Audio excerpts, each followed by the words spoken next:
And God said, "Let there be light." And there was light. And God saw that the light was good. And God separated the light from the darkness. God called the light day, and the darkness he called night. And there was evening and there was morning, the first day. And God said, "Let there be an expanse in the midst of the waters, and let it separate the waters from the waters." And God made the expanse, and separated the waters that were under the expanse from the waters that were above the expanse. And it was so. And God called the expanse heaven. And there was evening and there was morning, the second day. And God said, "Let the waters under the heavens be gathered together into one place, and let the dry land appear." And it was so. God called the dry land earth, and the waters that were gathered together he called seas. And God saw that it was good. And God said, "Let the earth sprout vegetation, plants yielding seed, and fruit trees bearing fruit in which is their seed, each according to its kind on the earth." And it was so. The earth brought forth vegetation, plants yielding seed according to their own kinds, and trees bearing fruit in which is their seed, each according to its kind. And God saw that it was good. And there was evening and there was morning, the third day. And God said, "Let there be lights in the expanse of the heavens to separate the day from the night, and let them be for signs and for seasons and for days and years, and let them be lights in the expanse of the heavens to give light upon the earth." And it was so. And God made the two great lights, the greater light to rule the day, and the lesser light to rule the night, and the stars. And God set them in the expanse of the heavens to give light on the earth, to rule over the day and over the night, and to separate the light from the darkness. And God saw that it was good. And there was evening and there was morning, the fourth day. And God said, "Let the waters swarm with swarms of living creatures, and let birds fly above the earth across the expanse of the heavens." So God created the great sea creatures and every living creature that moves, with which the waters swarm, according to their kinds, and every winged bird according to its kind. And God saw that it was good. And God blessed them, saying, "Be fruitful and multiply, and fill the waters in the seas, and let birds multiply on the earth." And there was evening and there was morning, the fifth day. And God said, "Let the earth bring forth living creatures according to their kinds, livestock and creeping things, and beasts of the earth according to their kinds." And it was so. And God made the beasts of the earth according to their kinds, and the livestock according to their kinds, and everything that creeps on the ground according to its kind. And God saw that it was good. Then God said, "Let us make man in our image, after our likeness, and let them have dominion over the fish of the sea, and over the birds of the heavens, and over the livestock, and over all the earth, and over every creeping thing that creeps on the earth." So God created man in his own image. In the image of God he created him. Male and female he created them. And God blessed them. And God said to them, "Be fruitful and multiply, and fill the earth, and subdue it, and have dominion over the fish of the sea, and over the birds of the heavens, and over every living thing that moves on the earth." And God said, "Behold, I have given you every plant yielding seed that is on the face of all the earth, and every tree with seed in its fruit. You shall have them for food. And to every beast of the earth, and to every bird of the heavens, and to everything that creeps on the earth, everything that has the breath of life, I have given every green plant for food." And it was so. And God saw everything that he had made, and behold, it was very good. And there was evening and there was morning, the sixth day.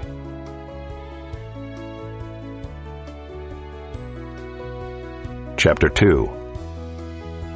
Thus the heavens and the earth were finished, and all the host of them.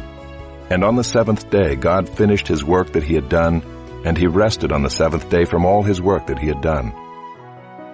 So God blessed the seventh day, and made it holy, because on it God rested from all his work that he had done in creation.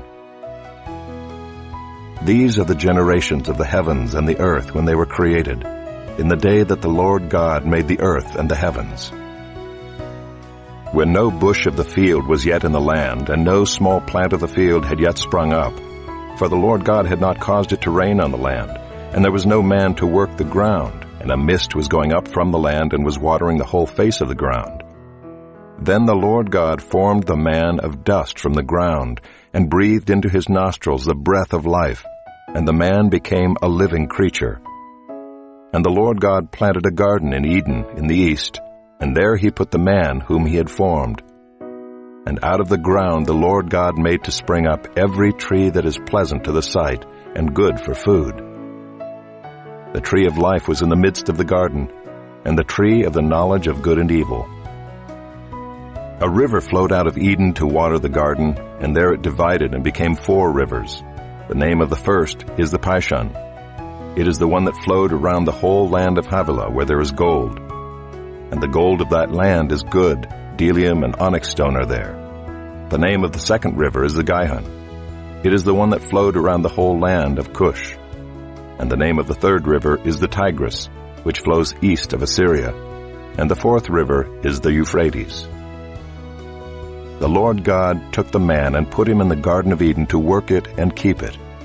And the Lord God commanded the man, saying, "You may surely eat of every tree of the garden, but of the tree of the knowledge of good and evil you shall not eat, for in the day that you eat of it you shall surely die." Then the Lord God said, "It is not good that the man should be alone. I will make for him a helper fit for him." Now out of the ground the Lord God had formed every beast of the field and every bird of the heavens, and brought them to the man to see what he would call them. And whatever the man called every living creature, that was its name. The man gave names to all livestock and to the birds of the heavens and to every beast of the field. But for Adam there was not found a helper fit for him.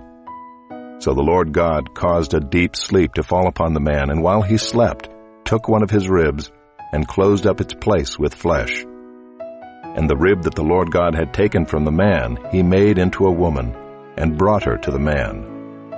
Then the man said, "This at last is bone of my bones, and flesh of my flesh. She shall be called woman, because she was taken out of man. Therefore a man shall leave his father and his mother, and hold fast to his wife, and they shall become one flesh. And the man and his wife were both naked, and were not ashamed."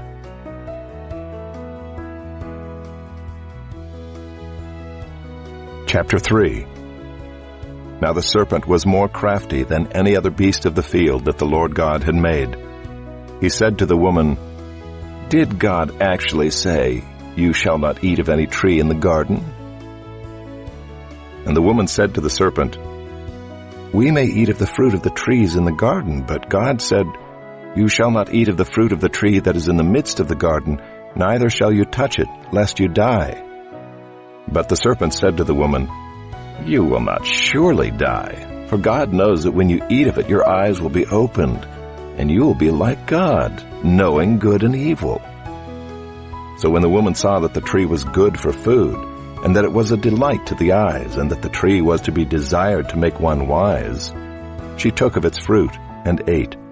And she also gave some to her husband who was with her, and he ate. Then the eyes of both were opened, and they knew that they were naked. And they sewed fig leaves together and made themselves loincloths. And they heard the sound of the Lord God walking in the garden in the cool of the day. And the man and his wife hid themselves from the presence of the Lord God among the trees of the garden. But the Lord God called to the man and said to him, "Where are you?" And he said, "I heard the sound of you in the garden, and I was afraid because I was naked, and I hid myself." He said, "Who told you that you were naked? Have you eaten of the tree of which I commanded you not to eat?" The man said, "Well, the woman whom you gave to be with me, she gave me fruit of the tree, and I ate." Then the Lord God said to the woman, "What is this that you have done?" The woman said, "Well, the serpent deceived me, and I ate." The Lord God said to the serpent, "Because you have done this, cursed are you above all livestock, and above all beasts of the field. On your belly you shall go, and dust you shall eat all the days of your life. I will put enmity between you and the woman, and between your offspring and her offspring. He shall bruise your head, and you shall bruise his heel." To the woman he said, "I will surely multiply your pain in childbearing.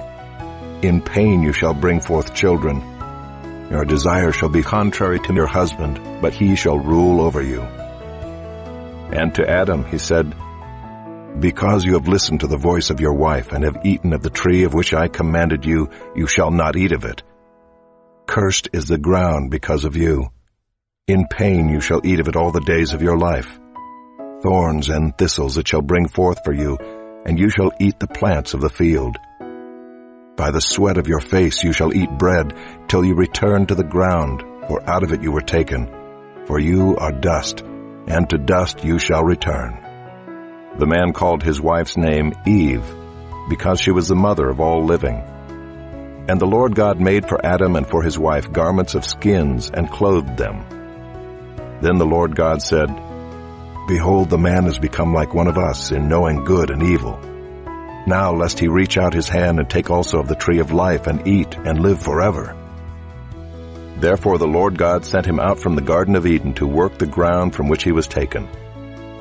He drove out the man, and at the east of the Garden of Eden he placed the cherubim and a flaming sword that turned every way to guard the way to the tree of life.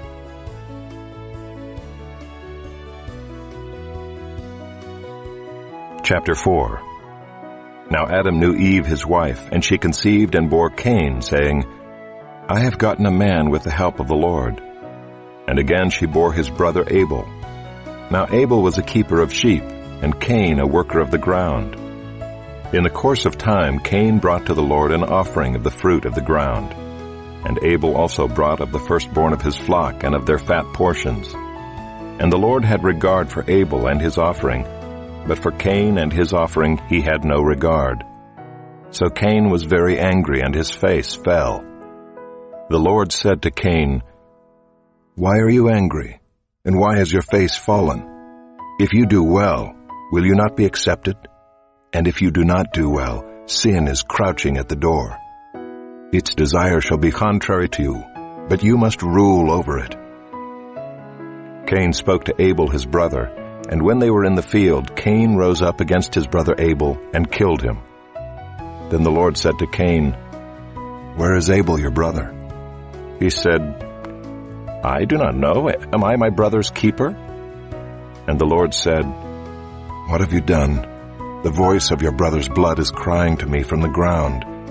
And now you are cursed from the ground, which has opened its mouth to receive your brother's blood from your hand. When you work the ground, it shall no longer yield to you its strength.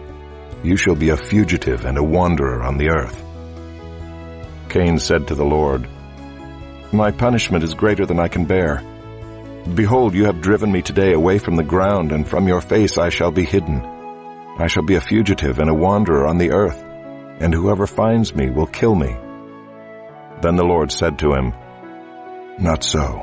If anyone kills Cain, vengeance shall be taken on him sevenfold." And the Lord put a mark on Cain, lest any who found him should attack him.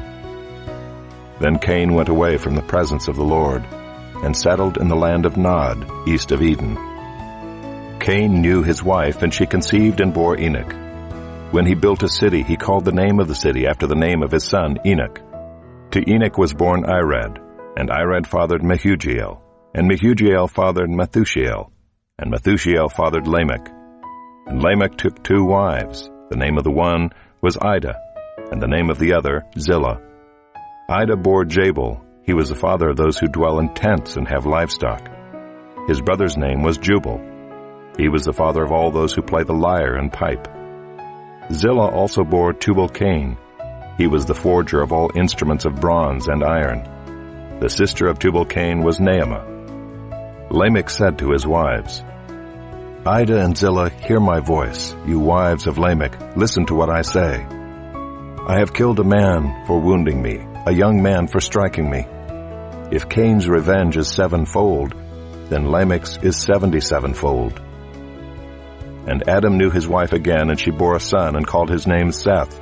For she said, God has appointed for me another offspring instead of Abel, for Cain killed him. To Seth also a son was born, and he called his name Enosh. At that time people began to call upon the name of the Lord.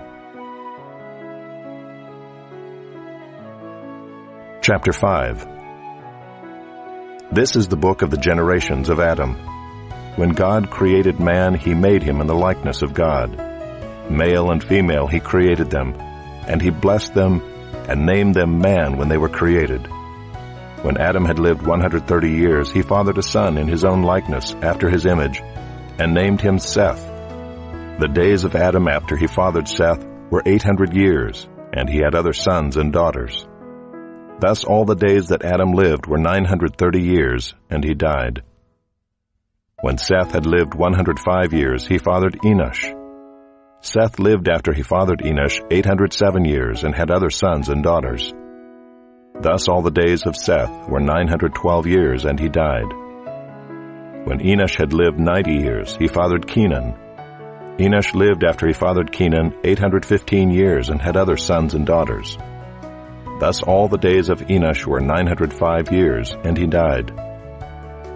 When Kenan had lived 70 years, he fathered Mahalalel. Kenan lived after he fathered Mahalalel 840 years, and had other sons and daughters. Thus all the days of Kenan were 910 years, and he died. When Mahalalel had lived 65 years, he fathered Jared. Mahalalel lived after he fathered Jared 830 years, and had other sons and daughters. Thus all the days of Mahalalel were 895 years, and he died. When Jared had lived 162 years, he fathered Enoch. Jared lived after he fathered Enoch 800 years, and had other sons and daughters. Thus all the days of Jared were 962 years, and he died. When Enoch had lived 65 years, he fathered Methuselah. Enoch walked with God after he fathered Methuselah 300 years, and had other sons and daughters. Thus all the days of Enoch were 365 years. Enoch walked with God, and he was not, for God took him. When Methuselah had lived 187 years, he fathered Lamech. Methuselah lived after he fathered Lamech 782 years, and had other sons and daughters. Thus all the days of Methuselah were 969 years, and he died.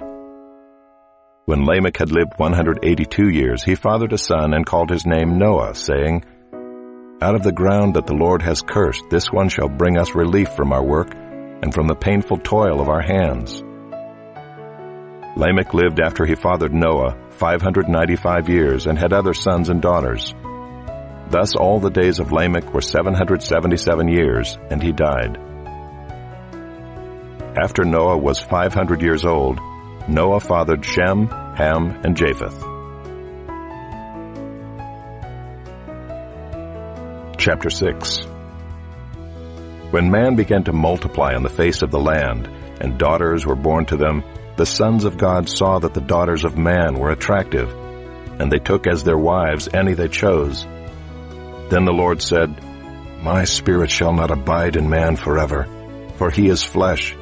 His days shall be 120 years. The Nephilim were on the earth in those days, and also afterward, when the sons of God came into the daughters of man, and they bore children to them. These were the mighty men who were of old, the men of renown. The Lord saw that the wickedness of man was great in the earth, and that every intention of the thoughts of his heart was only evil continually. And the Lord regretted that he had made man on the earth, and it grieved him to his heart. So the Lord said, I will blot out man whom I have created from the face of the land, man and animals and creeping things and birds of the heavens, for I am sorry that I have made them. But Noah found favor in the eyes of the Lord. These are the generations of Noah. Noah was a righteous man, blameless in his generation. Noah walked with God. And Noah had 3 sons, Shem, Ham, and Japheth. Now the earth was corrupt in God's sight, and the earth was filled with violence. And God saw the earth, and behold, it was corrupt, for all flesh had corrupted their way on the earth. And God said to Noah, I have determined to make an end of all flesh, for the earth is filled with violence through them. Behold, I will destroy them with the earth. Make yourself an ark of gopher wood. Make rooms in the ark, and cover it inside and out with pitch. This is how you are to make it. The length of the ark, 300 cubits, its breadth, 50 cubits, and its height, 30 cubits. Make a roof for the ark, and finish it to a cubit above, and set the door of the ark in its side. Make it with lower, second, and third decks. For behold, I will bring a flood of waters upon the earth, to destroy all flesh in which is the breath of life under heaven. Everything that is on the earth shall die. But I will establish my covenant with you, and you shall come into the ark, you, your sons, your wife, and your sons' wives with you. And of every living thing of all flesh, you shall bring 2 of every sort into the ark to keep them alive with you. They shall be male and female. Of the birds according to their kinds, and of the animals according to their kinds, of every creeping thing of the ground according to its kind, 2 of every sort shall come into you to keep them alive. Also take with you every sort of food that is eaten, and store it up. It shall serve as food for you and for them. Noah did this. He did all that God commanded him.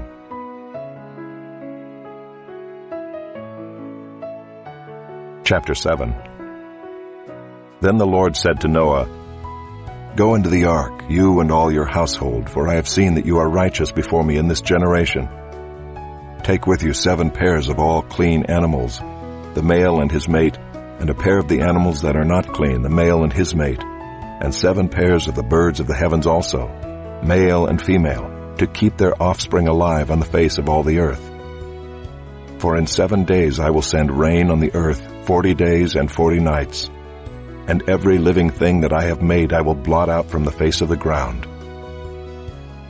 And Noah did all that the Lord had commanded him.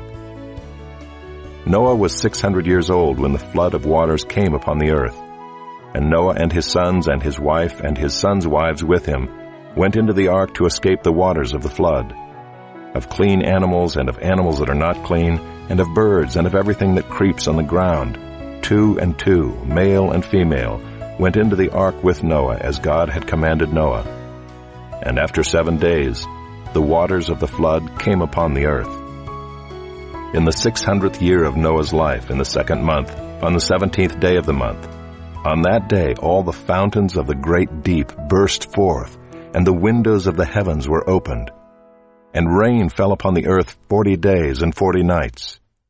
On the very same day Noah and his sons, Shem and Ham and Japheth, and Noah's wife and the 3 wives of his sons with them, entered the ark, they and every beast according to its kind, and all the livestock according to their kinds, and every creeping thing that creeps on the earth according to its kind, and every bird according to its kind, every winged creature. They went into the ark with Noah, 2 and 2 of all flesh in which there was the breath of life. And those that entered, male and female of all flesh, went in as God had commanded him, and the Lord shut him in. The flood continued 40 days on the earth. The waters increased and bore up the ark, and it rose high above the earth. The waters prevailed and increased greatly on the earth, and the ark floated on the face of the waters. And the waters prevailed so mightily on the earth that all the high mountains under the whole heaven were covered. The waters prevailed above the mountains, covering them 15 cubits deep. And all flesh died that moved on the earth, birds, livestock, beasts, all swarming creatures that swarm on the earth, and all mankind. Everything on the dry land in whose nostrils was the breath of life died. He blotted out every living thing that was on the face of the ground, man and animals and creeping things and birds of the heavens. They were blotted out from the earth. Only Noah was left, and those who were with him in the ark. And the waters prevailed on the earth 150 days.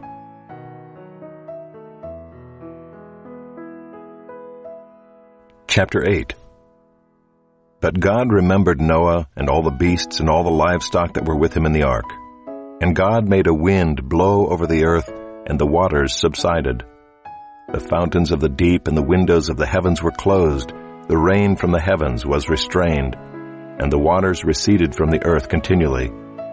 At the end of 150 days the waters had abated, and in the 7th month, on the 17th day of the month, the ark came to rest on the mountains of Ararat. And the waters continued to abate until the 10th month. In the 10th month, on the 1st day of the month, the tops of the mountains were seen. At the end of 40 days Noah opened the window of the ark that he had made and sent forth a raven. It went to and fro until the waters were dried up from the earth.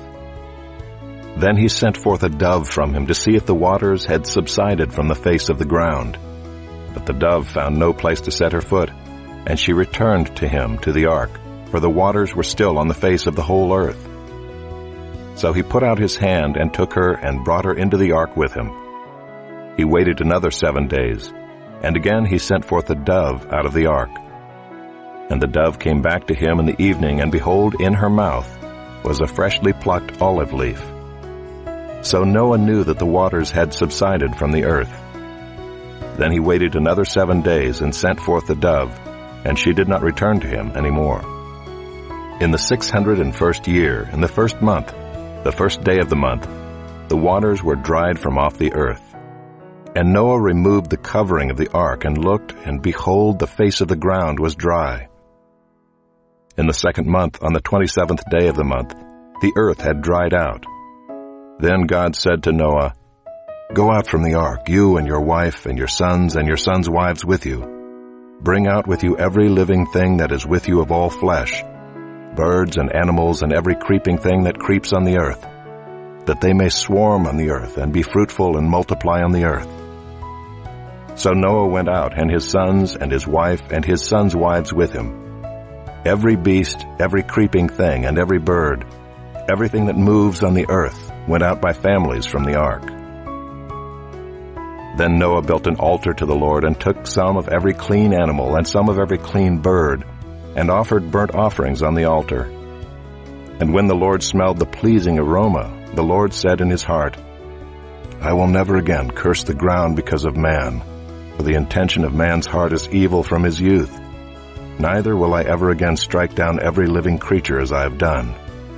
While the earth remains, seed time and harvest, cold and heat, summer and winter, day and night shall not cease."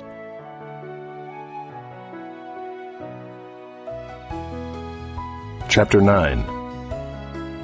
And God blessed Noah and his sons and said to them, "Be fruitful and multiply and fill the earth. The fear of you and the dread of you shall be upon every beast of the earth, and upon every bird of the heavens, upon everything that creeps on the ground, and all the fish of the sea. Into your hand they are delivered. Every moving thing that lives shall be food for you. And as I gave you the green plants, I give you everything. But you shall not eat flesh with its life, that is, its blood. And for your lifeblood I will require a reckoning. From every beast I will require it, and from man. From his fellow man I will require a reckoning for the life of man. Whoever sheds the blood of man, by man shall his blood be shed. For God made man in his own image. And you be fruitful and multiply, increase greatly on the earth, and multiply in it." Then God said to Noah and to his sons with him, "Behold, I establish my covenant with you and your offspring after you, and with every living creature that is with you, the birds, the livestock, and every beast of the earth with you, as many as came out of the ark. It is for every beast of the earth. I establish my covenant with you that never again shall all flesh be cut off by the waters of the flood, and never again shall there be a flood to destroy the earth." And God said, "This is the sign of the covenant that I make between me and you and every living creature that is with you, for all future generations. I have set my bow in the cloud, and it shall be a sign of the covenant between me and the earth. When I bring clouds over the earth and the bow is seen in the clouds, I will remember my covenant that is between me and you and every living creature of all flesh. And the waters shall never again become a flood to destroy all flesh. When the bow is in the clouds, I will see it and remember the everlasting covenant between God and every living creature of all flesh that is on the earth. God said to Noah, "This is the sign of the covenant that I have established between me and all flesh that is on the earth." The sons of Noah who went forth from the ark were Shem, Ham, and Japheth. Ham was the father of Canaan. These three were the sons of Noah, and from these the people of the whole earth were dispersed. Noah began to be a man of the soil, and he planted a vineyard. He drank of the wine and became drunk and lay uncovered in his tent. And Ham, the father of Canaan, saw the nakedness of his father and told his two brothers outside. Then Shem and Japheth took a garment, laid it on both their shoulders, and walked backward and covered the nakedness of their father. Their faces were turned backward, and they did not see their father's nakedness. When Noah awoke from his wine and knew what his youngest son had done to him, he said, "Cursed be Canaan, a servant of servants shall he be to his brothers." He also said, "Blessed be the Lord, the God of Shem, and let Canaan be his servant. May God enlarge Japheth, and let him dwell in the tents of Shem, and let Canaan be his servant." After the flood, Noah lived 350 years. All the days of Noah were 950 years, and he died.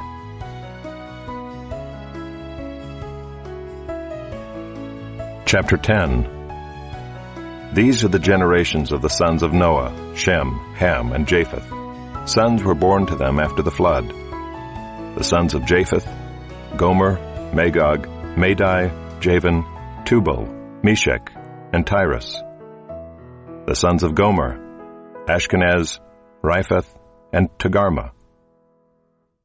The sons of Javan: Elisha, Tarshish, Kittim, and Dodanim.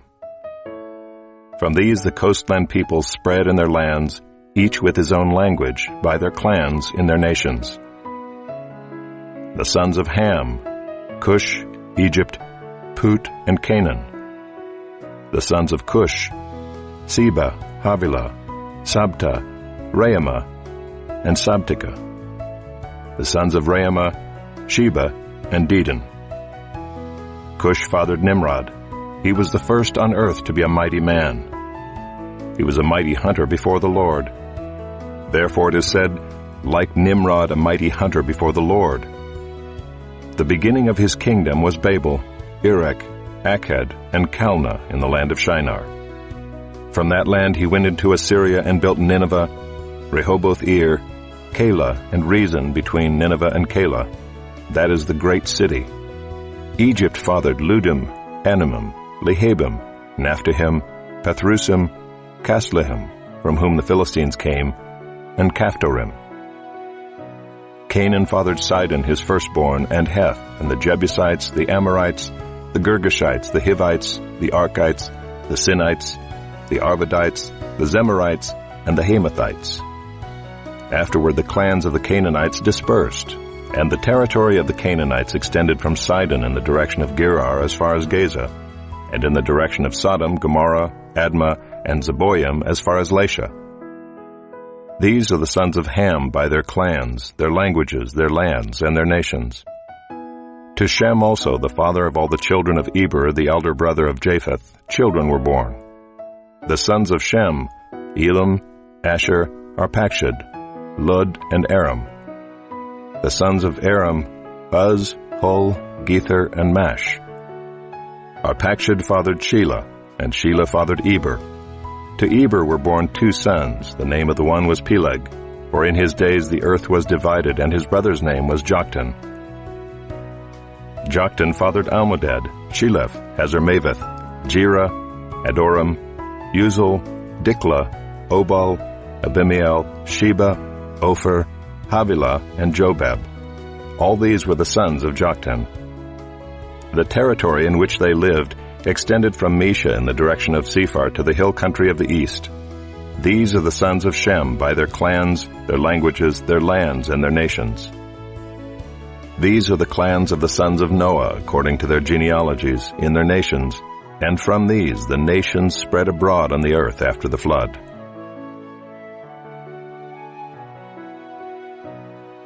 Chapter 11. Now the whole earth had one language and the same words. And as people migrated from the east, they found a plain in the land of Shinar and settled there. And they said to one another, "Come, let us make bricks and burn them thoroughly." And they had brick for stone and bitumen for mortar. Then they said, "Come, let us build ourselves a city and a tower with its top in the heavens, and let us make a name for ourselves, lest we be dispersed over the face of the whole earth."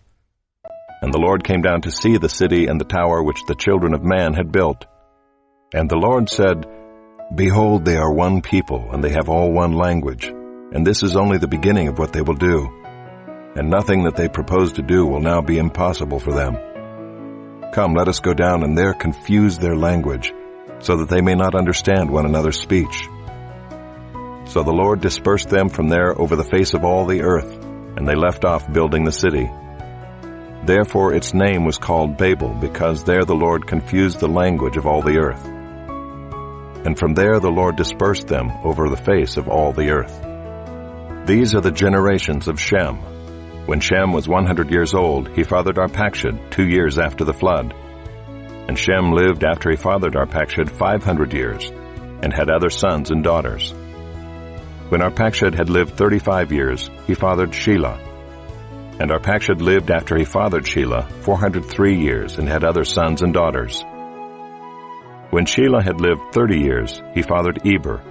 And Shelah lived after he fathered Eber 403 years, and had other sons and daughters. When Eber had lived 34 years, he fathered Peleg. And Eber lived after he fathered Peleg 430 years, and had other sons and daughters. When Peleg had lived 30 years, he fathered Reu. And Peleg lived after he fathered Reu 209 years, and had other sons and daughters. When Reu had lived 32 years, he fathered Serug. And Reu lived after he fathered Serug 207 years, and had other sons and daughters. When Serug had lived 30 years, he fathered Nahor. And Serug lived after he fathered Nahor 200 years, and had other sons and daughters. When Nahor had lived 29 years, he fathered Terah. And Nahor lived after he fathered Terah 119 years, and had other sons and daughters. When Terah had lived 70 years, he fathered Abram, Nahor, and Haran. Now these are the generations of Terah. Terah fathered Abram, Nahor, and Haran fathered Lot. Haran died in the presence of his father Terah in the land of his kindred, in Ur of the Chaldeans. And Abram and Nahor took wives. The name of Abram's wife was Sarai, and the name of Nahor's wife Milcah, the daughter of Haran, the father of Milcah and Iscah. Now Sarai was barren, she had no child. Terah took Abram his son, and Lot the son of Haran his grandson, and Sarai his daughter-in-law, his son Abram's wife. And they went forth together from Ur of the Chaldeans, to go into the land of Canaan. But when they came to Haran, they settled there. The days of Terah were 205 years, and Terah died in Haran.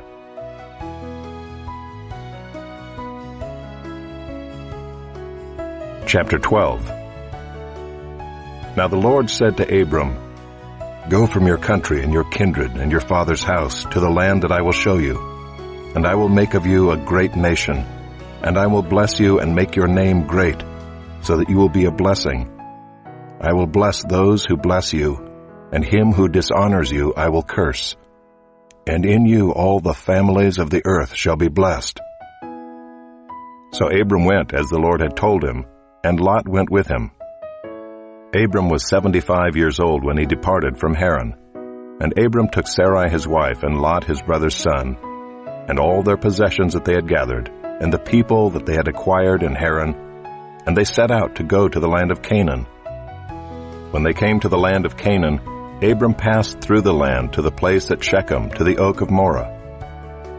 At that time the Canaanites were in the land. Then the Lord appeared to Abram and said, "To your offspring I will give this land." So he built there an altar to the Lord who had appeared to him. From there he moved to the hill country on the east of Bethel and pitched his tent, with Bethel on the west and Ai on the east. And there he built an altar to the Lord and called upon the name of the Lord. And Abram journeyed on, still going toward the Negeb. Now there was a famine in the land, so Abram went down to Egypt to sojourn there, for the famine was severe in the land. When he was about to enter Egypt, he said to Sarai his wife, "I know that you are a woman beautiful in appearance, and when the Egyptians see you, they will say, 'This is his wife.' Then they will kill me, but they will let you live. Say you are my sister, that it may go well with me because of you, and that my life may be spared for your sake." When Abram entered Egypt, the Egyptians saw that the woman was very beautiful. And when the princes of Pharaoh saw her, they praised her to Pharaoh. And the woman was taken into Pharaoh's house. And for her sake he dealt well with Abram. And he had sheep, oxen, male donkeys, male servants, female donkeys, and camels. But the Lord afflicted Pharaoh and his house with great plagues because of Sarai, Abram's wife. So Pharaoh called Abram and said, "What is this you have done to me? Why did you not tell me that she was your wife? Why did you say, 'She is my sister,' so that I took her for my wife? Now then, here is your wife, take her and go." And Pharaoh gave men orders concerning him, and they sent him away with his wife and all that he had.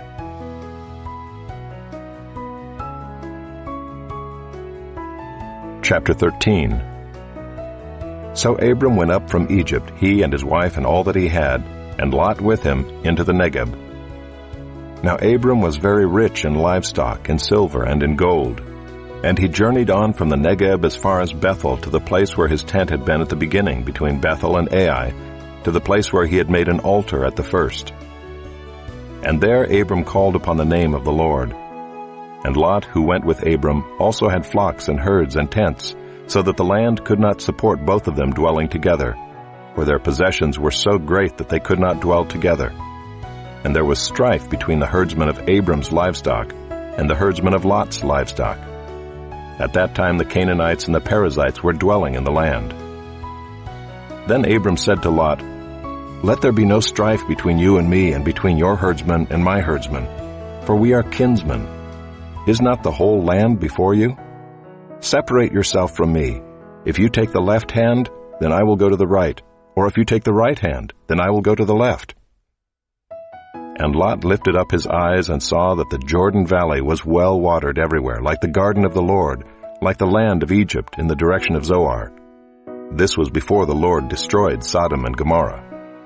So Lot chose for himself all the Jordan Valley, and Lot journeyed east. Thus they separated from each other. Abram settled in the land of Canaan, while Lot settled among the cities of the valley, and moved his tent as far as Sodom. Now the men of Sodom were wicked, great sinners against the Lord. The Lord said to Abram, after Lot had separated from him, "Lift up your eyes and look from the place where you are, northward and southward and eastward and westward. For all the land that you see I will give to you and to your offspring forever. I will make your offspring as the dust of the earth, so that if one can count the dust of the earth, your offspring also can be counted. Arise, walk through the length and the breadth of the land, for I will give it to you." So Abram moved his tent and came and settled by the oaks of Mamre, which are at Hebron, and there he built an altar to the Lord.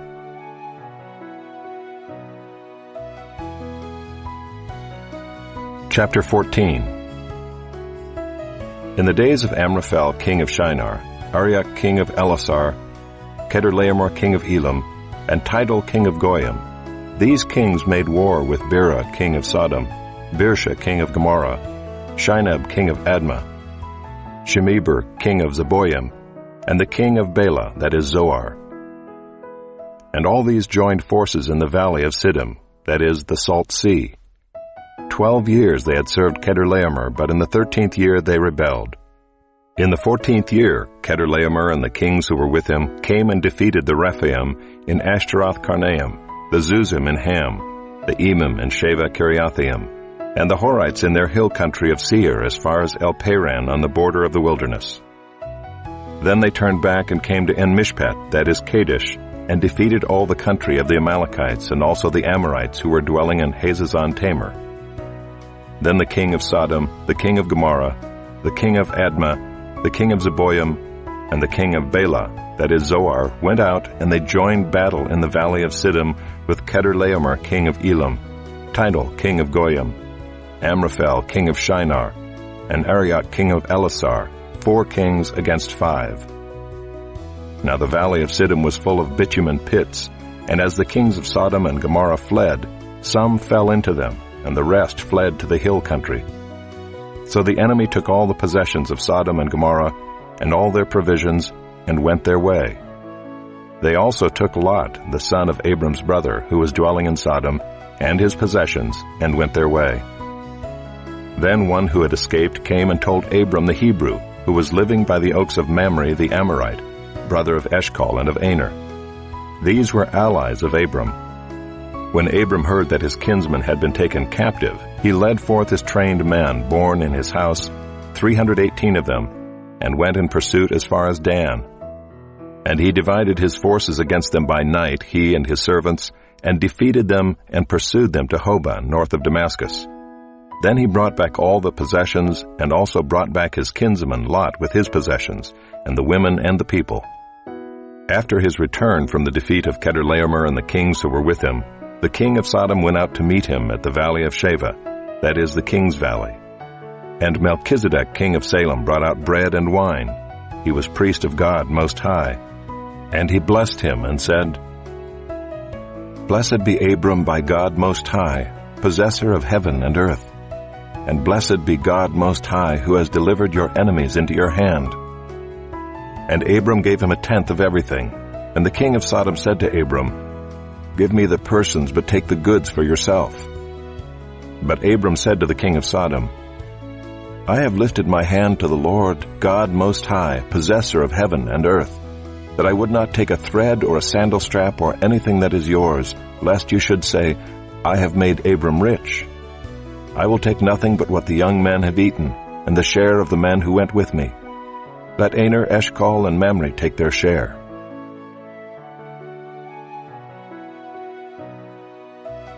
Chapter 15. After these things the word of the Lord came to Abram in a vision. Fear not, Abram. I am your shield, your reward shall be very great. But Abram said, O Lord God, what will you give me? For I continue childless, and the heir of my house is Eliezer of Damascus. And Abram said, Behold, you have given me no offspring, and a member of my household will be my heir. And behold, the word of the Lord came to him, This man shall not be your heir. Your very own son shall be your heir. And he brought him outside and said, Look toward heaven, and number the stars if you are able to number them. Then he said to him, So shall your offspring be. And he believed the Lord, and he counted it to him as righteousness. And he said to him, I am the Lord who brought you out from Ur of the Chaldeans to give you this land to possess. But he said, O Lord God, how am I to know that I shall possess it? He said to him, Bring me a heifer 3 years old, a female goat 3 years old, a ram 3 years old, a turtle dove, and a young pigeon. And he brought him all these, cut them in half, and laid each half over against the other. But he did not cut the birds in half. And when birds of prey came down on the carcasses, Abram drove them away. As the sun was going down, a deep sleep fell on Abram. And behold, dreadful and great darkness fell upon him. Then the Lord said to Abram, Know for certain that your offspring will be sojourners in a land that is not theirs, and will be servants there, and they will be afflicted for 400 years. But I will bring judgment on the nation that they serve, and afterward they shall come out with great possessions. As for you, you shall go to your fathers in peace. You shall be buried in a good old age.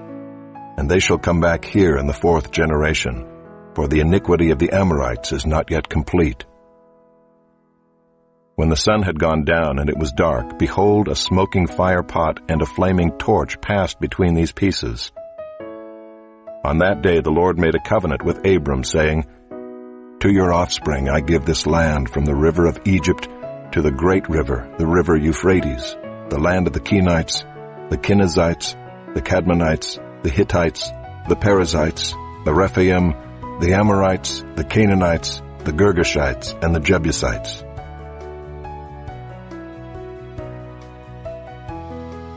Chapter 16. Now Sarai, Abram's wife, had borne him no children. she had a female Egyptian servant whose name was Hagar. And Sarai said to Abram, "Behold now, the Lord has prevented me from bearing children. Go in to my servant. It may be that I shall obtain children by her." And Abram listened to the voice of Sarai. So after Abram had lived 10 years in the land of Canaan, Sarai, Abram's wife, took Hagar the Egyptian, her servant, and gave her to Abram her husband as a wife. And he went in to Hagar, and she conceived. And when she saw that she had conceived, she looked with contempt on her mistress. And Sarai said to Abram, "May the wrong done to me be on you. I gave my servant to your embrace, and when she saw that she had conceived, she looked on me with contempt. May the Lord judge between you and me." But Abram said to Sarai, "Behold, your servant is in your power. Do to her as you please." Then Sarai dealt harshly with her, and she fled from her. The angel of the Lord found her by a spring of water in the wilderness, the spring on the way to Shur. And he said, "Hagar, servant of Sarai, where have you come from, and where are you going?" She said, "I am fleeing from my mistress Sarai." The angel of the Lord said to her, "Return to your mistress and submit to her." The angel of the Lord also said to her, "I will surely multiply your offspring, so that they cannot be numbered for multitude." And the angel of the Lord said to her, "Behold, you are pregnant and shall bear a son. You shall call his name Ishmael, because the Lord has listened to your affliction.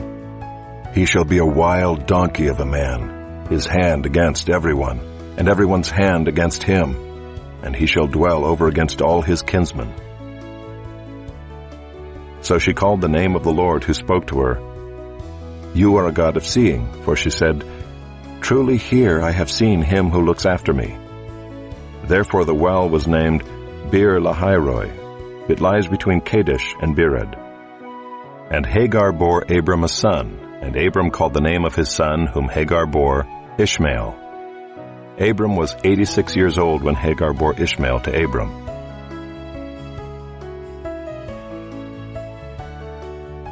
Chapter 17. When Abram was 99 years old, the Lord appeared to Abram and said to him, "I am God Almighty. Walk before me and be blameless, that I may make my covenant between me and you, and may multiply you greatly." Then Abram fell on his face. And God said to him, "Behold, my covenant is with you, and you shall be the father of a multitude of nations. No longer shall your name be called Abram, but your name shall be Abraham, for I have made you the father of a multitude of nations. I will make you exceedingly fruitful, and I will make you into nations, and kings shall come from you. And I will establish my covenant between me and you and your offspring after you throughout their generations, for an everlasting covenant, to be God to you and to your offspring after you.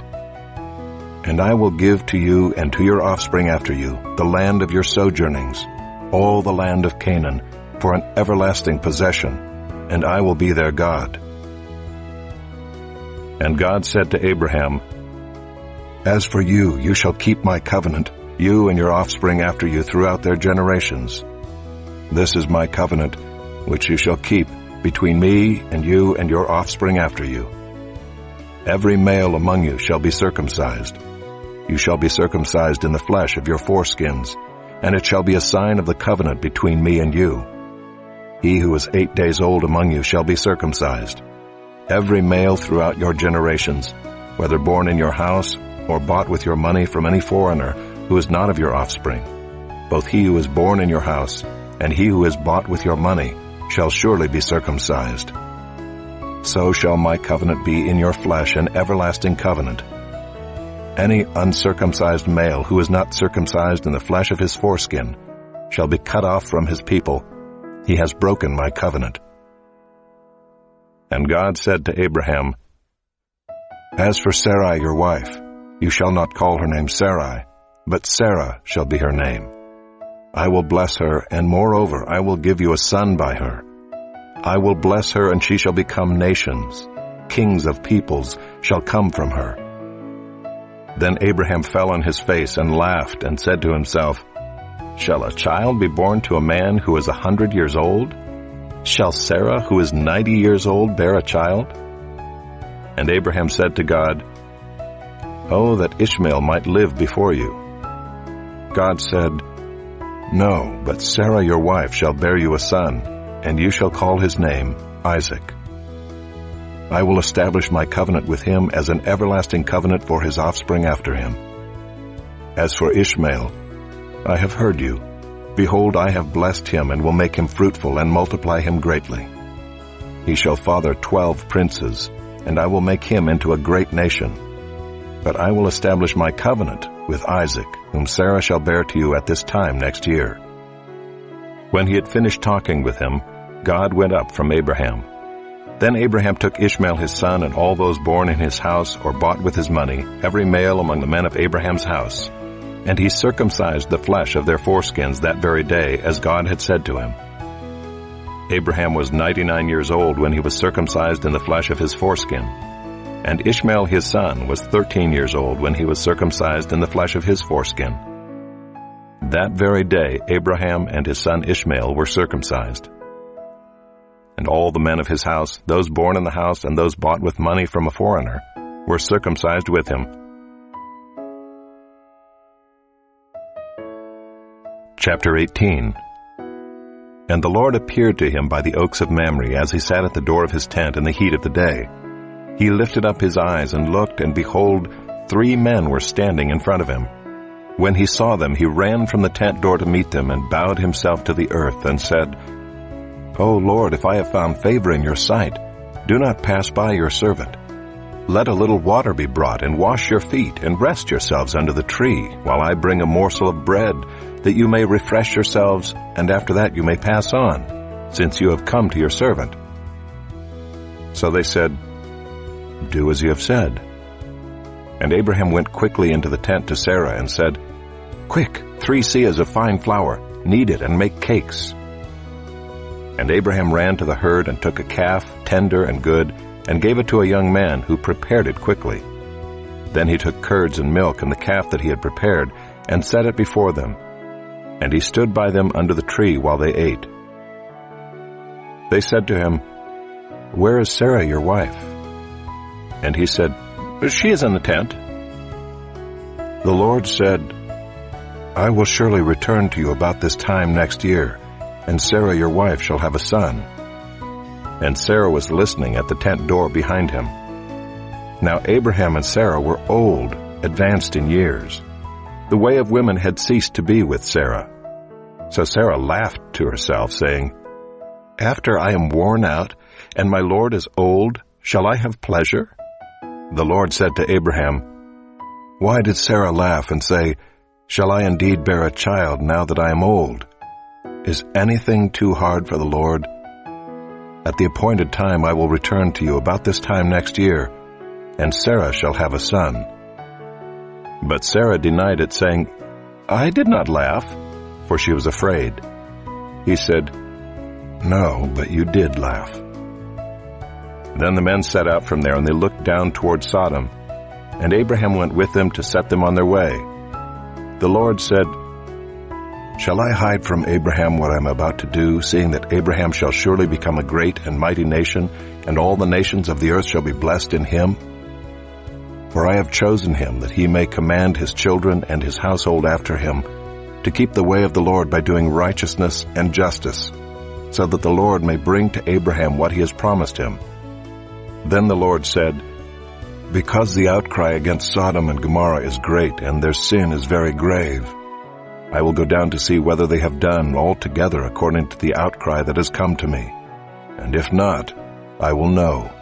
So the men turned from there and went toward Sodom, but Abraham still stood before the Lord.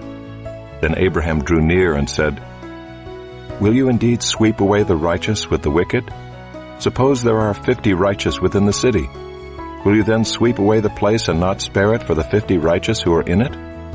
Far be it from you to do such a thing, to put the righteous to death with the wicked, so that the righteous fare as the wicked. Far be that from you. Shall not the judge of all the earth do what is just?" And the Lord said, "If I find at Sodom 50 righteous in the city, I will spare the whole place for their sake." Abraham answered and said, Behold, I have undertaken to speak to the Lord, I who am but dust and ashes. Suppose 5 of the 50 righteous are lacking. Will you destroy the whole city for lack of 5? And he said, I will not destroy it if I find 45 there. Again he spoke to him and said, Suppose 40 are found there. He answered, For the sake of 40 I will not do it. Then he said, Oh, let not the Lord be angry, and I will speak. Suppose 30 are found there. He answered, I will not do it if I find 30 there. He said, Behold, I have undertaken to speak to the Lord. Suppose 20 are found there. He answered, For the sake of 20 I will not destroy it. Then he said, Oh, let not the Lord be angry, and I will speak again, but this once. Suppose 10 are found there. He answered, For the sake of 10 I will not destroy it. And the Lord went his way when he had finished speaking to Abraham, and Abraham returned to his place.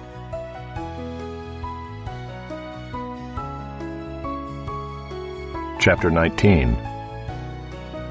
The 2 angels came to Sodom in the evening, and Lot was sitting in the gate of Sodom. When Lot saw them, he rose to meet them and bowed himself with his face to the earth and said, My lords, please turn aside to your servant's house and spend the night and wash your feet. Then you may rise up early and go on your way. They said, No, we will spend the night in the town square.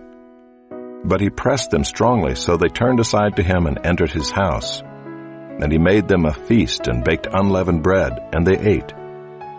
But before they lay down, the men of the city, the men of Sodom, both young and old, all the people to the last man, surrounded the house. And they called to Lot, Where are the men who came to you tonight? Bring them out to us, that we may know them.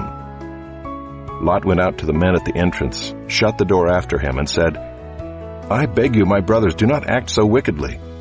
Behold, I have 2 daughters who have not known any man. Let me bring them out to you, and do to them as you please. Only do nothing to these men, for they have come under the shelter of my roof. But they said, Stand back. And they said, This fellow came to sojourn, and he has become the judge. Now we will deal worse with you than with them. Then they pressed hard against the man Lot, and drew near to break the door down. But the men reached out their hands and brought Lot into the house with them and shut the door. And they struck with blindness the men who were at the entrance of the house, both small and great, so that they wore themselves out groping for the door. Then the men said to Lot, Have you anyone else here? Sons-in-law, sons, daughters, or anyone you have in the city, bring them out of the place, for we are about to destroy this place, because the outcry against its people has become great before the Lord, and the Lord has sent us to destroy it. So Lot went out and said to his sons-in-law who were to marry his daughters, Up, get out of this place, for the Lord is about to destroy the city. But he seemed to his sons-in-law to be jesting. As morning dawned, the angels urged Lot, saying, Up, take your wife and your 2 daughters who are here, lest you be swept away in the punishment of the city. But he lingered. So the men seized him and his wife and his 2 daughters by the hand, the Lord being merciful to him, and they brought him out and set him outside the city. And as they brought them out, one said, Escape for your life. Do not look back or stop anywhere in the valley. Escape to the hills, lest you be swept away. And Lot said to them, Oh no, my lords. Behold, your servant has found favor in your sight, and you have shown me great kindness in saving my life. But I cannot escape to the hills, lest the disaster overtake me and I die. Behold, this city is near enough to flee to, and it is a little one. Let me escape there. Is it not a little one? And my life will be saved. He said to him, Behold, I grant you this favor also, that I will not overthrow the city of which you have spoken. Escape there quickly, for I can do nothing till you arrive there. Therefore the name of the city was called Zoar. The sun had risen on the earth when Lot came to Zoar. Then the Lord rained on Sodom and Gomorrah sulfur and fire from the Lord out of heaven. And he overthrew those cities and all the valley and all the inhabitants of the cities and what grew on the ground. But Lot's wife behind him looked back, and she became a pillar of salt. And Abraham went early in the morning to the place where he had stood before the Lord. And he looked down toward Sodom and Gomorrah and toward all the land of the valley. And he looked, and behold, the smoke of the land went up like the smoke of a furnace. So it was that when God destroyed the cities of the valley, God remembered Abraham and sent Lot out of the midst of the overthrow when he overthrew the cities in which Lot had lived. Now Lot went up out of Zoar and lived in the hills with his 2 daughters, for he was afraid to live in Zoar. So he lived in a cave with his 2 daughters. And the firstborn said to the younger, Our father is old, and there is not a man on earth to come in to us after the manner of all the earth. Come, let us make our father drink wine, and we will lie with him, that we may preserve offspring from our father. So they made their father drink wine that night. And the firstborn went in and lay with her father. He did not know when she lay down or when she arose. The next day the firstborn said to the younger, Behold, I lay last night with my father. Let us make him drink wine tonight also. Then you go in and lie with him, that we may preserve offspring from our father. So they made their father drink wine that night also. And the younger arose and lay with him, and he did not know when she lay down or when she arose. Thus both the daughters of Lot became pregnant by their father. The firstborn bore a son and called his name Moab. He is the father of the Moabites to this day. The younger also bore a son and called his name Ben-ammi. He is the father of the Ammonites to this day. Chapter 20. From there Abraham journeyed toward the territory of the Negeb, and lived between Kadesh and Shur. And he sojourned in Gerar. And Abraham said of Sarah his wife, She is my sister. And Abimelech king of Gerar sent and took Sarah. But God came to Abimelech in a dream by night and said to him, Behold, you are a dead man because of the woman whom you have taken, for she is a man's wife. Now Abimelech had not approached her, so he said, Lord, will you kill an innocent people? Did he not himself say to me, She is my sister? And she herself said, He is my brother. In the integrity of my heart and the innocence of my hands I have done this. Then God said to him in the dream, Yes, I know that you have done this in the integrity of your heart, and it was I who kept you from sinning against me. Therefore I did not let you touch her. Now then, return the man's wife, for he is a prophet, so that he will pray for you, and you shall live. But if you do not return her, know that you shall surely die, you and all who are yours. So Abimelech rose early in the morning and called all his servants and told them all these things. And the men were very much afraid. Then Abimelech called Abraham and said to him, What have you done to us? And how have I sinned against you that you have brought on me and my kingdom a great sin? You have done to me things that ought not to be done. And Abimelech said to Abraham, What did you see that you did this thing? Abraham said, I did it because I thought, There is no fear of God at all in this place, and they will kill me because of my wife. Besides, she is indeed my sister, the daughter of my father, though not the daughter of my mother, and she became my wife. And when God caused me to wander from my father's house, I said to her, This is the kindness you must do me. At every place to which we come, say of me, He is my brother. Then Abimelech took sheep and oxen and male servants and female servants, and gave them to Abraham, and returned Sarah his wife to him. And Abimelech said, Behold, my land is before you, dwell where it pleases you. To Sarah he said, Behold, I have given your brother 1,000 pieces of silver.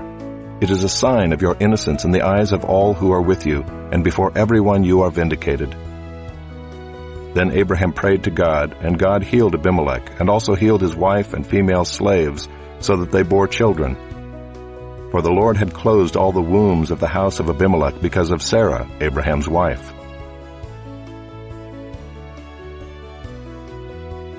Chapter 21. The Lord visited Sarah as he had said, and the Lord did to Sarah as he had promised. And Sarah conceived and bore Abraham a son in his old age at the time of which God had spoken to him. Abraham called the name of his son who was born to him, whom Sarah bore him, Isaac. And Abraham circumcised his son Isaac when he was 8 days old, as God had commanded him. Abraham was 100 years old when his son Isaac was born to him. And Sarah said, God has made laughter for me. Everyone who hears will laugh over me. And she said, Who would have said to Abraham that Sarah would nurse children? Yet I have borne him a son in his old age. And the child grew and was weaned. And Abraham made a great feast on the day that Isaac was weaned.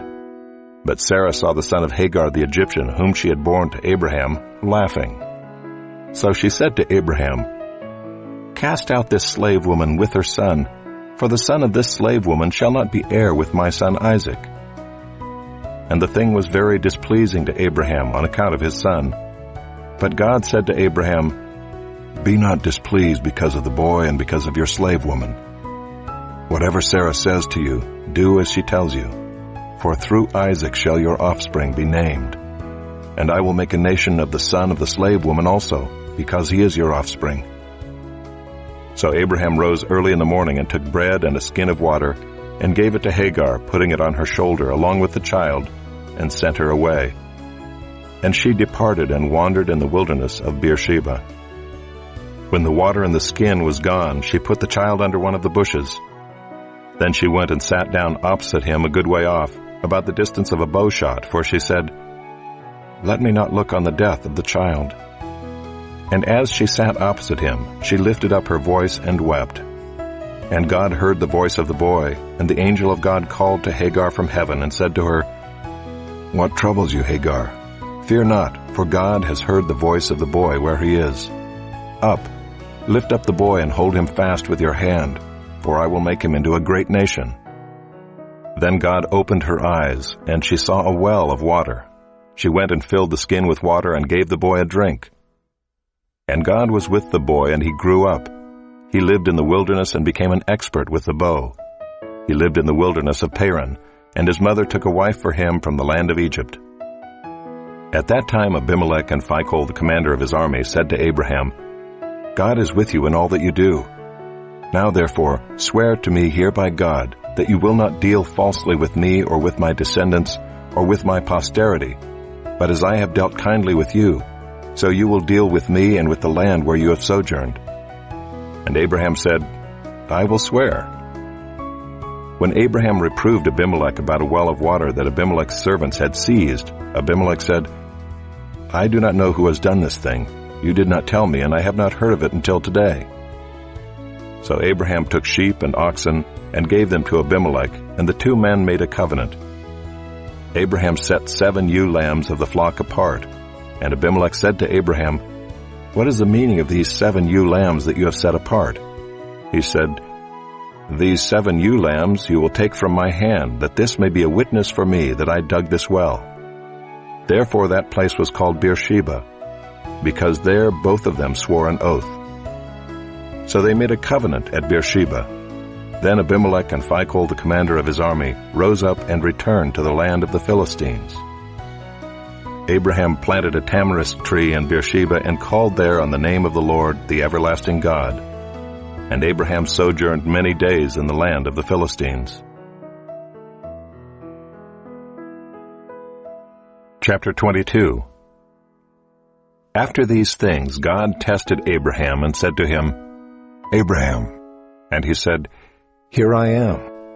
He said, Take your son, your only son Isaac, whom you love, and go to the land of Moriah, and offer him there as a burnt offering on one of the mountains of which I shall tell you. So Abraham rose early in the morning, saddled his donkey, and took 2 of his young men with him and his son Isaac. And he cut the wood for the burnt offering, and arose and went to the place of which God had told him. On the 3rd day Abraham lifted up his eyes and saw the place from afar. Then Abraham said to his young men, Stay here with the donkey. I and the boy will go over there and worship and come again to you. And Abraham took the wood of the burnt offering and laid it on Isaac his son. And he took in his hand the fire and the knife. So they went both of them together. And Isaac said to his father Abraham, My father. And he said, Here I am, my son. He said, Behold the fire and the wood, but where is the lamb for a burnt offering?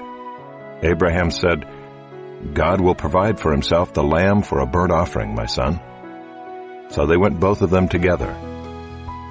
When they came to the place of which God had told him, Abraham built the altar there and laid the wood in order and bound Isaac his son and laid him on the altar on top of the wood. Then Abraham reached out his hand and took the knife to slaughter his son. But the angel of the Lord called to him from heaven and said, "Abraham, Abraham." And he said, "Here I am." He said, "Do not lay your hand on the boy or do anything to him, for now I know that you fear God, seeing you have not withheld your son, your only son, from me." And Abraham lifted up his eyes and looked, and behold, behind him was a ram, caught in a thicket by his horns. And Abraham went and took the ram, and offered it up as a burnt offering instead of his son. So Abraham called the name of that place, "The Lord will provide." As it is said to this day, "On the mount of the Lord it shall be provided." And the angel of the Lord called to Abraham a second time from heaven, and said, "By myself I have sworn, declares the Lord, because you have done this and have not withheld your son, your only son, I will surely bless you, and I will surely multiply your offspring as the stars of heaven and as the sand that is on the seashore. And your offspring shall possess the gate of his enemies, and in your offspring shall all the nations of the earth be blessed, because you have obeyed my voice." So Abraham returned to his young men, and they arose and went together to Beersheba. And Abraham lived at Beersheba. Now after these things it was told to Abraham, "Behold, Milcah also has borne children to your brother Nahor, Uz his firstborn, Buz his brother, Kemuel the father of Aram, Kesed, Hazo, Pildash, Jidlaph, and Bethuel. Bethuel fathered Rebekah. These 8 Milcah bore to Nahor, Abraham's brother. Moreover his concubine, whose name was Reumah, bore Tebah, Gaham, Tahash, and Maacah. Chapter 23. Sarah lived 127 years. These were the years of the life of Sarah. And Sarah died at Kiriath Arba, that is Hebron, in the land of Canaan. And Abraham went in to mourn for Sarah and to weep for her. And Abraham rose up from before his dead and said to the Hittites, "I am a sojourner and foreigner among you. Give me property among you for a burying place, that I may bury my dead out of my sight." The Hittites answered Abraham, "Hear us, my lord, you are a prince of God among us. Bury your dead in the choicest of our tombs. None of us will withhold from you his tomb to hinder you from burying your dead." Abraham rose and bowed to the Hittites, the people of the land. And he said to them, "If you are willing that I should bury my dead out of my sight, hear me and entreat for me Ephron the son of Zohar, that he may give me the cave of Machpelah which he owns. It is at the end of his field. For the full price let him give it to me in your presence as property for a burying place." Now Ephron was sitting among the Hittites, and Ephron the Hittite answered Abraham in the hearing of the Hittites, of all who went in at the gate of his city, "No, my lord, hear me. I give you the field, and I give you the cave that is in it. In the sight of the sons of my people I give it to you. Bury your dead." Then Abraham bowed down before the people of the land.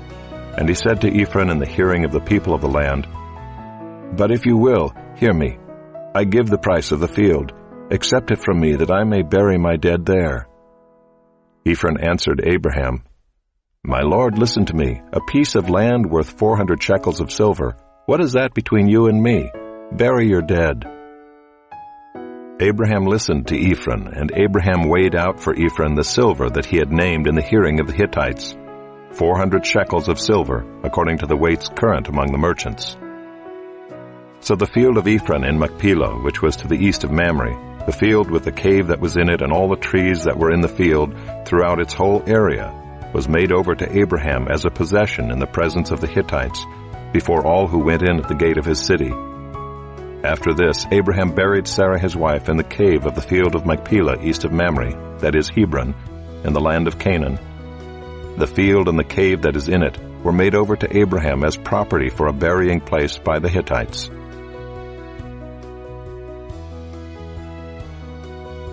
Chapter 24. Now Abraham was old, well advanced in years, and the Lord had blessed Abraham in all things. And Abraham said to his servant, the oldest of his household, who had charge of all that he had, "Put your hand under my thigh, that I may make you swear by the Lord, the God of heaven and God of the earth, that you will not take a wife for my son from the daughters of the Canaanites among whom I dwell, but will go to my country and to my kindred, and take a wife for my son Isaac."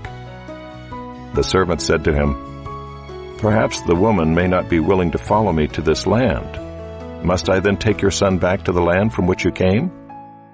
Abraham said to him, "See to it that you do not take my son back there. The Lord, the God of heaven, who took me from my father's house and from the land of my kindred, and who spoke to me and swore to me, 'To your offspring I will give this land,' He will send His angel before you, and you shall take a wife for my son from there. But if the woman is not willing to follow you, then you will be free from this oath of mine. Only you must not take my son back there."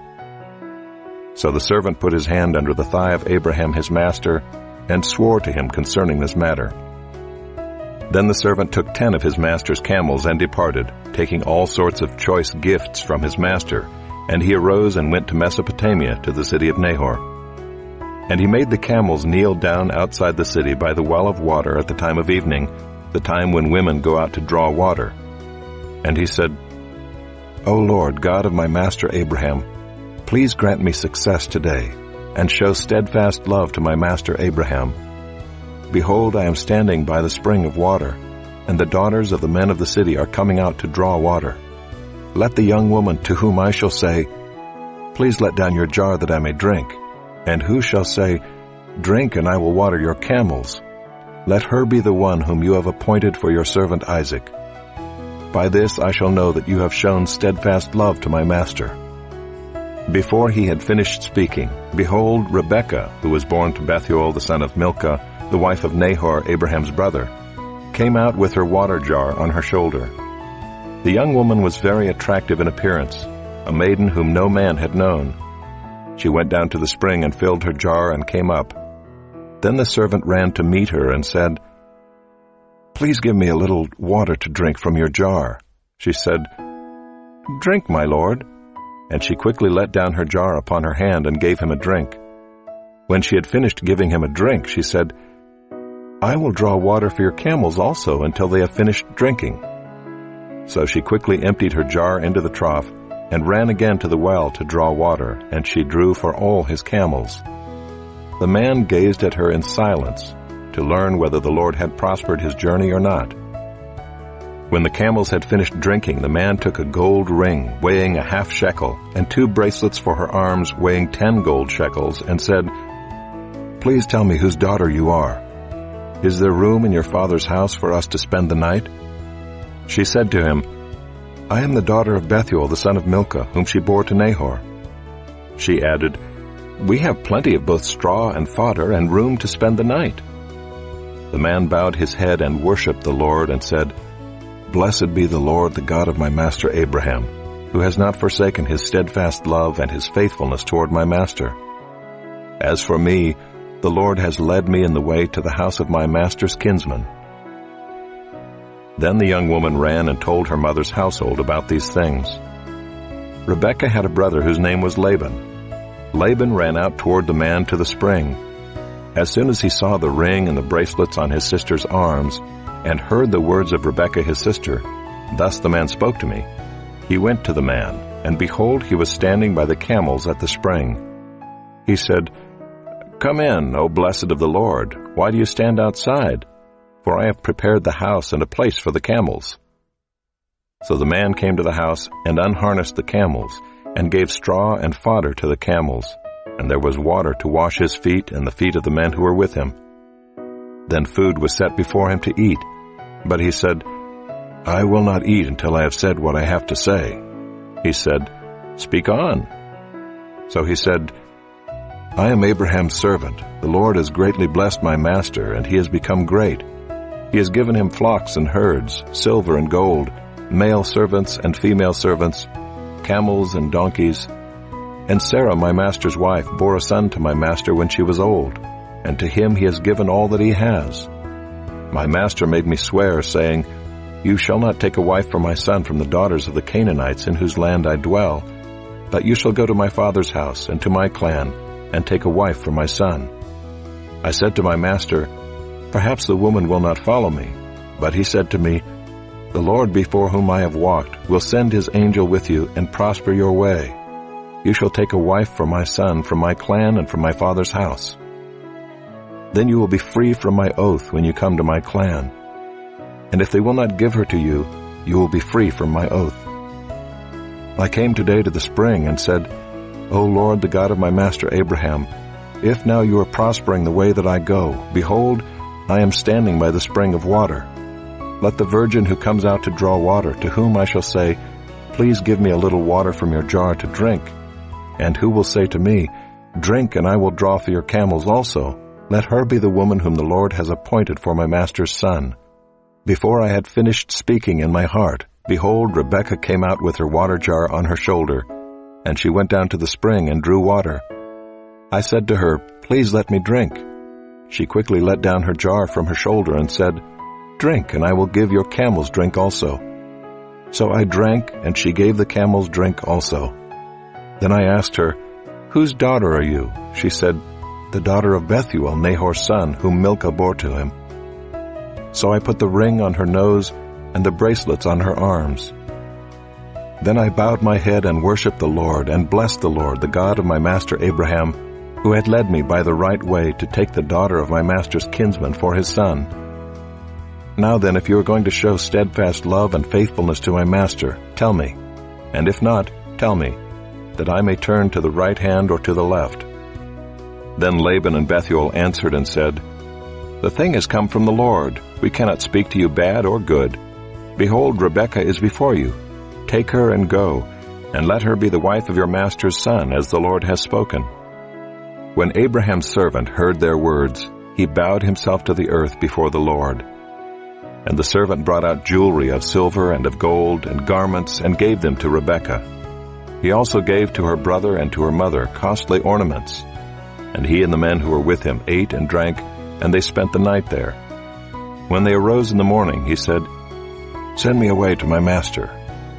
Her brother and her mother said, "Let the young woman remain with us a while, at least 10 days. After that she may go."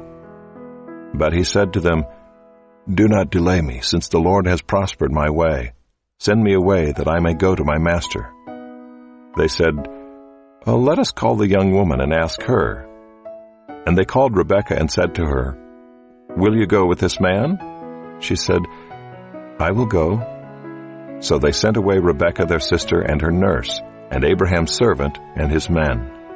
And they blessed Rebekah and said to her, "Our sister, may you become thousands of 10,000s, and may your offspring possess the gate of those who hate him." Then Rebekah and her young women arose and rode on the camels and followed the man. Thus the servant took Rebekah and went his way. Now Isaac had returned from Beer-lahai-roi and was dwelling in the Negeb. And Isaac went out to meditate in the field toward evening. And he lifted up his eyes and saw, and behold, there were camels coming. And Rebekah lifted up her eyes, and when she saw Isaac, she dismounted from the camel and said to the servant, "Who is that man walking in the field to meet us?" The servant said, "It is my master." So she took her veil and covered herself. And the servant told Isaac all the things that he had done. Then Isaac brought her into the tent of Sarah his mother, and took Rebekah, and she became his wife, and he loved her. So Isaac was comforted after his mother's death.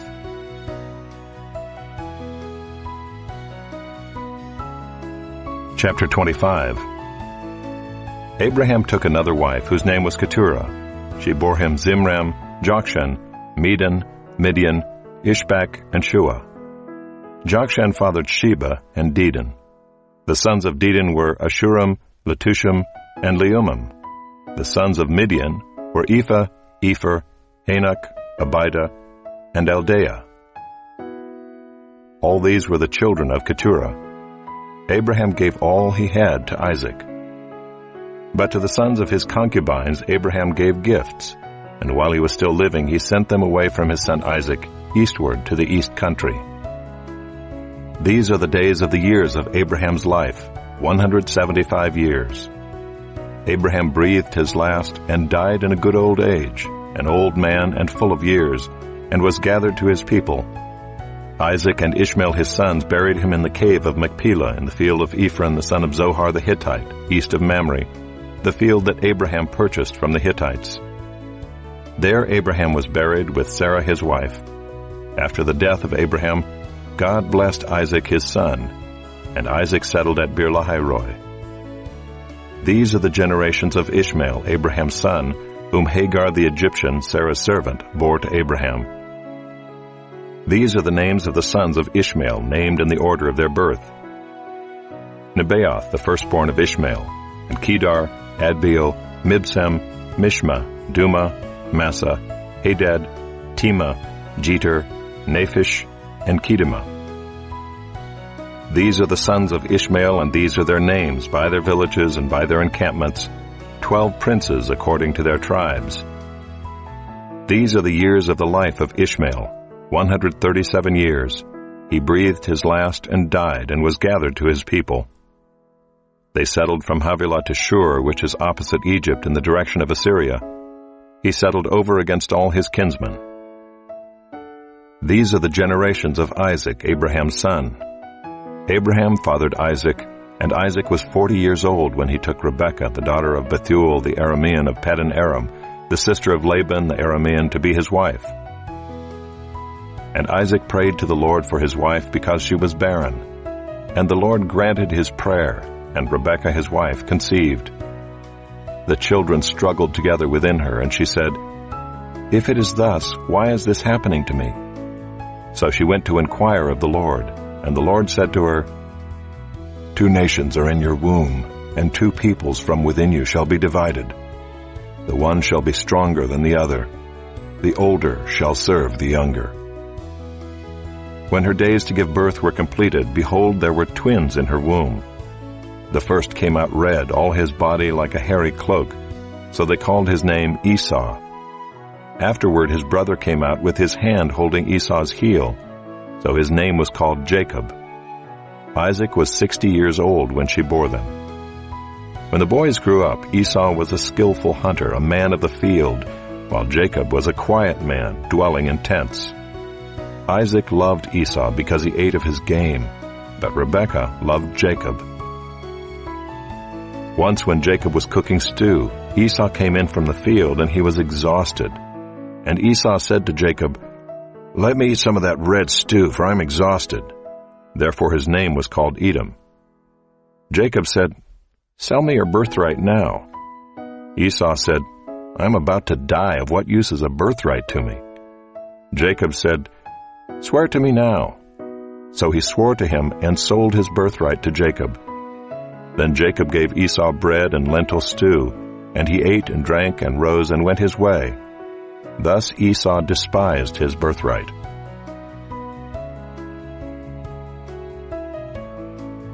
Chapter 26. Now there was a famine in the land, besides the former famine that was in the days of Abraham. And Isaac went to Gerar, to Abimelech king of the Philistines. And the Lord appeared to him and said, "Do not go down to Egypt. Dwell in the land of which I shall tell you. Sojourn in this land, and I will be with you and will bless you. For to you and to your offspring I will give all these lands, and I will establish the oath that I swore to Abraham your father. I will multiply your offspring as the stars of heaven, and will give to your offspring all these lands.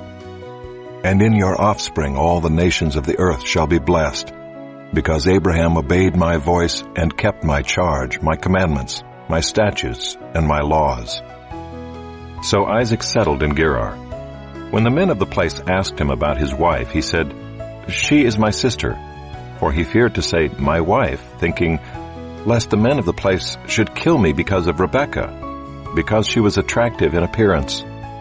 When he had been there a long time, Abimelech king of the Philistines looked out of a window and saw Isaac laughing with Rebekah his wife.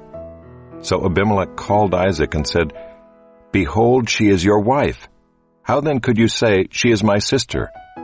Isaac said to him, "Because I thought, lest I die because of her." Abimelech said, "What is this you have done to us? One of the people might easily have lain with your wife, and you would have brought guilt upon us."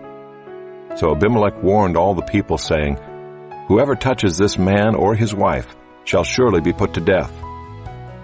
And Isaac sowed in that land, and reaped in the same year 100-fold. The Lord blessed him, and the man became rich and gained more and more until he became very wealthy. He had possessions of flocks and herds and many servants, so that the Philistines envied him. Now the Philistines had stopped and filled with earth all the wells that his father's servants had dug in the days of Abraham his father. And Abimelech said to Isaac, "Go away from us, for you are much mightier than we." So Isaac departed from there and encamped in the valley of Gerar and settled there. And Isaac dug again the wells of water that had been dug in the days of Abraham his father, which the Philistines had stopped after the death of Abraham.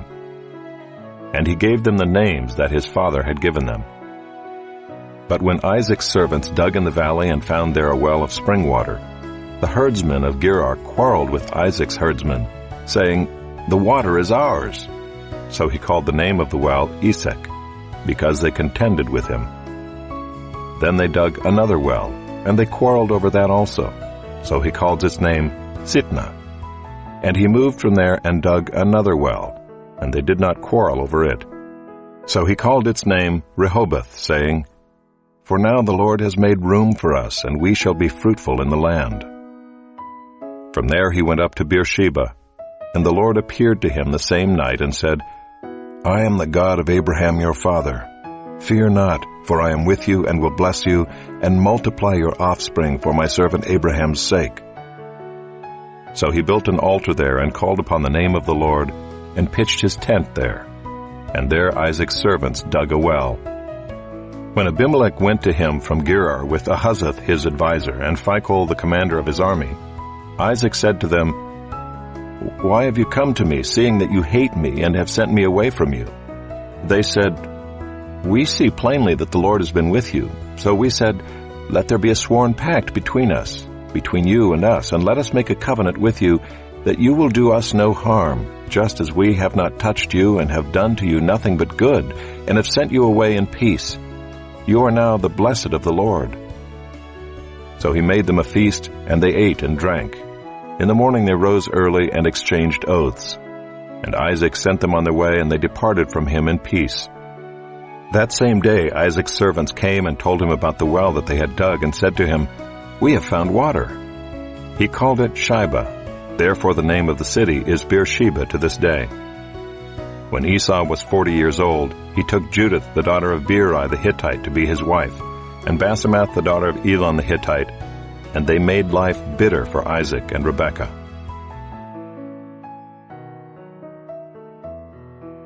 Chapter 27. When Isaac was old and his eyes were dim so that he could not see, he called Esau his older son and said to him, "My son." And he answered, "Here I am." He said, "Behold, I am old. I do not know the day of my death.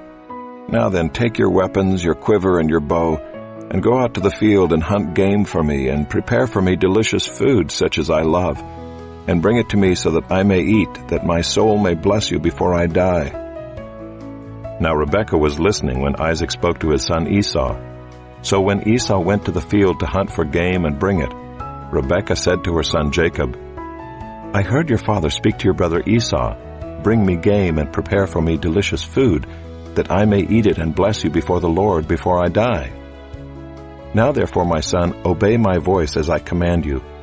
Go to the flock and bring me 2 good young goats, so that I may prepare from them delicious food for your father, such as he loves, and you shall bring it to your father to eat, so that he may bless you before he dies."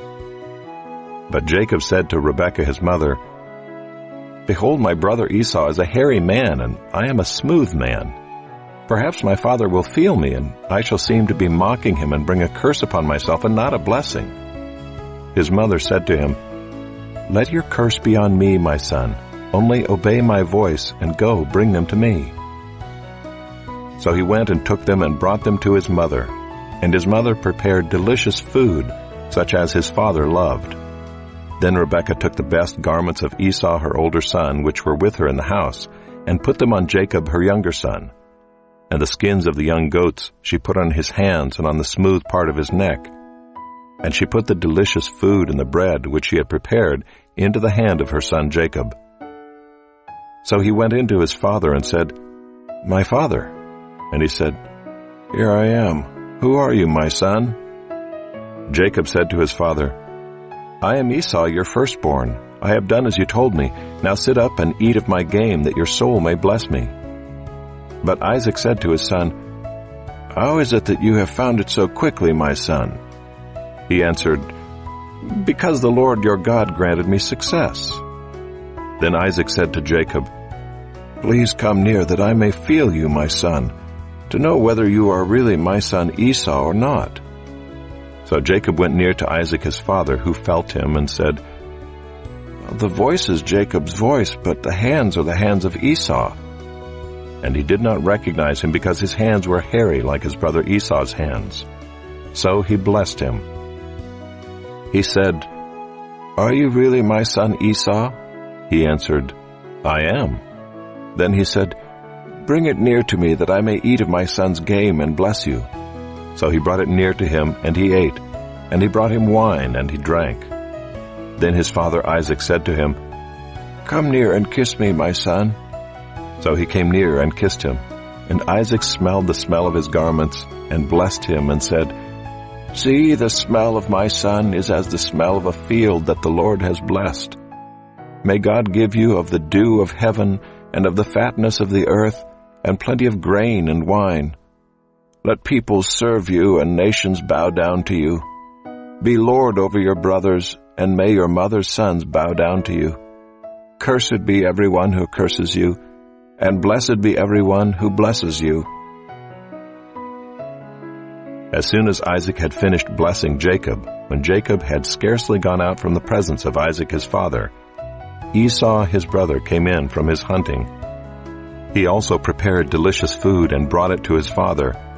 And he said to his father, "Let my father arise and eat of his son's game, that you may bless me." His father Isaac said to him, "Who are you?" He answered, "I am your son, your firstborn, Esau." Then Isaac trembled very violently and said, "Who was it then that hunted game and brought it to me, and I ate it all before you came? And I have blessed him. Yes, and he shall be blessed." As soon as Esau heard the words of his father, he cried out with an exceedingly great and bitter cry, and said to his father, "Bless me, even me also, O my father." But he said, "Your brother came deceitfully, and he has taken away your blessing." Esau said, "Is he not rightly named Jacob? For he has cheated me these 2 times. He took away my birthright, and behold, now he has taken away my blessing." Then he said, "Have you not reserved a blessing for me?" Isaac answered and said to Esau, "Behold, I have made him lord over you, and all his brothers I have given to him for servants, and with grain and wine I have sustained him. What then can I do for you, my son?" Esau said to his father, "Have you but one blessing, my father? Bless me, even me also, O my father." And Esau lifted up his voice and wept. Then Isaac his father answered and said to him, "Behold, away from the fatness of the earth shall your dwelling be, and away from the dew of heaven on high. By your sword you shall live, and you shall serve your brother. But when you grow restless, you shall break his yoke from your neck." Now Esau hated Jacob because of the blessing with which his father had blessed him, and Esau said to himself, "The days of mourning for my father are approaching, then I will kill my brother Jacob." But the words of Esau her older son were told to Rebekah. So she sent and called Jacob her younger son, and said to him, "Behold, your brother Esau comforts himself about you by planning to kill you. Now therefore, my son, obey my voice. Arise, flee to Laban my brother in Haran, and stay with him a while, until your brother's fury turns away, until your brother's anger turns away from you, and he forgets what you have done to him. Then I will send and bring you from there. Why should I be bereft of you both in one day?" Then Rebekah said to Isaac, "I loathe my life because of the Hittite women. If Jacob marries one of the Hittite women like these, one of the women of the land, what good will my life be to me?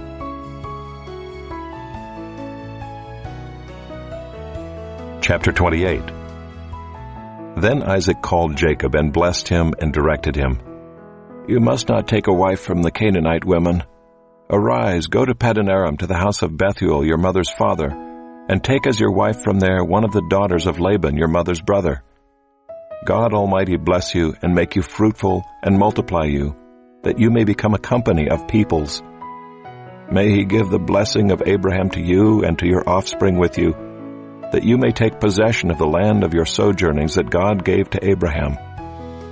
Thus Isaac sent Jacob away, and he went to Paddan-aram, to Laban, the son of Bethuel the Aramean, the brother of Rebekah, Jacob's and Esau's mother. Now Esau saw that Isaac had blessed Jacob, and sent him away to Paddan-aram to take a wife from there, and that as he blessed him he directed him, "You must not take a wife from the Canaanite women," and that Jacob had obeyed his father and his mother, and gone to Paddan-aram. So when Esau saw that the Canaanite women did not please Isaac his father, Esau went to Ishmael and took as his wife, besides the wives he had, Mahalath the daughter of Ishmael, Abraham's son, the sister of Nebaioth. Jacob left Beersheba and went toward Haran, and he came to a certain place and stayed there that night, because the sun had set. Taking one of the stones of the place, he put it under his head and lay down in that place to sleep. And he dreamed, and behold, there was a ladder set up on the earth, and the top of it reached to heaven. And behold, the angels of God were ascending and descending on it. And behold, the Lord stood above it and said, "I am the Lord, the God of Abraham your father, and the God of Isaac. The land on which you lie I will give to you and to your offspring. Your offspring shall be like the dust of the earth, and you shall spread abroad to the west and to the east, and to the north and to the south. And in you and your offspring shall all the families of the earth be blessed. Behold, I am with you, and will keep you wherever you go, and will bring you back to this land. For I will not leave you until I have done what I have promised you." Then Jacob awoke from his sleep and said, "Surely the Lord is in this place, and I did not know it." And he was afraid and said, "How awesome is this place! This is none other than the house of God, and this is the gate of heaven." So early in the morning Jacob took the stone that he had put under his head, and set it up for a pillar, and poured oil on the top of it. He called the name of that place Bethel, but the name of the city was Luz at the first. Then Jacob made a vow, saying, "If God will be with me and will keep me in this way that I go, and will give me bread to eat and clothing to wear, so that I come again to my father's house in peace, then the Lord shall be my God, and this stone which I have set up for a pillar shall be God's house. And of all that you give me I will give a full tenth to you." Chapter 29. Then Jacob went on his journey, and came to the land of the people of the east.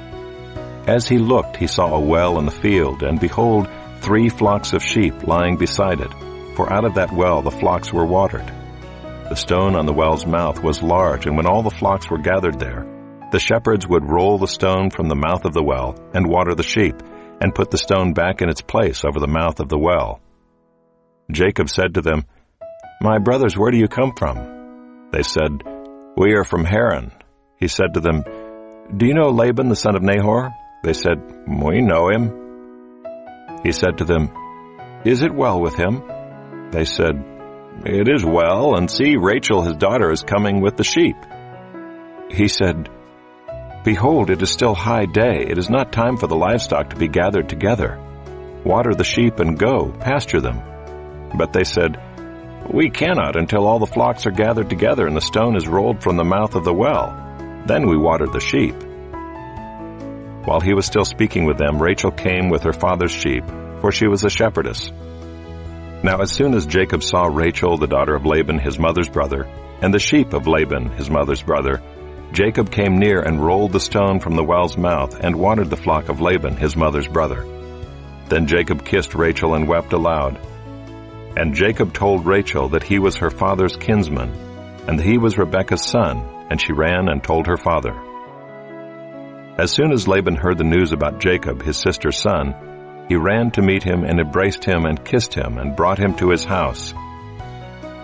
Jacob told Laban all these things, and Laban said to him, "Surely you are my bone and my flesh." And he stayed with him a month. Then Laban said to Jacob, "Because you are my kinsman, should you therefore serve me for nothing? Tell me, what shall your wages be?" Now Laban had 2 daughters. The name of the older was Leah, and the name of the younger was Rachel. Leah's eyes were weak, but Rachel was beautiful in form and appearance. Jacob loved Rachel, and he said, "I will serve you 7 years for your younger daughter Rachel." Laban said, "It is better that I give her to you than that I should give her to any other man. Stay with me." So Jacob served 7 years for Rachel, and they seemed to him but a few days because of the love he had for her. Then Jacob said to Laban, "Give me my wife, that I may go into her, for my time is completed." So Laban gathered together all the people of the place and made a feast. But in the evening he took his daughter Leah and brought her to Jacob, and he went into her. Laban gave his female servant Zilpah to his daughter Leah to be her servant. And in the morning, behold, it was Leah. And Jacob said to Laban, "What is this you have done to me? Did I not serve with you for Rachel? Why then have you deceived me?" Laban said, "It is not so done in our country to give the younger before the firstborn. Complete the week of this one, and we will give you the other also in return for serving me another 7 years." Jacob did so and completed her week. Then Laban gave him his daughter Rachel to be his wife. Laban gave his female servant Bilhah to his daughter Rachel to be her servant. So Jacob went in to Rachel also, and he loved Rachel more than Leah, and served Laban for another 7 years. When the Lord saw that Leah was hated, he opened her womb, but Rachel was barren. And Leah conceived and bore a son, and she called his name Reuben, for she said, "Because the Lord has looked upon my affliction, for now my husband will love me." She conceived again and bore a son, and said, "Because the Lord has heard that I am hated, he has given me this son also." And she called his name Simeon. Again she conceived and bore a son, and said, "Now this time my husband will be attached to me, because I have borne him 3 sons." Therefore his name was called Levi. And she conceived again and bore a son, and said, "This time I will praise the Lord." Therefore she called his name Judah. Then she ceased bearing. Chapter 30. When Rachel saw that she bore Jacob no children, she envied her sister. She said to Jacob, "Give me children, or I shall die." Jacob's anger was kindled against Rachel, and he said, "Am I in the place of God, who has withheld from you the fruit of the womb?" Then she said, "Here is my servant Bilhah. Go in to her, so that she may give birth on my behalf, that even I may have children through her." So she gave him her servant Bilhah as a wife, and Jacob went in to her. And Bilhah conceived and bore Jacob a son. Then Rachel said, "God has judged me, and has also heard my voice and given me a son." Therefore she called his name Dan. Rachel's servant Bilhah conceived again and bore Jacob a second son. Then Rachel said, "With mighty wrestlings I have wrestled with my sister, and have prevailed." So she called his name Naphtali. When Leah saw that she had ceased bearing children, she took her servant Zilpah and gave her to Jacob as a wife. Then Leah's servant Zilpah bore Jacob a son, and Leah said, "Good fortune has come." So she called his name Gad. Leah's servant Zilpah bore Jacob a second son, and Leah said, "Happy am I, for women have called me happy." So she called his name Asher. In the days of wheat harvest, Reuben went and found mandrakes in the field, and brought them to his mother Leah. Then Rachel said to Leah, "Please give me some of your son's mandrakes." But she said to her, "Is it a small matter that you have taken away my husband? Would you take away my son's mandrakes also?" Rachel said, "Then he may lie with you tonight in exchange for your son's mandrakes." When Jacob came from the field in the evening, Leah went out to meet him and said, "You must come in to me, for I have hired you with my son's mandrakes." So he lay with her that night. And God listened to Leah, and she conceived and bore Jacob a fifth son. Leah said, God has given me my wages because I gave my servant to my husband." So she called his name Issachar. And Leah conceived again, and she bore Jacob a sixth son. Then Leah said, "God has endowed me with a good endowment. Now my husband will honor me because I have borne him 6 sons." So she called his name Zebulun. Afterwards she bore a daughter and called her name Dinah. Then God remembered Rachel, and God listened to her and opened her womb. She conceived and bore a son, and said, "God has taken away my reproach." And she called his name Joseph, saying, "May the Lord add to me another son." As soon as Rachel had borne Joseph, Jacob said to Laban, "Send me away that I may go to my own home and country. Give me my wives and my children for whom I have served you, that I may go, for you know the service that I have given you." But Laban said to him, "If I have found favor in your sight, I have learned by divination that the Lord has blessed me because of you. Name your wages, and I will give it."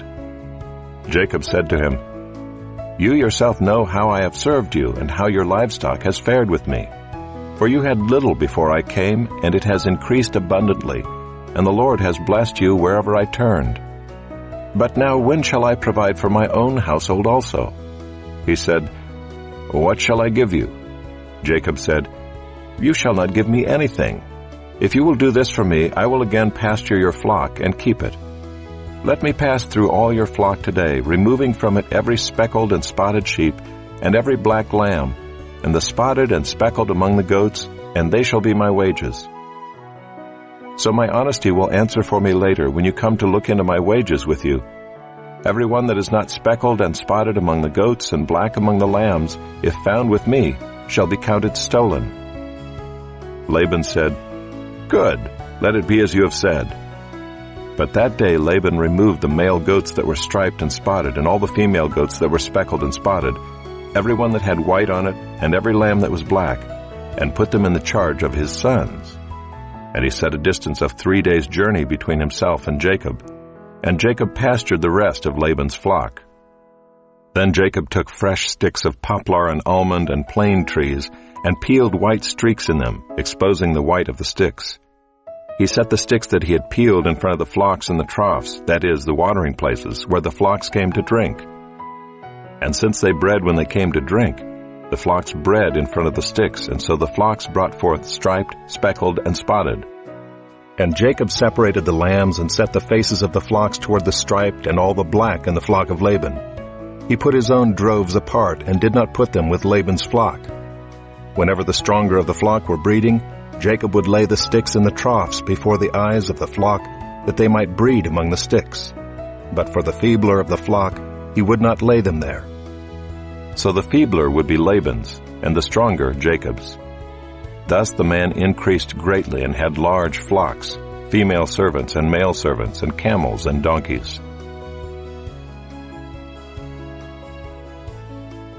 Chapter 31. Now Jacob heard that the sons of Laban were saying, "Jacob has taken all that was our father's, and from what was our father's he has gained all this wealth." And Jacob saw that Laban did not regard him with favor as before. Then the Lord said to Jacob, "Return to the land of your fathers and to your kindred, and I will be with you." So Jacob sent and called Rachel and Leah into the field where his flock was, and said to them, "I see that your father does not regard me with favor as he did before, but the God of my father has been with me. You know that I have served your father with all my strength, yet your father has cheated me and changed my wages 10 times. But God did not permit him to harm me.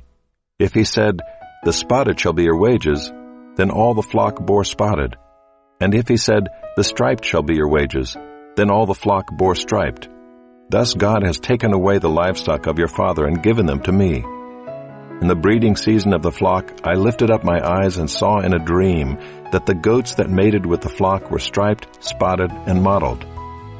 Then the angel of God said to me in the dream, 'Jacob,' and I said, 'Here I am.' And he said, 'Lift up your eyes and see, all the goats that mate with the flock are striped, spotted, and mottled. For I have seen all that Laban is doing to you. I am the God of Bethel, where you anointed a pillar and made a vow to me.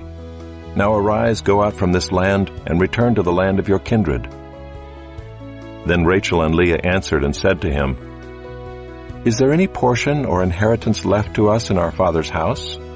Are we not regarded by him as foreigners? For he has sold us, and he has indeed devoured our money.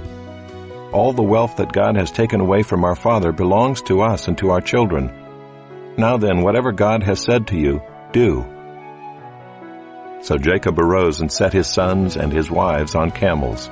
He drove away all his livestock, all his property that he had gained, the livestock in his possession that he had acquired in Paddan Aram, to go to the land of Canaan to his father Isaac.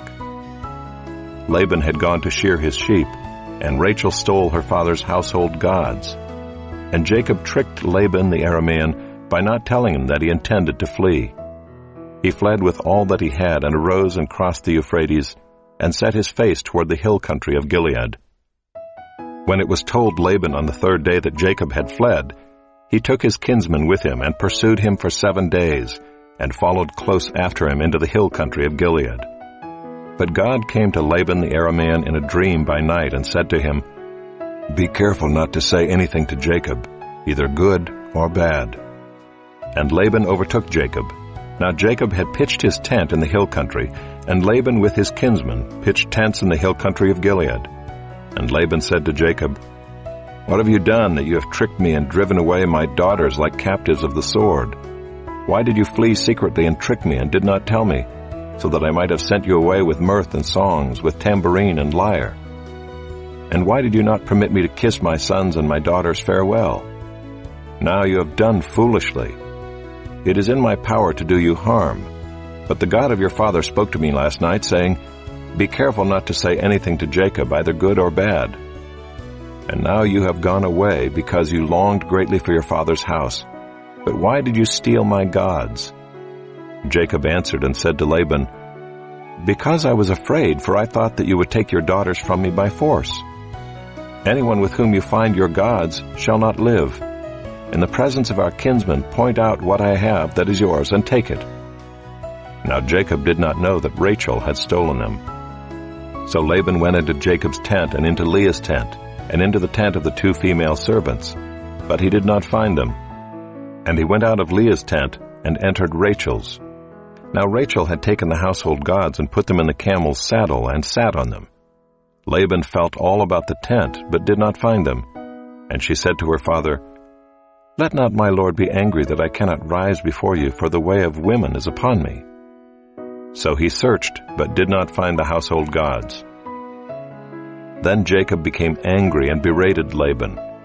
Jacob said to Laban, "What is my offense? What is my sin that you have hotly pursued me? For you have felt through all my goods. What have you found of all your household goods?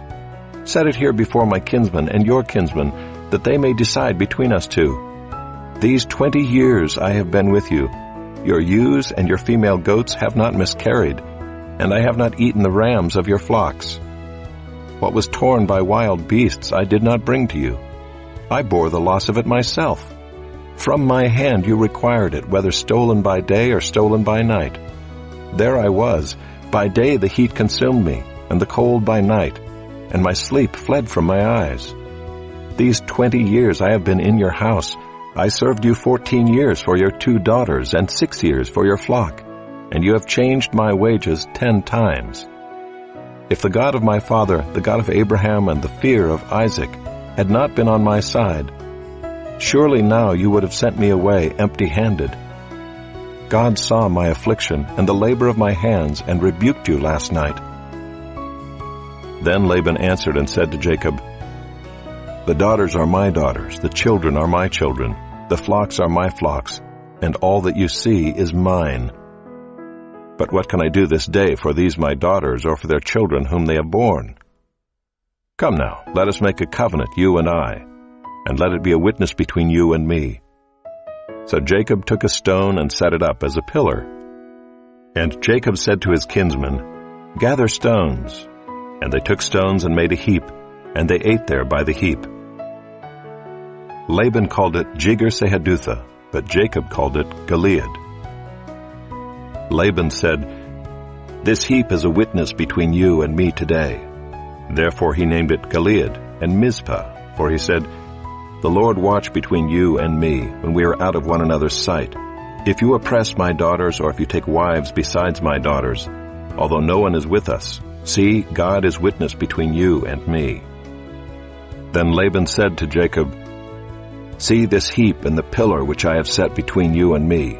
This heap is a witness, and the pillar is a witness, that I will not pass over this heap to you, and you will not pass over this heap and this pillar to me to do harm. The God of Abraham and the God of Nahor, the God of their father, judge between us."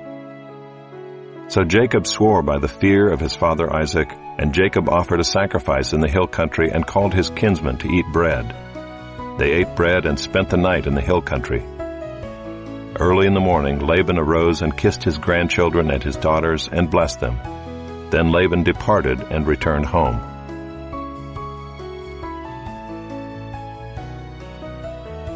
Chapter 32.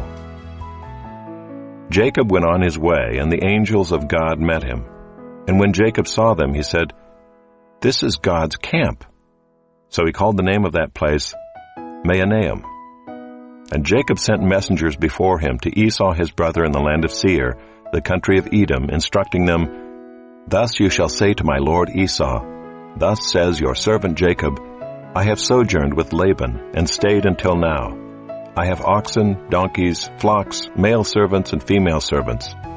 I have sent to tell my lord in order that I may find favor in your sight." And the messengers returned to Jacob, saying, "We came to your brother Esau, and he is coming to meet you, and there are 400 men with him." Then Jacob was greatly afraid and distressed. He divided the people who were with him and the flocks and herds and camels into 2 camps, thinking, "If Esau comes to the one camp and attacks it, then the camp that is left will escape." And Jacob said, "O God of my father Abraham, and God of my father Isaac, O Lord, who said to me, Return to your country and to your kindred, that I may do you good. I am not worthy of the least of all the deeds of steadfast love and all the faithfulness that you have shown to your servant. For with only my staff I crossed this Jordan, and now I have become 2 camps. Please deliver me from the hand of my brother, from the hand of Esau, for I fear him, that he may come and attack me, the mothers with the children. But you said, I will surely do you good, and make your offspring as the sand of the sea, which cannot be numbered for multitude." So he stayed there that night, and from what he had with him he took a present for his brother Esau, 200 female goats and 20 male goats, 200 ewes and 20 rams, 30 milking camels and their calves, 40 cows and 10 bulls, 20 female donkeys and 10 male donkeys. These he handed over to his servants, every drove by itself, and said to his servants, "Pass on ahead of me and put a space between drove and drove." He instructed the first, "When Esau my brother meets you and asks you, 'To whom do you belong? Where are you going? And whose are these ahead of you?' Then you shall say, 'They belong to your servant Jacob. They are a present sent to my lord Esau. And moreover, he is behind us.'" He likewise instructed the second and the third and all who followed the droves. "You shall say the same thing to Esau when you find him. And you shall say, 'Moreover, your servant Jacob is behind us.' For he thought, 'I may appease him with the present that goes ahead of me, and afterward I shall see his face. Perhaps he will accept me.' So the present passed on ahead of him, and he himself stayed that night in the camp. The same night he arose and took his 2 wives, his 2 female servants, and his 11 children, and crossed the ford of the Jabbok. He took them and sent them across the stream, and everything else that he had, and Jacob was left alone. And a man wrestled with him until the breaking of the day. When the man saw that he did not prevail against Jacob, he touched his hip socket, and Jacob's hip was put out of joint as he wrestled with him. Then he said, "Let me go, for the day has broken." But Jacob said, "I will not let you go unless you bless me." And he said to him, "What is your name?" And he said, "Jacob." Then he said, "Your name shall no longer be called Jacob, but Israel, for you have striven with God and with men, and have prevailed." Then Jacob asked him, "Please tell me your name." But he said, "Why is it that you ask my name?" And there he blessed him. So Jacob called the name of the place Peniel, saying, For I have seen God face to face, and yet my life has been delivered. The sun rose upon him as he passed Penuel, limping because of his hip. Therefore to this day the people of Israel do not eat the sinew of the thigh that is on the hip socket, because he touched the socket of Jacob's hip on the sinew of the thigh. Chapter 33. And Jacob lifted up his eyes and looked, and behold, Esau was coming, and 400 men with him. So he divided the children among Leah and Rachel and the 2 female servants. And he put the servants with their children in front, then Leah with her children, and Rachel and Joseph last of all. He himself went on before them, bowing himself to the ground 7 times until he came near to his brother. But Esau ran to meet him and embraced him and fell upon his neck and kissed him, and they wept. And when Esau lifted up his eyes and saw the women and children, he said, "Who are these with you?" Jacob said, "The children whom God has graciously given your servant." Then the servants drew near, they and their children, and bowed down. Leah likewise and her children drew near and bowed down. And last Joseph and Rachel drew near, and they bowed down. Esau said, "What do you mean by all this company that I met?" Jacob answered, "To find favor in the sight of my Lord." But Esau said, "I have enough, my brother. Keep what you have for yourself." Jacob said, "No, please, if I have found favor in your sight, then accept my present from my hand. For I have seen your face, which is like seeing the face of God, and you have accepted me. Please accept my blessing that is brought to you, because God has dealt graciously with me, and because I have enough." Thus he urged him, and he took it. Then Esau said, "Let us journey on our way, and I will go ahead of you." But Jacob said to him, "My Lord knows that the children are frail, and that the nursing flocks and herds are a care to me. If they are driven hard for one day, all the flocks will die. Let my Lord pass on ahead of his servant, and I will lead on slowly at the pace of the livestock that are ahead of me, and at the pace of the children, until I come to my Lord in Seir." So Esau said, "Let me leave with you some of the people who are with me." But he said, "What need is there? Let me find favor in the sight of my Lord." So Esau returned that day on his way to Seir. But Jacob journeyed to Succoth, and built himself a house and made booths for his livestock. Therefore the name of the place is called Succoth. And Jacob came safely to the land of Shechem, which is in the land of Canaan, on his way to Paddan Aram, and he camped before the city. And from the sons of Hamor, Shechem's father, he bought for 100 pieces of money the piece of land on which he had pitched his tent. There he erected an altar and called it El Elohe Israel.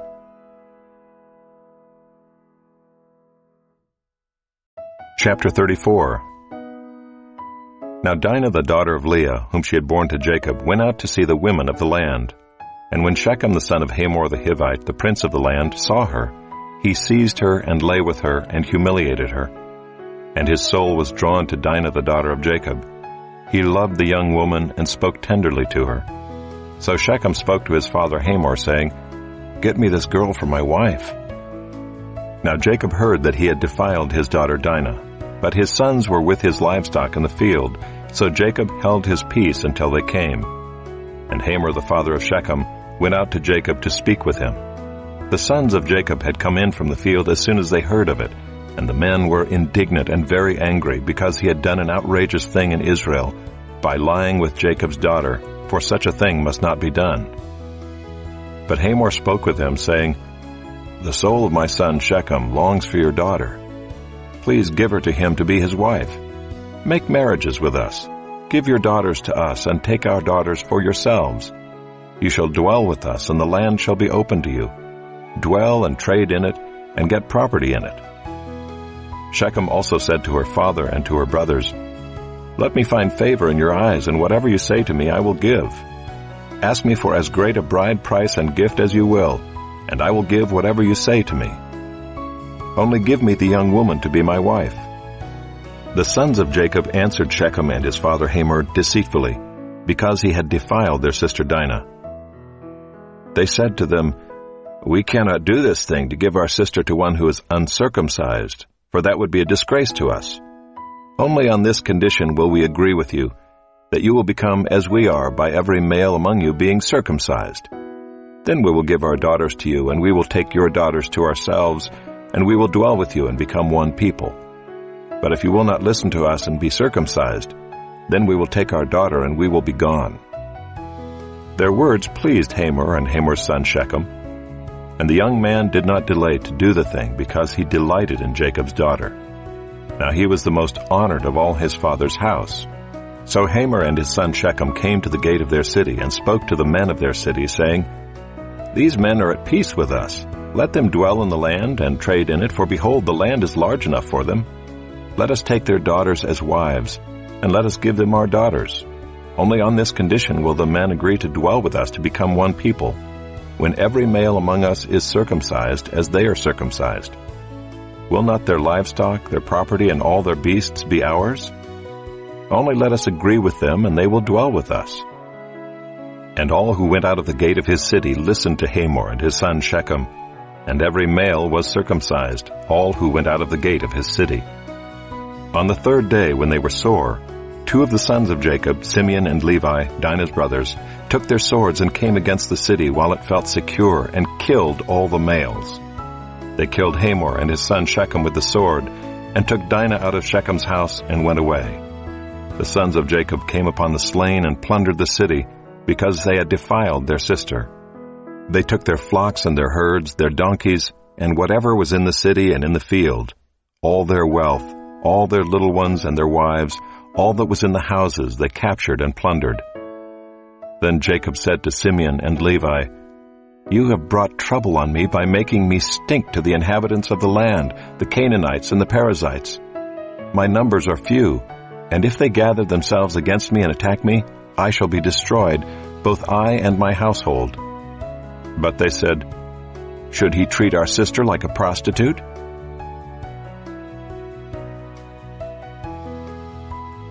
Chapter 35. God said to Jacob, "Arise, go up to Bethel and dwell there. Make an altar there to the God who appeared to you when you fled from your brother Esau." So Jacob said to his household and to all who were with him, "Put away the foreign gods that are among you, and purify yourselves, and change your garments. Then let us arise and go up to Bethel, so that I may make there an altar to the God who answers me in the day of my distress, and has been with me wherever I have gone." So they gave to Jacob all the foreign gods that they had, and the rings that were in their ears. Jacob hid them under the terebinth tree that was near Shechem. And as they journeyed, a terror from God fell upon the cities that were around them, so that they did not pursue the sons of Jacob. And Jacob came to Luz, that is Bethel, which is in the land of Canaan, he and all the people who were with him, and there he built an altar and called the place El-Bethel, because there God had revealed himself to him when he fled from his brother. And Deborah, Rebekah's nurse, died, and she was buried under an oak below Bethel. So he called its name Allon-Bacuth. God appeared to Jacob again when he came to Paddan-aram, and blessed him. And God said to him, "Your name is Jacob. No longer shall your name be called Jacob, but Israel shall be your name." So he called his name Israel. And God said to him, "I am God Almighty. Be fruitful and multiply. A nation and a company of nations shall come from you, and kings shall come from your own body. The land that I gave to Abraham and Isaac I will give to you, and I will give the land to your offspring after you." Then God went up from him in the place where he had spoken with him. And Jacob set up a pillar in the place where he had spoken with him, a pillar of stone. He poured out a drink offering on it and poured oil on it. So Jacob called the name of the place where God had spoken with him Bethel. Then they journeyed from Bethel. When they were still some distance from Ephrath, Rachel went into labor, and she had hard labor. And when her labor was at its hardest, the midwife said to her, "Do not fear, for you have another son." And as her soul was departing, for she was dying, she called his name Ben-Oni, but his father called him Benjamin. So Rachel died, and she was buried on the way to Ephrath, that is Bethlehem. And Jacob set up a pillar over her tomb. It is the pillar of Rachel's tomb, which is there to this day. Israel journeyed on and pitched his tent beyond the Tower of Eder. While Israel lived in that land, Reuben went and lay with Bilhah, his father's concubine, and Israel heard of it. Now the sons of Jacob were 12. The sons of Leah, Reuben, Jacob's firstborn, Simeon, Levi, Judah, Issachar, and Zebulun. The sons of Rachel, Joseph and Benjamin. The sons of Bilhah, Rachel's servant, Dan and Naphtali. The sons of Zilpah, Leah's servant, Gad and Asher. These were the sons of Jacob who were born to him in Paddan Aram. And Jacob came to his father Isaac at Mamre, or Kiriath Arba, that is Hebron, where Abraham and Isaac had sojourned. Now the days of Isaac were 180 years, and Isaac breathed his last, and he died and was gathered to his people, old and full of days. And his sons Esau and Jacob buried him.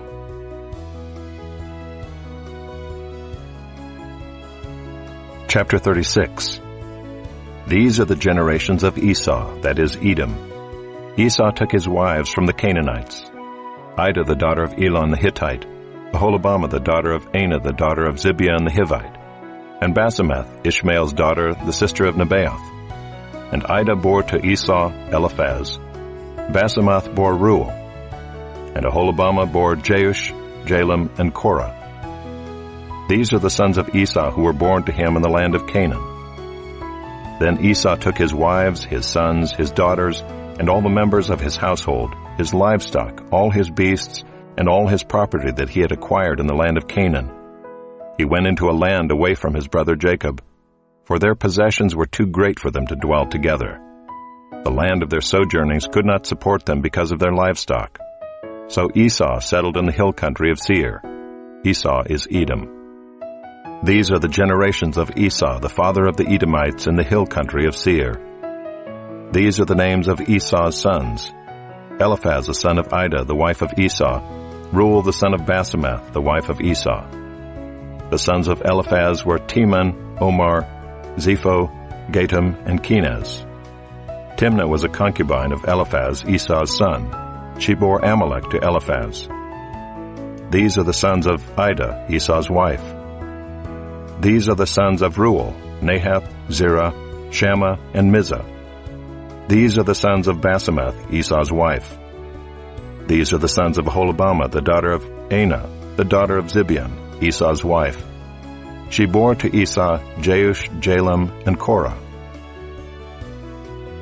These are the chiefs of the sons of Esau, the sons of Eliphaz the firstborn of Esau.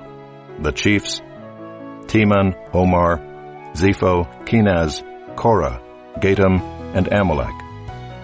These are the chiefs of Eliphaz in the land of Edom. These are the sons of Ida. These are the sons of Reuel, Esau's son. The chiefs Nahath, Zerah, Shammah, and Mizah. These are the chiefs of Reuel in the land of Edom.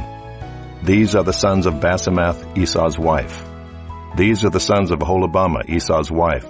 The chiefs Jeush, Jalam, and Korah. These are the chiefs born of Aholibamah, the daughter of Anah, Esau's wife. These are the sons of Esau, that is Edom, and these are their chiefs. These are the sons of Seir the Horite, the inhabitants of the land: Lotan, Shobal, Zibeon, Anah, Dishan, Ezer, and Dishan. These are the chiefs of the Horites, the sons of Seir in the land of Edom. The sons of Lotan were Hori and Hemam, and Lotan's sister was Timnah. These are the sons of Shobal: Alvan, Manahath, Ebal, Shepho, and Onam. These are the sons of Zibeon: Aiah and Anah. He is the Anah who found the hot springs in the wilderness, as he pastured the donkeys of Zibeon his father. These are the children of Anah, Dishan and Aholibamah the daughter of Anah. These are the sons of Dishan: Himdan, Eshban, Ithran, and Kiran. These are the sons of Ezer: Bilhan, Zaavan, and Achan. These are the sons of Dishan: Uz and Aaron. These are the chiefs of the Horites, the chiefs Lotan, Shobal, Zibeon, Anah, Dishan, Ezer, and Dishan. These are the chiefs of the Horites, chief by chief in the land of Seir. These are the kings who reigned in the land of Edom before any king reigned over the Israelites. Bela the son of Beor reigned in Edom, the name of his city being Dinhabah. Bela died, and Jobab the son of Zerah of Bozrah reigned in his place. Jobab died, and Husham of the land of the Temanites reigned in his place. Husham died, and Hadad the son of Bedad, who defeated Midian in the country of Moab, reigned in his place, the name of his city being Avith. Hadad died, and Samlah of Masrekah reigned in his place. Samlah died, and Shaul of Rehoboth on the Euphrates reigned in his place. Shaul died, and Baal-Hanan the son of Achbor reigned in his place. Baal-Hanan the son of Achbor died, and Hadar reigned in his place, the name of his city being Pau. His wife's name was Mehetabel, the daughter of Matred, daughter of Mezahab. These are the names of the chiefs of Esau according to their clans and their dwelling places by their names. The chiefs Timnah, Alva, Jetheth, Aholibamah, Elah, Pinon, Kenaz, Teman, Mibzar, Magdiel, and Iram. These are the chiefs of Edom, that is, Esau the father of Edom, according to their dwelling places in the land of their possession. Chapter 37. Jacob lived in the land of his father's sojournings in the land of Canaan. These are the generations of Jacob. Joseph, being 17 years old, was pasturing the flock with his brothers. He was a boy with the sons of Bilhah and Zilpah, his father's wives. And Joseph brought a bad report of them to their father. Now Israel loved Joseph more than any other of his sons, because he was the son of his old age. And he made him a robe of many colors. But when his brothers saw that their father loved him more than all his brothers, they hated him and could not speak peacefully to him. Now Joseph had a dream, and when he told it to his brothers, they hated him even more. He said to them, "Hear this dream that I have dreamed. Behold, we were binding sheaves in the field, and behold, my sheaf arose and stood upright. And behold, your sheaves gathered around it and bowed down to my sheaf." His brothers said to him, "Are you indeed to reign over us? Or are you indeed to rule over us?" So they hated him even more for his dreams and for his words. Then he dreamed another dream and told it to his brothers and said, "Behold, I have dreamed another dream. Behold, the sun, the moon, and 11 stars were bowing down to me." But when he told it to his father and to his brothers, his father rebuked him and said to him, "What is this dream that you have dreamed? Shall I and your mother and your brothers indeed come to bow ourselves to the ground before you?" And his brothers were jealous of him, but his father kept the saying in mind. Now his brothers went to pasture their father's flock near Shechem. And Israel said to Joseph, "Are not your brothers pasturing the flock at Shechem? Come, I will send you to them." And he said to him, "Here I am." So he said to him, "Go now, see if it is well with your brothers and with the flock, and bring me word." So he sent him from the valley of Hebron, and he came to Shechem. And a man found him wandering in the fields, and the man asked him, "What are you seeking?" "I am seeking my brothers," he said. "Tell me, please, where they are pasturing the flock." And the man said, "They have gone away, for I heard them say, 'Let us go to Dothan.'" So Joseph went after his brothers and found them at Dothan. They saw him from afar, and before he came near to them, they conspired against him to kill him. They said to one another, "Here comes this dreamer. Come now, let us kill him and throw him into one of the pits. Then we will say that a fierce animal has devoured him, and we will see what will become of his dreams." But when Reuben heard it, he rescued him out of their hands, saying, "Let us not take his life." And Reuben said to them, "Shed no blood. Throw him into this pit here in the wilderness, but do not lay a hand on him, that he might rescue him out of their hand to restore him to his father." So when Joseph came to his brothers, they stripped him of his robe, the robe of many colors that he wore, and they took him and threw him into a pit. The pit was empty, there was no water in it. Then they sat down to eat. And looking up, they saw a caravan of Ishmaelites coming from Gilead with their camels bearing gum, balm, and myrrh, on their way to carry it down to Egypt. Then Judah said to his brothers, "What profit is it if we kill our brother and conceal his blood? "Come, let us sell him to the Ishmaelites, and let not our hand be upon him, for he is our brother, our own flesh." And his brothers listened to him. Then Midianite traders passed by, and they drew Joseph up and lifted him out of the pit, and sold him to the Ishmaelites for 20 shekels of silver. They took Joseph to Egypt. When Reuben returned to the pit and saw that Joseph was not in the pit, he tore his clothes and returned to his brothers and said, "The boy is gone, and where shall I go?" Then they took Joseph's robe and slaughtered a goat and dipped the robe in the blood. And they sent the robe of many colors and brought it to their father and said, "This we have found. Please identify whether it is your son's robe or not." And he identified it and said, "It is my son's robe. A fierce animal has devoured him. Joseph is without doubt torn to pieces." Then Jacob tore his garments and put sackcloth on his loins and mourned for his son many days. All his sons and all his daughters rose up to comfort him, but he refused to be comforted and said, "No, I shall go down to Sheol to my son, mourning." Thus his father wept for him. Meanwhile the Midianites had sold him in Egypt to Potiphar, an officer of Pharaoh, the captain of the guard. Chapter 38. It happened at that time that Judah went down from his brothers and turned aside to a certain Adullamite, whose name was Hira. There Judah saw the daughter of a certain Canaanite whose name was Shua.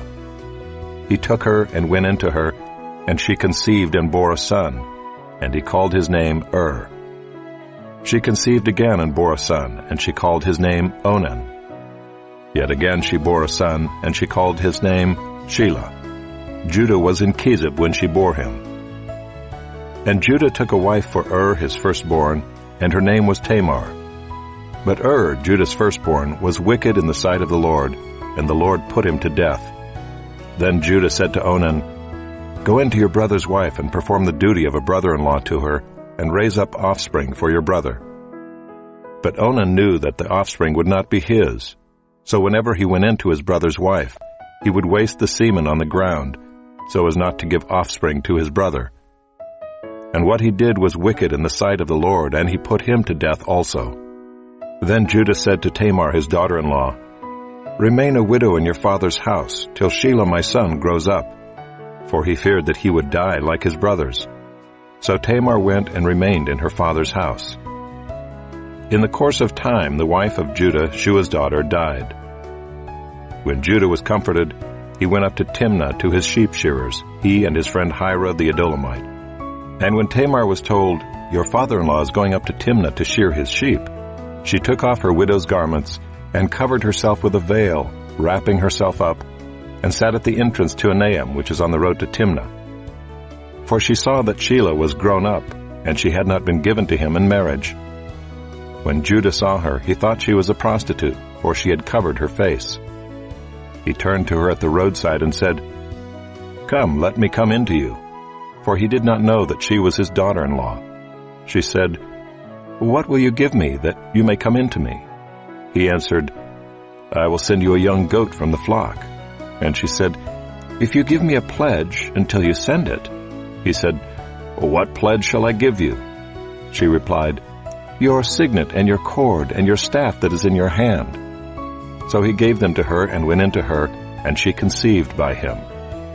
Then she arose and went away, and taking off her veil she put on the garments of her widowhood. When Judah sent the young goat by his friend the Adullamite to take back the pledge from the woman's hand, he did not find her.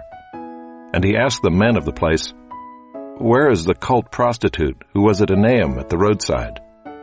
And they said, "No cult prostitute has been here." So he returned to Judah and said, "I have not found her." Also the men of the place said, "No cult prostitute has been here." And Judah replied, "Well, let her keep the things as her own, or we shall be laughed at. You see, I sent this young goat, and you did not find her." About 3 months later, Judah was told, "Tamar, your daughter-in-law, has been immoral. Moreover, she is pregnant by immorality." And Judah said, "Bring her out and let her be burned." As she was being brought out, she sent word to her father-in-law, "By the man to whom these belong, I am pregnant." And she said, "Please identify whose these are, the signet and the cord and the staff." Then Judah identified them and said, "She is more righteous than I, since I did not give her to my son Shelah." And he did not know her again. When the time of her labor came, there were twins in her womb. And when she was in labor, one put out a hand, and the midwife took and tied a scarlet thread on his hand, saying, "This one came out first." But as he drew back his hand, behold, his brother came out. And she said, "What a breach you have made for yourself." Therefore his name was called Perez. Afterward his brother came out with the scarlet thread on his hand, and his name was called Zerah.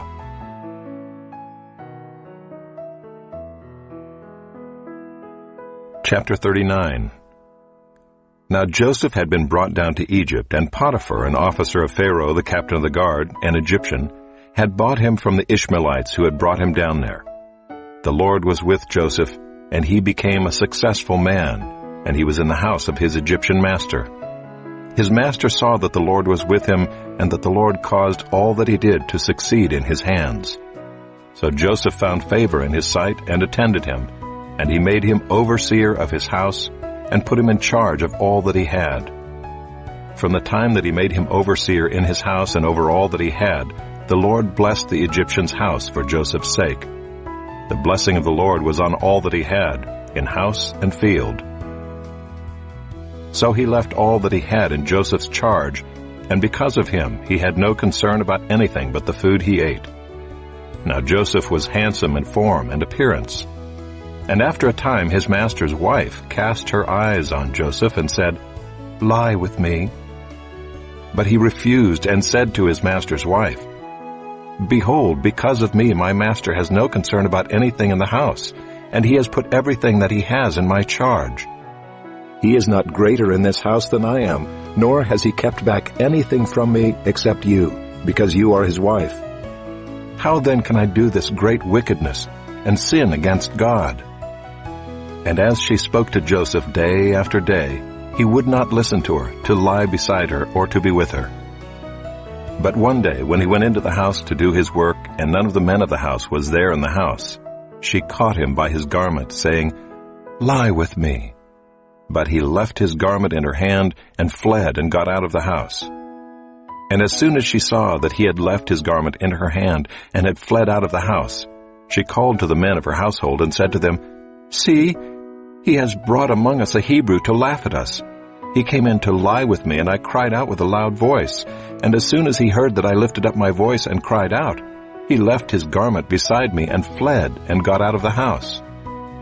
Then she laid up his garment by her until his master came home, and she told him the same story, saying, "The Hebrew servant whom you have brought among us came in to me to laugh at me. But as soon as I lifted up my voice and cried, he left his garment beside me and fled out of the house." As soon as his master heard the words that his wife spoke to him, "This is the way your servant treated me," his anger was kindled. And Joseph's master took him and put him into the prison, the place where the king's prisoners were confined, and he was there in prison. But the Lord was with Joseph, and showed him steadfast love, and gave him favor in the sight of the keeper of the prison. And the keeper of the prison put Joseph in charge of all the prisoners who were in the prison. Whatever was done there, he was the one who did it. The keeper of the prison paid no attention to anything that was in Joseph's charge, because the Lord was with him, and whatever he did, the Lord made it succeed.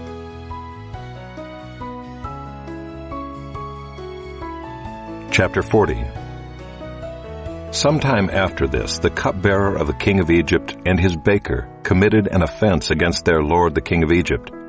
And Pharaoh was angry with his two officers, the chief cupbearer and the chief baker, and he put them in custody in the house of the captain of the guard, in the prison where Joseph was confined.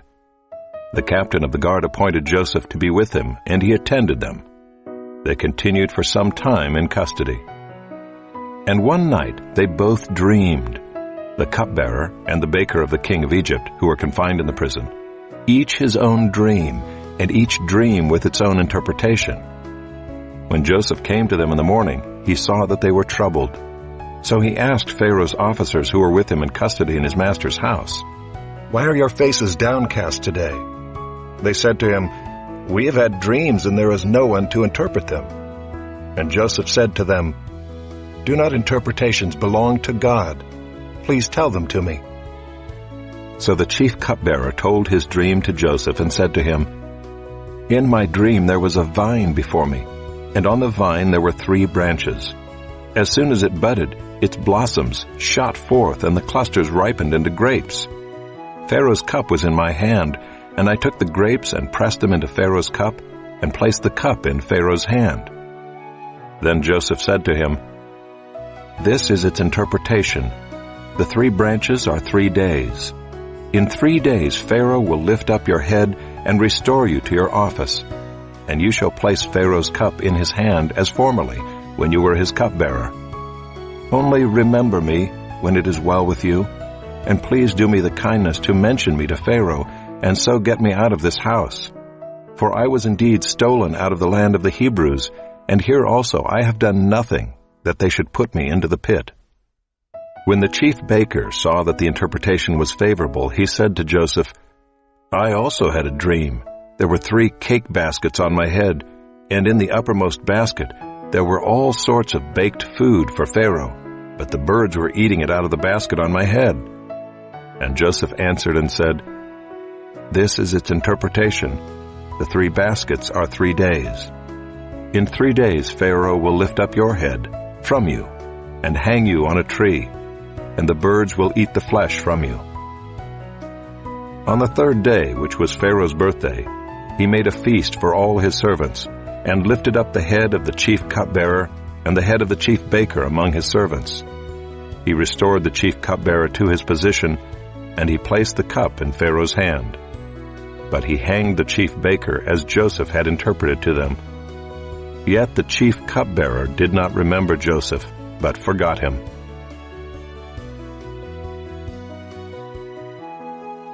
Chapter 41.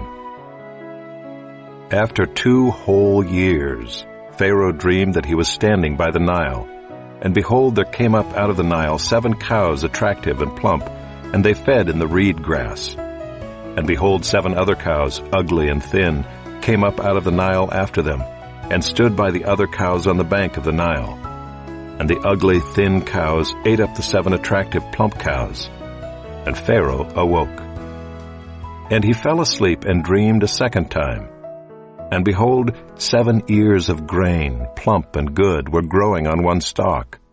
And behold, after them sprouted 7 ears, thin and blighted by the east wind.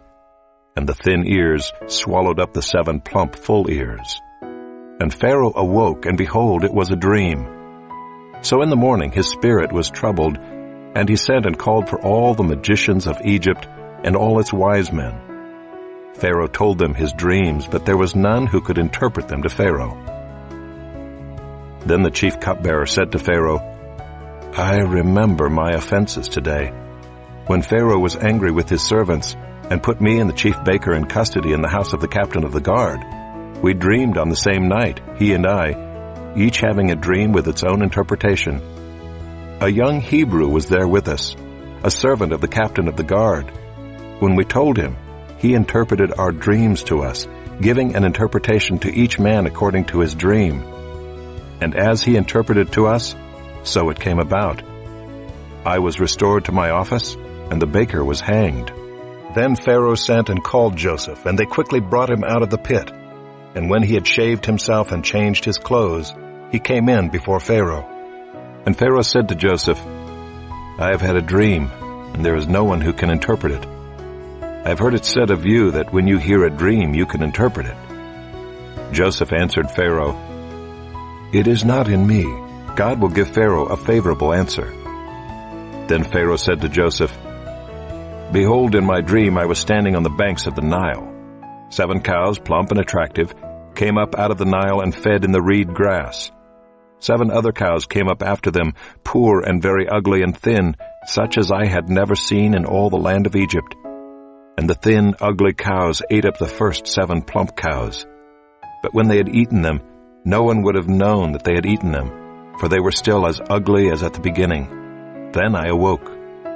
I also saw in my dream 7 ears growing on one stalk, full and good. 7 ears, withered, thin, and blighted by the east wind, sprouted after them, and the thin ears swallowed up the 7 good ears. And I told it to the magicians, but there was no one who could explain it to me. Then Joseph said to Pharaoh, "The dreams of Pharaoh are one. God has revealed to Pharaoh what he is about to do. The 7 good cows are 7 years, and the 7 good ears are 7 years. The dreams are one. The 7 lean and ugly cows that came up after them are 7 years, and the 7 empty ears blighted by the east wind are also 7 years of famine.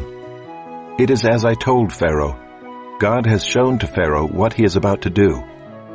There will come 7 years of great plenty throughout all the land of Egypt, but after them there will arise 7 years of famine, and all the plenty will be forgotten in the land of Egypt.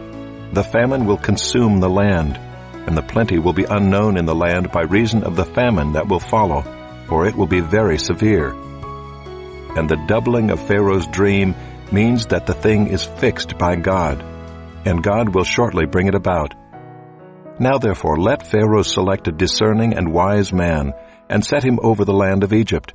Let Pharaoh proceed to appoint overseers over the land, and take 1/5 of the produce of the land of Egypt during the 7 plentiful years. And let them gather all the food of these good years that are coming, and store up grain under the authority of Pharaoh for food in the cities, and let them keep it.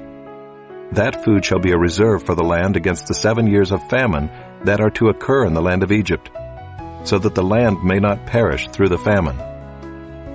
This proposal pleased Pharaoh and all his servants. And Pharaoh said to his servants, "Can we find a man like this, in whom is the Spirit of God?" Then Pharaoh said to Joseph, "Since God has shown you all this, there is none so discerning and wise as you are. You shall be over my house, and all my people shall order themselves as you command. Only as regards the throne will I be greater than you." And Pharaoh said to Joseph, "See, I have set you over all the land of Egypt." Then Pharaoh took his signet ring from his hand and put it on Joseph's hand, and clothed him in garments of fine linen, and put a gold chain about his neck. And he made him ride in his 2nd chariot. And they called out before him, "Bow the knee." Thus he set him over all the land of Egypt. Moreover, Pharaoh said to Joseph, "I am Pharaoh, and without your consent no one shall lift up hand or foot in all the land of Egypt." And Pharaoh called Joseph's name Zaphenath-Paneah, and he gave him in marriage Asenath, the daughter of Potiphera, priest of On. So Joseph went out over the land of Egypt. Joseph was 30 years old when he entered the service of Pharaoh, king of Egypt. And Joseph went out from the presence of Pharaoh, and went through all the land of Egypt. During the 7 plentiful years the earth produced abundantly, and he gathered up all the food of these 7 years which occurred in the land of Egypt, and put the food in the cities. He put in every city the food from the fields around it. And Joseph stored up grain in great abundance, like the sand of the sea, until he ceased to measure it, for it could not be measured. Before the year of famine came, 2 sons were born to Joseph. Asenath, the daughter of Potiphera, priest of On, bore them to him. Joseph called the name of the firstborn Manasseh, for he said, "God has made me forget all my hardship and all my father's house." The name of the second he called Ephraim, for God has made me fruitful in the land of my affliction.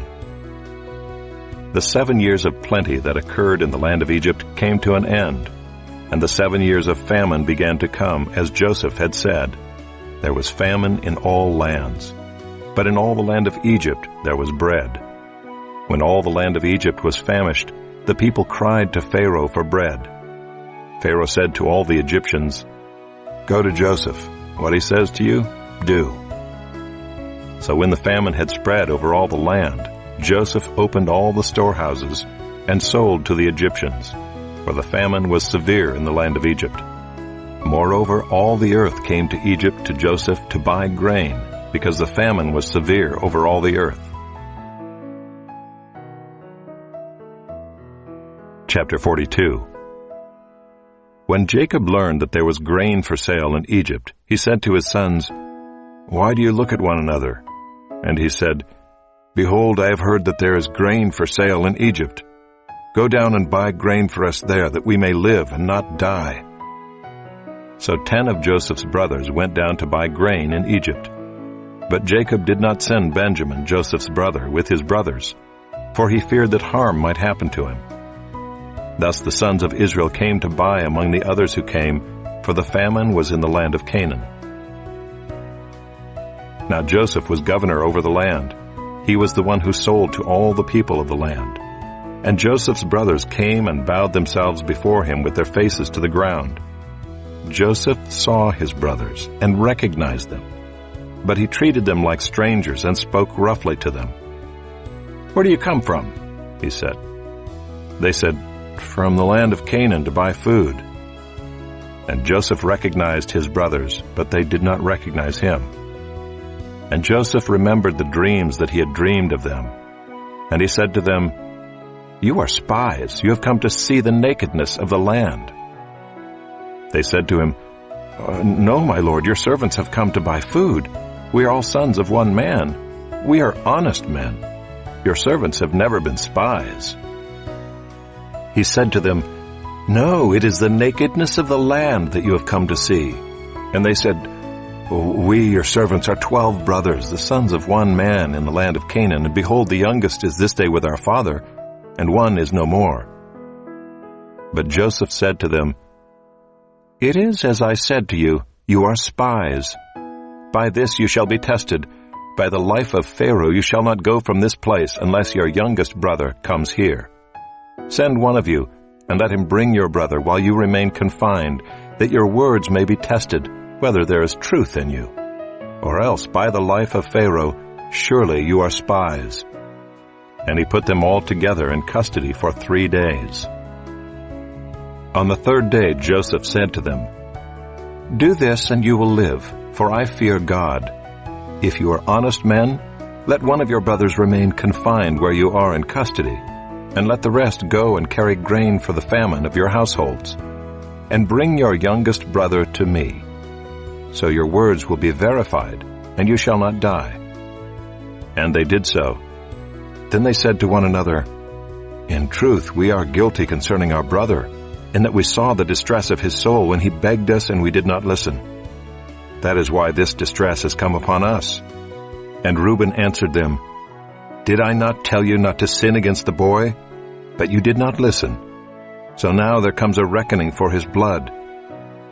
They did not know that Joseph understood them, for there was an interpreter between them. Then he turned away from them and wept. And he returned to them and spoke to them. And he took Simeon from them and bound him before their eyes. And Joseph gave orders to fill their bags with grain, and to replace every man's money in his sack, and to give them provisions for the journey. This was done for them. Then they loaded their donkeys with their grain and departed. And as one of them opened his sack to give his donkey fodder at the lodging place, he saw his money in the mouth of his sack.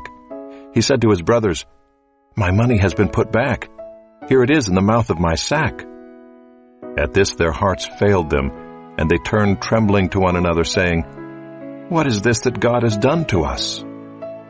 When they came to Jacob their father in the land of Canaan, they told him all that had happened to them, saying, "The man, the lord of the land, spoke roughly to us and took us to be spies of the land.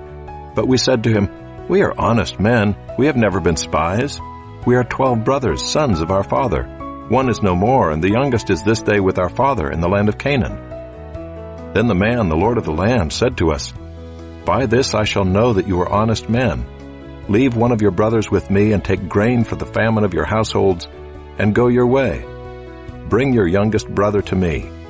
Then I shall know that you are not spies, but honest men, and I will deliver your brother to you, and you shall trade in the land.'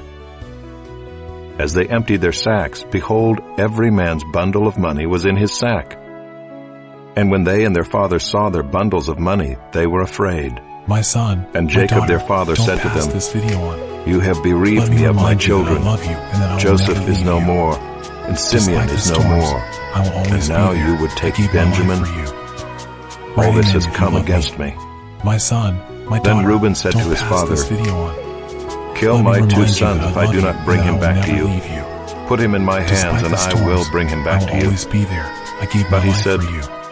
My Write son amen shall if not you go love down me. with you, for his My brother is son, dead, my daughter, and he is don't the pass only this one video left. on. If Let me harm should remind happen you to that him I on the love journey you that and you I are to will never make, leave you. you would bring down my Despite the gray hairs storms, with I will sorrow to always be Sheol. there.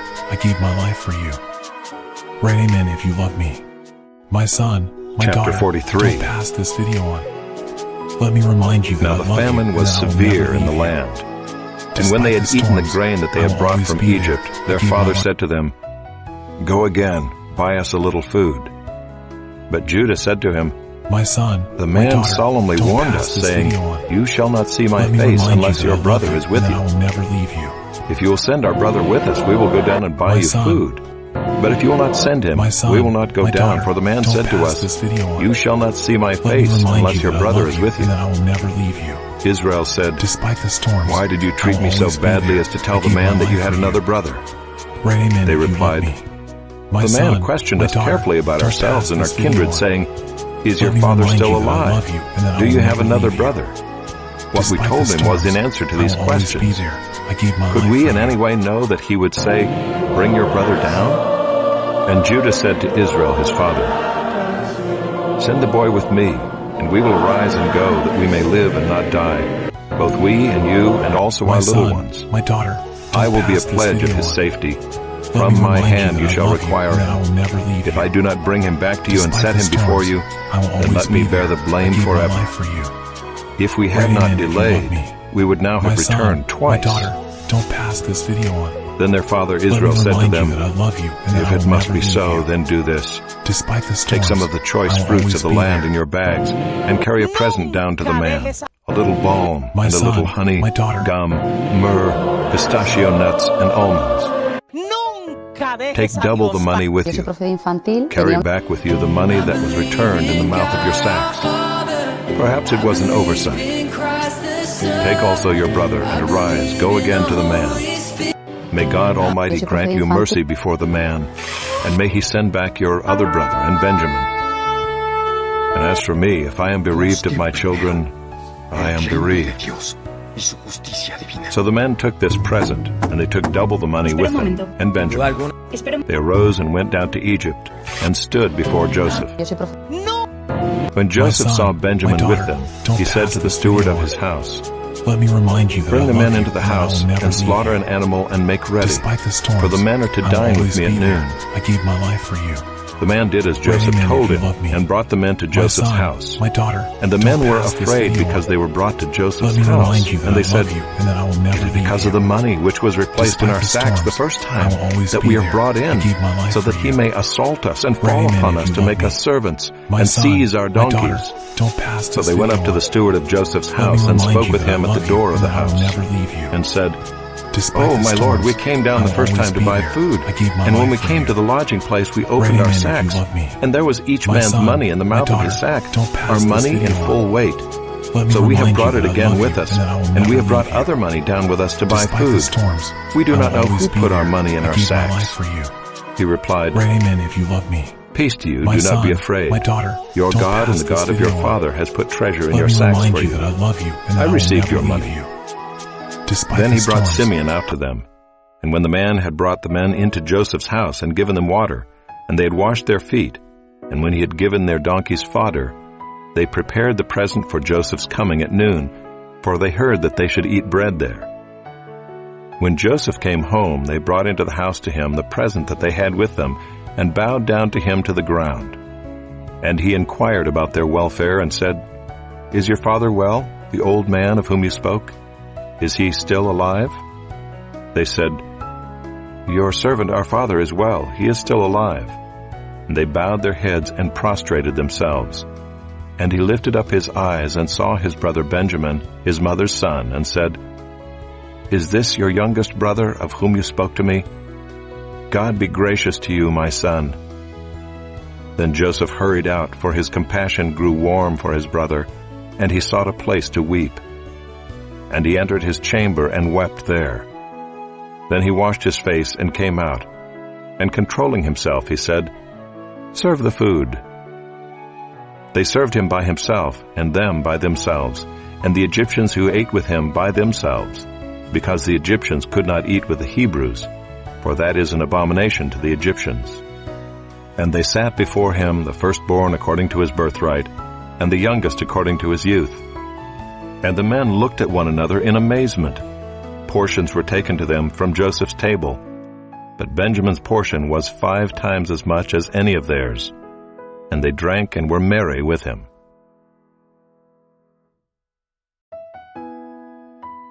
Chapter 44. Then he commanded the steward of his house, "Fill the men's sacks with food, as much as they can carry, and put each man's money in the mouth of his sack, and put my cup, the silver cup, in the mouth of the sack of the youngest, with his money for the grain." And he did as Joseph told him. As soon as the morning was light, the men were sent away with their donkeys. They had gone only a short distance from the city. Now Joseph said to his steward, "Up, follow after the men, and when you overtake them, say to them, 'Why have you repaid evil for good? Is it not from this that my Lord drinks, and by this that he practices divination? You have done evil in doing this.'" When he overtook them, he spoke to them these words. They said to him, "Why does my Lord speak such words as these? Far be it from your servants to do such a thing. Behold, the money that we found in the mouths of our sacks we brought back to you from the land of Canaan. How then could we steal silver or gold from your Lord's house? Whichever of your servants is found with it shall die, and we also will be my Lord's servants." He said, "Let it be as you say. He who is found with it shall be my servant, and the rest of you shall be innocent." Then each man quickly lowered his sack to the ground, and each man opened his sack. And he searched, beginning with the eldest and ending with the youngest. And the cup was found in Benjamin's sack. Then they tore their clothes, and every man loaded his donkey, and they returned to the city. When Judah and his brothers came to Joseph's house, he was still there. They fell before him to the ground. Joseph said to them, "What deed is this that you have done? Do you not know that a man like me can indeed practice divination?" And Judah said, "What shall we say to my Lord? What shall we speak? Or how can we clear ourselves? God has found out the guilt of your servants. Behold, we are my Lord's servants, both we and he also in whose hand the cup has been found." But he said, "Far be it from me that I should do so. Only the man in whose hand the cup was found shall be my servant. But as for you, go up in peace to your father." Then Judah went up to him and said, "Oh, my Lord, please let your servant speak a word in my Lord's ears, and let not your anger burn against your servant. For you are like Pharaoh himself. My Lord asked his servant, saying, 'Have you a father or a brother?' And we said to my Lord, 'We have a father, an old man, and a young brother, the child of his old age. His brother is dead, and he alone is left of his mother's children, and his father loves him.' Then you said to your servants, 'Bring him down to me, that I may set my eyes on him.' We said to my Lord, 'The boy cannot leave his father, for if he should leave his father would die.' Then you said to your servants, 'Unless your youngest brother comes down with you, you shall not see my face again.' When we went back to your servant my father, we told him the words of my Lord. And when our father said, 'Go again, buy us a little food,' we said, 'We cannot go down. If our youngest brother goes with us, then we will go down, for we cannot see the man's face unless our youngest brother is with us.' Then your servant my father said to us, 'You know that my wife bore me 2 sons. One left me, and I said, Surely he has been torn to pieces, and I have never seen him since. If you take this one also from me, and harm happens to him, you will bring down my gray hairs in evil to Sheol. Now therefore, as soon as I come to your servant my father, and the boy is not with us, then as his life is bound up in the boy's life, as soon as he sees that the boy is not with us, he will die, and your servants will bring down the gray hairs of your servant our father with sorrow to Sheol. For your servant became a pledge of safety for the boy to my father, saying, If I do not bring him back to you, then I shall bear the blame before my father all my life. Now therefore, please let your servant remain instead of the boy as a servant to my lord, and let the boy go back with his brothers. For how can I go back to my father if the boy is not with me? I fear to see the evil that would find my father."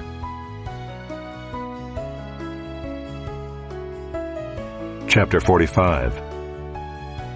Then Joseph could not control himself before all those who stood by him.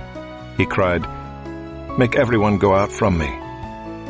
So no one stayed with him when Joseph made himself known to his brothers.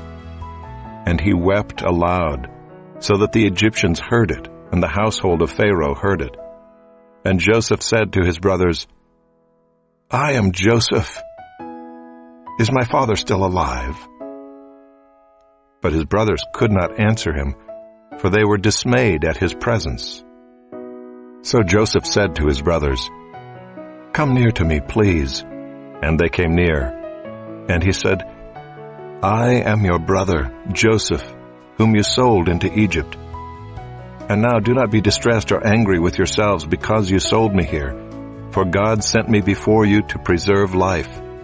For the famine has been in the land these 2 years, and there are yet 5 years in which there will be neither plowing nor harvest. And God sent me before you to preserve for you a remnant on earth, and to keep alive for you many survivors. So it was not you who sent me here, but God. He has made me a father to Pharaoh, and lord of all his house, and ruler over all the land of Egypt. Hurry and go up to my father and say to him, 'Thus says your son Joseph, God has made me lord of all Egypt. Come down to me, do not tarry. You shall dwell in the land of Goshen, and you shall be near me, you and your children, and your children's children, and your flocks, your herds, and all that you have. There I will provide for you, for there are yet 5 years of famine to come, so that you and your household and all that you have do not come to poverty. And now your eyes see, and the eyes of my brother Benjamin see, that it is my mouth that speaks to you. You must tell my father of all my honor in Egypt, and of all that you have seen. Hurry and bring my father down here." Then he fell upon his brother Benjamin's neck and wept, and Benjamin wept upon his neck. And he kissed all his brothers and wept upon them. After that his brothers talked with him. When the report was heard in Pharaoh's house, Joseph's brothers had come, it pleased Pharaoh and his servants. And Pharaoh said to Joseph, "Say to your brothers, do this, load your beasts and go back to the land of Canaan, and take your father and your households and come to me, and I will give you the best of the land of Egypt, and you shall eat the fat of the land. And you, Joseph, are commanded to say, do this, take wagons from the land of Egypt for your little ones and for your wives, and bring your father, and come. Have no concern for your goods, for the best of all the land of Egypt is yours." The sons of Israel did so, and Joseph gave them wagons according to the command of Pharaoh, and gave them provisions for the journey. To each and all of them he gave a change of clothes, but to Benjamin he gave 300 shekels of silver and 5 changes of clothes. To his father he sent as follows: 10 donkeys loaded with the good things of Egypt, and 10 female donkeys loaded with grain, bread, and provision for his father on the journey. Then he sent his brothers away, and as they departed he said to them, "Do not quarrel on the way." So they went up out of Egypt and came to the land of Canaan to their father Jacob. And they told him, "Joseph is still alive, and he is ruler over all the land of Egypt." And his heart became numb, for he did not believe them. But when they told him all the words of Joseph which he had said to them, and when he saw the wagons that Joseph had sent to carry him, the spirit of their father Jacob revived. And Israel said, "It is enough. Joseph my son is still alive. I will go and see him before I die."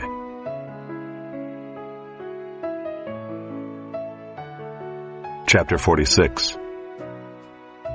So Israel took his journey with all that he had and came to Beersheba and offered sacrifices to the God of his father Isaac.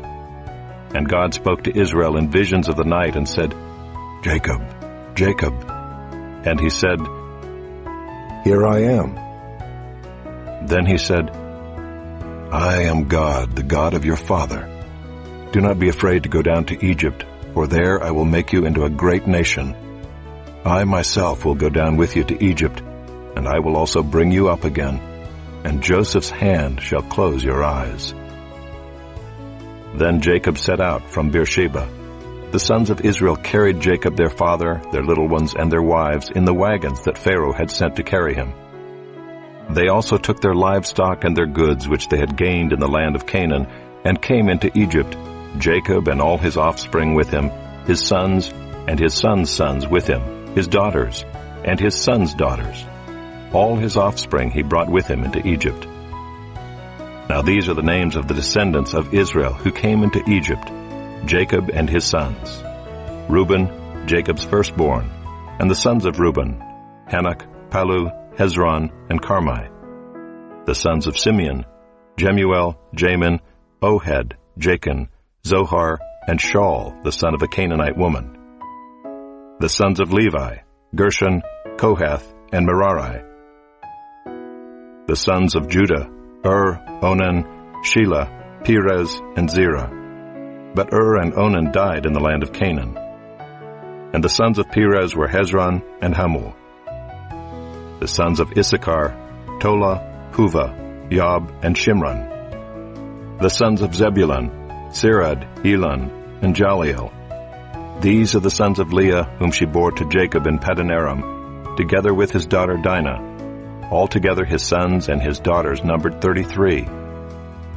The sons of Gad, Ziphion, Haggai, Shunai, Ezbon, Eri, Arodai, and Aralai. The sons of Asher, Imnah, Ishvai, Beriah, with Sirah their sister. And the sons of Beriah, Heber and Malchiel. These are the sons of Zilpah, whom Laban gave to Leah his daughter, and these she bore to Jacob, 16 persons. The sons of Rachel, Jacob's wife, Joseph and Benjamin. And to Joseph in the land of Egypt were born Manasseh and Ephraim, whom Asenath the daughter of Potipharah the priest of On bore to him. And the sons of Benjamin, Bela, Becher, Ashbel, Gera, Naaman, Ehi, Rosh, Mupim, Hupim, and Ard. These are the sons of Rachel, who were born to Jacob, 14 persons in all. The son of Dan, Hushim. The sons of Naphtali, Jaziel, Guni, Jezer, and Shillem. These are the sons of Bilhah, whom Laban gave to Rachel his daughter, and these she bore to Jacob, 7 persons in all. All the persons belonging to Jacob who came into Egypt, who were his own descendants, not including Jacob's sons' wives, were 66 persons in all. And the sons of Joseph, who were born to him in Egypt, were 2. All the persons of the house of Jacob who came into Egypt were 70. He had sent Judah ahead of him to Joseph to show the way before him in Goshen, and they came into the land of Goshen. Then Joseph prepared his chariot and went up to meet Israel his father in Goshen. He presented himself to him and fell on his neck and wept on his neck a good while. Israel said to Joseph, "Now let me die, since I have seen your face and know that you are still alive." Joseph said to his brothers and to his father's household, "I will go up and tell Pharaoh, and will say to him, 'My brothers and my father's household, who are in the land of Canaan, have come to me. And the men are shepherds, for they have been keepers of livestock, and they have brought their flocks and their herds and all that they have. When Pharaoh calls you and says, "What is your occupation?" you shall say, "Your servants have been keepers of livestock from our youth even until now, both we and our fathers, in order that you may dwell in the land of Goshen, for every shepherd is an abomination to the Egyptians."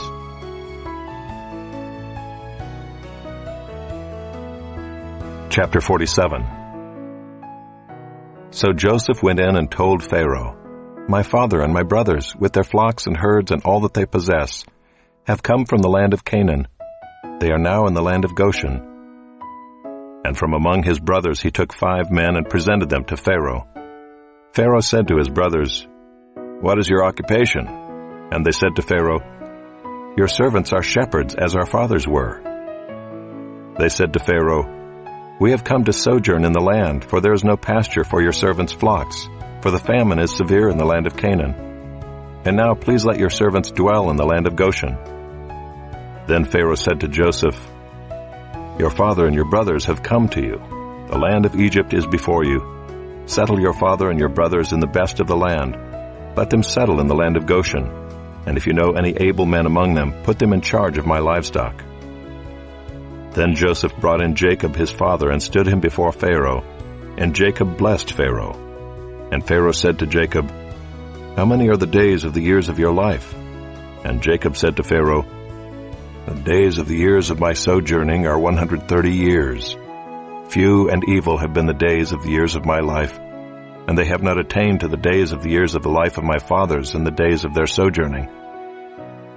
And Jacob blessed Pharaoh and went out from the presence of Pharaoh. Then Joseph settled his father and his brothers and gave them a possession in the land of Egypt, in the best of the land, in the land of Ramesses, as Pharaoh had commanded.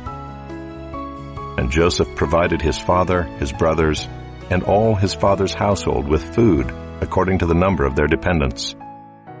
Now there was no food in all the land, for the famine was very severe, so that the land of Egypt and the land of Canaan languished by reason of the famine. And Joseph gathered up all the money that was found in the land of Egypt and in the land of Canaan in exchange for the grain that they bought. And Joseph brought the money into Pharaoh's house. And when the money was all spent in the land of Egypt and in the land of Canaan, all the Egyptians came to Joseph and said, "Give us food. Why should we die before your eyes? For our money is gone." And Joseph answered, "Give your livestock, and I will give you food in exchange for your livestock, if your money is gone." So they brought their livestock to Joseph, and Joseph gave them food in exchange for the horses, the flocks, the herds, and the donkeys. He supplied them with food in exchange for all their livestock that year. And when that year was ended, they came to him the following year and said to him, "We will not hide from my lord that our money is all spent. The herds of livestock are my lord's. There is nothing left in the sight of my lord but our bodies and our land. Why should we die before your eyes, both we and our land? Buy us and our land for food, and we with our land will be servants to Pharaoh.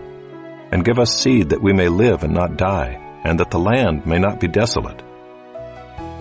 So Joseph bought all the land of Egypt for Pharaoh, for all the Egyptians sold their fields, because the famine was severe on them. The land became Pharaoh's. As for the people, he made servants of them from one end of Egypt to the other. Only the land of the priests he did not buy, for the priests had a fixed allowance from Pharaoh and lived on the allowance that Pharaoh gave them. Therefore they did not sell their land. Then Joseph said to the people, "Behold, I have this day bought you and your land for Pharaoh. Now here is seed for you, and you shall sow the land. And at the harvest you shall give 1/5 to Pharaoh, and 4/5 shall be your own, as seed for the field, and as food for yourselves and your households, and as food for your little ones." And they said, "You have saved our lives. May it please my lord, we will be servants to Pharaoh." So Joseph made it a statute concerning the land of Egypt, and it stands to this day, that Pharaoh should have the 1/5. The land of the priests alone did not become Pharaoh's. Thus Israel settled in the land of Egypt, in the land of Goshen, and they gained possessions in it and were fruitful and multiplied greatly. And Jacob lived in the land of Egypt 17 years. So the days of Jacob, the years of his life, were 147 years. And when the time drew near that Israel must die, he called his son Joseph and said to him, "If now I have found favor in your sight, put your hand under my thigh and promise to deal kindly and truly with me. Do not bury me in Egypt, but let me lie with my fathers. Carry me out of Egypt and bury me in their burying place." He answered, "I will do as you have said." And he said, "Swear to me." And he swore to him. Then Israel bowed himself upon the head of his bed.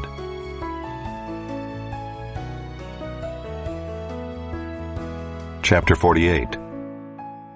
After this Joseph was told, "Behold, your father is ill." So he took with him his 2 sons, Manasseh and Ephraim. And it was told to Jacob, "Your son Joseph has come to you." Then Israel summoned his strength and sat up in bed.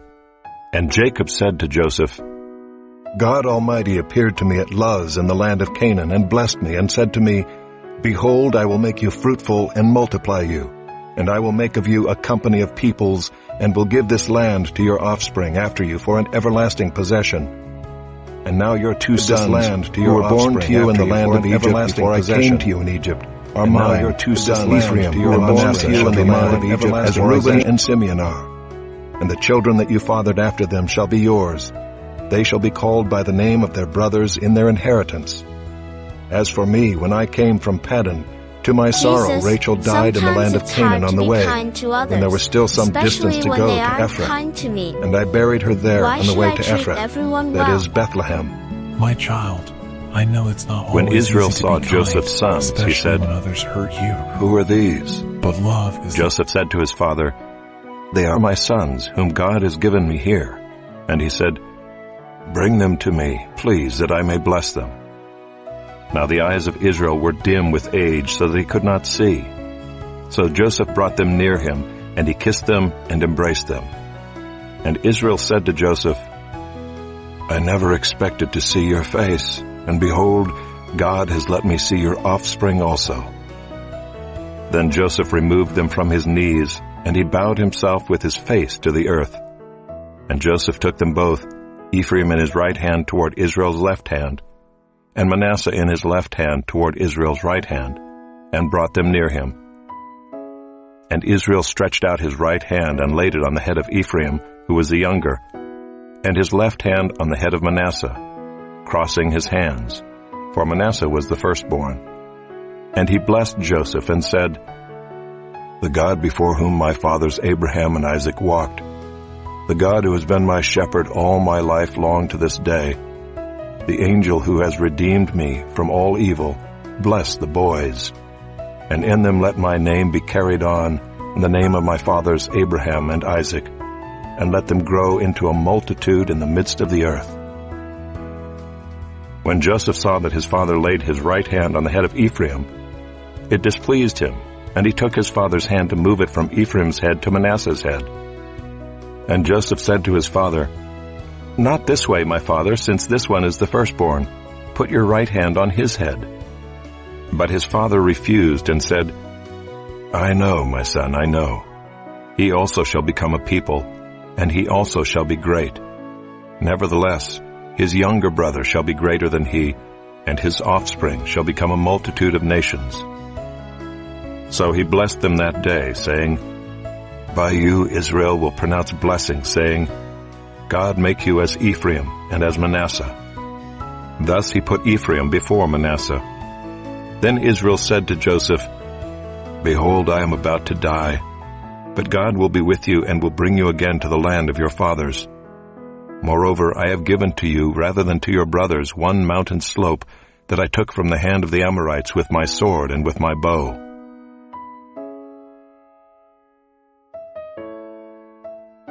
Chapter 49.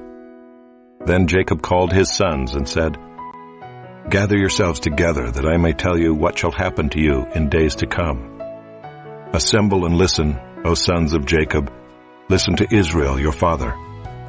Reuben, you are my firstborn, my might, and the firstfruits of my strength, preeminent in dignity and preeminent in power. Unstable as water, you shall not have preeminence, because you went up to your father's bed. Then you defiled it. He went up to my couch. Simeon and Levi are brothers. Weapons of violence are their swords. Let my soul come not into their counsel. O my glory, be not joined to their company. For in their anger they killed men, and in their willfulness they hamstrung oxen. Cursed be their anger, for it is fierce, and their wrath, for it is cruel. I will divide them in Jacob and scatter them in Israel. Judah, your brothers shall praise you. Your hand shall be on the neck of your enemies. Your father's sons shall bow down before you. Judah is a lion's cub. From the prey, my son, you have gone up. He stooped down, he crouched as a lion and as a lioness. Who dares rouse him? The scepter shall not depart from Judah, nor the ruler's staff from between his feet, until tribute comes to him, and to him shall be the obedience of the peoples. binding his foal to the vine, and his donkey's colt to the choice vine. He has washed his garments in wine, and his vesture in the blood of grapes. His eyes are darker than wine, and his teeth whiter than milk. Zebulun shall dwell at the shore of the sea. He shall become a haven for ships, and his border shall be at Sidon. Issachar is a strong donkey, crouching between the sheepfolds. He saw that a resting place was good, and that the land was pleasant. So he bowed his shoulder to bear, and became a servant at forced labor. Dan shall judge his people as one of the tribes of Israel. Dan shall be a serpent in the way, a viper by the path, that bites the horse's heels, so that his rider falls backward. I wait for your salvation, O Lord. Raiders shall raid Gad, but he shall raid at their heels. Asher's food shall be rich, and he shall yield royal delicacies. Naphtali is a doe let loose that bears beautiful fawns. Joseph is a fruitful bough by a spring. His branches run over the wall. The archers bitterly attacked him, shot at him, and harassed him severely. Yet his bow remained unmoved. His arms were made agile by the hands of the mighty one of Jacob. From there is the shepherd, the stone of Israel.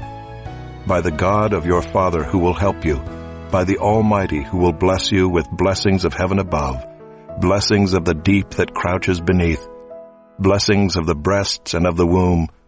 The blessings of your father are mighty beyond the blessings of my parents, up to the bounties of the everlasting hills. May they be on the head of Joseph, and on the brow of him who was set apart from his brothers. Benjamin is a ravenous wolf, in the morning devouring the prey, and at evening dividing the spoil. All these are the 12 tribes of Israel. This is what their father said to them as he blessed them, blessing each with the blessing suitable to him. Then he commanded them and said to them, I am to be gathered to my people. Bury me with my fathers in the cave that is in the field of Ephron the Hittite, in the cave that is in the field at Machpelah, to the east of Mamre in the land of Canaan, which Abraham bought with the field from Ephron the Hittite to possess as a burying place. There they buried Abraham and Sarah his wife. There they buried Isaac and Rebekah his wife. And there I buried Leah. The field and the cave that is in it were bought from the Hittites. When Jacob finished commanding his sons, he drew up his feet into the bed and breathed his last, and was gathered to his people.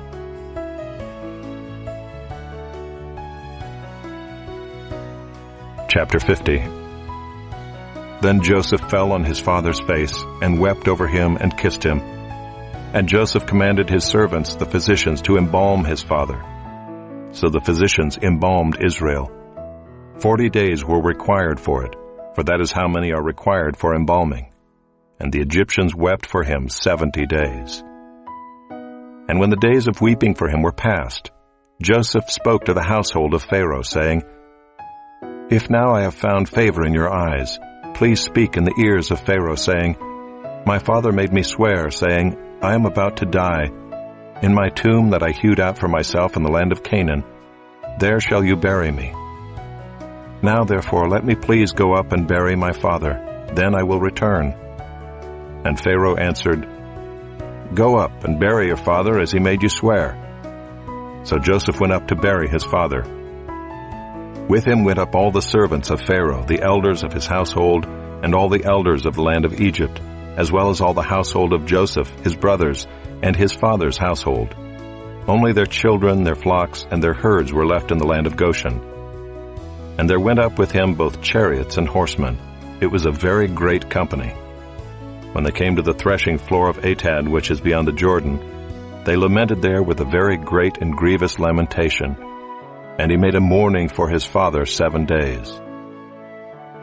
When the inhabitants of the land, the Canaanites, saw the mourning on the threshing floor of Atad, they said, This is a grievous mourning by the Egyptians. Therefore the place was named Abel Mizraim. It is beyond the Jordan. Thus his sons did for him as he had commanded them, for his sons carried him to the land of Canaan and buried him in the cave of the field at Machpelah to the east of Mamre, which Abraham bought with the field from Ephron the Hittite to possess as a burying place. After he had buried his father, Joseph returned to Egypt with his brothers and all who had gone up with him to bury his father. When Joseph's brothers saw that their father was dead, they said, "It may be that Joseph will hate us and pay us back for all the evil that we did to him." So they sent a message to Joseph saying, "Your father gave this command before he died. Say to Joseph, 'Please forgive the transgression of your brothers and their sin, because they did evil to you. And now please forgive the transgression of the servants of the God of your father.'" Joseph wept when they spoke to him. His brothers also came and fell down before him and said, "Behold, we are your servants." But Joseph said to them, "Do not fear, for am I in the place of God? As for you, you meant evil against me, but God meant it for good, to bring it about that many people should be kept alive as they are today. So do not fear. I will provide for you and your little ones." Thus he comforted them and spoke kindly to them. So Joseph remained in Egypt, he and his father's house. Joseph lived 110 years. And Joseph saw Ephraim's children of the third generation. The children also of Machir the son of Manasseh were counted as Joseph's own. And Joseph said to his brothers, "I am about to die, but God will visit you and bring you up out of this land, to the land that he swore to Abraham, to Isaac, and to Jacob." Then Joseph made the sons of Israel swear, saying, "God will surely visit you, and you shall carry up my bones from here." So Joseph died, being 110 years old. They embalmed him, and he was put in a coffin in Egypt. Exodus chapter 1. These are the names of the sons of Israel who came to Egypt with Jacob, each with his household: Reuben, Simeon, Levi and Judah, Issachar, Zebulun and Benjamin, Dan and Naphtali, Gad and Asher. All the descendants of Jacob were 70 persons. Joseph was already in Egypt. Then Joseph died, and all his brothers, and all that generation. But the people of Israel were fruitful and increased greatly. They multiplied and grew exceedingly strong, so that the land was filled with them. Now there arose a new king over Egypt who did not know Joseph. And he said to his people, "Behold, the people of Israel are too many and too mighty for us. Come, let us deal shrewdly with them, lest they multiply, and if war breaks out, they join our enemies and fight against us and escape from the land." Therefore they set taskmasters over them to afflict them with heavy burdens. They built for Pharaoh store cities, Pithom and Ramses. But the more they were oppressed, the more they multiplied, and the more they spread abroad. And the Egyptians were in dread of the people of Israel. So they ruthlessly made the people of Israel work as slaves, and made their lives bitter with hard service, in mortar and brick, and in all kinds of work in the field. In all their work they ruthlessly made them work as slaves. Then the king of Egypt said to the Hebrew midwives, one of whom was named Shiphrah and the other Puah, "When you serve as midwife to the Hebrew women, and see them on the birth stool, if it is a son, you shall kill him, but if it is a daughter, she shall live." But the midwives feared God and did not do as the king of Egypt commanded them, but let the male children live. So the king of Egypt called the midwives and said to them, "Why have you done this, and let the male children live?" The midwives said to Pharaoh, "Because the Hebrew women are not like the Egyptian women, for they are vigorous and give birth before the midwife comes to them." So God dealt well with the midwives, and the people multiplied and grew very strong. And because the midwives feared God, he gave them families. Then Pharaoh commanded all his people, "Every son that is born to the Hebrews you shall cast into the Nile, but you shall let every daughter live." Chapter 2. Now a man from the house of Levi went and took as his wife a Levite woman. The woman conceived and bore a son, and when she saw that he was a fine child, she hid him 3 months. When she could hide him no longer, she took for him a basket made of bulrushes and daubed it with bitumen and pitch. She put the child in it and placed it among the reeds by the river bank. And his sister stood at a distance to know what would be done to him. Now the daughter of Pharaoh came down to bathe at the river, while her young women walked beside the river.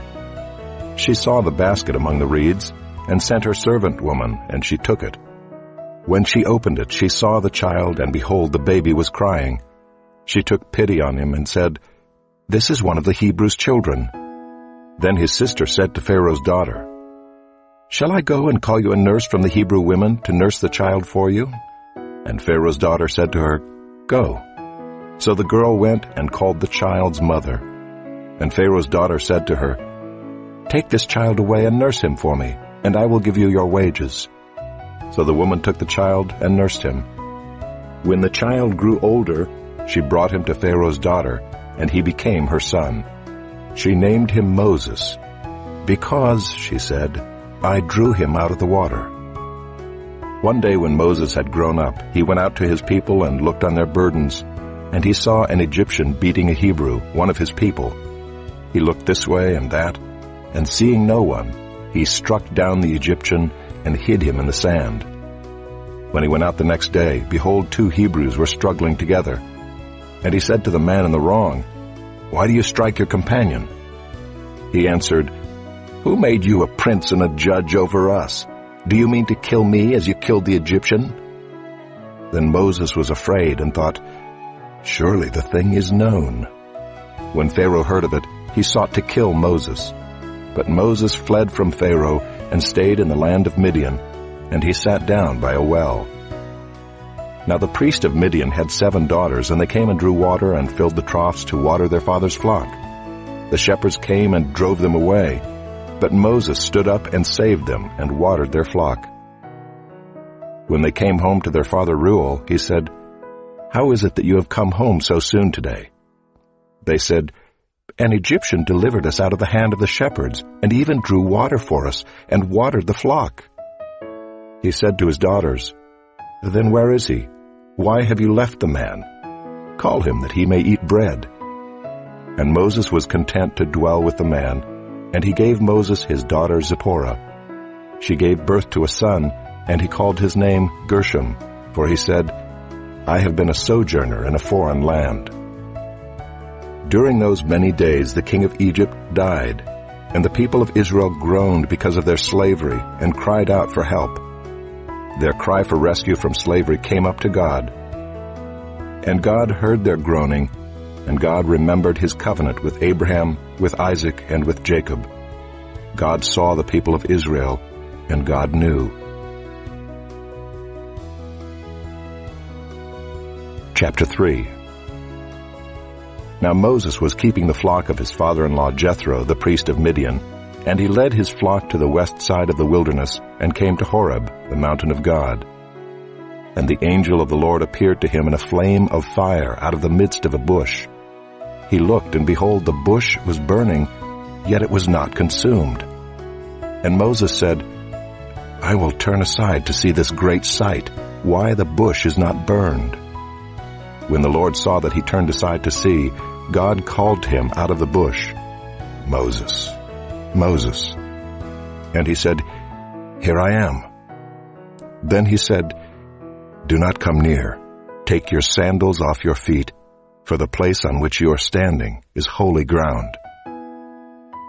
And he said, "I am the God of your father, the God of Abraham, the God of Isaac, and the God of Jacob." And Moses hid his face, for he was afraid to look at God. Then the Lord said, "I have surely seen the affliction of my people who are in Egypt, and have heard their cry because of their taskmasters. I know their sufferings, and I have come down to deliver them out of the hand of the Egyptians, and to bring them up out of that land to a good and broad land, a land flowing with milk and honey, to the place of the Canaanites, the Hittites, the Amorites, the Perizzites, the Hivites, and the Jebusites. And now, behold, the cry of the people of Israel has come to me, and I have also seen the oppression with which the Egyptians oppress them. Come, I will send you to Pharaoh, that you may bring my people, the children of Israel, out of Egypt." But Moses said to God, "Who am I that I should go to Pharaoh and bring the children of Israel out of Egypt?" He said, "But I will be with you, and this shall be the sign for you that I have sent you. When you have brought the people out of Egypt, you shall serve God on this mountain." Then Moses said to God, "If I come to the people of Israel and say to them, 'The God of your fathers has sent me to you,' and they ask me, 'What is his name?' what shall I say to them?" God said to Moses, "I am who I am." And he said, "Say this to the people of Israel, 'I am has sent me to you.'" God also said to Moses, "Say this to the people of Israel, 'The Lord, the God of your fathers, the God of Abraham, the God of Isaac, and the God of Jacob, has sent me to you.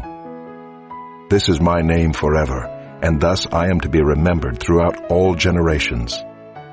Go and gather the elders of Israel together and say to them, 'The Lord, the God of your fathers, the God of Abraham, of Isaac, and of Jacob, has appeared to me, saying, I have observed you and what has been done to you in Egypt, and I promise that I will bring you up out of the affliction of Egypt to the land of the Canaanites, the Hittites, the Amorites, the Perizzites, the Hivites, and the Jebusites, a land flowing with milk and honey.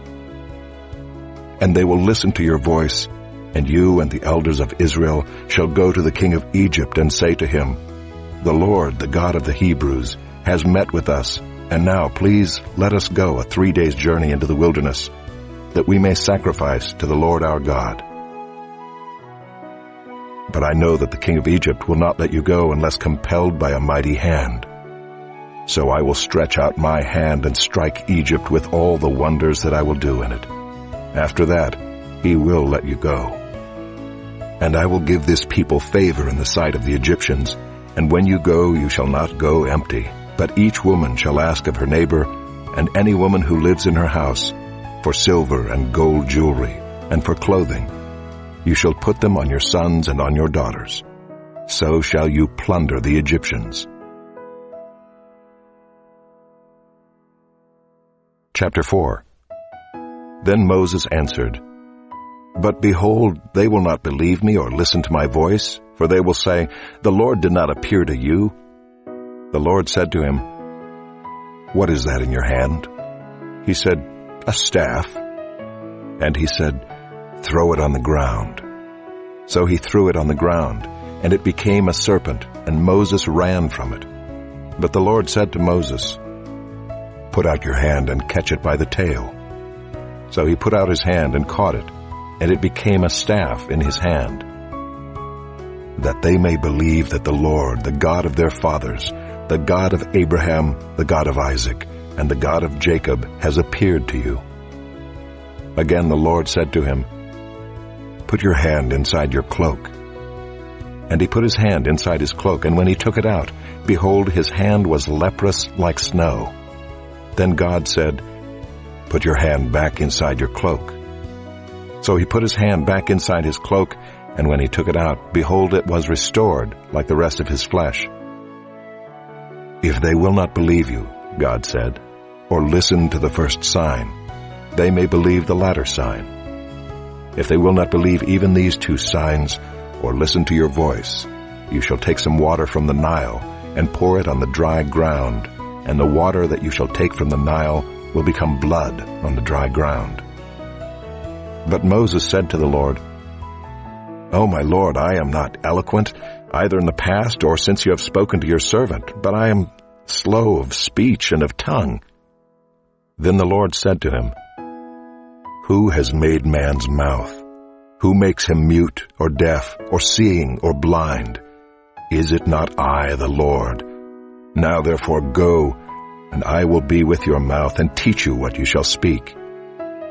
But he said, O my Lord, please send someone else. Then the anger of the Lord was kindled against Moses, and he said, Is there not Aaron your brother, the Levite? I know that he can speak well. Behold, he is coming out to meet you, and when he sees you, he will be glad in his heart. You shall speak to him and put the words in his mouth. and I will be with your mouth and with his mouth, and I will teach you both what to do. He shall speak for you to the people, and he shall be your mouth, and you shall be as God to him. And take in your hand this staff, with which you shall do the signs. Moses went back to Jethro, his father-in-law, and said to him, Please let me go back to my brothers in Egypt to see whether they are still alive. And Jethro said to Moses, Go in peace. And the Lord said to Moses in Midian, Go back to Egypt, for all the men who were seeking your life are dead. So Moses took his wife and his sons and had them ride on a donkey and went back to the land of Egypt. And Moses took the staff of God in his hand. And the Lord said to Moses, When you go back to Egypt, see that you do before Pharaoh all the miracles that I have put in your power. But I will harden his heart, so that he will not let the people go. Then you shall say to Pharaoh, Thus says the Lord, Israel is my firstborn son, and I say to you, Let my son go that he may serve me. If you refuse to let him go, behold, I will kill your firstborn son. At a lodging place on the way, the Lord met him and sought to put him to death. Then Zipporah took a flint and cut off her son's foreskin and touched Moses' feet with it and said, Surely you are a bridegroom of blood to me. So he let him alone. It was then that she said, A bridegroom of blood, because of the circumcision. The Lord said to Aaron, Go into the wilderness to meet Moses. So he went and met him at the mountain of God and kissed him. And Moses told Aaron all the words of the Lord with which he had sent him to speak, and all the signs that he had commanded him to do. Then Moses and Aaron went and gathered together all the elders of the people of Israel. Aaron spoke all the words that the Lord had spoken to Moses, and did the signs in the sight of the people. And the people believed, and when they heard that the Lord had visited the people of Israel, and that he had seen their affliction, they bowed their heads and worshipped.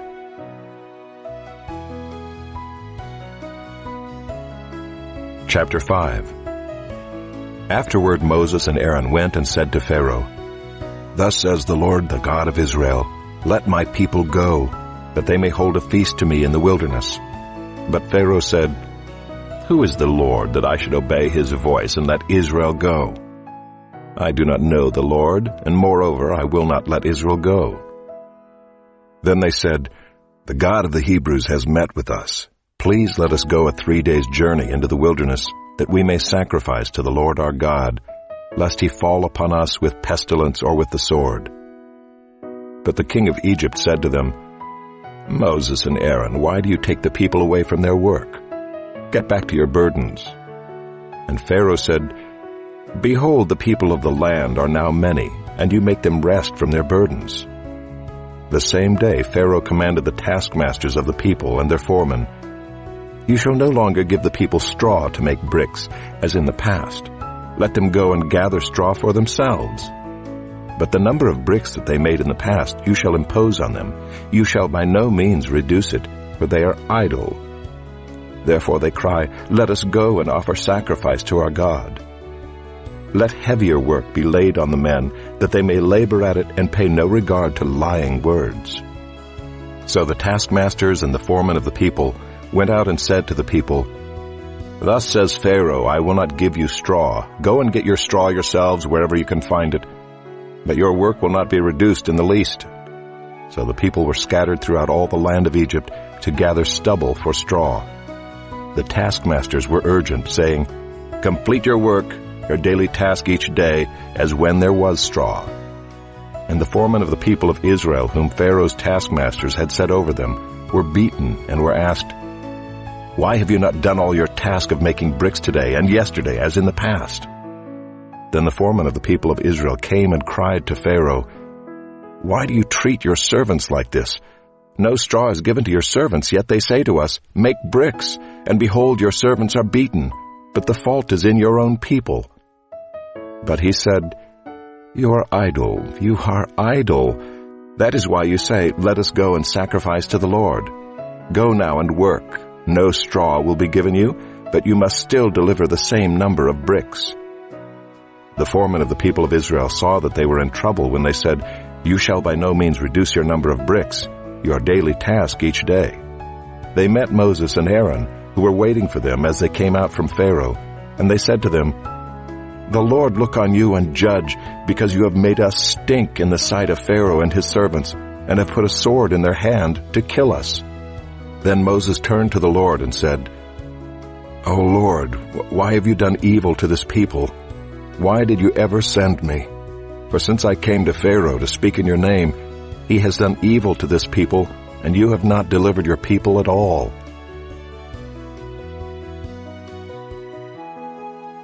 Chapter 6. But the Lord said to Moses, "Now you shall see what I will do to Pharaoh. For with a strong hand he will send them out, and with a strong hand he will drive them out of his land." God spoke to Moses and said to him, "I am the Lord. I appeared to Abraham, to Isaac, and to Jacob as God Almighty. But by my name, the Lord, I did not make myself known to them. I also established my covenant with them to give them the land of Canaan, the land in which they lived as sojourners. Moreover, I have heard the groaning of the people of Israel, whom the Egyptians hold as slaves, and I have remembered my covenant. Say therefore to the people of Israel, I am the Lord, and I will bring you out from under the burdens of the Egyptians, and I will deliver you from slavery to them, and I will redeem you with an outstretched arm and with great acts of judgment. I will take you to be my people, and I will be your God. And you shall know that I am the Lord your God, who has brought you out from under the burdens of the Egyptians. I will bring you into the land that I swore to give to Abraham, to Isaac, and to Jacob. I will give it to you for a possession. I am the Lord." Moses spoke thus to the people of Israel, but they did not listen to Moses, because of their broken spirit and harsh slavery. So the Lord said to Moses, "Go in, tell Pharaoh king of Egypt to let the people of Israel go out of his land." But Moses said to the Lord, "Behold, the people of Israel have not listened to me. How then shall Pharaoh listen to me, for I am of uncircumcised lips?" But the Lord spoke to Moses and Aaron and gave them a charge about the people of Israel and about Pharaoh king of Egypt, to bring the people of Israel out of the land of Egypt. These are the heads of their fathers' houses, the sons of Reuben, the firstborn of Israel, Hanok, Palu, Hezron, and Carmi. These are the clans of Reuben, the sons of Simeon, Jemuel, Jamin, Ohad, Jachin, Zohar, and Shaul, the son of a Canaanite woman. These are the clans of Simeon. These are the names of the sons of Levi according to their generations: Gershon, Kohath, and Merari. The years of the life of Levi being 137 years. The sons of Gershon, Libni and Shimei by their clans. The sons of Kohath, Amram, Izhar, Hebron, and Uziel.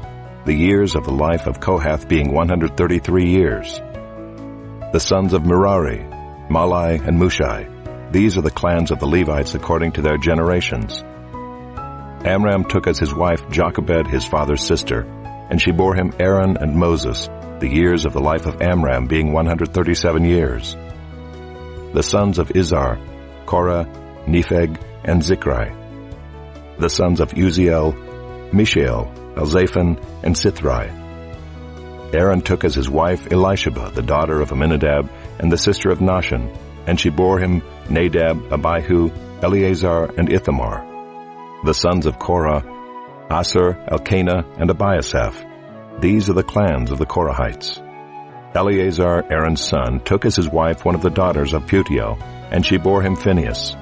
These are the heads of the fathers' houses of the Levites by their clans. These are the Aaron and Moses to whom the Lord said, "Bring out the people of Israel from the land of Egypt by their hosts." It was they who spoke to Pharaoh king of Egypt about bringing out the people of Israel from Egypt, this Moses and this Aaron.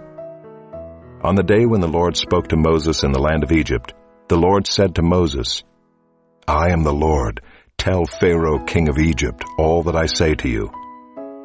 But Moses said to the Lord, "Behold, I am of uncircumcised lips, How will Pharaoh listen to me? Chapter 7. And the Lord said to Moses, See, I have made you like God to Pharaoh, and your brother Aaron shall be your prophet. You shall speak all that I command you, and your brother Aaron shall tell Pharaoh to let the people of Israel go out of his land. But I will harden Pharaoh's heart, and though I multiply my signs and wonders in the land of Egypt, Pharaoh will not listen to you. Then I will lay my hand on Egypt and bring my hosts, my people, the children of Israel, out of the land of Egypt by great acts of judgment. The Egyptians shall know that I am the Lord when I stretch out my hand against Egypt and bring out the people of Israel from among them. Moses and Aaron did so. They did just as the Lord commanded them. Now Moses was 80 years old and Aaron 83 years old when they spoke to Pharaoh. Then the Lord said to Moses and Aaron, When Pharaoh says to you, Prove yourselves by working a miracle, then you shall say to Aaron, Take your staff and cast it down before Pharaoh, that it may become a serpent. So Moses and Aaron went to Pharaoh and did just as the Lord commanded. Aaron cast down his staff before Pharaoh and his servants, and it became a serpent. Then Pharaoh summoned the wise men and the sorcerers, and they, the magicians of Egypt, also did the same by their secret arts. For each man cast down his staff, and they became serpents. But Aaron's staff swallowed up their staffs. Still Pharaoh's heart was hardened, and he would not listen to them as the Lord had said. Then the Lord said to Moses, Pharaoh's heart is hardened. He refuses to let the people go. Go to Pharaoh in the morning as he is going out to the water. Stand on the bank of the Nile to meet him, and take in your hand the staff that turned into a serpent. And you shall say to him, The Lord, the God of the Hebrews, sent me to you, saying, Let my people go, that they may serve me in the wilderness. But so far you have not obeyed. Thus says the Lord, By this you shall know that I am the Lord. Behold, with the staff that is in my hand I will strike the water that is in the Nile, and it shall turn into blood. The fish in the Nile shall die, and the Nile will stink, and the Egyptians will grow weary of drinking water from the Nile. And the Lord said to Moses, Say to Aaron, Take your staff and stretch out your hand over the waters of Egypt, over their rivers, their canals, and their ponds, and all their pools of water, so that they may become blood. And there shall be blood throughout all the land of Egypt, even in vessels of wood and in vessels of stone. Moses and Aaron did as the Lord commanded. In the sight of Pharaoh and in the sight of his servants, he lifted up the staff and struck the water in the Nile, and all the water in the Nile turned into blood. And the fish in the Nile died, and the Nile stank, so that the Egyptians could not drink water from the Nile. There was blood throughout all the land of Egypt. But the magicians of Egypt did the same by their secret arts. So Pharaoh's heart remained hardened, and he would not listen to them, as the Lord had said. Pharaoh turned and went into his house, and he did not take even this to heart. And all the Egyptians dug along the Nile for water to drink, for they could not drink the water of the Nile. 7 full days passed after the Lord had struck the Nile. Chapter 8. Then the Lord said to Moses, Go into Pharaoh and say to him, Thus says the Lord, Let my people go, that they may serve me. But if you refuse to let them go, behold, I will plague all your country with frogs. The Nile shall swarm with frogs that shall come up into your house, and into your bedroom, and on your bed, and into the houses of your servants and your people, and into your ovens and your kneading bowls. The frogs shall come up on you and on your people, and on all your servants. And the Lord said to Moses, Say to Aaron, Stretch out your hand with your staff over the rivers, over the canals and over the pools, and make frogs come up on the land of Egypt. So Aaron stretched out his hand over the waters of Egypt, and the frogs came up and covered the land of Egypt. But the magicians did the same by their secret arts, and made frogs come up on the land of Egypt. Then Pharaoh called Moses and Aaron and said, Plead with the Lord to take away the frogs from me and from my people, and I will let the people go to sacrifice to the Lord. Moses said to Pharaoh, "Be pleased to command me when I am to plead for you and for your servants and for your people, that the frogs be cut off from you and your houses, and be left only in the Nile." And he said, "Tomorrow." Moses said, "Be it as you say, so that you may know that there is no one like the Lord our God. The frogs shall go away from you and your houses and your servants and your people. They shall be left only in the Nile." So Moses and Aaron went out from Pharaoh, and Moses cried to the Lord about the frogs, as he had agreed with Pharaoh. And the Lord did according to the word of Moses. The frogs died out in the houses, the courtyards, and the fields. And they gathered them together in heaps, and the land stank. And when Pharaoh saw that there was a respite, he hardened his heart and would not listen to them as the Lord had said. Then the Lord said to Moses, "Say to Aaron, stretch out your staff and strike the dust of the earth, so that it may become gnats in all the land of Egypt." And they did so. Aaron stretched out his hand with his staff and struck the dust of the earth, and there were gnats on man and beast. All the dust of the earth became gnats in all the land of Egypt. The magicians tried by their secret arts to produce gnats, but they could not. So there were gnats on man and beast. Then the magicians said to Pharaoh, "This is the finger of God." But Pharaoh's heart was hardened, and he would not listen to them as the Lord had said. Then the Lord said to Moses, "Rise up early in the morning and present yourself to Pharaoh as he goes out to the water, and say to him, 'Thus says the Lord, let my people go, that they may serve me.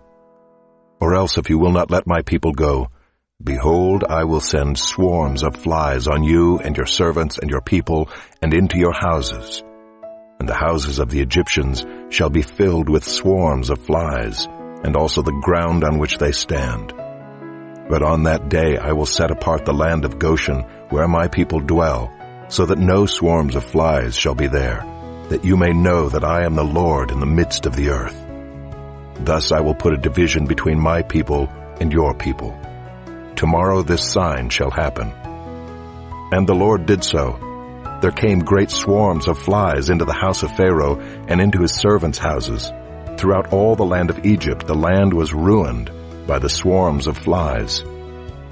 Then Pharaoh called Moses and Aaron and said, "Go, sacrifice to your God within the land." But Moses said, "It would not be right to do so, for the offerings we shall sacrifice to the Lord our God are an abomination to the Egyptians. If we sacrifice offerings abominable to the Egyptians before their eyes, will they not stone us? We must go 3 days' journey into the wilderness and sacrifice to the Lord our God as he tells us." So Pharaoh said, "I will let you go to sacrifice to the Lord your God in the wilderness, only you must not go very far away. Plead for me." Then Moses said, "Behold, I am going out from you, and I will plead with the Lord, that the swarms of flies may depart from Pharaoh, from his servants, and from his people tomorrow. Only let not Pharaoh cheat again by not letting the people go to sacrifice to the Lord." So Moses went out from Pharaoh and prayed to the Lord. And the Lord did as Moses asked, and removed the swarms of flies from Pharaoh, from his servants, and from his people. Not one remained. But Pharaoh hardened his heart this time also, and did not let the people go. Chapter 9. Then the Lord said to Moses, "Go into Pharaoh and say to him, 'Thus says the Lord, the God of the Hebrews, let my people go, that they may serve me. For if you refuse to let them go, and still hold them, behold, the hand of the Lord will fall with a very severe plague upon your livestock that are in the field, the horses, the donkeys, the camels, the herds, and the flocks. But the Lord will make a distinction between the livestock of Israel and the livestock of Egypt, so that nothing of all that belongs to the people of Israel shall die.' And the Lord set a time, saying, 'Tomorrow the Lord will do this thing in the land.' And the next day the Lord did this thing. All the livestock of the Egyptians died, but not one of the livestock of the people of Israel died. And Pharaoh sent, and behold, not one of the livestock of Israel was dead. But the heart of Pharaoh was hardened, and he did not let the people go. And the Lord said to Moses and Aaron, take handfuls of soot from the kiln, and let Moses throw them in the air in the sight of Pharaoh. It shall become fine dust over all the land of Egypt, and become boils breaking out in sores on man and beast throughout all the land of Egypt. So they took the soot from the kiln and stood before Pharaoh. And Moses threw it in the air, and it became boils breaking out in sores on man and beast. And the magicians could not stand before Moses because of the boils, for the boils came upon the magicians and upon all the Egyptians. But the Lord hardened the heart of Pharaoh, and he did not listen to them, as the Lord had spoken to Moses. Then the Lord said to Moses, "Rise up early in the morning and present yourself before Pharaoh, and say to him, 'Thus says the Lord, the God of the Hebrews, Let my people go, that they may serve me. For this time I will send all my plagues on you yourself, and on your servants, and your people, so that you may know that there is none like me in all the earth. For by now I could have put out my hand and struck you and your people with pestilence, and you would have been cut off from the earth. But for this purpose I have raised you up, to show you my power, so that my name may be proclaimed in all the earth. You are still exalting yourself against my people, and will not let them go. Behold, about this time tomorrow, I will cause very heavy hail to fall, such as never has been in Egypt from the day it was founded until now. Now therefore send, get your livestock and all that you have in the field into safe shelter. For every man and beast that is in the field and is not brought home will die when the hail falls on them." Then whoever feared the word of the Lord among the servants of Pharaoh hurried his slaves and his livestock into the houses. But whoever did not pay attention to the word of the Lord left his slaves and his livestock in the field. Then the Lord said to Moses, "Stretch out your hand toward heaven, so that there may be hail in all the land of Egypt, on man and beast, and every plant of the field in the land of Egypt."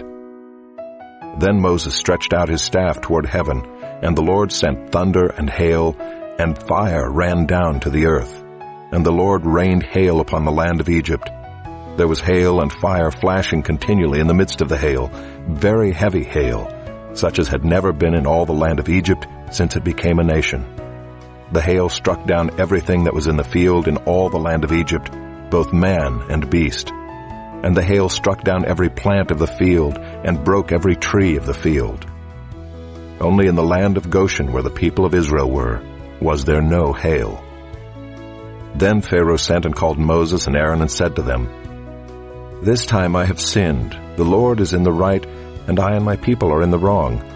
Plead with the Lord, for there has been enough of God's thunder and hail. I will let you go, and you shall stay no longer." Moses said to him, "As soon as I have gone out of the city, I will stretch out my hands to the Lord. The thunder will cease, and there will be no more hail, so that you may know that the earth is the Lord's. But as for you and your servants, I know that you do not yet fear the Lord God. The flax and the barley were struck down, for the barley was in the ear and the flax was in bud. But the wheat and the emmer were not struck down, for they are late in coming up." So Moses went out of the city from Pharaoh and stretched out his hands to the Lord, and the thunder and the hail ceased, and the rain no longer poured upon the earth. But when Pharaoh saw that the rain and the hail and the thunder had ceased, he sinned yet again, and hardened his heart, he and his servants. So the heart of Pharaoh was hardened, and he did not let the people of Israel go, just as the Lord had spoken through Moses. Chapter 10. Then the Lord said to Moses, "Go into Pharaoh, for I have hardened his heart and the heart of his servants, that I may show these signs of mine among them, and that you may tell in the hearing of your son and of your grandson how I have dealt harshly with the Egyptians, and what signs I have done among them, that you may know that I am the Lord." So Moses and Aaron went in to Pharaoh and said to him, "Thus says the Lord, the God of the Hebrews, how long will you refuse to humble yourself before me? Let my people go, that they may serve me. For if you refuse to let my people go, behold, tomorrow I will bring locusts into your country, and they shall cover the face of the land, so that no one can see the land. And they shall eat what is left to you after the hail, and they shall eat every tree of yours that grows in the field. And they shall fill your houses and the houses of all your servants and of all the Egyptians, as neither your fathers nor your grandfathers have seen, from the day they came on earth to this day." Then he turned and went out from Pharaoh. Then Pharaoh's servants said to him, "How long shall this man be a snare to us? Let the man go, that they may serve the Lord their God. Do you not yet understand that Egypt is ruined?"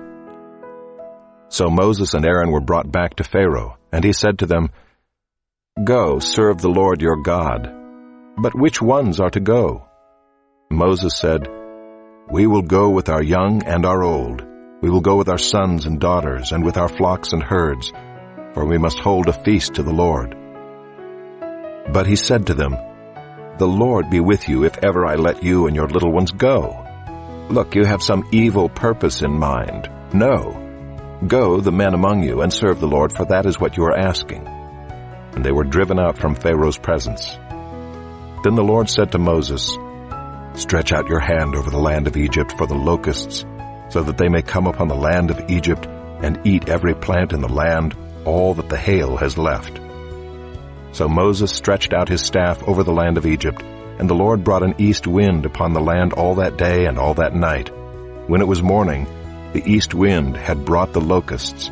The locusts came up over all the land of Egypt and settled on the whole country of Egypt, such a dense swarm of locusts as had never been before, nor ever will be again.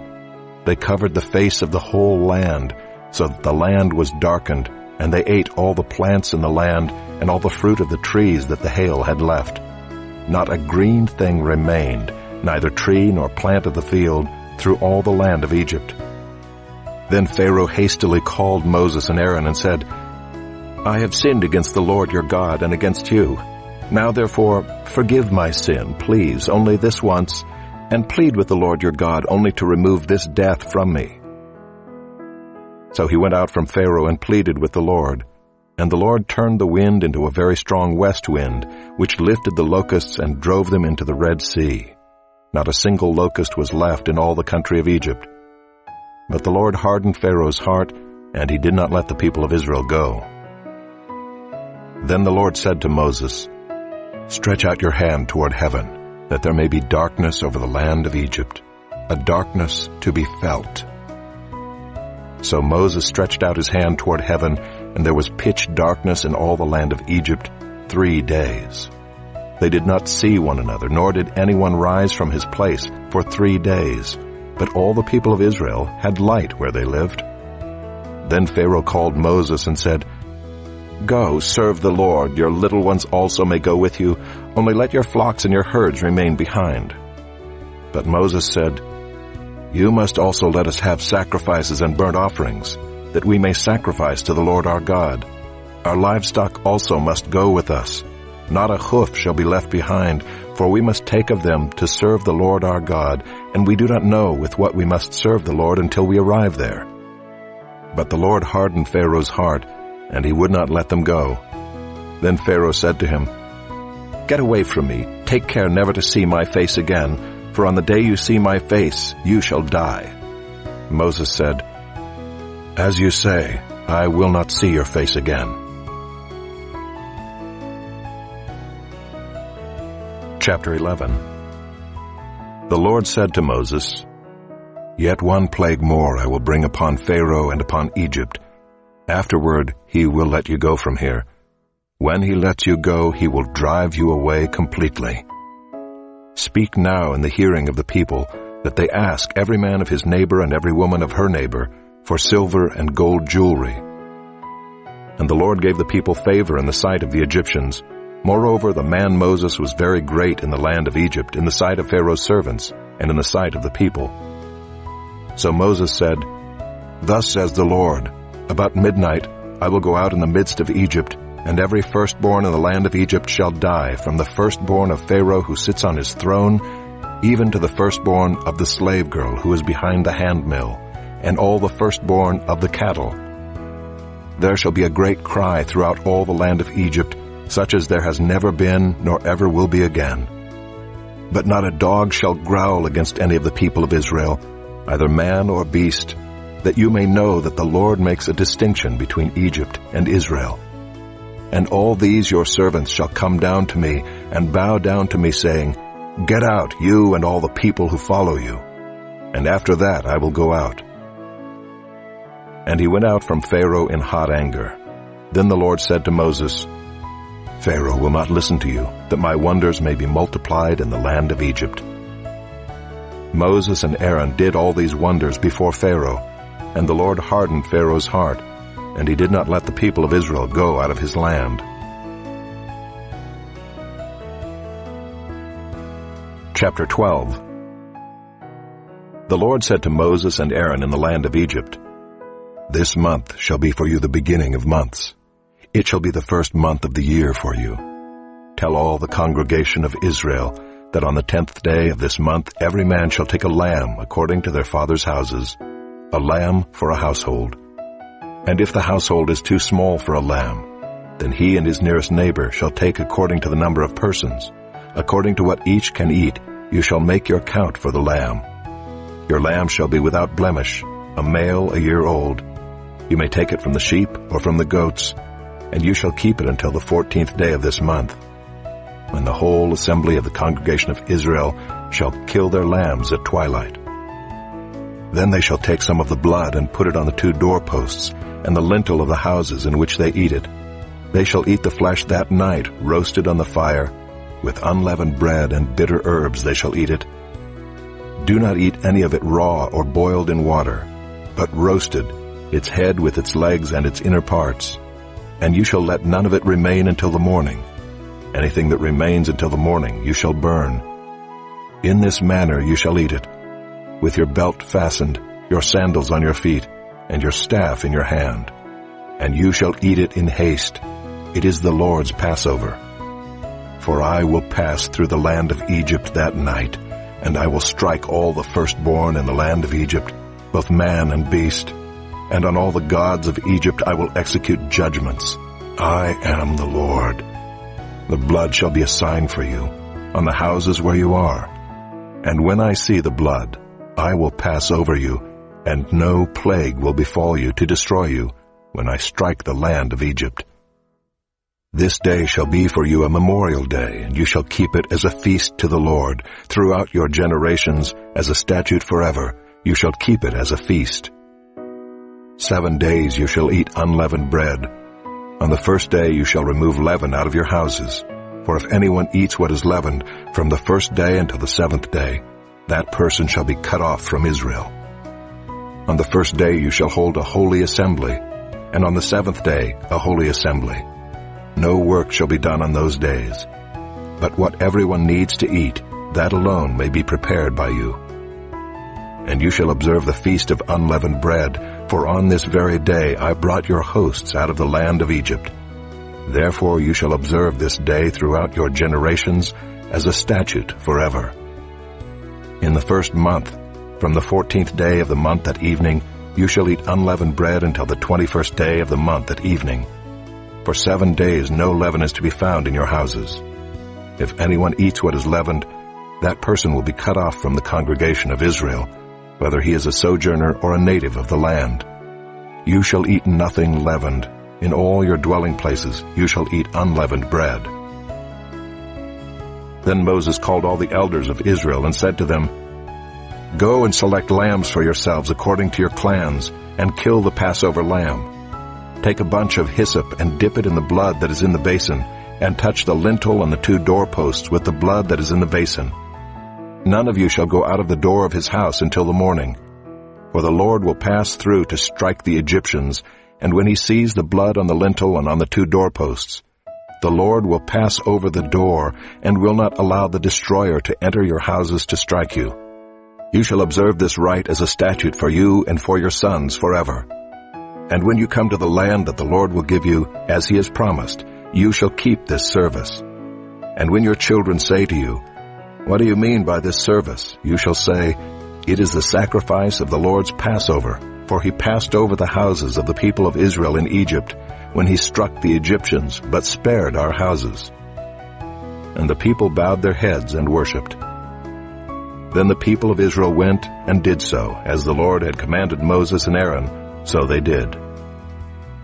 At midnight the Lord struck down all the firstborn in the land of Egypt, from the firstborn of Pharaoh who sat on his throne, to the firstborn of the captive who was in the dungeon, and all the firstborn of the livestock. And Pharaoh rose up in the night, he and all his servants and all the Egyptians, and there was a great cry in Egypt, for there was not a house where someone was not dead.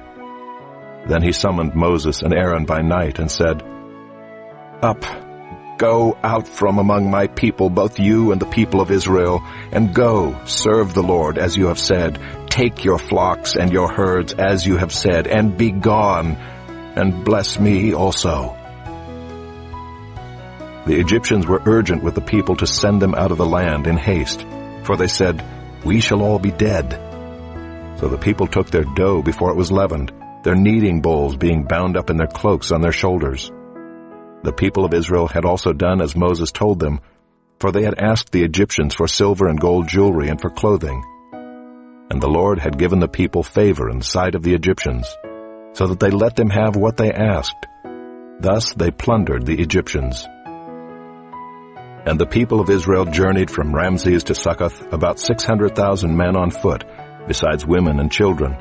A mixed multitude also went up with them, and very much livestock, both flocks and herds.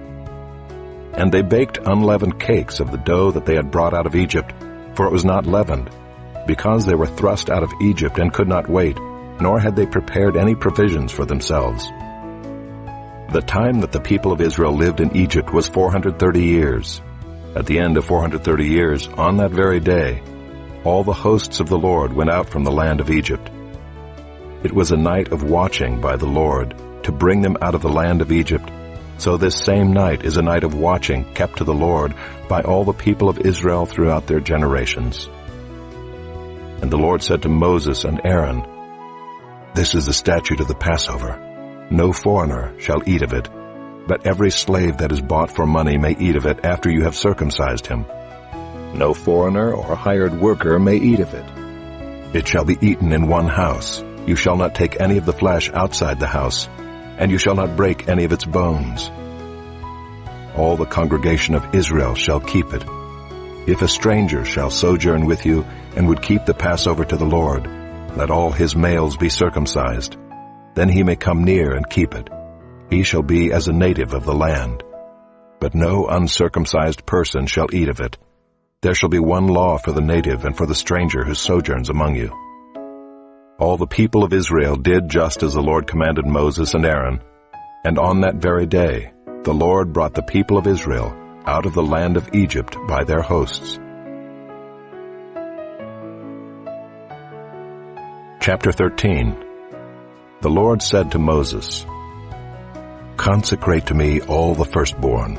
Whatever is the first to open the womb among the people of Israel, both of man and of beast, is mine." Then Moses said to the people, "Remember this day in which you came out from Egypt, out of the house of slavery, for by a strong hand the Lord brought you out from this place. No leavened bread shall be eaten. Today, in the month of Abib, you are going out.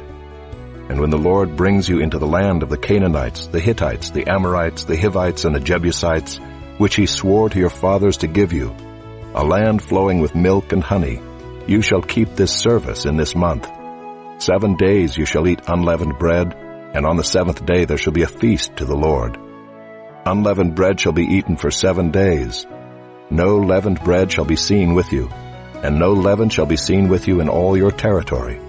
You shall tell your son on that day, 'It is because of what the Lord did for me when I came out of Egypt.' And it shall be to you as a sign on your hand, and as a memorial between your eyes, that the law of the Lord may be in your mouth.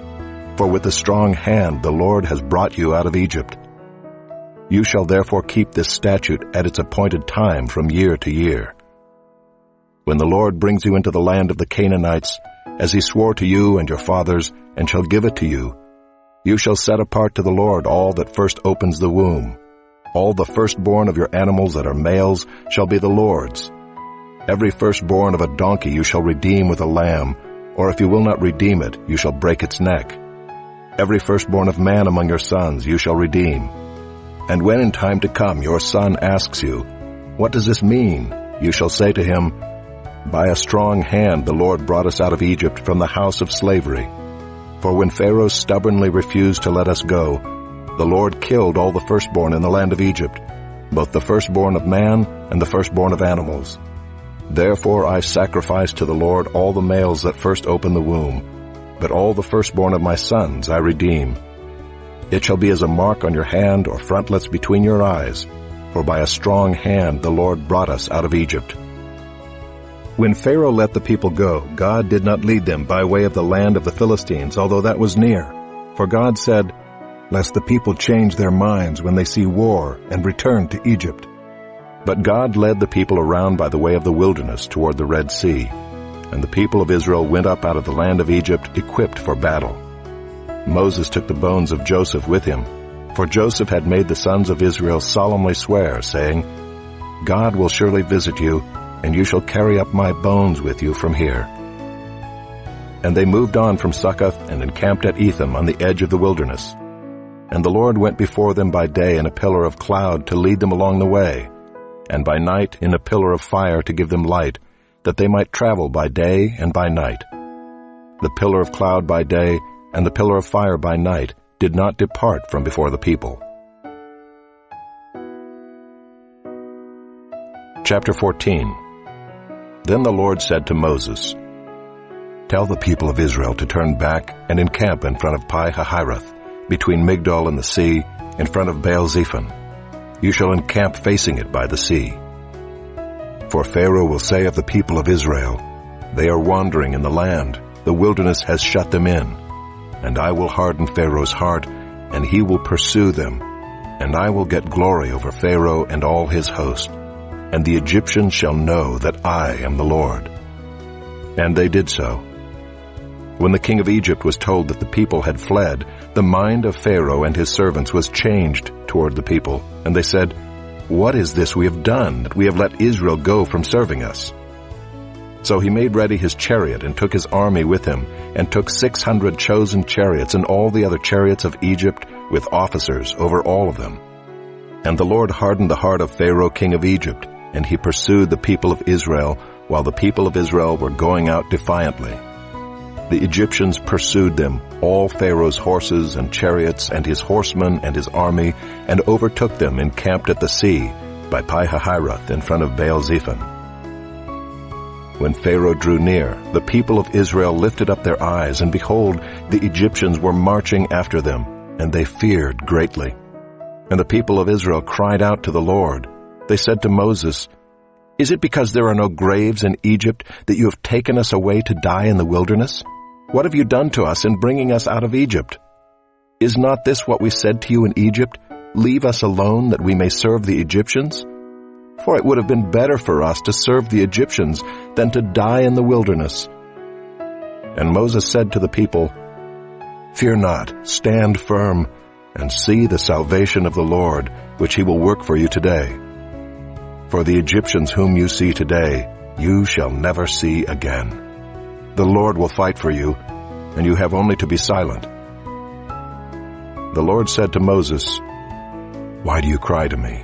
Tell the people of Israel to go forward. Lift up your staff and stretch out your hand over the sea and divide it, that the people of Israel may go through the sea on dry ground. And I will harden the hearts of the Egyptians, so that they shall go in after them, and I will get glory over Pharaoh and all his host, his chariots and his horsemen. And the Egyptians shall know that I am the Lord, when I have gotten glory over Pharaoh, his chariots, and his horsemen." Then the angel of God who was going before the host of Israel moved and went behind them, and the pillar of cloud moved from before them and stood behind them, coming between the host of Egypt and the host of Israel. And there was the cloud and the darkness, and it lit up the night, without one coming near the other all night. Then Moses stretched out his hand over the sea, and the Lord drove the sea back by a strong east wind all night, and made the sea dry land, and the waters were divided. And the people of Israel went into the midst of the sea on dry ground, the waters being a wall to them on their right hand and on their left. The Egyptians pursued and went in after them into the midst of the sea, all Pharaoh's horses, his chariots, and his horsemen. And in the morning watch the Lord in the pillar of fire and of cloud looked down on the Egyptian forces and threw the Egyptian forces into a panic, clogging their chariot wheels so that they drove heavily. And the Egyptians said, "Let us flee from before Israel, for the Lord fights for them against the Egyptians." Then the Lord said to Moses, "Stretch out your hand over the sea, that the water may come back upon the Egyptians, upon their chariots, and upon their horsemen."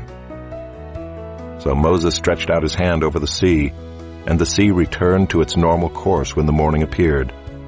And as the Egyptians fled into it, the Lord threw the Egyptians into the midst of the sea. The waters returned and covered the chariots and the horsemen. Of all the host of Pharaoh that had followed them into the sea, not one of them remained.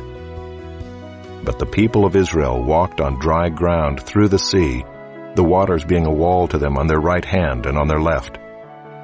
Thus the Lord saved Israel that day from the hand of the Egyptians, and Israel saw the Egyptians dead on the seashore. Israel saw the great power that the Lord used against the Egyptians, so the people feared the Lord, and they believed in the Lord and in his servant Moses. Chapter 15. Then Moses and the people of Israel sang this song to the Lord, saying, "I will sing to the Lord, for he has triumphed gloriously. The horse and his rider he has thrown into the sea. The Lord is my strength and my song, and he has become my salvation. This is my God, and I will praise him, my father's God, and I will exalt him. The Lord is a man of war, the Lord is his name. Pharaoh's chariots and his host he cast into the sea, and his chosen officers were sunk in the Red Sea. The floods covered them, they went down into the depths like a stone. Your right hand, O Lord, glorious in power. Your right hand, O Lord, shatters the enemy. In the greatness of your majesty you overthrow your adversaries. You send out your fury, it consumes them like stubble. At the blast of your nostrils the waters piled up, the floods stood up in a heap, the deeps congealed in the heart of the sea. The enemy said, I will pursue, I will overtake, I will divide the spoil. My desire shall have its fill of them. I will draw my sword, my hand shall destroy them. You blew with your wind, the sea covered them. They sank like lead in the mighty waters. Who is like you, O Lord, among the gods? Who is like you, majestic in holiness, awesome in glorious deeds, doing wonders? You stretched out your right hand, the earth swallowed them. You have led in your steadfast love the people whom you have redeemed. You have guided them by your strength to your holy abode. The peoples have heard. They tremble. Pangs have seized the inhabitants of Philistia. Now are the chiefs of Edom dismayed. Trembling seizes the leaders of Moab. All the inhabitants of Canaan have melted away. Terror and dread fall upon them. Because of the greatness of your arm, they are still as a stone. Till your people, O Lord, pass by, till the people pass by whom you have purchased. You will bring them in and plant them on your own mountain, the place, O Lord, which you have made for your abode, the sanctuary, O Lord, which your hands have established. The Lord will reign forever and ever. For when the horses of Pharaoh with his chariots and his horsemen went into the sea, the Lord brought back the waters of the sea upon them, but the people of Israel walked on dry ground in the midst of the sea. Then Miriam the prophetess, the sister of Aaron, took a tambourine in her hand, and all the women went out after her with tambourines and dancing. And Miriam sang to them, Sing to the Lord, for he has triumphed gloriously. The horse and his rider he has thrown into the sea. Then Moses made Israel set out from the Red Sea, and they went into the wilderness of Shur. They went 3 days in the wilderness and found no water. When they came to Marah, they could not drink the water of Marah because it was bitter. Therefore it was named Marah. And the people grumbled against Moses, saying, What shall we drink?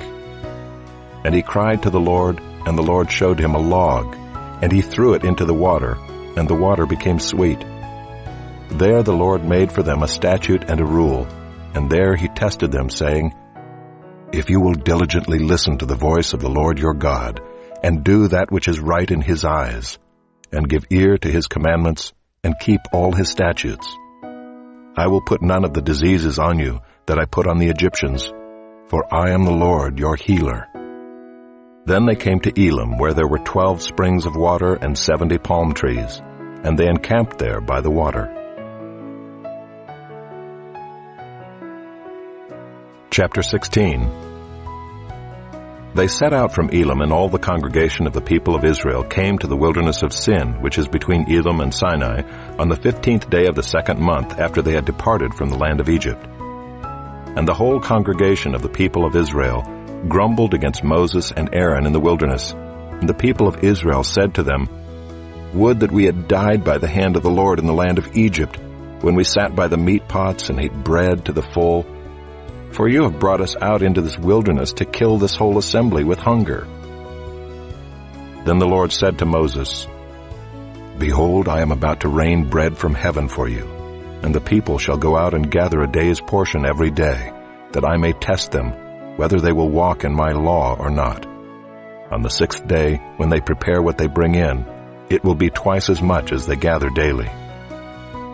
So Moses and Aaron said to all the people of Israel, At evening you shall know that it was the Lord who brought you out of the land of Egypt, and in the morning you shall see the glory of the Lord, because he has heard your grumbling against the Lord. For what are we that you grumble against us? And Moses said, When the Lord gives you in the evening meat to eat, and in the morning bread to the full, because the Lord has heard your grumbling, that you grumble against him, what are we? Your grumbling is not against us, but against the Lord. Then Moses said to Aaron, Say to the whole congregation of the people of Israel, Come near before the Lord, for he has heard your grumbling.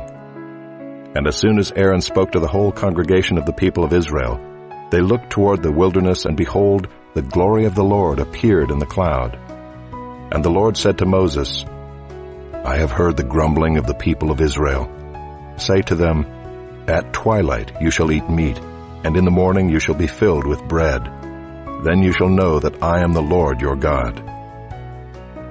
In the evening quail came up and covered the camp, and in the morning dew lay around the camp. And when the dew had gone up, there was on the face of the wilderness a fine, flake-like thing, fine as frost on the ground. When the people of Israel saw it, they said to one another, What is it? For they did not know what it was. And Moses said to them, It is the bread that the Lord has given you to eat. This is what the Lord has commanded. Gather of it, each one of you, as much as he can eat. You shall each take an omer according to the number of the persons that each of you has in his tent. And the people of Israel did so. They gathered, some more, some less. But when they measured it with an omer, whoever gathered much had nothing left over, and whoever gathered little had no lack. Each of them gathered as much as he could eat. And Moses said to them, Let no one leave any of it over till the morning. But they did not listen to Moses. Some left part of it till the morning, and it bred worms and stank. And Moses was angry with them. Morning by morning they gathered it, each as much as he could eat. But when the sun grew hot, it melted. On the 6th day they gathered twice as much bread, 2 omers each. And when all the leaders of the congregation came and told Moses, he said to them, This is what the Lord has commanded. Tomorrow is a day of solemn rest, a holy Sabbath to the Lord. Bake what you will bake, and boil what you will boil, and all that is left over lay aside to be kept till the morning. So they laid it aside till the morning, as Moses commanded them, and it did not stink, and there were no worms in it. Moses said, Eat it today, for today is a Sabbath to the Lord. Today you will not find it in the field. 6 days you shall gather it, but on the 7th day, which is a Sabbath, there will be none. On the 7th day some of the people went out to gather, but they found none. And the Lord said to Moses, How long will you refuse to keep my commandments and my laws? See, the Lord has given you the Sabbath.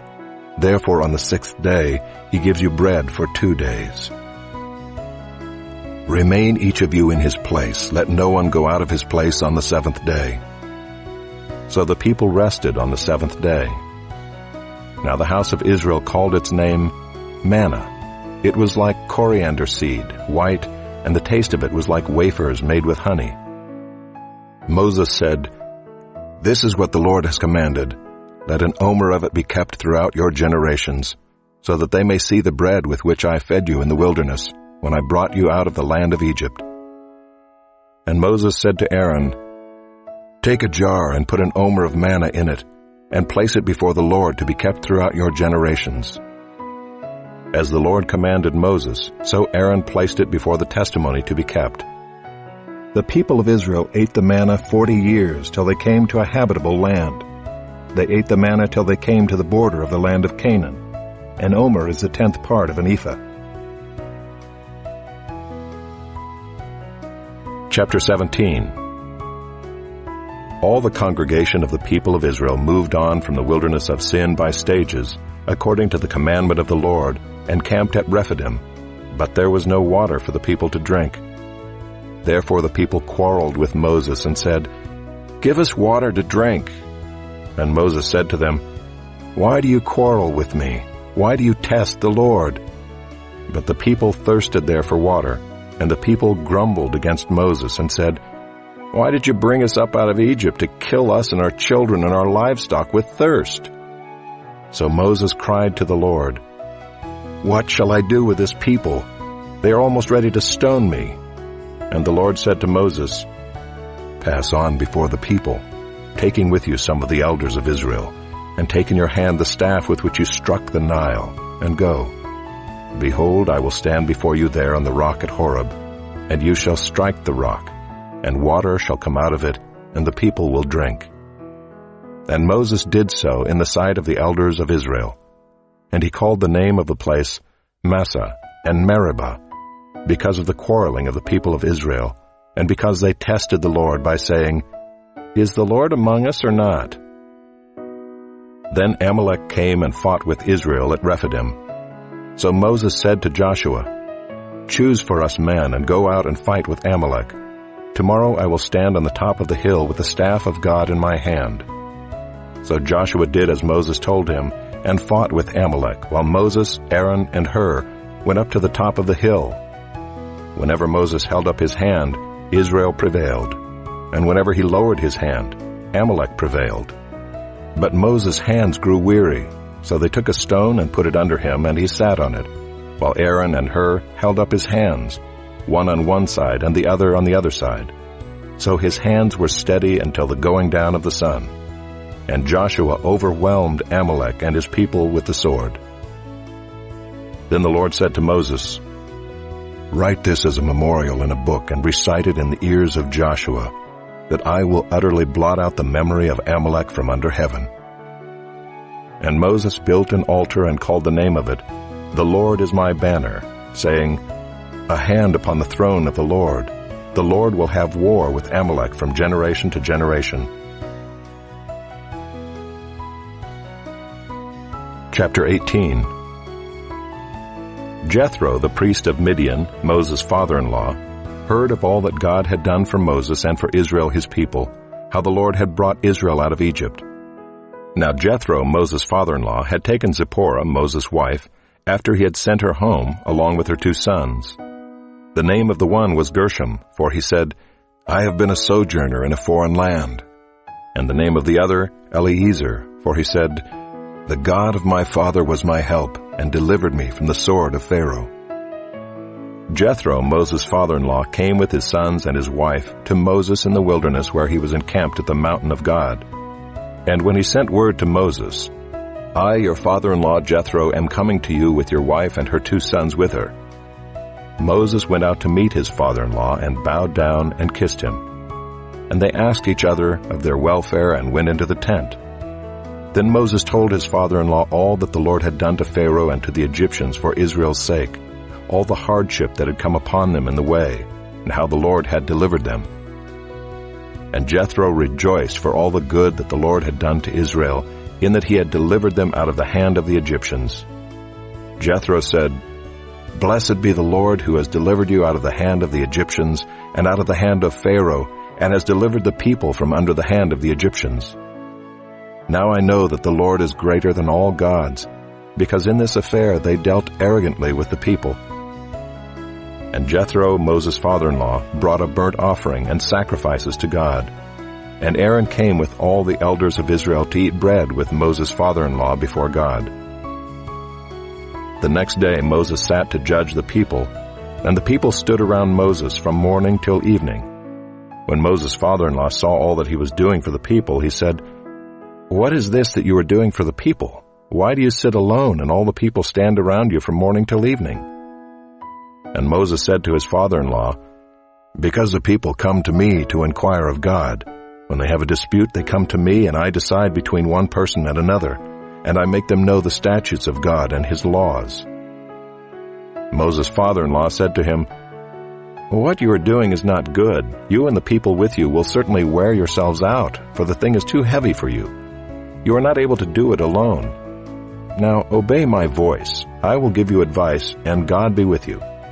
You shall represent the people before God and bring their cases to God, and you shall warn them about the statutes and the laws, and make them know the way in which they must walk and what they must do. Moreover, look for able men from all the people, men who fear God, who are trustworthy and hate a bribe, and place such men over the people as chiefs of thousands, of hundreds, of fifties, and of tens. And let them judge the people at all times. Every great matter they shall bring to you, but any small matter they shall decide themselves. So it will be easier for you, and they will bear the burden with you. If you do this, God will direct you, you will be able to endure, and all this people also will go to their place in peace." So Moses listened to the voice of his father-in-law, and did all that he had said. Moses chose able men out of all Israel, and made them heads over the people, chiefs of thousands, of hundreds, of fifties, and of tens. And they judged the people at all times. Any hard case they brought to Moses, but any small matter they decided themselves. Then Moses let his father-in-law depart, and he went away to his own country. Chapter 19. On the third new moon after the people of Israel had gone out of the land of Egypt, on that day they came into the wilderness of Sinai. They set out from Rephidim and came into the wilderness of Sinai, and they encamped in the wilderness. There Israel encamped before the mountain, while Moses went up to God. The Lord called to him out of the mountain, saying, "Thus you shall say to the house of Jacob, and tell the people of Israel, You yourselves have seen what I did to the Egyptians, and how I bore you on eagle's wings and brought you to myself. Now therefore, if you will indeed obey my voice and keep my covenant, you shall be my treasured possession among all peoples, for all the earth is mine, and you shall be to me a kingdom of priests and a holy nation. These are the words that you shall speak to the people of Israel." So Moses came and called the elders of the people and set before them all these words that the Lord had commanded him. All the people answered together and said, "All that the Lord has spoken we will do." And Moses reported the words of the people to the Lord. And the Lord said to Moses, "Behold, I am coming to you in a thick cloud, that the people may hear when I speak with you, and may also believe you forever." When Moses told the words of the people to the Lord said to Moses, "Go to the people and consecrate them today and tomorrow, and let them wash their garments and be ready for the third day. For on the third day the Lord will come down on Mount Sinai in the sight of all the people, and you shall set limits for the people all around, saying, Take care not to go up into the mountain or touch the edge of it. Whoever touches the mountain shall be put to death. No hand shall touch him, but he shall be stoned or shot, whether beast or man, he shall not live. When the trumpet sounds a long blast, they shall come up to the mountain." So Moses went down from the mountain to the people and consecrated the people, and they washed their garments. And he said to the people, "Be ready for the third day. Do not go near a woman." On the morning of the third day there were thunders and lightnings and a thick cloud in the mountain, and a very loud trumpet blast, so that all the people in the camp trembled. Then Moses brought the people out of the camp to meet God, and they took their stand at the foot of the mountain.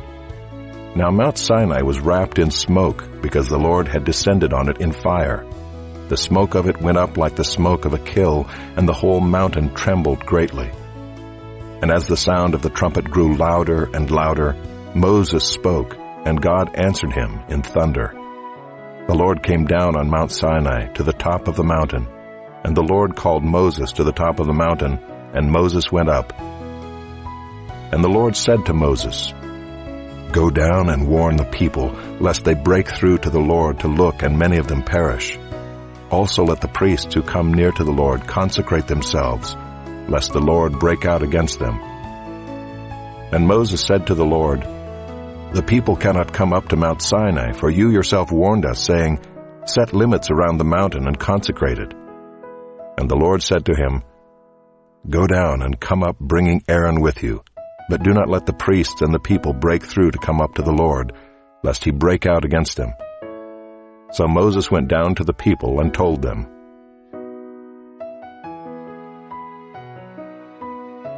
Chapter 20. And God spoke all these words, saying, "I am the Lord your God, who brought you out of the land of Egypt, out of the house of slavery. You shall have no other gods before me. You shall not make for yourself a carved image, or any likeness of anything that is in heaven above, or that is in the earth beneath, or that is in the water under the earth. You shall not bow down to them or serve them. For I, the Lord your God, am a jealous God, visiting the iniquity of the fathers on the children to the third and the fourth generation of those who hate me, but showing steadfast love to thousands of those who love me and keep my commandments. You shall not take the name of the Lord your God in vain, for the Lord will not hold him guiltless who takes his name in vain. Remember the Sabbath day, to keep it holy. 6 days you shall labor and do all your work, but the seventh day is a Sabbath to the Lord your God. On it you shall not do any work, you or your son or your daughter, your male servant or your female servant, or your livestock, or the sojourner who is within your gates. For in 6 days the Lord made heaven and earth, the sea and all that is in them, and rested on the seventh day. Therefore the Lord blessed the Sabbath day and made it holy. Honor your father and your mother, that your days may be long in the land that the Lord your God is giving you. You shall not murder. You shall not commit adultery. You shall not steal. You shall not bear false witness against your neighbor. You shall not covet your neighbor's house. You shall not covet your neighbor's wife, or his male servant, or his female servant, or his ox, or his donkey, or anything that is your neighbor's." Now when all the people saw the thunder and the flashes of lightning and the sound of the trumpet and the mountain smoking, the people were afraid and trembled, and they stood far off and said to Moses, "You speak to us, and we will listen, but do not let God speak to us, lest we die." Moses said to the people, "Do not fear, for God has come to test you, that the fear of him may be before you, that you may not sin." The people stood far off, while Moses drew near to the thick darkness where God was. And the Lord said to Moses, "Thus you shall say to the people of Israel, You have seen for yourselves that I have talked with you from heaven. You shall not make gods of silver to be with me, nor shall you make for yourselves gods of gold. An altar of earth you shall make for me, and sacrifice on it your burnt offerings and your peace offerings, your sheep and your oxen. In every place where I cause my name to be remembered, I will come to you and bless you.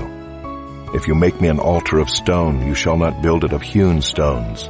For if you wield your tool on it, you profane it. And you shall not go up by steps to my altar, that your nakedness be not exposed on it." Chapter 21. Now these are the rules that you shall set before them.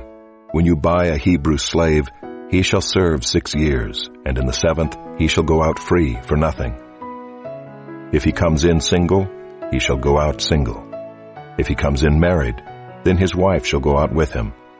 If his master gives him a wife and she bears him sons or daughters, The wife and her children shall be her master's, and he shall go out alone.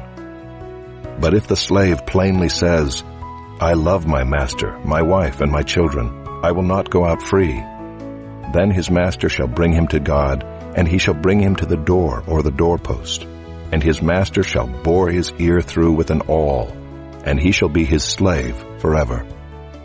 When a man sells his daughter as a slave, she shall not go out as the male slaves do. If she does not please her master, who has designated her for himself, then he shall let her be redeemed. He shall have no right to sell her to a foreign people, since he has broken faith with her. If he designates her for his son, he shall deal with her as with a daughter. If he takes another wife to himself, he shall not diminish her food, her clothing, or her marital rights. And if he does not do these 3 things for her, she shall go out for nothing without payment of money. Whoever strikes a man so that he dies shall be put to death.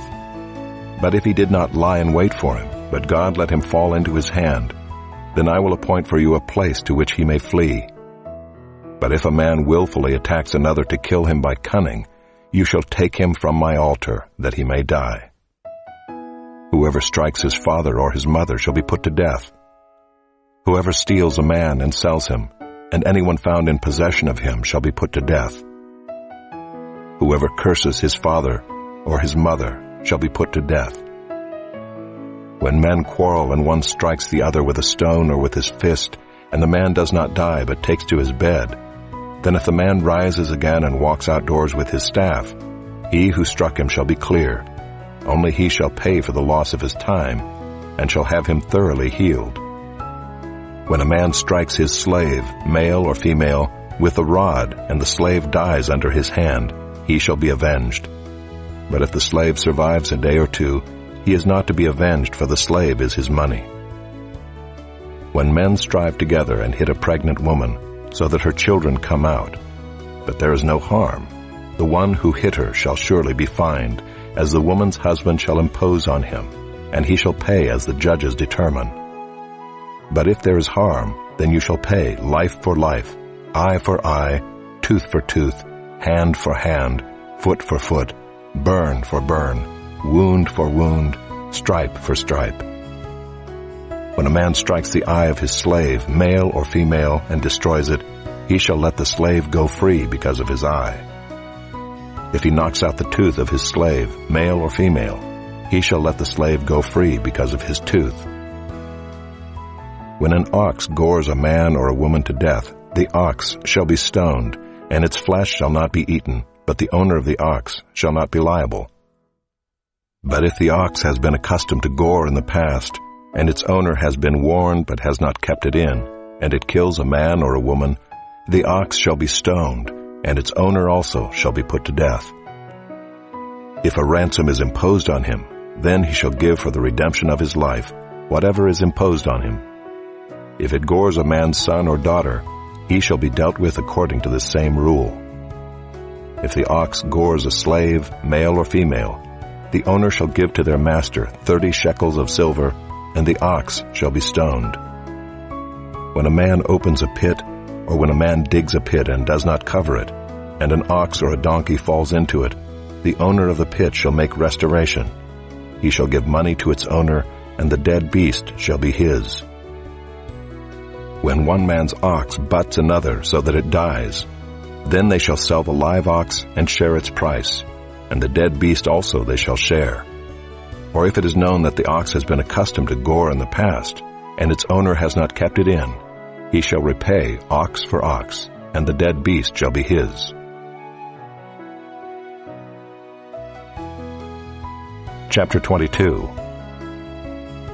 If a man steals an ox or a sheep and kills it or sells it, he shall repay 5 oxen for an ox, and 4 sheep for a sheep. If a thief is found breaking in and is struck so that he dies, there shall be no blood guilt for him. But if the sun has risen on him, there shall be blood guilt for him. He shall surely pay. If he has nothing, then he shall be sold for his theft. If the stolen beast is found alive in his possession, whether it is an ox or a donkey or a sheep, he shall pay double. If a man causes a field or vineyard to be grazed over or lets his beast loose, and it feeds in another man's field, he shall make restitution from the best in his own field and in his own vineyard. If fire breaks out and catches in thorns, so that the stacked grain or the standing grain or the field is consumed, he who started the fire shall make full restitution. If a man gives to his neighbor money or goods to keep safe, and it is stolen from the man's house, then if the thief is found, he shall pay double. If the thief is not found, the owner of the house shall come near to God to show whether or not he has put his hand to his neighbor's property. For every breach of trust, whether it is for an ox, for a donkey, for a sheep, for a cloak, or for any kind of lost thing, of which one says, "This is it," the case of both parties shall come before God. The one whom God condemns shall pay double to his neighbor. If a man gives to his neighbor a donkey or an ox or a sheep or any beast to keep safe, and it dies or is injured or is driven away without anyone seeing it, an oath by the Lord shall be between them both to see whether or not he has put his hand to his neighbor's property. The owner shall accept the oath, and he shall not make restitution. But if it is stolen from him, he shall make restitution to its owner. If it is torn by beasts, let him bring it as evidence. He shall not make restitution for what has been torn. If a man borrows anything of his neighbor, and it is injured or dies, the owner not being with it, he shall make full restitution. If the owner was with it, he shall not make restitution.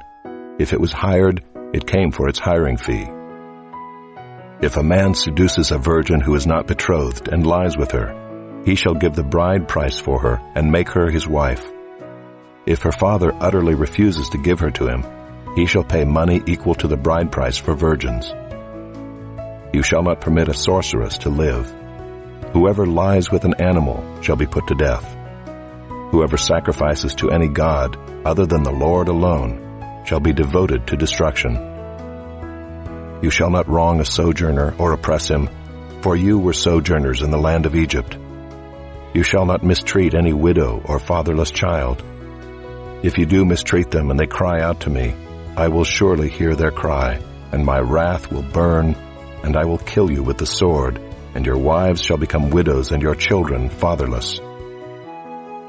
If you lend money to any of my people with you who is poor, you shall not be like a moneylender to him, and you shall not exact interest from him.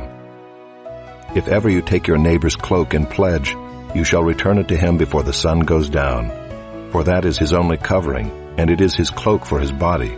In what else shall he sleep? And if he cries to me, I will hear, for I am compassionate. You shall not revile God, nor curse a ruler of your people. You shall not delay to offer from the fullness of your harvest and from the outflow of your presses. The firstborn of your sons you shall give to me. You shall do the same with your oxen and with your sheep. 7 days it shall be with its mother. On the 8th day you shall give it to me. You shall be consecrated to me. Therefore you shall not eat any flesh that is torn by beasts in the field. You shall throw it to the dogs.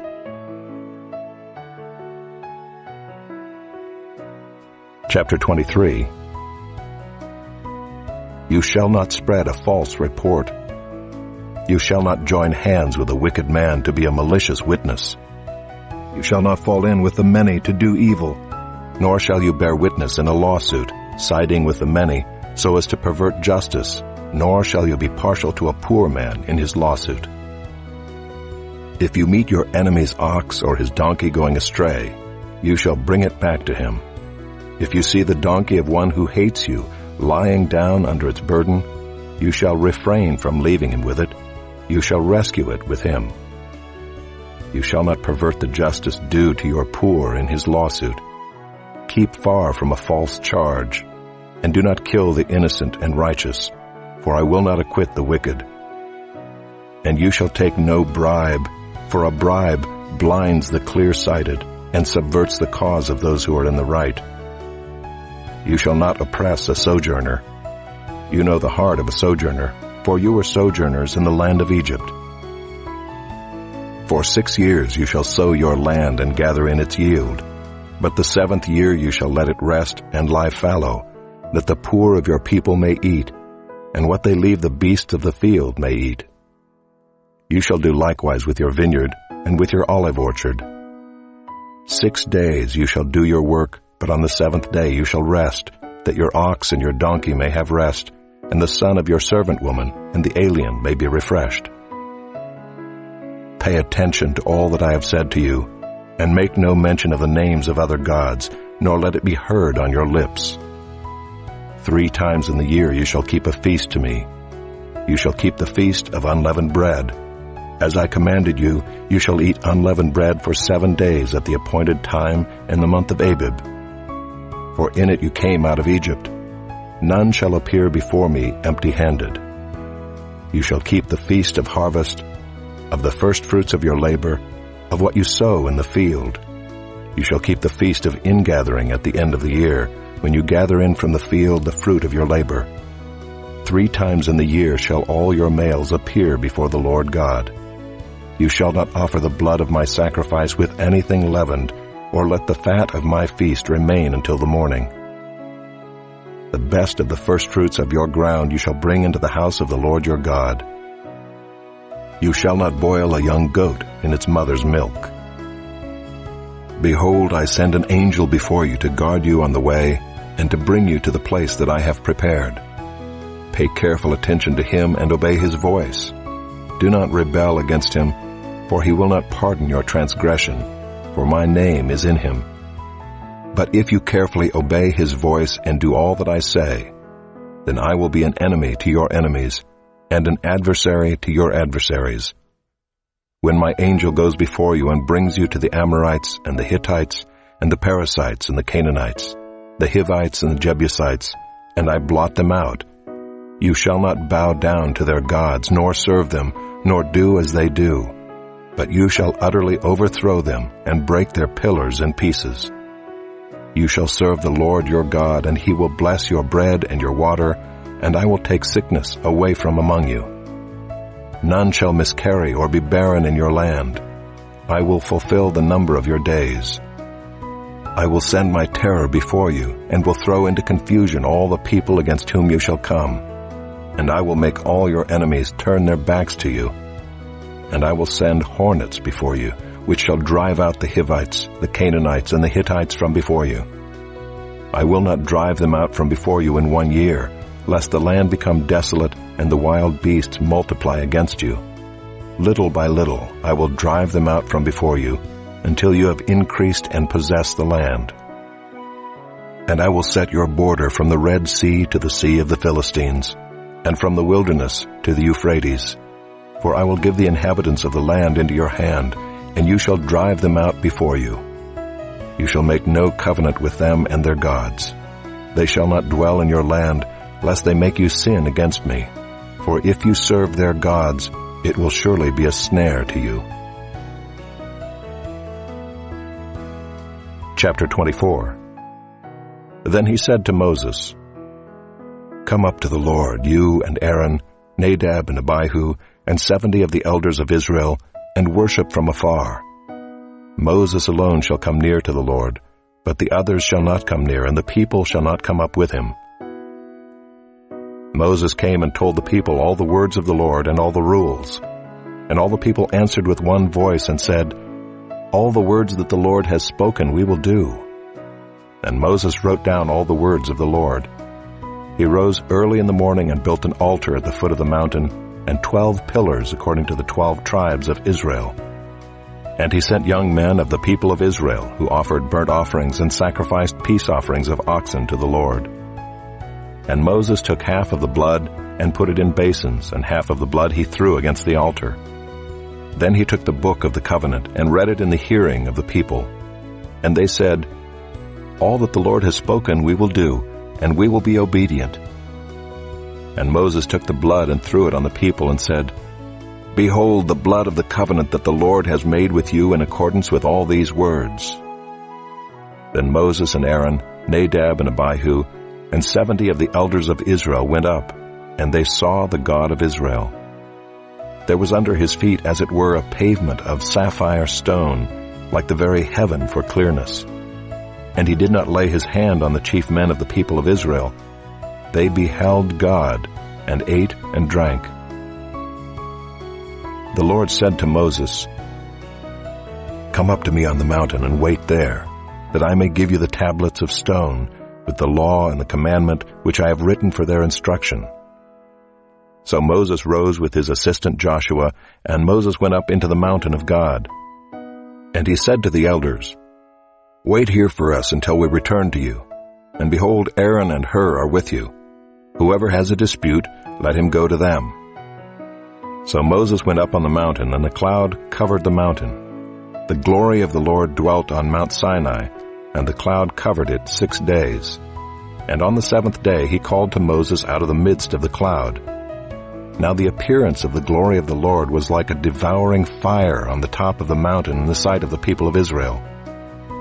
Moses entered the cloud and went up on the mountain. And Moses was on the mountain 40 days and 40 nights.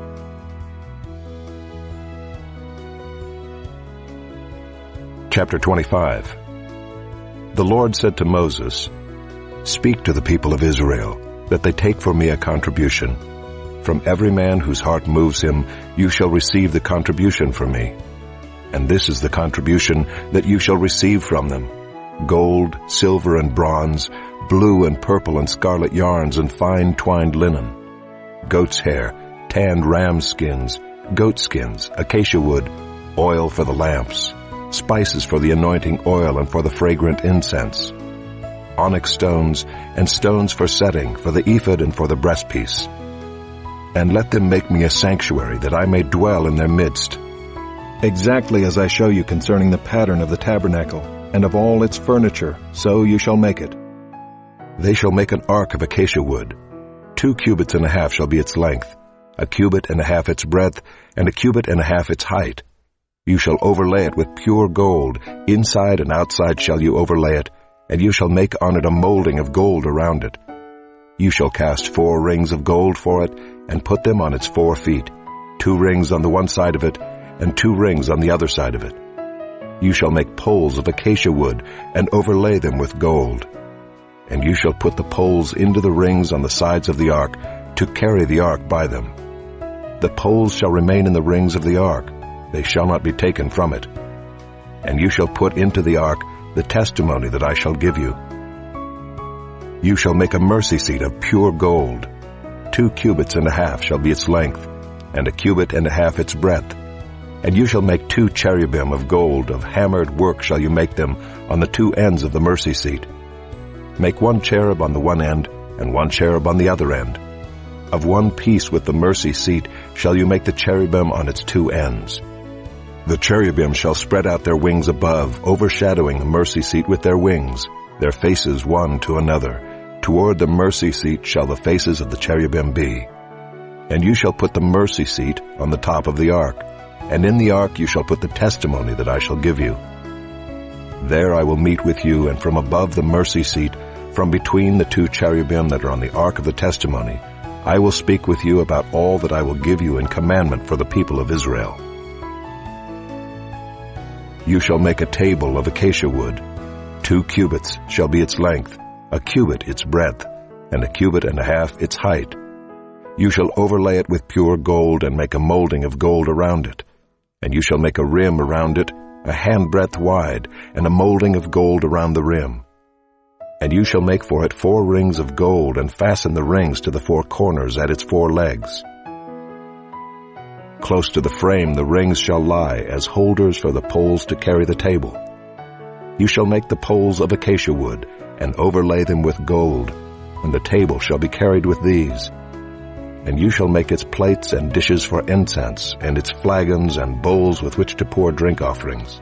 You shall make them of pure gold. And you shall set the bread of the presence on the table before me regularly. You shall make a lampstand of pure gold. The lampstand shall be made of hammered work. Its base, its stem, its cups, its calices, and its flowers shall be of one piece with it. And there shall be 6 branches going out of its sides, 3 branches of the lampstand out of one side of it, and 3 branches of the lampstand out of the other side of it. 3 cups made like almond blossoms, each with calyx and flower, on one branch, and 3 cups made like almond blossoms, each with calyx and flower, on the other branch. So for the 6 branches going out of the lampstand.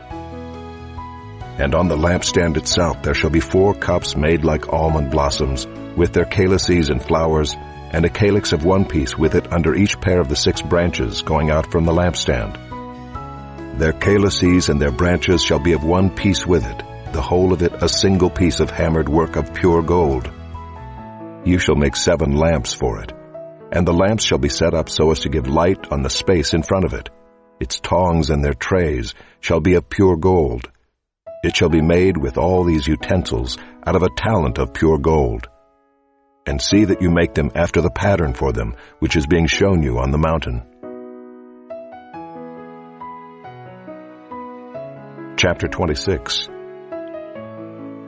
Moreover, you shall make the tabernacle with 10 curtains of fine twined linen, and blue and purple and scarlet yarns. You shall make them with cherubim skillfully worked into them. The length of each curtain shall be 28 cubits, and the breadth of each curtain 4 cubits. All the curtains shall be the same size. 5 curtains shall be coupled to one another, and the other 5 curtains shall be coupled to one another. And you shall make loops of blue on the edge of the outermost curtain in the first set. Likewise you shall make loops on the edge of the outermost curtain in the second set. 50 loops you shall make on the one curtain, and 50 loops you shall make on the edge of the curtain that is in the second set. The loops shall be opposite one another. And you shall make 50 clasps of gold, and couple the curtains one to the other with the clasps, so that the tabernacle may be a single whole. You shall also make curtains of goat's hair for a tent over the tabernacle. 11 curtains shall you make. The length of each curtain shall be 30 cubits, and the breadth of each curtain 4 cubits. The 11 curtains shall be the same size. You shall couple 5 curtains by themselves, and 6 curtains by themselves. And the 6th curtain you shall double over at the front of the tent. You shall make 50 loops on the edge of the curtain that is outermost in one set, and 50 loops on the edge of the curtain that is outermost in the second set. You shall make 50 clasps of bronze, and put the clasps into the loops, and couple the tent together, that it may be a single whole. And the part that remains of the curtains of the tent, the half curtain that remains, shall hang over the back of the tabernacle. And the extra that remains in the length of the curtains, the cubit on the one side and the cubit on the other side, shall hang over the sides of the tabernacle on this side and that side to cover it.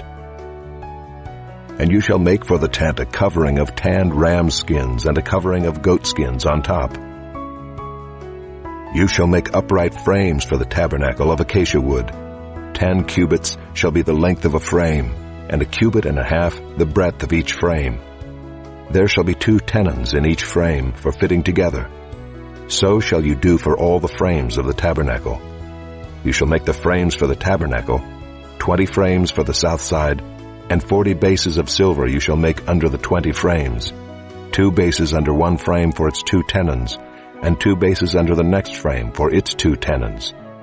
And for the second side of the tabernacle on the north side, 20 frames, and there 40 bases of silver, 2 bases under one frame, and 2 bases under the next frame.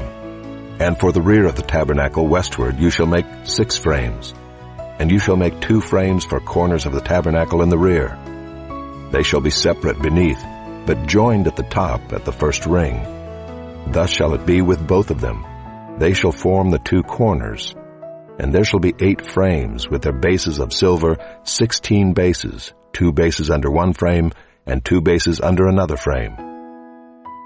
You shall make bars of acacia wood, 5 for the frames of the one side of the tabernacle, and 5 bars for the frames of the other side of the tabernacle, and 5 bars for the frames of the side of the tabernacle at the rear westward. The middle bar halfway up the frames shall run from end to end. You shall overlay the frames with gold, and shall make their rings of gold for holders for the bars, and you shall overlay the bars with gold. Then you shall erect the tabernacle according to the plan for it that you were shown on the mountain. And you shall make a veil of blue and purple and scarlet yarns, and fine twined linen. It shall be made with cherubim skillfully worked into it. And you shall hang it on 4 pillars of acacia overlaid with gold, with hooks of gold on 4 bases of silver. And you shall hang the veil from the clasps, and bring the ark of the testimony in there within the veil. And the veil shall separate for you the holy place from the most holy. You shall put the mercy seat on the ark of the testimony in the most holy place. And you shall set the table outside the veil, and the lampstand on the south side of the tabernacle opposite the table, and you shall put the table on the north side. You shall make a screen for the entrance of the tent of blue and purple and scarlet yarns, and fine twined linen, embroidered with needlework. And you shall make for the screen 5 pillars of acacia, and overlay them with gold. Their hooks shall be of gold, and you shall cast 5 bases of bronze for them. Chapter 27. You shall make the altar of acacia wood, 5 cubits long and 5 cubits broad. The altar shall be square, and its height shall be 3 cubits. And you shall make horns for it on its 4 corners. Its horns shall be of one piece with it, and you shall overlay it with bronze. You shall make pots for it to receive its ashes, and shovels and basins and forks and fire pans. You shall make all its utensils of bronze. You shall also make for it a grating, a network of bronze, and on the net you shall make 4 bronze rings at its 4 corners. And you shall set it under the ledge of the altar, so that the net extends halfway down the altar. And you shall make poles for the altar, poles of acacia wood, and overlay them with bronze. And the poles shall be put through the rings, so that the poles are on the 2 sides of the altar when it is carried. You shall make it hollow with boards. As it has been shown you on the mountain, so shall it be made. You shall make the court of the tabernacle. On the south side the court shall have hangings of fine twined linen, 100 cubits long for one side. Its 20 pillars and their 20 bases shall be of bronze, but the hooks of the pillars and their fillets shall be of silver. And likewise for its length on the north side, there shall be hangings 100 cubits long, its pillars 20, and their bases 20, of bronze, but the hooks of the pillars and their fillets shall be of silver. And for the breadth of the court on the west side there shall be hangings for 50 cubits, with 10 pillars and 10 bases. The breadth of the court on the front to the east shall be 50 cubits. The hangings for the one side of the gate shall be 15 cubits, with their 3 pillars and 3 bases. On the other side the hangings shall be 15 cubits, with their 3 pillars and 3 bases. For the gate of the court there shall be a screen 20 cubits long of blue and purple and scarlet yarns, and fine twined linen, embroidered with needlework. It shall have 4 pillars, and with them 4 bases. All the pillars around the court shall be filleted with silver. Their hooks shall be of silver, and their bases of bronze. The length of the court shall be 100 cubits, the breadth 50, and the height 5 cubits, with hangings of fine twined linen, and bases of bronze. All the utensils of the tabernacle for every use, and all its pegs and all the pegs of the court, shall be of bronze. You shall command the people of Israel that they bring to you pure beaten olive oil for the light, that a lamp may regularly be set up to burn. In the tent of meeting outside the veil that is before the testimony, Aaron and his sons shall tend it from evening to morning before the Lord. It shall be a statute forever to be observed throughout their generations by the people of Israel. Chapter 28. Then bring near to you Aaron your brother and his sons with him from among the people of Israel, to serve me as priests, Aaron and Aaron's sons, Nadab and Abihu, Eleazar and Ithamar. And you shall make holy garments for Aaron your brother, for glory and for beauty. You shall speak to all the skillful, whom I have filled with a spirit of skill, that they make Aaron's garments to consecrate him for my priesthood. These are the garments that they shall make: a breastpiece, an ephod, a robe, a coat of checker work, a turban, and a sash. They shall make holy garments for Aaron your brother and his sons to serve me as priests. They shall receive gold, blue, and purple, and scarlet yarns, and fine twined linen. And they shall make the ephod of gold, of blue, and purple, and scarlet yarns, and of fine twined linen, skillfully worked. It shall have 2 shoulder pieces attached to its 2 edges, so that it may be joined together. And the skillfully woven band on it shall be made like it, and be of one piece with it. of gold, blue, and purple, and scarlet yarns, and fine twined linen. You shall take 2 onyx stones and engrave on them the names of the sons of Israel, 6 of their names on the one stone, and the names of the remaining 6 on the other stone, in the order of their birth. As a jeweler engraves signets, so shall you engrave the 2 stones with the names of the sons of Israel. You shall enclose them in settings of gold filigree, and you shall set the 2 stones on the shoulder pieces of the ephod as stones of remembrance for the sons of Israel. And Aaron shall bear their names before the Lord on his 2 shoulders for remembrance. You shall make settings of gold filigree and 2 chains of pure gold, twisted like cords, and you shall attach the corded chains to the settings. You shall make a breastpiece of judgment in skilled work. In the style of the ephod you shall make it, of gold, blue, and purple, and scarlet yarns, and fine twined linen shall you make it. It shall be square and doubled, a span its length, and a span its breadth. You shall set in it 4 rows of stones. A row of sardius, topaz, and carbuncle shall be the first row, and the second row an emerald, a sapphire, and a diamond, and the third row a jacinth, an agate, and an amethyst, and the 4th row a beryl, an onyx, and a jasper. They shall be set in gold filigree. There shall be 12 stones with their names according to the names of the sons of Israel. They shall be like signets, each engraved with its name for the 12 tribes. You shall make for the breastpiece twisted chains like cords of pure gold. And you shall make for the breastpiece 2 rings of gold, and put the 2 rings on the 2 edges of the breastpiece. And you shall put the 2 cords of gold in the 2 rings at the edges of the breastpiece. The 2 ends of the 2 cords you shall attach to the 2 settings of filigree, and so attach it in front to the shoulder pieces of the ephod.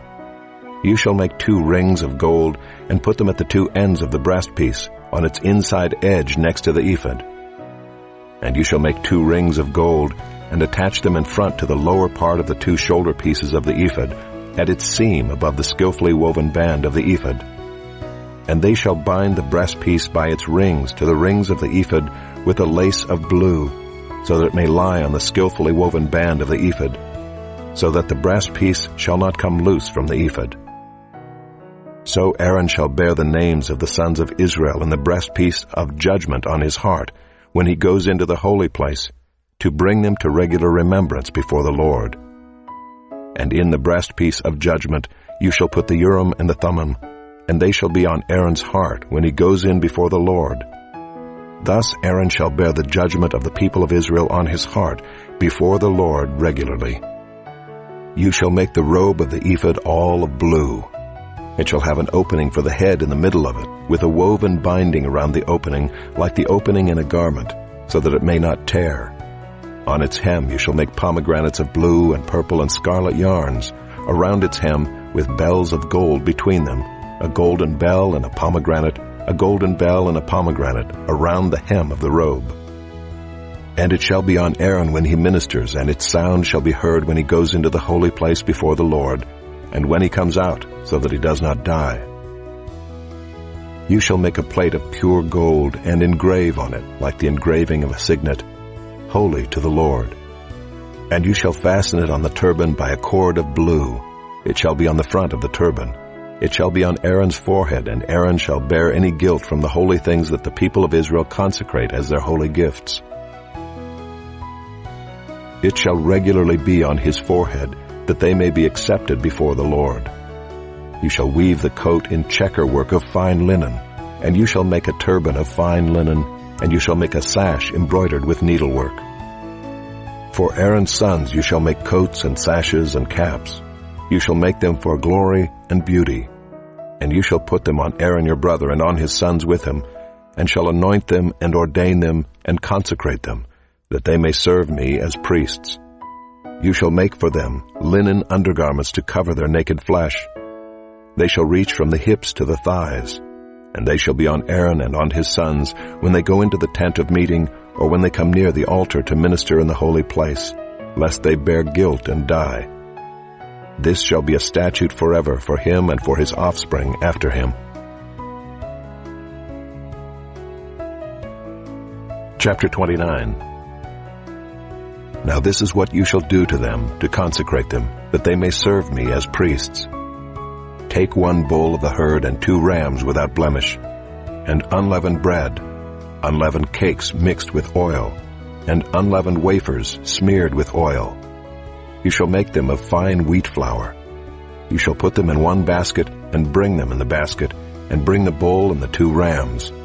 You shall bring Aaron and his sons to the entrance of the tent of meeting, and wash them with water. Then you shall take the garments, and put on Aaron the coat and the robe of the ephod, and the ephod and the breastpiece, and gird him with the skillfully woven band of the ephod. And you shall set the turban on his head, and put the holy crown on the turban. You shall take the anointing oil, and pour it on his head, and anoint him.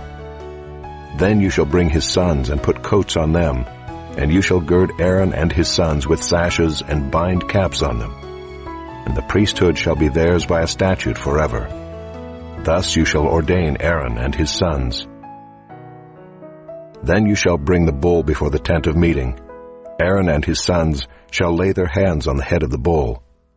Then you shall kill the bull before the Lord at the entrance of the tent of meeting, and shall take part of the blood of the bull, and put it on the horns of the altar with your finger, and the rest of the blood you shall pour out at the base of the altar. And you shall take all the fat that covers the entrails, and the long lobe of the liver, and the 2 kidneys with the fat that is on them, and burn them on the altar. But the flesh of the bull and its skin and its dung you shall burn with fire outside the camp. It is a sin offering. Then you shall take 1 of the rams, and Aaron and his sons shall lay their hands on the head of the ram. And you shall kill the ram, and shall take its blood and throw it against the sides of the altar. Then you shall cut the ram into pieces, and wash its entrails and its legs, and put them with its pieces and its head, and burn the whole ram on the altar. It is a burnt offering to the Lord. It is a pleasing aroma, a food offering to the Lord. You shall take the other ram, and Aaron and his sons shall lay their hands on the head of the ram. And you shall kill the ram, and take part of its blood, and put it on the tip of the right ear of Aaron, and on the tips of the right ears of his sons, and on the thumbs of their right hands, and on the great toes of their right feet, and throw the rest of the blood against the sides of the altar. Then you shall take part of the blood that is on the altar and of the anointing oil, and sprinkle it on Aaron and his garments, and on his sons garments with him. He and his garments shall be holy, and his sons garments with him. You shall also take the fat from the ram, and the fat tail, and the fat that covers the entrails, and the long lobe of the liver, and the 2 kidneys with the fat that is on them, and the right thigh, for it is a ram of ordination, and 1 loaf of bread, and 1 cake of bread made with oil, and 1 wafer out of the basket of unleavened bread that is before the Lord. You shall put all these on the palms of Aaron, and on the palms of his sons, and wave them for a wave offering before the Lord. Then you shall take them from their hands, and burn them on the altar on top of the burnt offering, as a pleasing aroma before the Lord. It is a food offering to the Lord. You shall take the breast of the ram of Aaron's ordination, and wave it for a wave offering before the Lord, and it shall be your portion. And you shall consecrate the breast of the wave offering that is waved, and the thigh of the priest's portion that is contributed from the ram of ordination, from what was Aaron's and his sons. It shall be for Aaron and his sons as a perpetual due from the people of Israel, for it is a contribution. It shall be a contribution from the people of Israel, from their peace offerings, their contribution to the Lord. The holy garments of Aaron shall be for his sons after him. They shall be anointed in them and ordained in them. The son who succeeds him as priest, who comes into the tent of meeting to minister in the holy place, shall wear them 7 days. You shall take the ram of ordination, and boil its flesh in a holy place. And Aaron and his sons shall eat the flesh of the ram and the bread that is in the basket in the entrance of the tent of meeting. They shall eat those things with which atonement was made at their ordination and consecration, but an outsider shall not eat of them, because they are holy. And if any of the flesh for the ordination or of the bread remain until the morning, then you shall burn the remainder with fire. It shall not be eaten, because it is holy. Thus you shall do to Aaron and to his sons according to all that I have commanded you. Through 7 days shall you ordain them, and every day you shall offer a bull as a sin offering for atonement. Also you shall purify the altar when you make atonement for it, and shall anoint it to consecrate it. 7 days you shall make atonement for the altar and consecrate it, and the altar shall be most holy. Whatever touches the altar shall become holy. Now this is what you shall offer on the altar: 2 lambs a year old, day by day regularly. 1 lamb you shall offer in the morning, and the other lamb you shall offer at twilight. And with the first lamb 1/10 measure of fine flour, mingled with 1/4 of a hin of beaten oil, and 1/4 of a hin of wine for a drink offering. The other lamb you shall offer at twilight, and shall offer with it a grain offering and its drink offering, as in the morning, for a pleasing aroma, a food offering to the Lord. It shall be a regular burnt offering throughout your generations at the entrance of the tent of meeting before the Lord, where I will meet with you to speak to you there. There I will meet with the people of Israel, and it shall be sanctified by my glory. I will consecrate the tent of meeting and the altar. Aaron also and his sons I will consecrate to serve me as priests. I will dwell among the people of Israel, and will be their God. And they shall know that I am the Lord their God, who brought them out of the land of Egypt, that I might dwell among them. I am the Lord their God. Chapter 30. You shall make an altar on which to burn incense. You shall make it of acacia wood. 1 cubit shall be its length, and 1 cubit its breadth. It shall be square, and 2 cubits shall be its height. Its horns shall be of 1 piece with it. You shall overlay it with pure gold, its top and around its sides and its horns. And you shall make a molding of gold around it. And you shall make 2 golden rings for it. Under its molding on 2 opposite sides of it you shall make them, and they shall be holders for poles with which to carry it. You shall make the poles of acacia wood and overlay them with gold. And you shall put it in front of the veil that is above the ark of the testimony, in front of the mercy seat that is above the testimony, where I will meet with you. And Aaron shall burn fragrant incense on it. Every morning when he dresses the lamps he shall burn it, and when Aaron sets up the lamps at twilight he shall burn it, a regular incense offering before the Lord throughout your generations. You shall not offer unauthorized incense on it, or a burnt offering, or a grain offering, and you shall not pour a drink offering on it. Aaron shall make atonement on its horns once a year. With the blood of the sin offering of atonement he shall make atonement for it once in the year throughout your generations. It is most holy to the Lord. The Lord said to Moses, When you take the census of the people of Israel, then each shall give a ransom for his life to the Lord when you number them, that there be no plague among them when you number them. Each one who is numbered in the census shall give this, 1/2 shekel, according to the shekel of the sanctuary. The shekel is 20 gerahs. 1/2 shekel as an offering to the Lord. Everyone who is numbered in the census, from 20 years old and upward, shall give the Lord's offering. The rich shall not give more, and the poor shall not give less than the 1/2 shekel when you give the Lord's offering to make atonement for your lives. You shall take the atonement money from the people of Israel, and shall give it for the service of the tent of meeting, that it may bring the people of Israel to remembrance before the Lord, so as to make atonement for your lives. The Lord said to Moses, You shall also make a basin of bronze with its stand of bronze for washing. You shall put it between the tent of meeting and the altar, and you shall put water in it, with which Aaron and his sons shall wash their hands and their feet. When they go into the tent of meeting, or when they come near the altar to minister, to burn a food offering to the Lord, they shall wash with water, so that they may not die. They shall wash their hands and their feet, so that they may not die. It shall be a statute forever to them, even to him and to his offspring throughout their generations. The Lord said to Moses, Take the finest spices, of liquid myrrh 500 shekels, and of sweet-smelling cinnamon 1/2 as much, that is 250, and 250 of aromatic cane, and 500 of cassia, according to the shekel of the sanctuary, and a hin of olive oil. And you shall make of these a sacred anointing oil blended as by the perfumer. It shall be a holy anointing oil.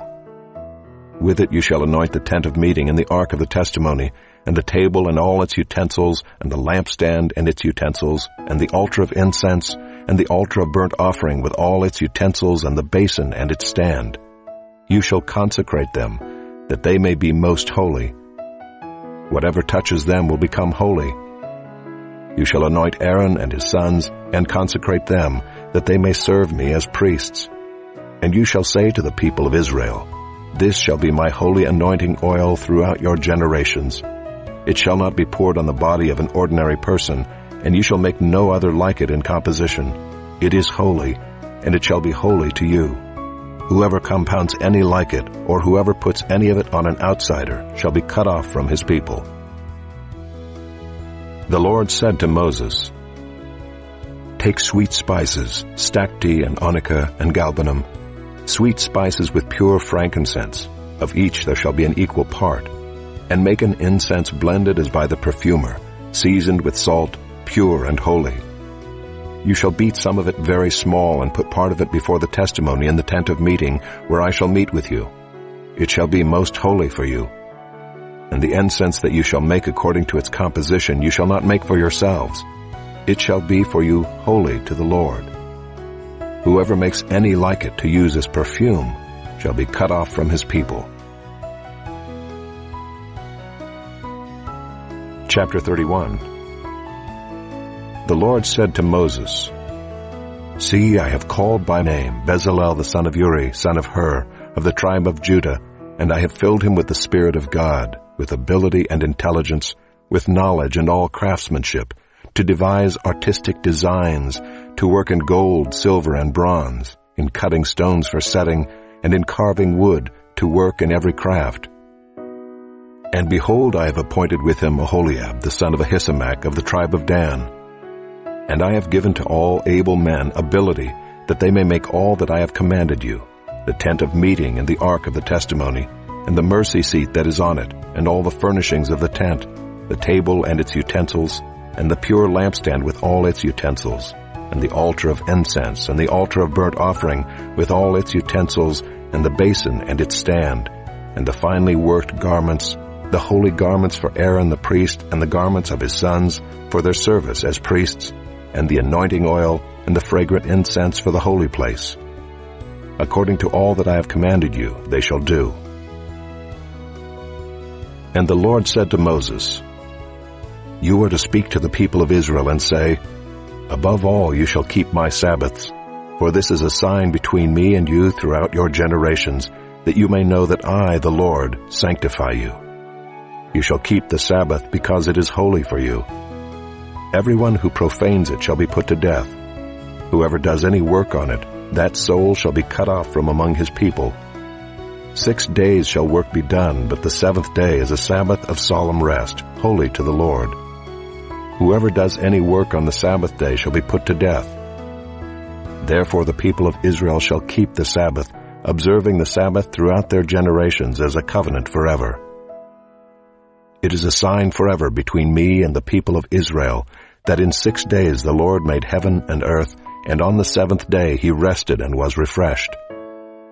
And he gave to Moses, when he had finished speaking with him on Mount Sinai, the 2 tablets of the testimony, tablets of stone written with the finger of God. Chapter 32. When the people saw that Moses delayed to come down from the mountain, the people gathered themselves together to Aaron and said to him, Up, make us gods who shall go before us. As for this Moses, the man who brought us up out of the land of Egypt, we do not know what has become of him. So Aaron said to them, Take off the rings of gold that are in the ears of your wives, your sons, and your daughters, and bring them to me. So all the people took off the rings of gold that were in their ears and brought them to Aaron. And he received the gold from their hand and fashioned it with a graving tool and made a golden calf. And they said, These are your gods, O Israel, who brought you up out of the land of Egypt. When Aaron saw this, he built an altar before it. And Aaron made a proclamation and said, Tomorrow shall be a feast to the Lord. And they rose up early the next day and offered burnt offerings and brought peace offerings. And the people sat down to eat and drink and rose up to play. And the Lord said to Moses, Go down, for your people whom you brought up out of the land of Egypt have corrupted themselves. They have turned aside quickly out of the way that I commanded them. They have made for themselves a golden calf, and have worshipped it, and sacrificed to it, and said, These are your gods, O Israel, who brought you up out of the land of Egypt. And the Lord said to Moses, I have seen this people, and behold, it is a stiff-necked people. Now therefore let me alone, that my wrath may burn hot against them, and I may consume them, in order that I may make a great nation of you. But Moses implored the Lord his God, and said, O Lord, why does your wrath burn hot against your people, whom you have brought out of the land of Egypt with great power and with a mighty hand? Why should the Egyptians say, With evil intent did he bring them out, to kill them in the mountains, and to consume them from the face of the earth? Turn from your burning anger, and relent from this disaster against your people.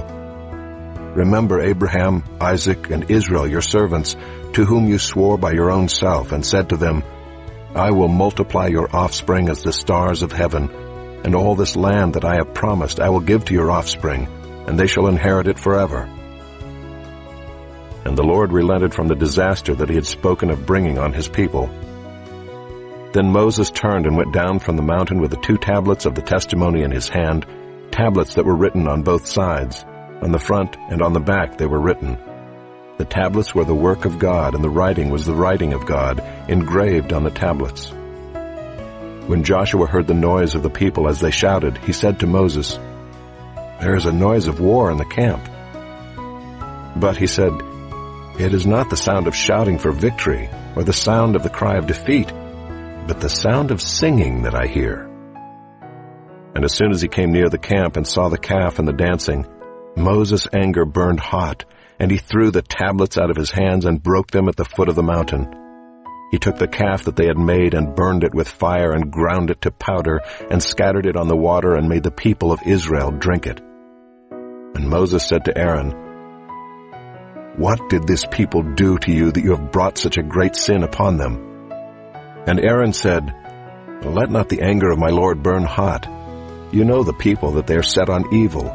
For they said to me, Make us gods who shall go before us. As for this Moses, the man who brought us up out of the land of Egypt, we do not know what has become of him. So I said to them, Let any who have gold take it off. So they gave it to me, and I threw it into the fire, and out came this calf. And when Moses saw that the people had broken loose, for Aaron had let them break loose, to the derision of their enemies, then Moses stood in the gate of the camp and said, Who is on the Lord's side? Come to me. And all the sons of Levi gathered around him, and he said to them, Thus says the Lord God of Israel, Put your sword on your side, each of you, and go to and fro from gate to gate throughout the camp, and each of you kill his brother and his companion and his neighbor. And the sons of Levi did according to the word of Moses. And that day about 3,000 men of the people fell.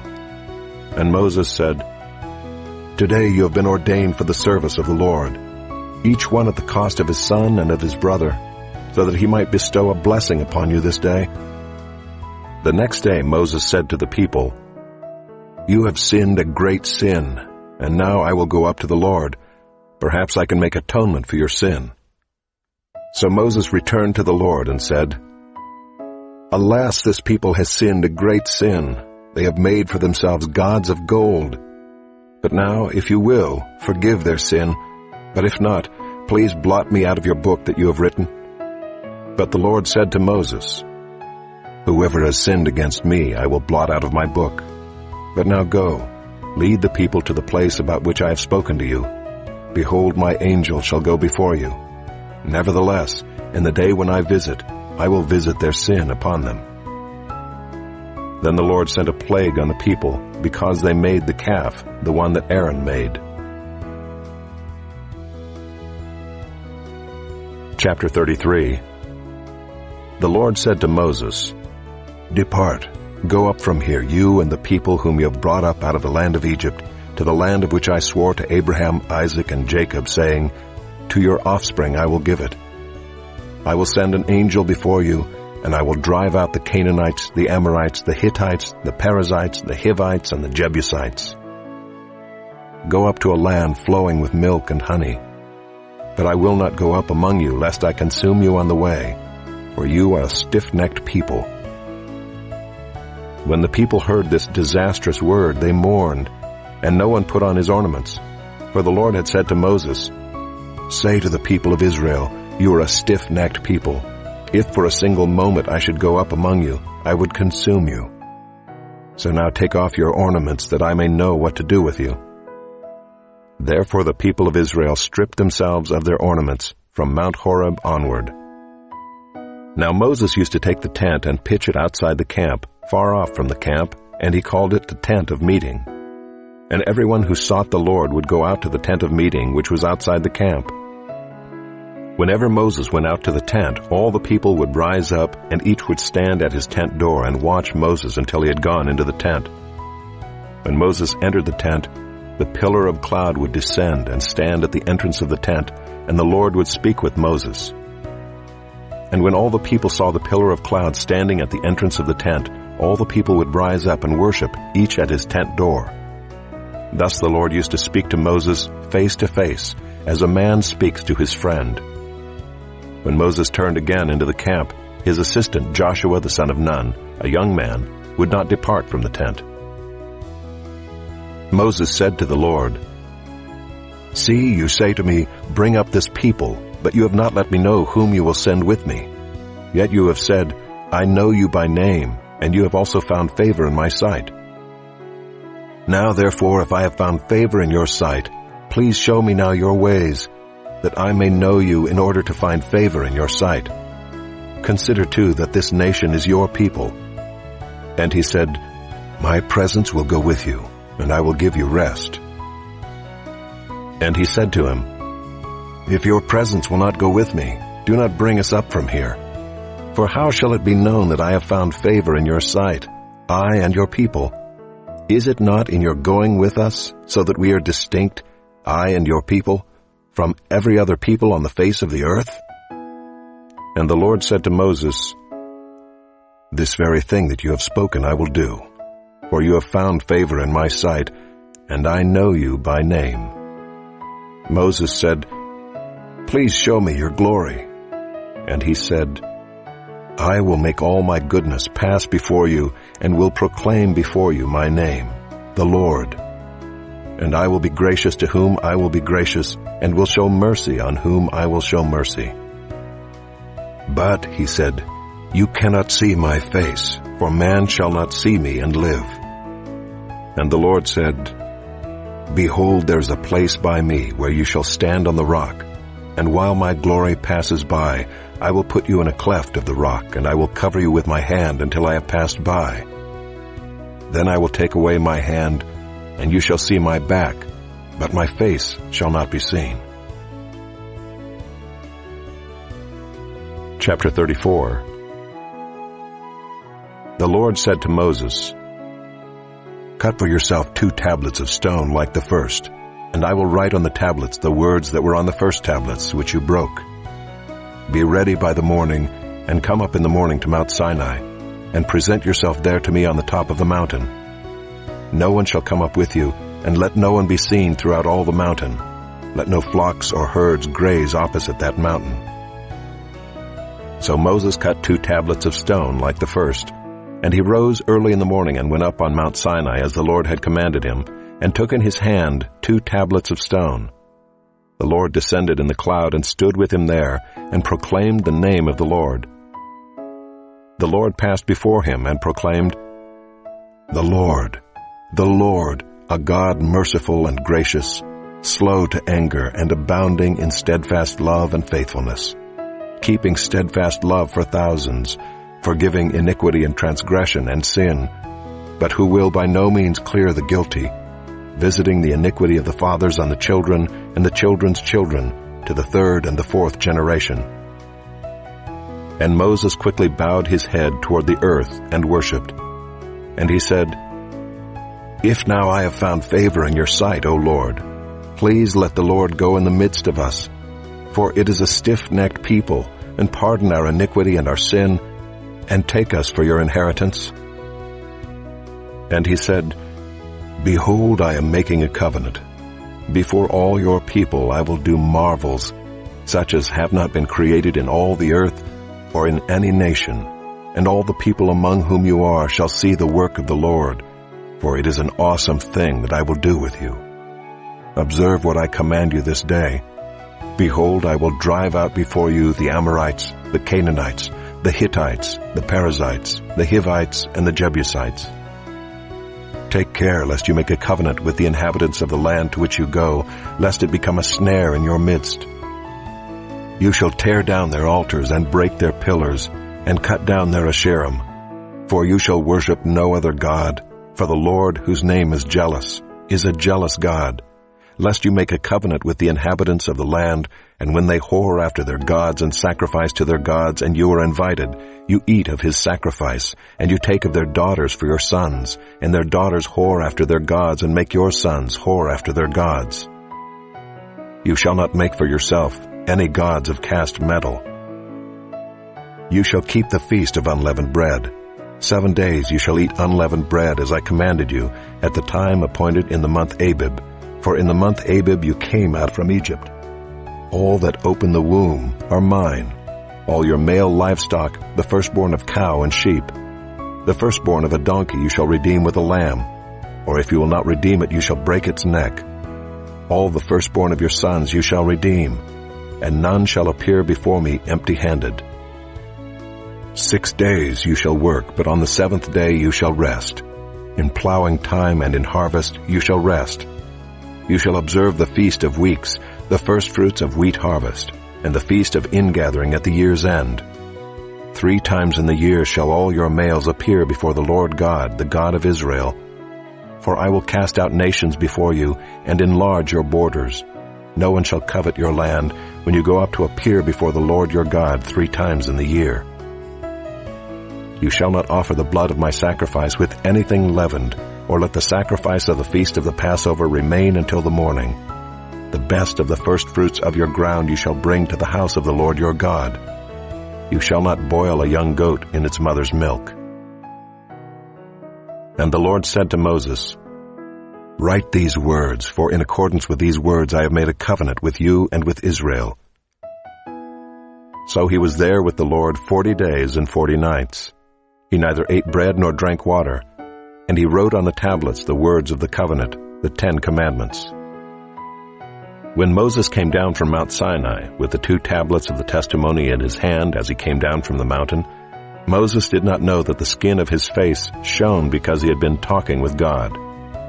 Aaron and all the people of Israel saw Moses, and behold, the skin of his face shone, and they were afraid to come near him. But Moses called to them, and Aaron and all the leaders of the congregation returned to him, and Moses talked with them. Afterward all the people of Israel came near, and he commanded them all that the Lord had spoken with him in Mount Sinai. And when Moses had finished speaking with them, he put a veil over his face. Whenever Moses went in before the Lord to speak with him, he would remove the veil until he came out. And when he came out and told the people of Israel what he was commanded, the people of Israel would see the face of Moses, that the skin of Moses' face was shining. And Moses would put the veil over his face again until he went in to speak with him. Chapter 35. Moses assembled all the congregation of the people of Israel and said to them, These are the things that the Lord has commanded you to do. 6 days' work shall be done, but on the 7th day you shall have a Sabbath of solemn rest, holy to the Lord. Whoever does any work on it shall be put to death. You shall kindle no fire in all your dwelling places on the Sabbath day. Moses said to all the congregation of the people of Israel, This is the thing that the Lord has commanded. Take from among you a contribution to the Lord. Whoever is of a generous heart, let him bring the Lord's contribution, gold, silver, and bronze, blue and purple and scarlet yarns, and fine twined linen, goat's hair, tanned ram skins and goat skins, acacia wood, oil for the light, spices for the anointing oil and for the fragrant incense, and onyx stones and stones for setting, for the ephod and for the breastpiece. Let every skillful craftsman among you come and make all that the Lord has commanded: the tabernacle, its tent and its covering, its hooks and its frames, its bars, its pillars and its bases, the ark with its poles, the mercy seat and the veil of the screen, the table with its poles and all its utensils, and the bread of the presence, the lampstand also for the light with its utensils and its lamps, and the oil for the light, and the altar of incense with its poles, and the anointing oil and the fragrant incense, and the screen for the door at the door of the tabernacle, the altar of burnt offering with its grating of bronze, its poles and all its utensils, the basin and its stand, the hangings of the court, its pillars and its bases, and the screen for the gate of the court, the pegs of the tabernacle and the pegs of the court and their cords, the finely worked garments for ministering in the holy place, the holy garments for Aaron the priest, and the garments of his sons for their service as priests. Then all the congregation of the people of Israel departed from the presence of Moses, and they came, everyone whose heart stirred him, and everyone whose spirit moved him, and brought the Lord's contribution to be used for the tent of meeting, and for all its service, and for the holy garments. So they came, both men and women. All who were of a willing heart brought brooches and earrings and signet rings and armlets, all sorts of gold objects, every man dedicating an offering of gold to the Lord. And everyone who possessed blue or purple or scarlet yarns or fine linen or goat's hair or tanned ram skins or goat skins brought them. Everyone who could make a contribution of silver or bronze brought it as the Lord's contribution. And everyone who possessed acacia wood of any use in the work brought it. And every skillful woman spun with her hands, and they all brought what they had spun in blue and purple and scarlet yarns and fine twined linen. All the women whose hearts stirred them to use their skill spun the goat's hair. And the leaders brought onyx stones and stones to be set for the ephod and for the breastpiece, and spices and oil for the light, and for the anointing oil, and for the fragrant incense. All the men and women, the people of Israel, whose heart moved them to bring anything for the work that the Lord had commanded by Moses to be done, brought it as a freewill offering to the Lord. Then Moses said to the people of Israel, "See, the Lord has called by name Bezalel the son of Uri, son of Hur, of the tribe of Judah, and he has filled him with the Spirit of God, with skill, with intelligence, with knowledge, and with all craftsmanship, to devise artistic designs, to work in gold and silver and bronze, in cutting stones for setting, and in carving wood, for work in every skilled craft. And he has inspired him to teach, both him and Aholiab the son of Ahisamach of the tribe of Dan. He has filled them with skill to do every sort of work done by an engraver or by a designer or by an embroiderer in blue and purple and scarlet yarns and fine twined linen, or by a weaver, by any sort of workman or skilled designer."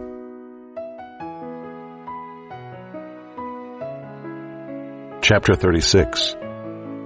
Bezalel and Aholiab and every craftsman in whom the Lord has put skill and intelligence to know how to do any work in the construction of the sanctuary shall work in accordance with all that the Lord has commanded. And Moses called Bezalel and Aholiab and every craftsman in whose mind the Lord had put skill, everyone whose heart stirred him up to come to do the work. And they received from Moses all the contribution that the people of Israel had brought for doing the work on the sanctuary. They still kept bringing him free will offerings every morning, so that all the craftsmen who were doing every sort of task on the sanctuary came, each from the task that he was doing, and said to Moses, "The people bring much more than enough for doing the work that the Lord has commanded us to do." So Moses gave command, and word was proclaimed throughout the camp, "Let no man or woman do anything more for the contribution for the sanctuary." So the people were restrained from bringing, for the material they had was sufficient to do all the work and more. And all the craftsmen among the workmen made the tabernacle with 10 curtains. They were made of fine twined linen and blue and purple and scarlet yarns, with cherubim skillfully worked. The length of each curtain was 28 cubits, and the breadth of each curtain 4 cubits. All the curtains were the same size. He coupled 5 curtains to one another, and the other 5 curtains he coupled to one another. He made loops of blue on the edge of the outermost curtain of the first set. Likewise he made them on the edge of the outermost curtain of the second set. He made 50 loops on the one curtain, and he made 50 loops on the edge of the curtain that was in the second set. The loops were opposite one another. And he made 50 clasps of gold and coupled the curtains one to the other with clasps, so that the tabernacle was a single whole. He also made curtains of goat's hair for a tent over the tabernacle. He made 11 curtains, The length of each curtain was 30 cubits, and the breadth of each curtain 4 cubits. The 11 curtains were the same size. He coupled 5 curtains by themselves and 6 curtains by themselves. And he made 50 loops on the edge of the outermost curtain of the one set, and 50 loops on the edge of the other connecting curtain. And he made 50 clasps of bronze to couple the tent together, that it might be a single whole. And he made for the tent a covering of tanned ram skins and goat skins. Then he made the upright frames for the tabernacle of acacia wood. 10 cubits was the length of a frame, and a cubit and a half the breadth of each frame. Each frame had 2 tenons for fitting together. He did this for all the frames of the tabernacle. The frames for the tabernacle he made thus: 20 frames for the south side. And he made 40 bases of silver under the 20 frames, 2 bases under one frame for its 2 tenons, and 2 bases under the next frame for its 2 tenons. For the second side of the tabernacle on the north side, he made 20 frames and their 40 bases of silver, 2 bases under one frame, and 2 bases under the next frame. For the rear of the tabernacle westward he made 6 frames. He made 2 frames for corners of the tabernacle in the rear, and they were separate beneath, but joined at the top at the first ring. He made 2 of them this way for the 2 corners. There were 8 frames with their bases of silver, 16 bases, under every frame 2 bases. He made bars of acacia wood, 5 for the frames of the one side of the tabernacle, and 5 bars for the frames of the other side of the tabernacle, and 5 bars for the frames of the tabernacle at the rear westward. And he made the middle bar to run from end to end halfway up the frames. And he overlaid the frames with gold, and made the rings of gold for holders for the bars, and overlaid the bars with gold. He made the veil of blue and purple and scarlet yarns and fine twined linen. With cherubim skillfully worked into it he made it. And for it he made 4 pillars of acacia and overlaid them with gold. Their hooks were of gold, and he cast for them 4 bases of silver. He also made a screen for the entrance of the tent of blue and purple and scarlet yarns and fine twined linen embroidered with needlework, and its 5 pillars with their hooks. He overlaid their capitals, and their fillets were of gold, but their 5 bases were of bronze. Chapter 37. Bezalel made the ark of acacia wood. 2 cubits and a half was its length, a cubit and a half its breadth, and a cubit and a half its height. And he overlaid it with pure gold inside and outside, and made a molding of gold around it. And he cast for it 4 rings of gold for its 4 feet, 2 rings on its one side and 2 rings on its other side. And he made poles of acacia wood and overlaid them with gold, and put the poles into the rings on the sides of the ark to carry the ark. And he made a mercy seat of pure gold. 2 cubits and a half was its length, and a cubit and a half its breadth. And he made 2 cherubim of gold. He made them of hammered work on the 2 ends of the mercy seat, 1 cherub on the one end, and 1 cherub on the other end. Of one piece with the mercy seat he made the cherubim on its 2 ends. The cherubim spread out their wings above, overshadowing the mercy seat with their wings, with their faces one to another. Toward the mercy seat were the faces of the cherubim. He also made the table of acacia wood. 2 cubits was its length, a cubit its breadth, and a cubit and a half its height. And he overlaid it with pure gold, and made a molding of gold around it. And he made a rim around it a handbreadth wide, and made a molding of gold around the rim. He cast for it 4 rings of gold, and fastened the rings to the 4 corners at its 4 legs. Close to the frame were the rings, as holders for the poles to carry the table. He made the poles of acacia wood to carry the table, and overlaid them with gold. And he made the vessels of pure gold that were to be on the table, its plates and dishes for incense, and its bowls and flagons with which to pour drink offerings. He also made the lampstand of pure gold. He made the lampstand of hammered work. Its base, its stem, its cups, its calices, and its flowers were of one piece with it. And there were 6 branches going out of its sides, 3 branches of the lampstand out of one side of it, and 3 branches of the lampstand out of the other side of it. 3 cups made like almond blossoms, each with calyx and flower on one branch, and 3 cups made like almond blossoms, each with calyx and flower on the other branch. So for the 6 branches going out of the lampstand.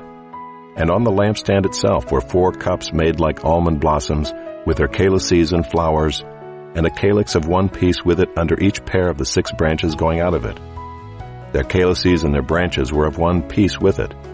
The whole of it was a single piece of hammered work of pure gold. And he made its 7 lamps and its tongs and its trays of pure gold. He made it and all its utensils out of a talent of pure gold. He made the altar of incense out of acacia wood. Its length was a cubit, and its breadth was a cubit. It was square, and 2 cubits was its height. Its horns were of 1 piece with it. He overlaid it with pure gold, its top and around its sides and its horns. And he made a molding of gold around it, and made 2 rings of gold on it under its molding, on 2 opposite sides of it, as holders for the poles with which to carry it. And he made the poles of acacia wood, and overlaid them with gold. He made the holy anointing oil also, and the pure fragrant incense, blended as by the perfumer. Chapter 38. He made the altar of burnt offering of acacia wood. 5 cubits was its length, and 5 cubits its breadth. It was square, and 3 cubits was its height. He made horns for it on its 4 corners. Its horns were of 1 piece with it, and he overlaid it with bronze. And he made all the utensils of the altar, the pots, the shovels, the basins, the forks, and the fire pans. He made all its utensils of bronze. And he made for the altar a grating, a network of bronze under its ledge, extending halfway down. He cast 4 rings on the 4 corners of the bronze grating as holders for the poles. He made the poles of acacia wood and overlaid them with bronze. And he put the poles through the rings on the sides of the altar to carry it with them. He made it hollow with boards. He made the basin of bronze and its stand of bronze from the mirrors of the ministering women who ministered in the entrance of the tent of meeting. And he made the court. For the south side the hangings of the court were of fine twined linen, 100 cubits.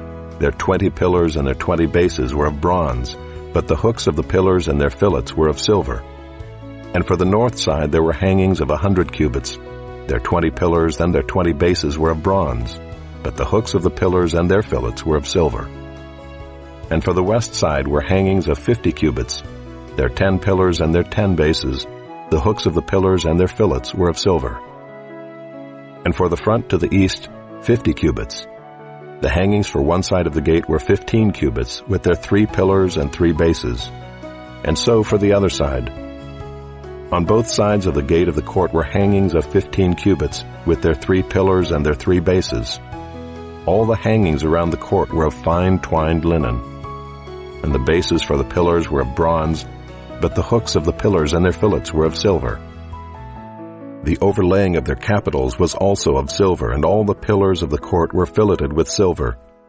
And the screen for the gate of the court was embroidered with needlework in blue and purple and scarlet yarns, and fine twined linen. It was 20 cubits long and 5 cubits high in its breadth, corresponding to the hangings of the court. And their pillars were 4 in number.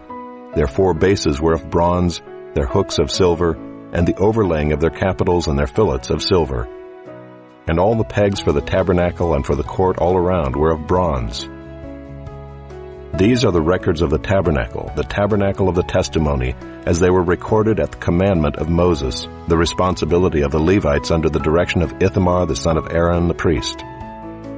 Bezalel the son of Uri the son of Hur of the tribe of Judah made all that the Lord commanded Moses. And with him was Aholiab the son of Ahisamach of the tribe of Dan, an engraver and designer and embroiderer in blue and purple and scarlet yarns and fine twined linen. All the gold that was used for the work and all the construction of the sanctuary, the gold from the offering, was 29 talents and 730 shekels by the shekel of the sanctuary. The silver from those of the congregation who were recorded was 100 talents and 1,775 shekels by the shekel of the sanctuary. A beka a head, that is, half a shekel by the shekel of the sanctuary, for everyone who is listed in the records, from 20 years old and upward, for 603,550 men. The 100 talents of silver were for casting the bases of the sanctuary and the bases of the veil, 100 bases for the 100 talents, a talent a base. And of the 1,775 shekels he made hooks for the pillars and overlaid their capitals and made fillets for them. The bronze that was offered was 70 talents and 2,400 shekels.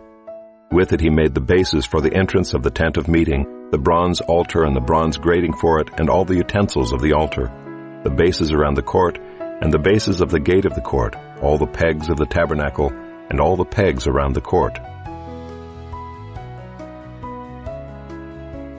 Chapter 39. From the blue and purple and scarlet yarns they made finely woven garments for ministering in the holy place. They made the holy garments for Aaron as the Lord had commanded Moses. He made the ephod of gold, blue, and purple and scarlet yarns and fine twined linen. And they hammered out gold leaf, and he cut it into threads to work into the blue and purple and the scarlet yarns and into the fine twined linen in skilled design. They made for the ephod attaching shoulder pieces, joined to it at its two edges.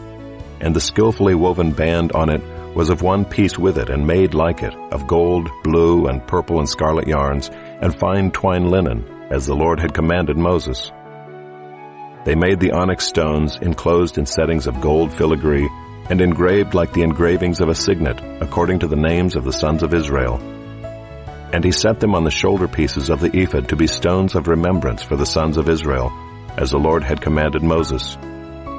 He made the breastpiece in skilled work in the style of the ephod, of gold, blue, and purple and scarlet yarns, and fine twined linen. It was square. They made the breastpiece doubled, a span its length and a span its breadth when doubled. And they set in it 4 rows of stones. A row of sardius, topaz, and carbuncle was the first row, and the second row, an emerald, a sapphire, and a diamond, and the third row, a jacinth, an agate, and an amethyst, and the fourth row, a beryl, an onyx, and a jasper. They were enclosed in settings of gold filigree. There were 12 stones with their names according to the names of the sons of Israel. They were like signets, each engraved with its name for the 12 tribes. And they made on the breastpiece twisted chains like cords of pure gold. And they made 2 settings of gold filigree and 2 gold rings, and put the 2 rings on the 2 edges of the breastpiece. And they put the 2 cords of gold and the 2 rings at the edges of the breastpiece. They attached the 2 ends of the 2 cords to the 2 settings of filigree. Thus they attached it in front to the shoulder pieces of the ephod. Then they made 2 rings of gold and put them at the 2 ends of the breastpiece, on its inside edge next to the ephod. And they made 2 rings of gold and attached them in front to the lower part of the 2 shoulder pieces of the ephod, at its seam above the skillfully woven band of the ephod. And they bound the breastpiece by its rings to the rings of the ephod with a lace of blue, so that it should lie on the skillfully woven band of the ephod, and that the breastpiece should not come loose from the ephod, as the Lord had commanded Moses.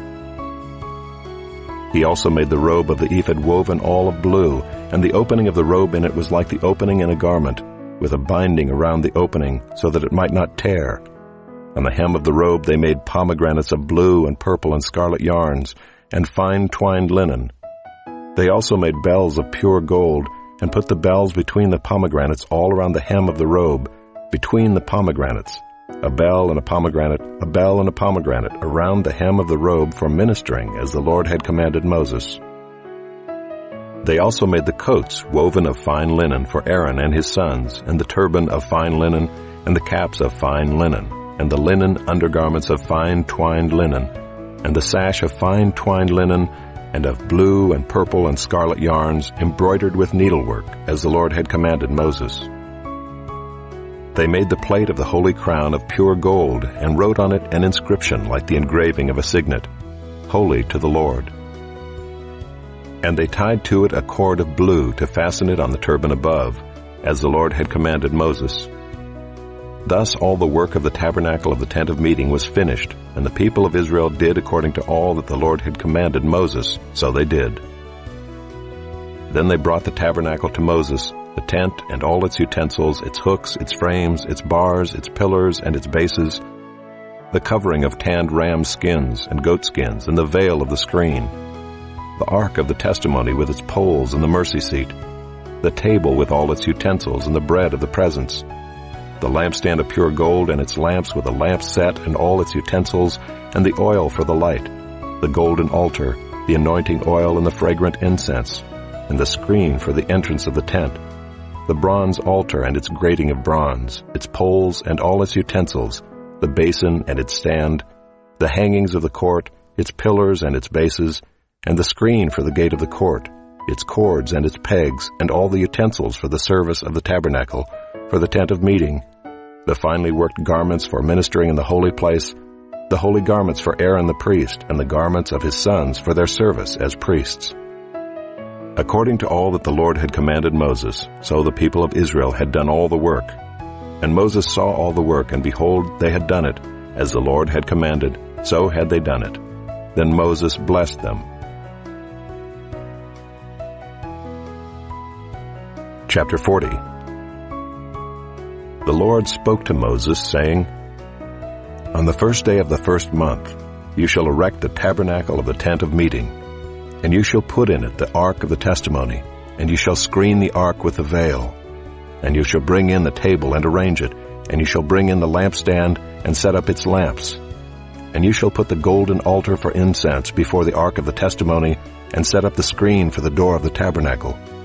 You shall set the altar of burnt offering before the door of the tabernacle of the tent of meeting, and place the basin between the tent of meeting and the altar, and put water in it. And you shall set up the court all around, and hang up the screen for the gate of the court. Then you shall take the anointing oil, and anoint the tabernacle and all that is in it, and consecrate it and all its furniture, so that it may become holy.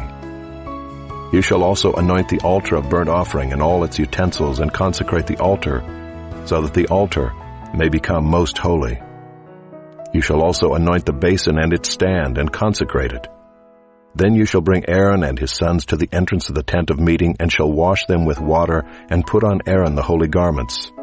And you shall anoint him and consecrate him, that he may serve me as priest. You shall bring his sons also, and put coats on them, and anoint them as you anointed their father, that they may serve me as priests. And their anointing shall admit them to a perpetual priesthood throughout their generations. This Moses did according to all that the Lord had commanded him, so he did. In the first month, in the second year, on the first day of the month, the tabernacle was erected. Moses erected the tabernacle. He laid its bases and set up its frames, and put in its poles, and raised up its pillars. And he spread the tent over the tabernacle, and put the covering of the tent over it, as the Lord had commanded Moses. He took the testimony and put it into the ark, and put the poles on the ark, and set the mercy seat above on the ark. And he brought the ark into the tabernacle, and set up the veil of the screen, and screened the ark of the testimony, as the Lord had commanded Moses. He put the table in the tent of meeting on the north side of the tabernacle, outside the veil, and arranged the bread on it before the Lord, as the Lord had commanded Moses. He put the lampstand in the tent of meeting, opposite the table on the south side of the tabernacle, and set up the lamps before the Lord, as the Lord had commanded Moses. He put the golden altar in the tent of meeting before the veil, and burned fragrant incense on it, as the Lord had commanded Moses. He put in place the screen for the door of the tabernacle, and he set the altar of burnt offering at the entrance of the tabernacle of the tent of meeting, and offered on it the burnt offering and the grain offering, as the Lord had commanded Moses. He set the basin between the tent of meeting and the altar, and put water in it for washing, with which Moses and Aaron and his sons washed their hands and their feet. When they went into the tent of meeting, and when they approached the altar, they washed, as the Lord commanded Moses. And he erected the court around the tabernacle and the altar, and set up the screen at the gate of the court. So Moses finished the work. Then the cloud covered the tent of meeting, and the glory of the Lord filled the tabernacle. And Moses was not able to enter the tent of meeting, because the cloud settled on it, and the glory of the Lord filled the tabernacle. Throughout all their journeys, whenever the cloud was taken up from over the tabernacle, the people of Israel would set out. But if the cloud was not taken up, then they did not set out till the day that it was taken up. For the cloud of the Lord was on the tabernacle by day, and fire was in it by night, in the sight of all the house of Israel throughout all their journeys. Leviticus chapter 1. The Lord called Moses and spoke to him from the tent of meeting, saying, "Speak to the people of Israel and say to them, when any one of you brings an offering to the Lord, you shall bring your offering of livestock from the herd or from the flock. If his offering is a burnt offering from the herd, he shall offer a male without blemish. He shall bring it to the entrance of the tent of meeting, that he may be accepted before the Lord. He shall lay his hand on the head of the burnt offering, and it shall be accepted for him to make atonement for him. Then he shall kill the bull before the Lord, and Aaron's sons, the priests, shall bring the blood and throw the blood against the sides of the altar that is at the entrance of the tent of meeting. Then he shall flay the burnt offering and cut it into pieces, and the sons of Aaron the priest shall put fire on the altar and arrange wood on the fire. And Aaron's sons, the priests, shall arrange the pieces, the head and the fat, on the wood that is on the fire on the altar. But its entrails and its legs he shall wash with water. And the priest shall burn all of it on the altar as a burnt offering, a food offering, with a pleasing aroma to the Lord. If his gift for a burnt offering is from the flock, from the sheep or goats, he shall bring a male without blemish. And he shall kill it on the north side of the altar before the Lord. And Aaron's sons, the priests, shall throw its blood against the sides of the altar. And he shall cut it into pieces, with its head and its fat, and the priest shall arrange them on the wood that is on the fire on the altar. But the entrails and the legs he shall wash with water. And the priest shall offer all of it, and burn it on the altar. It is a burnt offering, a food offering, with a pleasing aroma to the Lord. If his offering to the Lord is a burnt offering of birds, then he shall bring his offering of turtle doves or pigeons. And the priest shall bring it to the altar and wring off its head and burn it on the altar. Its blood shall be drained out on the side of the altar. He shall remove its crop with its contents, and cast it beside the altar on the east side, in the place for ashes. He shall tear it open by its wings, but shall not sever it completely. And the priest shall burn it on the altar, on the wood that is on the fire. It is a burnt offering, a food offering, with a pleasing aroma to the Lord. Chapter 2. When anyone brings a grain offering as an offering to the Lord, his offering shall be of fine flour. He shall pour oil on it and put frankincense on it and bring it to Aaron's sons, the priests. And he shall take from it a handful of the fine flour and oil with all of its frankincense, and the priest shall burn this as its memorial portion on the altar, a food offering with a pleasing aroma to the Lord. But the rest of the grain offering shall be for Aaron and his sons. It is a most holy part of the Lord's food offerings. When you bring a grain offering baked in the oven as an offering, it shall be unleavened loaves of fine flour mixed with oil, or unleavened wafers smeared with oil. And if your offering is a grain offering baked on a griddle, it shall be of fine flour unleavened mixed with oil. You shall break it in pieces and pour oil on it. It is a grain offering. And if your offering is a grain offering cooked in a pan, it shall be made of fine flour with oil. And you shall bring the grain offering that is made of these things to the Lord, and when it is presented to the priest, he shall bring it to the altar. And the priest shall take from the grain offering its memorial portion, and burn this on the altar, a food offering with a pleasing aroma to the Lord. But the rest of the grain offering shall be for Aaron and his sons. It is a most holy part of the Lord's food offerings. No grain offering that you bring to the Lord shall be made with leaven, for you shall burn no leaven, nor any honey as a food offering to the Lord. As an offering of firstfruits you may bring them to the Lord, but they shall not be offered on the altar for a pleasing aroma. You shall season all your grain offerings with salt. You shall not let the salt of the covenant with your God be missing from your grain offering. With all your offerings you shall offer salt. If you offer a grain offering of firstfruits to the Lord, you shall offer for the grain offering of your firstfruits fresh ears, roasted with fire, crushed new grain. And you shall put oil on it and lay frankincense on it. It is a grain offering. And the priest shall burn as its memorial portion some of the crushed grain, and some of the oil with all of its frankincense. It is a food offering to the Lord. Chapter 3. If his offering is a sacrifice of peace offering, if he offers an animal from the herd, male or female, he shall offer it without blemish before the Lord. And he shall lay his hand on the head of his offering and kill it at the entrance of the tent of meeting. And Aaron's sons, the priests, shall throw the blood against the sides of the altar. And from the sacrifice of the peace offering, as a food offering to the Lord, he shall offer the fat covering the entrails, and all the fat that is on the entrails, and the 2 kidneys with the fat that is on them at the loins, and the long lobe of the liver that he shall remove with the kidneys. Then Aaron's son shall burn it on the altar on top of the burnt offering, which is on the wood on the fire. It is a food offering with a pleasing aroma to the Lord. If his offering for a sacrifice of peace offering to the Lord is an animal from the flock, male or female, he shall offer it without blemish. If he offers a lamb for his offering, then he shall offer it before the Lord, lay his hand on the head of his offering, and kill it in front of the tent of meeting. And Aaron's sons shall throw its blood against the sides of the altar. Then from the sacrifice of the peace offering he shall offer as a food offering to the Lord its fat. He shall remove the whole fat tail, cut off close to the backbone, and the fat that covers the entrails, and all the fat that is on the entrails, and the 2 kidneys with the fat that is on them at the loins, and the long lobe of the liver that he shall remove with the kidneys. And the priest shall burn it on the altar as a food offering to the Lord.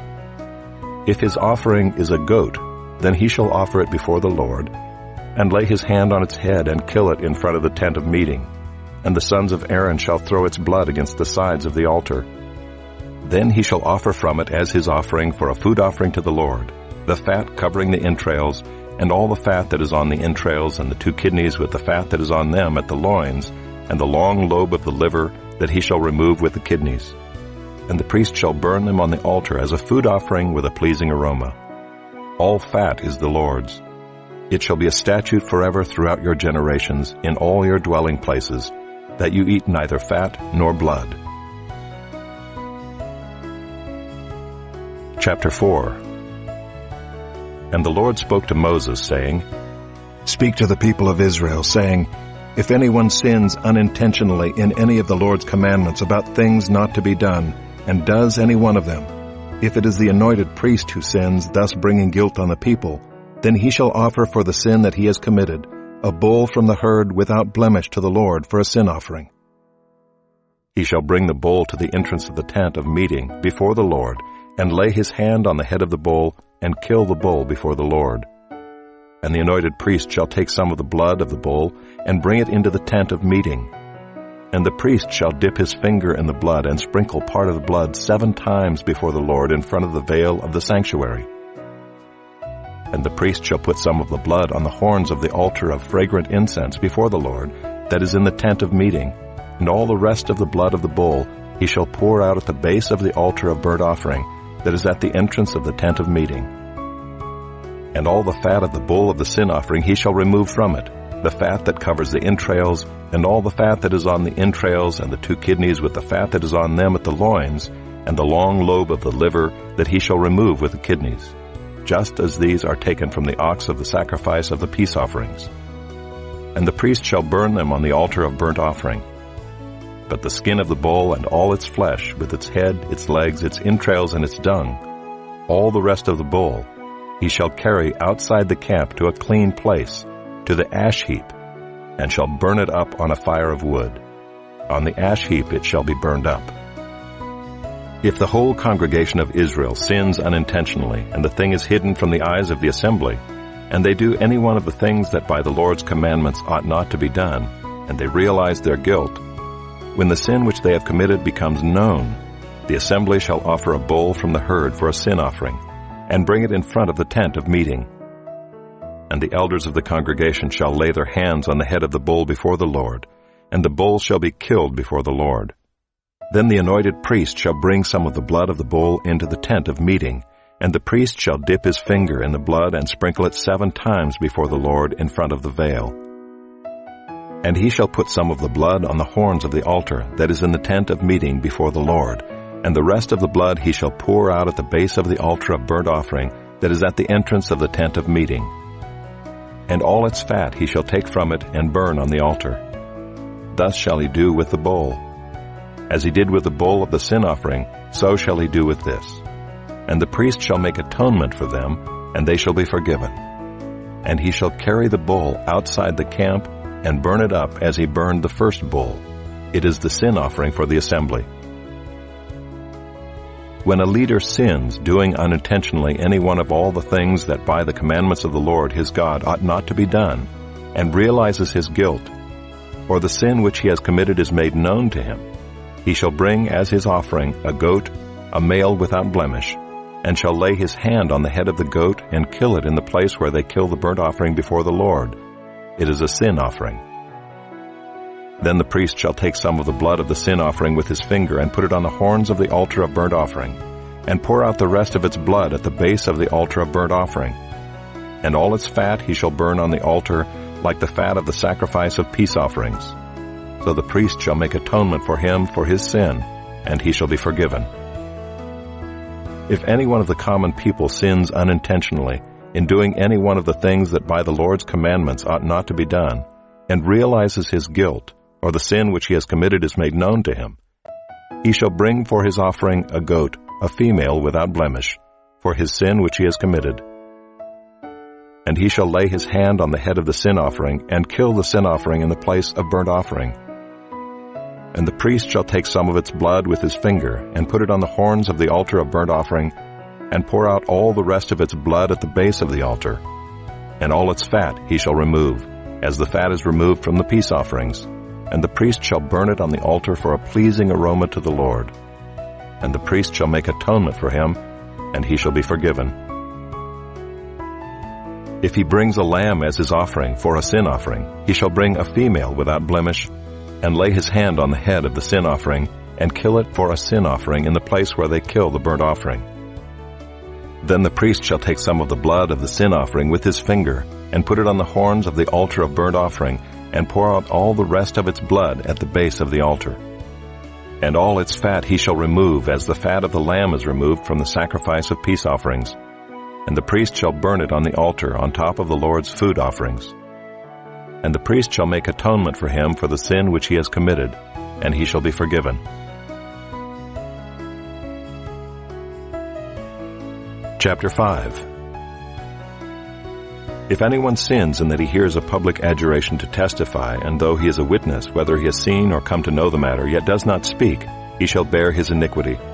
Or if anyone touches an unclean thing, whether a carcass of an unclean wild animal, or a carcass of unclean livestock, or a carcass of unclean swarming things, and it is hidden from him, and he has become unclean, and he realizes his guilt. Or if he touches human uncleanness, of whatever sort the uncleanness may be with which one becomes unclean, and it is hidden from him, when he comes to know it and realizes his guilt. Or if anyone utters with his lips a rash oath to do evil or to do good, any sort of rash oath that people swear, and it is hidden from him, when he comes to know it, and he realizes his guilt in any of these. When he realizes his guilt in any of these and confesses the sin he has committed, he shall bring to the Lord as his compensation for the sin that he has committed a female from the flock, a lamb or a goat for a sin offering. And the priest shall make atonement for him for his sin. But if he cannot afford a lamb, then he shall bring to the Lord as his compensation for the sin that he has committed 2 turtle doves or 2 pigeons, one for a sin offering and the other for a burnt offering. He shall bring them to the priest, who shall offer first the one for the sin offering. He shall wring its head from its neck, but shall not sever it completely. And he shall sprinkle some of the blood of the sin offering on the side of the altar, while the rest of the blood shall be drained out at the base of the altar. It is a sin offering. Then he shall offer the second for a burnt offering according to the rule. And the priest shall make atonement for him for the sin that he has committed, and he shall be forgiven. But if he cannot afford 2 turtle doves or 2 pigeons, then he shall bring as his offering for the sin that he has committed 1/10 of an ephah of fine flour for a sin offering. He shall put no oil on it, and shall put no frankincense on it, for it is a sin offering. And he shall bring it to the priest, and the priest shall take a handful of it as its memorial portion, and burn this on the altar, on the Lord's food offerings. It is a sin offering. Thus the priest shall make atonement for him for the sin which he has committed in any one of these things, and he shall be forgiven. And the remainder shall be for the priest, as in the grain offering. The Lord spoke to Moses, saying, If anyone commits a breach of faith and sins unintentionally in any of the holy things of the Lord, he shall bring to the Lord as his compensation a ram without blemish out of the flock, valued in silver shekels, according to the shekel of the sanctuary, for a guilt offering. He shall also make restitution for what he has done amiss in the holy thing, and shall add a fifth to it, and give it to the priest. And the priest shall make atonement for him with the ram of the guilt offering, and he shall be forgiven. If anyone sins doing any of the things that by the Lord's commandments ought not to be done, though he did not know it, then realizes his guilt, he shall bear his iniquity. He shall bring to the priest a ram without blemish out of the flock, or its equivalent for a guilt offering. And the priest shall make atonement for him for the mistake that he made unintentionally, and he shall be forgiven. It is a guilt offering. He has indeed incurred guilt before the Lord. Chapter 6. The Lord spoke to Moses, saying, If anyone sins and commits a breach of faith against the Lord by deceiving his neighbor in a matter of deposit or security, or through robbery, or if he has oppressed his neighbor, or has found something lost and lied about it, swearing falsely, in any of all the things that people do and sin thereby, if he has sinned and has realized his guilt and will restore what he took by robbery, or what he got by oppression, or the deposit that was committed to him, or the lost thing that he found, or anything about which he has sworn falsely, he shall restore it in full, and shall add a fifth to it, and give it to him to whom it belongs on the day he realizes his guilt. And he shall bring to the priest as his compensation to the Lord a ram without blemish out of the flock, or its equivalent, for a guilt offering. And the priest shall make atonement for him before the Lord, and he shall be forgiven for any of the things that one may do and thereby become guilty. The Lord spoke to Moses, saying, Command Aaron and his sons, saying, This is the law of the burnt offering. The burnt offering shall be on the hearth on the altar all night until the morning, and the fire of the altar shall be kept burning on it. And the priest shall put on his linen garment and put his linen undergarment on his body, and he shall take up the ashes to which the fire has reduced the burnt offering on the altar, and put them beside the altar. Then he shall take off his garments and put on other garments, and carry the ashes outside the camp to a clean place. The fire on the altar shall be kept burning on it. It shall not go out. The priest shall burn wood on it every morning, and he shall arrange the burnt offering on it, and shall burn on it the fat of the peace offerings. Fire shall be kept burning on the altar continually. It shall not go out. And this is the law of the grain offering. The sons of Aaron shall offer it before the Lord in front of the altar. And one shall take from it a handful of the fine flour of the grain offering, and its oil, and all the frankincense that is on the grain offering, and burn this as its memorial portion on the altar, a pleasing aroma to the Lord. And the rest of it Aaron and his sons shall eat. It shall be eaten unleavened in a holy place. In the court of the tent of meeting they shall eat it. It shall not be baked with leaven. I have given it as their portion of my food offerings. It is a thing most holy, like the sin offering and the guilt offering. Every male among the children of Aaron may eat of it, as decreed forever throughout your generations, from the Lord's food offerings. Whatever touches them shall become holy. The Lord spoke to Moses, saying, This is the offering that Aaron and his sons shall offer to the Lord on the day when he is anointed: 1/10 of an ephah of fine flour as a regular grain offering, half of it in the morning and half in the evening. It shall be made with oil on a griddle. You shall bring it well mixed in baked pieces like a grain offering, and offer it for a pleasing aroma to the Lord. The priest from among Aaron's sons, who is anointed to succeed him, shall offer it to the Lord as decreed forever. The whole of it shall be burned. Every grain offering of a priest shall be wholly burned. It shall not be eaten. The Lord spoke to Moses, saying, Speak to Aaron and his sons, saying, This is the law of the sin offering. In the place where the burnt offering is killed shall the sin offering be killed before the Lord. It is most holy. The priest who offers it for sin shall eat it. In a holy place it shall be eaten, in the court of the tent of meeting. Whatever touches its flesh shall be holy, and when any of its blood is splashed on a garment, you shall wash that on which it was splashed in a holy place. And the earthenware vessel in which it is boiled shall be broken. But if it is boiled in a bronze vessel, that shall be scoured and rinsed in water. Every male among the priests may eat of it. It is most holy. But no sin offering shall be eaten from which any blood is brought into the tent of meeting to make atonement in the holy place. It shall be burned up with fire. Chapter 7. This is the law of the guilt offering. It is most holy. In the place where they kill the burnt offering, they shall kill the guilt offering, and its blood shall be thrown against the sides of the altar. And all its fat shall be offered, the fat tail, the fat that covers the entrails, the 2 kidneys with the fat that is on them at the loins, and the long lobe of the liver that he shall remove with the kidneys. The priest shall burn them on the altar as a food offering to the Lord. It is a guilt offering. Every male among the priests may eat of it. It shall be eaten in a holy place. It is most holy. The guilt offering is just like the sin offering. There is one law for them. The priest who makes atonement with it shall have it. And the priest who offers any man's burnt offering shall have for himself the skin of the burnt offering that he has offered. And every grain offering baked in the oven, and all that is prepared on a pan or a griddle, shall belong to the priest who offers it. And every grain offering mixed with oil or dry shall be shared equally among all the sons of Aaron. And this is the law of the sacrifice of peace offerings that one may offer to the Lord.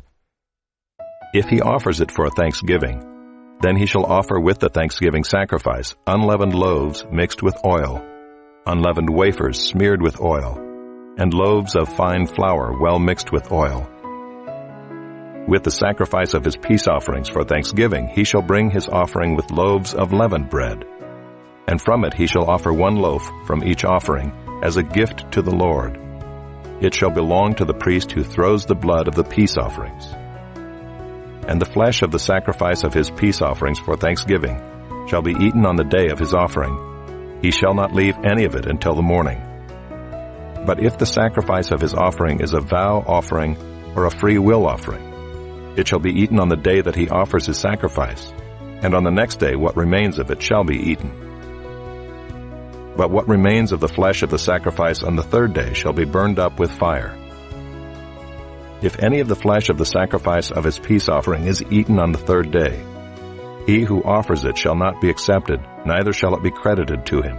It is tainted, and he who eats of it shall bear his iniquity. Flesh that touches any unclean thing shall not be eaten. It shall be burned up with fire. All who are clean may eat flesh, but the person who eats of the flesh of the sacrifice of the Lord's peace offerings, while an uncleanness is on him, that person shall be cut off from his people. And if anyone touches an unclean thing, whether human uncleanness, or an unclean beast, or any unclean detestable creature, and then eats some flesh from the sacrifice of the Lord's peace offerings, that person shall be cut off from his people. The Lord spoke to Moses, saying, Speak to the people of Israel, saying, You shall eat no fat of ox or sheep or goat. The fat of an animal that dies of itself, and the fat of one that is torn by beasts, may be put to any other use, but on no account shall you eat it. For every person who eats of the fat of an animal of which a food offering may be made to the Lord shall be cut off from his people. Moreover, you shall eat no blood whatever, whether of fowl or of animal, in any of your dwelling places. Whoever eats any blood, that person shall be cut off from his people. The Lord spoke to Moses, saying, Speak to the people of Israel, saying, Whoever offers the sacrifice of his peace offerings to the Lord shall bring his offering to the Lord from the sacrifice of his peace offerings. His own hands shall bring the Lord's food offerings. He shall bring the fat with the breast, that the breast may be waved as a wave offering before the Lord. The priest shall burn the fat on the altar, but the breast shall be for Aaron and his sons. And the right thigh you shall give to the priest as a contribution from the sacrifice of your peace offerings. Whoever among the sons of Aaron offers the blood of the peace offerings and the fat shall have the right thigh for a portion. For the breast that is waved and the thigh that is contributed I have taken from the people of Israel out of the sacrifices of their peace offerings, and have given them to Aaron the priest and to his sons as a perpetual due from the people of Israel. This is the portion of Aaron and of his sons from the Lord's food offerings, from the day they were presented to serve as priests of the Lord. The Lord commanded this to be given them by the people of Israel from the day that He anointed them. It is a perpetual due throughout their generations. This is the law of the burnt offering, of the grain offering, of the sin offering, of the guilt offering, of the ordination offering, and of the peace offering, which the Lord commanded Moses on Mount Sinai, on the day that He commanded the people of Israel to bring their offerings to the Lord in the wilderness of Sinai.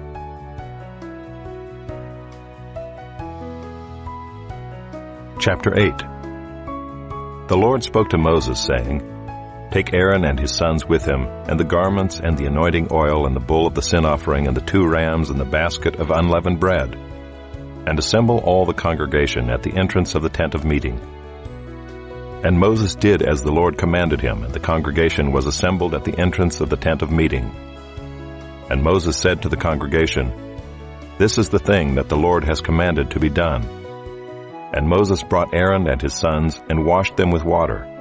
And he put the coat on him, and tied the sash around his waist, and clothed him with the robe, and put the ephod on him, and tied the skillfully woven band of the ephod around him, binding it to him with the band.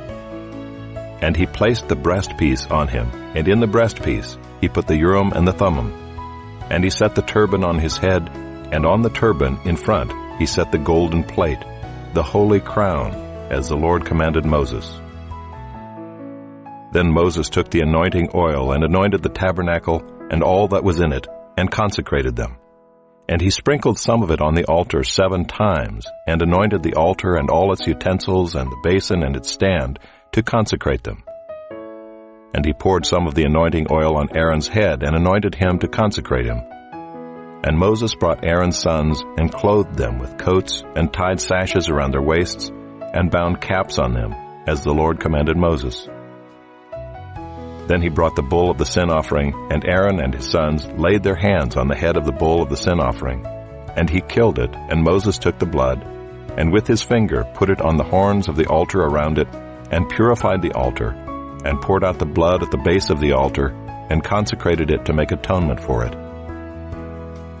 And he took all the fat that was on the entrails, and the long lobe of the liver, and the 2 kidneys with their fat, and Moses burned them on the altar. But the bull and its skin, and its flesh, and its dung, he burned up with fire outside the camp, as the Lord commanded Moses. Then he presented the ram of the burnt offering, and Aaron and his sons laid their hands on the head of the ram, and he killed it, and Moses threw the blood against the sides of the altar. He cut the ram into pieces, and Moses burned the head and the pieces and the fat. He washed the entrails and the legs with water, and Moses burned the whole ram on the altar. It was a burnt offering with a pleasing aroma, a food offering for the Lord, as the Lord commanded Moses. Then he presented the other ram, the ram of ordination, and Aaron and his sons laid their hands on the head of the ram. And he killed it, and Moses took some of its blood and put it on the lobe of Aaron's right ear, and on the thumb of his right hand, and on the big toe of his right foot. Then he presented Aaron's sons, and Moses put some of the blood on the lobes of their right ears, and on the thumbs of their right hands, and on the big toes of their right feet. And Moses threw the blood against the sides of the altar. Then he took the fat, and the fat tail, and all the fat that was on the entrails, and the long lobe of the liver, and the 2 kidneys with their fat, and the right thigh. And out of the basket of unleavened bread that was before the Lord, he took 1 unleavened loaf, and 1 loaf of bread with oil, and 1 wafer, and placed them on the pieces of fat, and on the right thigh.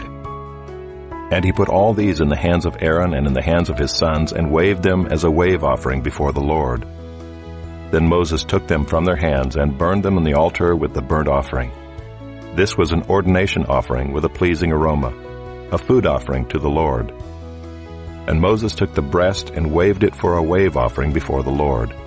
It was Moses' portion of the ram of ordination, as the Lord commanded Moses. Then Moses took some of the anointing oil and of the blood that was on the altar, and sprinkled it on Aaron and his garments, and also on his sons and his sons' garments. So he consecrated Aaron and his garments, and his sons garments with him. And Moses said to Aaron and his sons, Boil the flesh at the entrance of the tent of meeting, and there eat it and the bread that is in the basket of ordination offerings, as I commanded, saying, Aaron and his sons shall eat it. And what remains of the flesh and the bread you shall burn up with fire. And you shall not go outside the entrance of the tent of meeting for 7 days, until the days of your ordination are completed, for it will take 7 days to ordain you. As has been done today, the Lord has commanded to be done to make atonement for you. At the entrance of the tent of meeting you shall remain day and night for 7 days, performing what the Lord has charged, so that you do not die, for so I have been commanded. And Aaron and his sons did all the things that the Lord commanded by Moses.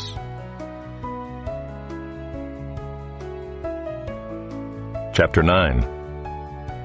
On the 8th day Moses called Aaron and his sons and the elders of Israel, and he said to Aaron, "Take for yourself a bull calf for a sin offering, and a ram for a burnt offering, both without blemish, and offer them before the Lord. And say to the people of Israel, Take a male goat for a sin offering, and a calf and a lamb, both a year old without blemish, for a burnt offering, and an ox and a ram for peace offerings, to sacrifice before the Lord, and a grain offering mixed with oil, for today the Lord will appear to you." And they brought what Moses commanded in front of the tent of meeting, and all the congregation drew near and stood before the Lord. And Moses said, "This is the thing that the Lord commanded you to do, that the glory of the Lord may appear to you." Then Moses said to Aaron, "Draw near to the altar and offer your sin offering and your burnt offering, and make atonement for yourself and for the people. And bring the offering of the people and make atonement for them, as the Lord has commanded." So Aaron drew near to the altar and killed the calf of the sin offering, which was for himself. And the sons of Aaron presented the blood to him, and he dipped his finger in the blood and put it on the horns of the altar, and poured out the blood at the base of the altar. But the fat and the kidneys and the long lobe of the liver from the sin offering he burned on the altar, as the Lord commanded Moses. The flesh and the skin he burned up with fire outside the camp. Then he killed the burnt offering, and Aaron's sons handed him the blood, and he threw it against the sides of the altar. And they handed the burnt offering to him piece by piece, and the head, and he burned them on the altar.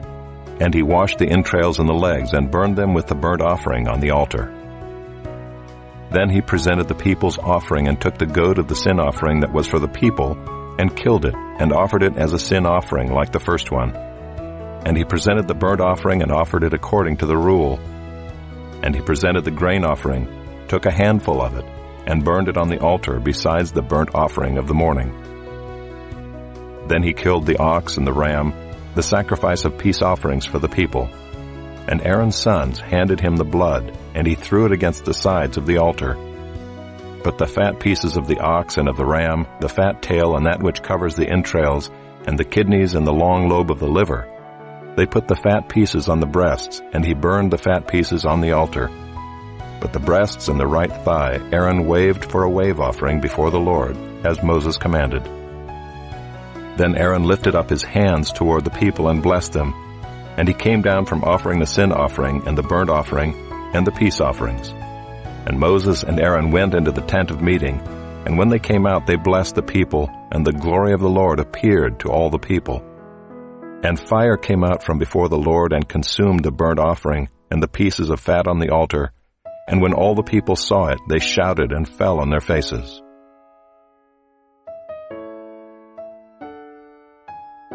Chapter 10.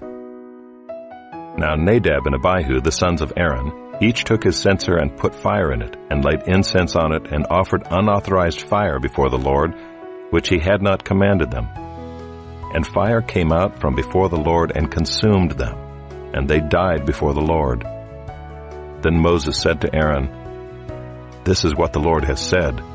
Among those who are near me I will be sanctified, and before all the people I will be glorified." And Aaron held his peace. And Moses called Mishael and Elzaphan, the sons of Uzziel, the uncle of Aaron, and said to them, "Come near, carry your brothers away from the front of the sanctuary and out of the camp." So they came near and carried them in their coats out of the camp, as Moses had said. And Moses said to Aaron and to Eleazar and Ithamar his sons, "Do not let the hair of your heads hang loose, and do not tear your clothes, lest you die, and wrath come upon all the congregation. But let your brothers, the whole house of Israel, bewail the burning that the Lord has kindled." and do not go outside the entrance of the tent of meeting, lest you die, for the anointing oil of the Lord is upon you. And they did according to the word of Moses. And the Lord spoke to Aaron, saying, Drink no wine or strong drink, you or your sons with you, when you go into the tent of meeting, lest you die. It shall be a statute forever throughout your generations. You are to distinguish between the holy and the common, and between the unclean and the clean. And you are to teach the people of Israel all the statutes that the Lord has spoken to them by Moses. Moses spoke to Aaron and to Eleazar and Ithamar, his surviving sons, Take the grain offering that is left of the Lord's food offerings, and eat it unleavened beside the altar, for it is most holy.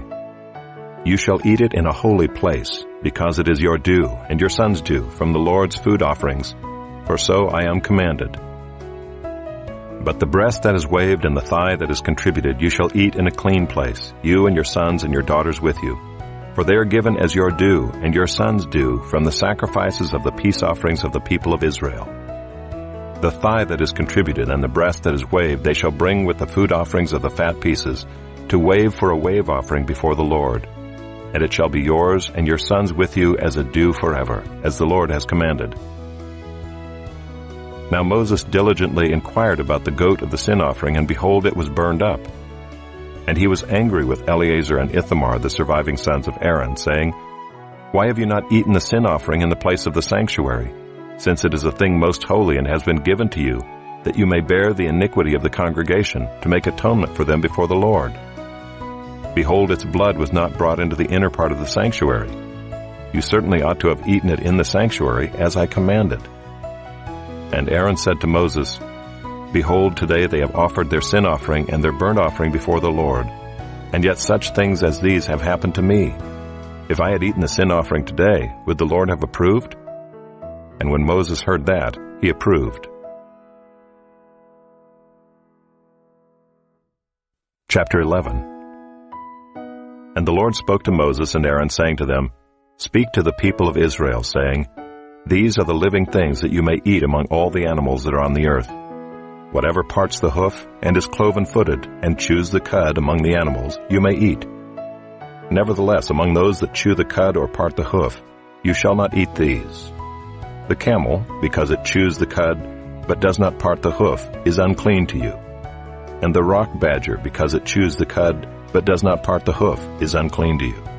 And the hare, because it chews the cud, but does not part the hoof, is unclean to you. And the pig, because it parts the hoof and is cloven-footed, but does not chew the cud, is unclean to you.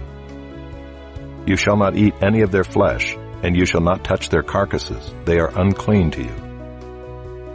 These you may eat of all that are in the waters. Everything in the waters that has fins and scales, whether in the seas or in the rivers, you may eat. But anything in the seas or the rivers that does not have fins and scales, of the swarming creatures in the waters, and of the living creatures that are in the waters, is detestable to you. You shall regard them as detestable. You shall not eat any of their flesh, and you shall detest their carcasses. Everything in the waters that does not have fins and scales is detestable to you. And these you shall detest among the birds. They shall not be eaten, they are detestable. The eagle, the bearded vulture, the black vulture, the kite, the falcon of any kind, every raven of any kind, the ostrich, the nighthawk, the seagull, the hawk of any kind, the little owl, the cormorant, the short-eared owl, the barn owl, the tawny owl, the carrion vulture, the stork, the heron of any kind, the hoopoe and the bat. All winged insects that go on all fours are detestable to you. Yet among the winged insects that go on all fours you may eat those that have jointed legs above their feet, with which to hop on the ground. Of them you may eat the locust of any kind, the bald locust of any kind, the cricket of any kind, and the grasshopper of any kind. But all other winged insects that have 4 feet are detestable to you. And by these you shall become unclean. Whoever touches their carcass shall be unclean until the evening, and whoever carries any part of their carcass shall wash his clothes and be unclean until the evening. Every animal that parts the hoof, but is not cloven-footed, or does not chew the cud, is unclean to you. everyone who touches them shall be unclean. And all that walk on their paws among the animals that go on all fours are unclean to you. Whoever touches their carcass shall be unclean until the evening, and he who carries their carcass shall wash his clothes and be unclean until the evening. They are unclean to you. And these are unclean to you among the swarming things that swarm on the ground: the mole rat, the mouse, the great lizard of any kind, the gecko, the monitor lizard, the sand lizard, and the chameleon. These are unclean to you among all that swarm. Whoever touches them when they are dead shall be unclean until the evening. And anything on which any of them falls when they are dead shall be unclean, whether it is an article of wood or a garment or a skin or a sack, any article that is used for any purpose. It must be put into water, and it shall be unclean until the evening, then it shall be clean. And if any of them falls into any earthenware vessel, all that is in it shall be unclean, and you shall break it. Any food in it that could be eaten, on which water comes, shall be unclean. And all drink that could be drunk from every such vessel shall be unclean. And everything on which any part of their carcass falls shall be unclean.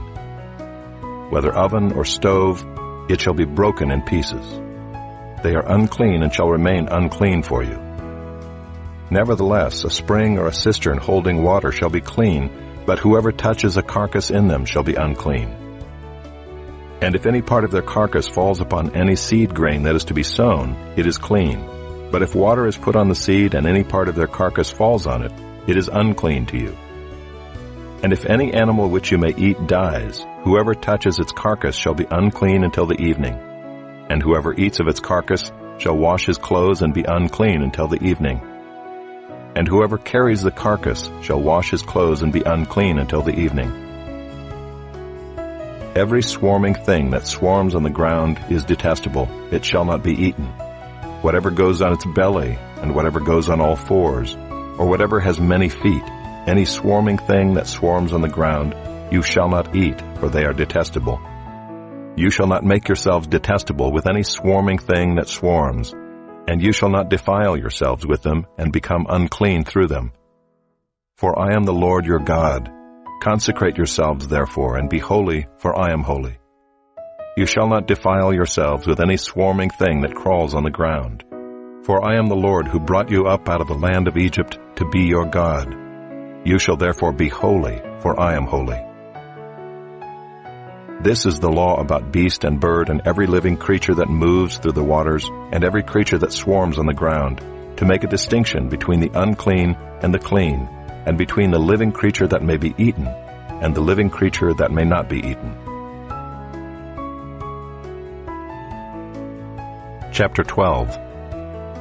The Lord spoke to Moses, saying, Speak to the people of Israel, saying, If a woman conceives and bears a male child, then she shall be unclean 7 days.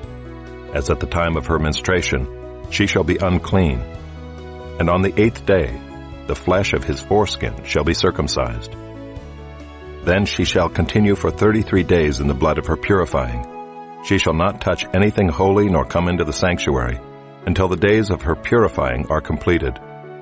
But if she bears a female child, then she shall be unclean 2 weeks, as in her menstruation. And she shall continue in the blood of her purifying for 66 days. And when the days of her purifying are completed, whether for a son or for a daughter, she shall bring to the priest at the entrance of the tent of meeting a lamb a year old for a burnt offering, and a pigeon or a turtle dove for a sin offering. And he shall offer it before the Lord and make atonement for her. Then she shall be clean from the flow of her blood. This is the law for her who bears a child, either male or female. And if she cannot afford a lamb, then she shall take 2 turtle doves or 2 pigeons, one for a burnt offering, and the other for a sin offering. And the priest shall make atonement for her, and she shall be clean. Chapter 13.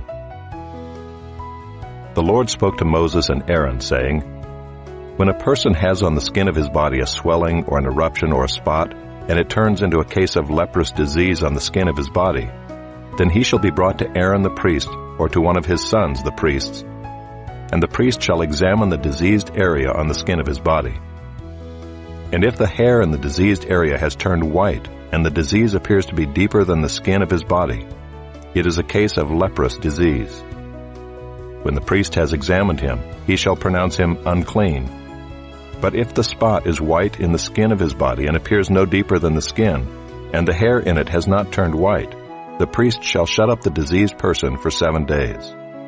And the priest shall examine him on the 7th day, and if in his eyes the disease is checked, and the disease has not spread in the skin, then the priest shall shut him up for another 7 days. And the priest shall examine him again on the 7th day, and if the diseased area has faded and the disease has not spread in the skin, then the priest shall pronounce him clean. It is only an eruption. And he shall wash his clothes and be clean. But if the eruption spreads in the skin, after he has shown himself to the priest for his cleansing, he shall appear again before the priest.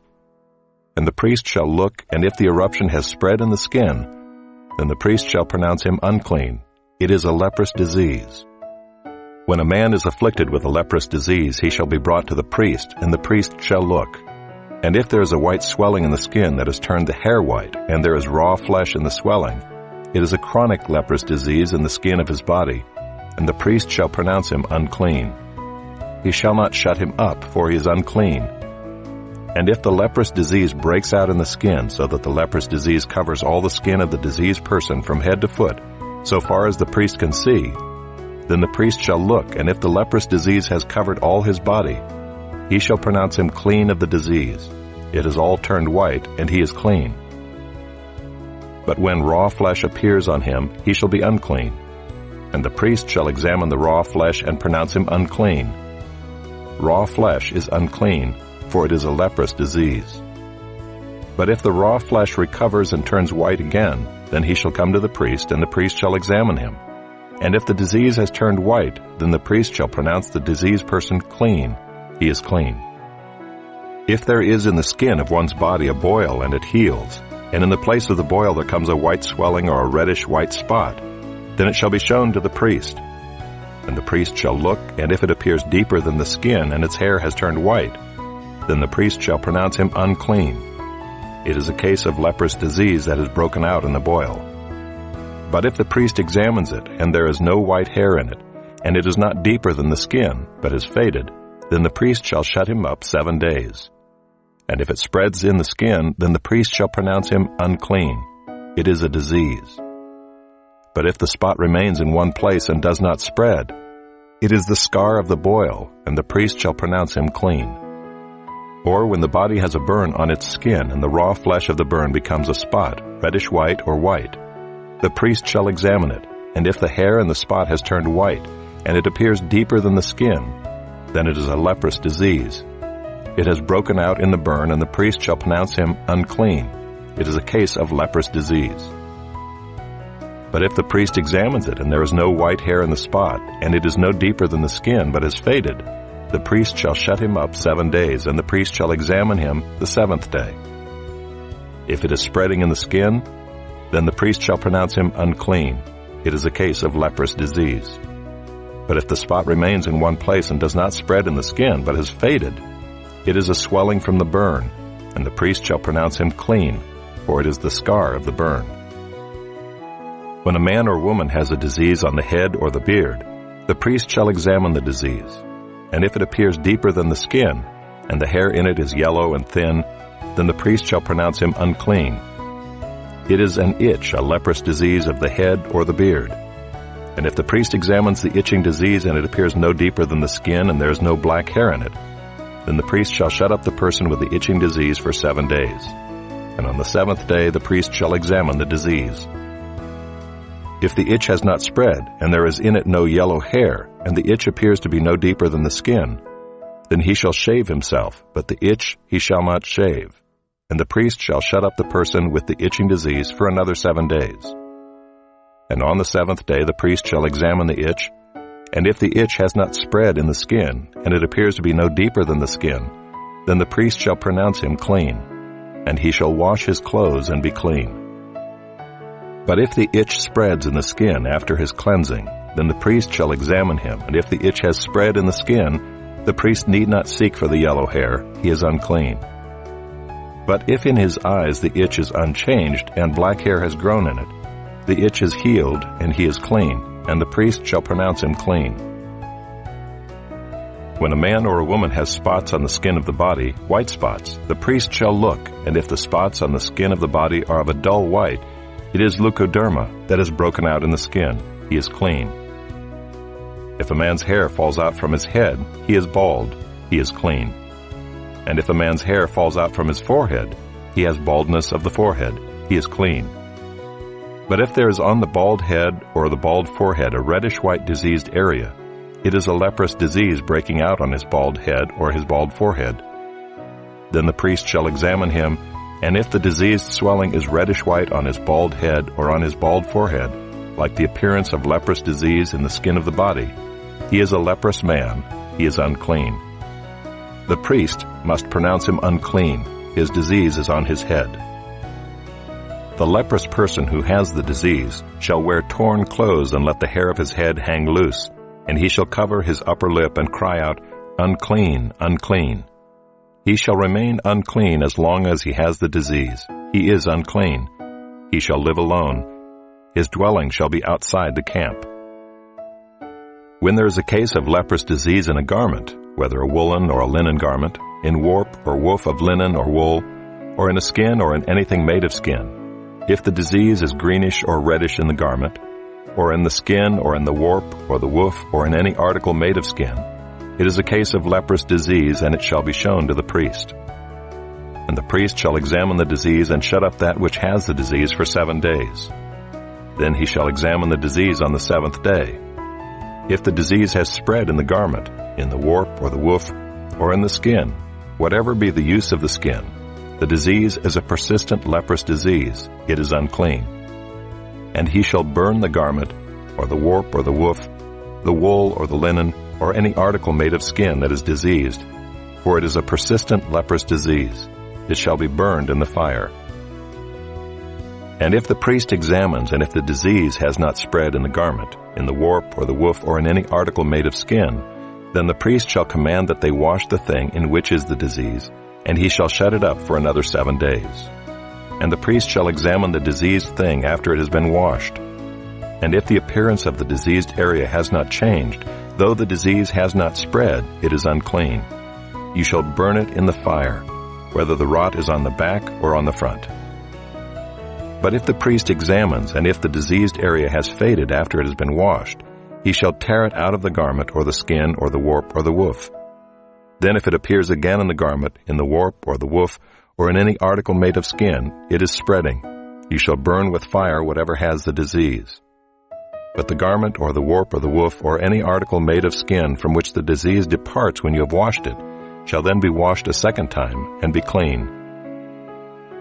This is the law for a case of leprous disease in a garment of wool or linen, either in the warp or the woof or in any article made of skin, to determine whether it is clean or unclean. Chapter 14. The Lord spoke to Moses, saying, "This shall be the law of the leprous person for the day of his cleansing. He shall be brought to the priest, and the priest shall go out of the camp, and the priest shall look. Then if the case of leprous disease is healed in the leprous person, the priest shall command them to take for him who is to be cleansed 2 live clean birds, and cedar wood, and scarlet yarn, and hyssop.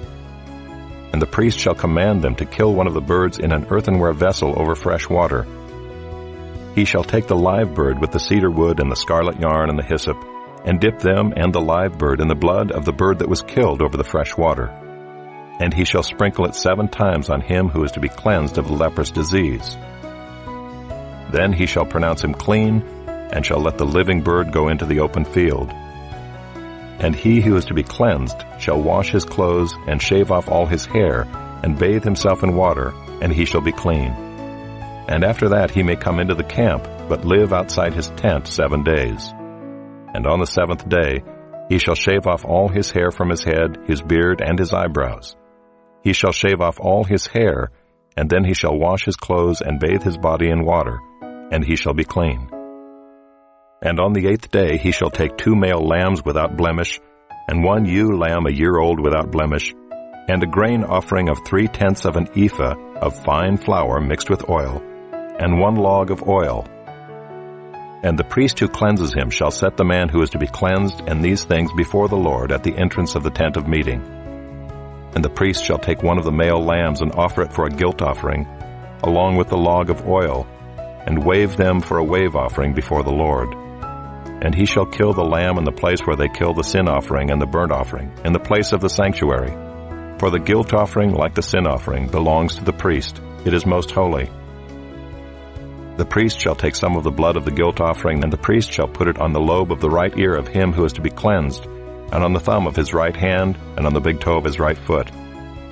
Then the priest shall take some of the log of oil and pour it into the palm of his own left hand, and dip his right finger in the oil that is in his left hand, and sprinkle some oil with his finger 7 times before the Lord. And some of the oil that remains in his hand the priest shall put on the lobe of the right ear of him who is to be cleansed, and on the thumb of his right hand, and on the big toe of his right foot, on top of the blood of the guilt offering. And the rest of the oil that is in the priest's hand he shall put on the head of him who is to be cleansed. Then the priest shall make atonement for him before the Lord. The priest shall offer the sin offering to make atonement for him who is to be cleansed from his uncleanness. And afterward he shall kill the burnt offering. And the priest shall offer the burnt offering and the grain offering on the altar. Thus the priest shall make atonement for him, and he shall be clean. But if he is poor and cannot afford so much, then he shall take 1 male lamb for a guilt offering to be waved, to make atonement for him, and 1/10 of an ephah of fine flour mixed with oil for a grain offering, and a log of oil. Also 2 turtle doves or 2 pigeons, whichever he can afford. The one shall be a sin offering, and the other a burnt offering.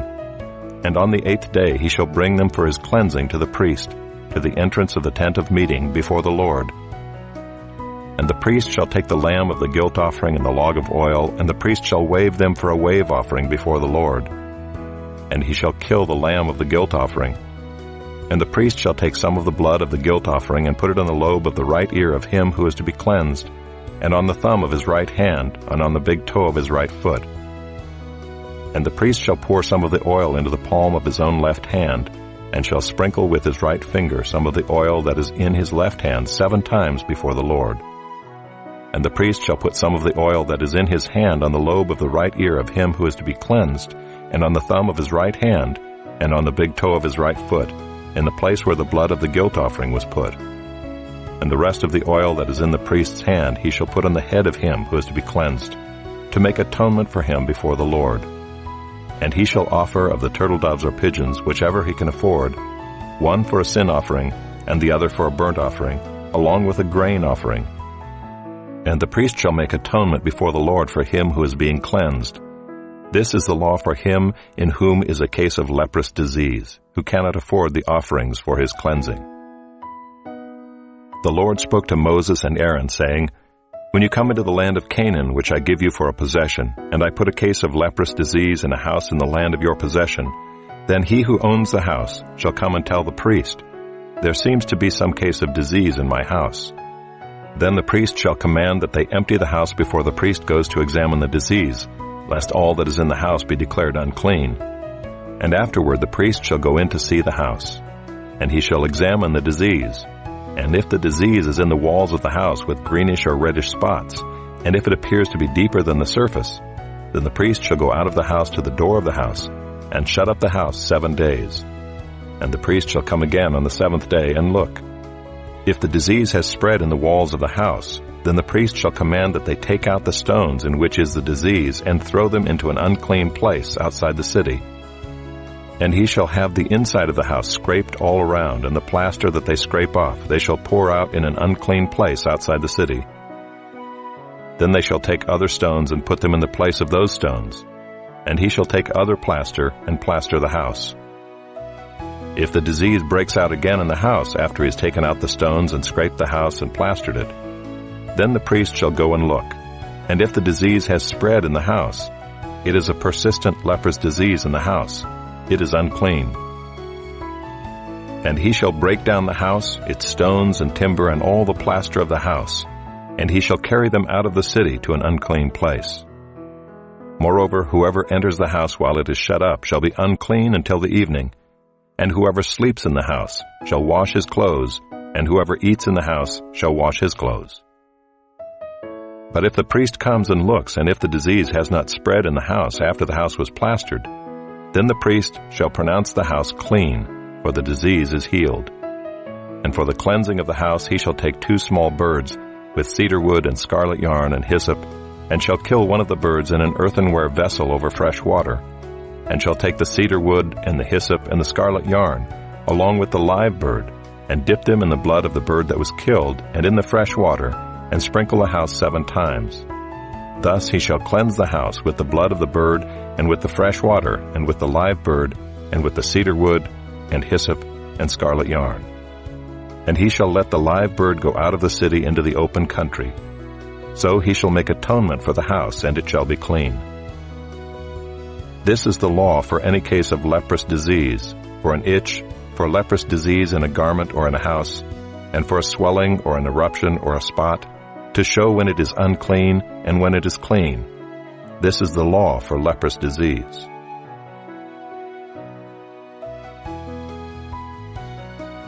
Chapter 15.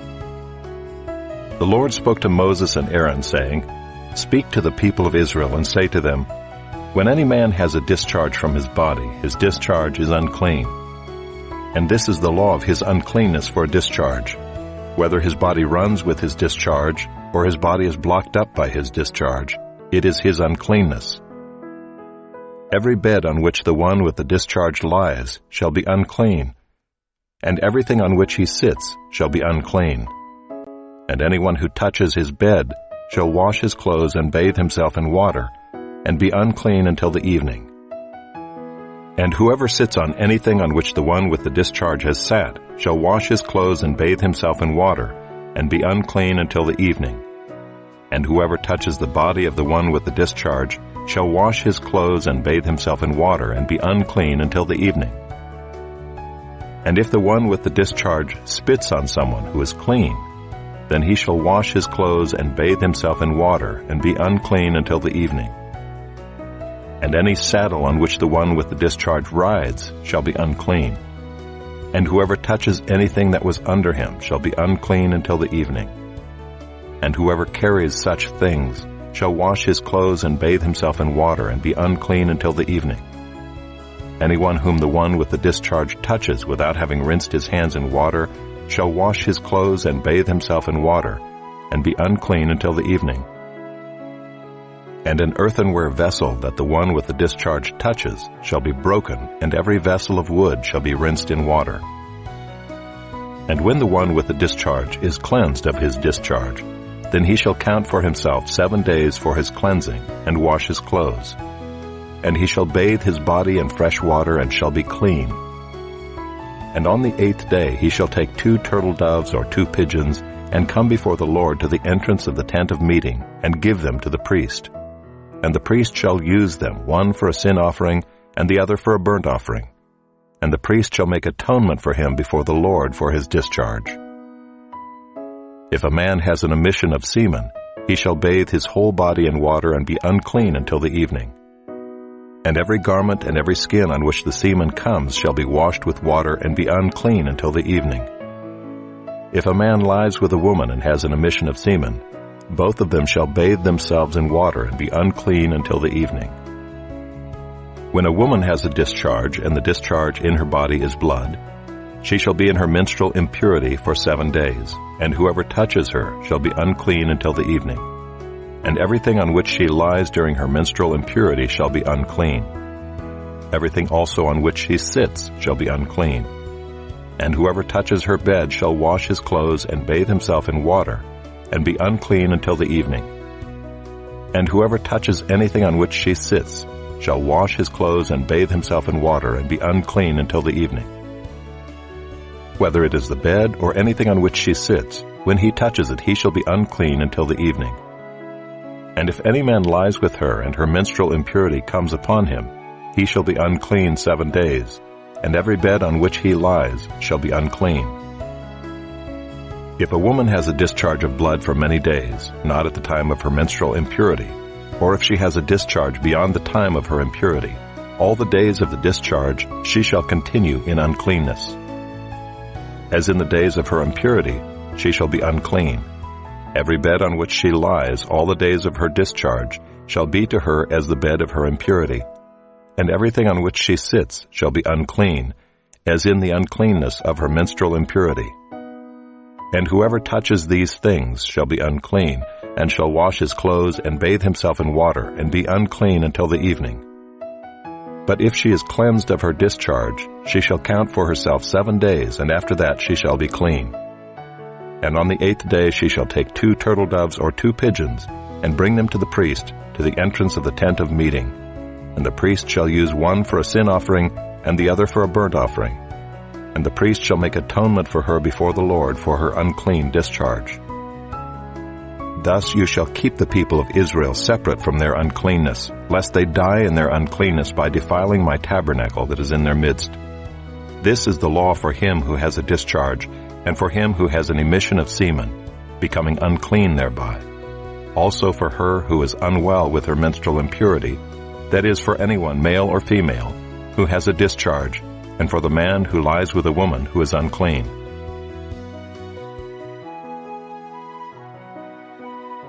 Chapter 16. The Lord spoke to Moses after the death of the 2 sons of Aaron, when they drew near before the Lord and died.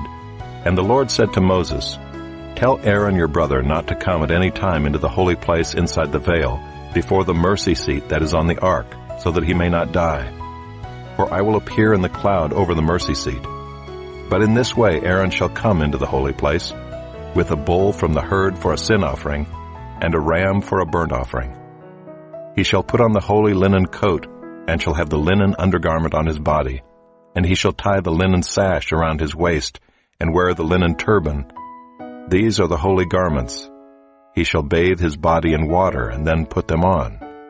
And he shall take from the congregation of the people of Israel 2 male goats for a sin offering, and 1 ram for a burnt offering. Aaron shall offer the bull as a sin offering for himself, and shall make atonement for himself and for his house. Then he shall take the 2 goats and set them before the Lord at the entrance of the tent of meeting. And Aaron shall cast lots over the 2 goats, 1 lot for the Lord, and the other lot for Azazel. And Aaron shall present the goat on which the lot fell for the Lord, and use it as a sin offering. But the goat on which the lot fell for Azazel shall be presented alive before the Lord, to make atonement over it, that it may be sent away into the wilderness to Azazel. Aaron shall present the bull as a sin offering for himself, and shall make atonement for himself and for his house. He shall kill the bull as a sin offering for himself, and he shall take a censer full of coals of fire from the altar before the Lord, and 2 handfuls of sweet incense beaten small, and he shall bring it inside the veil, and put the incense on the fire before the Lord, that the cloud of the incense may cover the mercy seat that is over the testimony, so that he does not die. And he shall take some of the blood of the bull and sprinkle it with his finger on the front of the mercy seat on the east side, and in front of the mercy seat he shall sprinkle some of the blood with his finger 7 times. Then he shall kill the goat of the sin offering that is for the people, and bring its blood inside the veil, and do with its blood as he did with the blood of the bull, sprinkling it over the mercy seat and in front of the mercy seat. Thus he shall make atonement for the holy place, because of the uncleannesses of the people of Israel, and because of their transgressions, all their sins. And so he shall do for the tent of meeting, which dwells with them in the midst of their uncleannesses. No one may be in the tent of meeting from the time he enters to make atonement in the holy place, until he comes out and has made atonement for himself, and for his house, and for all the assembly of Israel. Then he shall go out to the altar that is before the Lord, and make atonement for it, and shall take some of the blood of the bull, and some of the blood of the goat, and put it on the horns of the altar all around. And he shall sprinkle some of the blood on it with his finger 7 times, and cleanse it and consecrate it from the uncleannesses of the people of Israel. And when he has made an end of atoning for the holy place and the tent of meeting and the altar, he shall present the live goat. And Aaron shall lay both his hands on the head of the live goat, and confess over it all the iniquities of the people of Israel, and all their transgressions, all their sins. And he shall put them on the head of the goat and send it away into the wilderness by the hand of a man who is in readiness. The goat shall bear all their iniquities on itself to a remote area, and he shall let the goat go free in the wilderness. Then Aaron shall come into the tent of meeting, and shall take off the linen garments that he put on when he went into the holy place, and shall leave them there. And he shall bathe his body in water in a holy place, and put on his garments, and come out and offer his burnt offering and the burnt offering of the people, and make atonement for himself and for the people. And the fat of the sin offering he shall burn on the altar. And he who lets the goat go to Azazel shall wash his clothes and bathe his body in water, and afterward he may come into the camp. And the bull for the sin offering and the goat for the sin offering, whose blood was brought in to make atonement in the holy place, shall be carried outside the camp. Their skin and their flesh and their dung shall be burned up with fire. And he who burns them shall wash his clothes and bathe his body in water, and afterward he may come into the camp. And it shall be a statute to you forever, that in the 7th month, on the 10th day of the month, you shall afflict yourselves and shall do no work, either the native or the stranger who sojourns among you. For on this day shall atonement be made for you to cleanse you. You shall be clean before the Lord from all your sins. It is a Sabbath of solemn rest to you, and you shall afflict yourselves. It is a statute forever. And the priest who is anointed and consecrated as priest in his father's place shall make atonement, wearing the holy linen garments. He shall make atonement for the holy sanctuary, and he shall make atonement for the tent of meeting and for the altar, and he shall make atonement for the priests and for all the people of the assembly. And this shall be a statute forever for you, that atonement may be made for the people of Israel once in the year because of all their sins. And Aaron did as the Lord commanded Moses.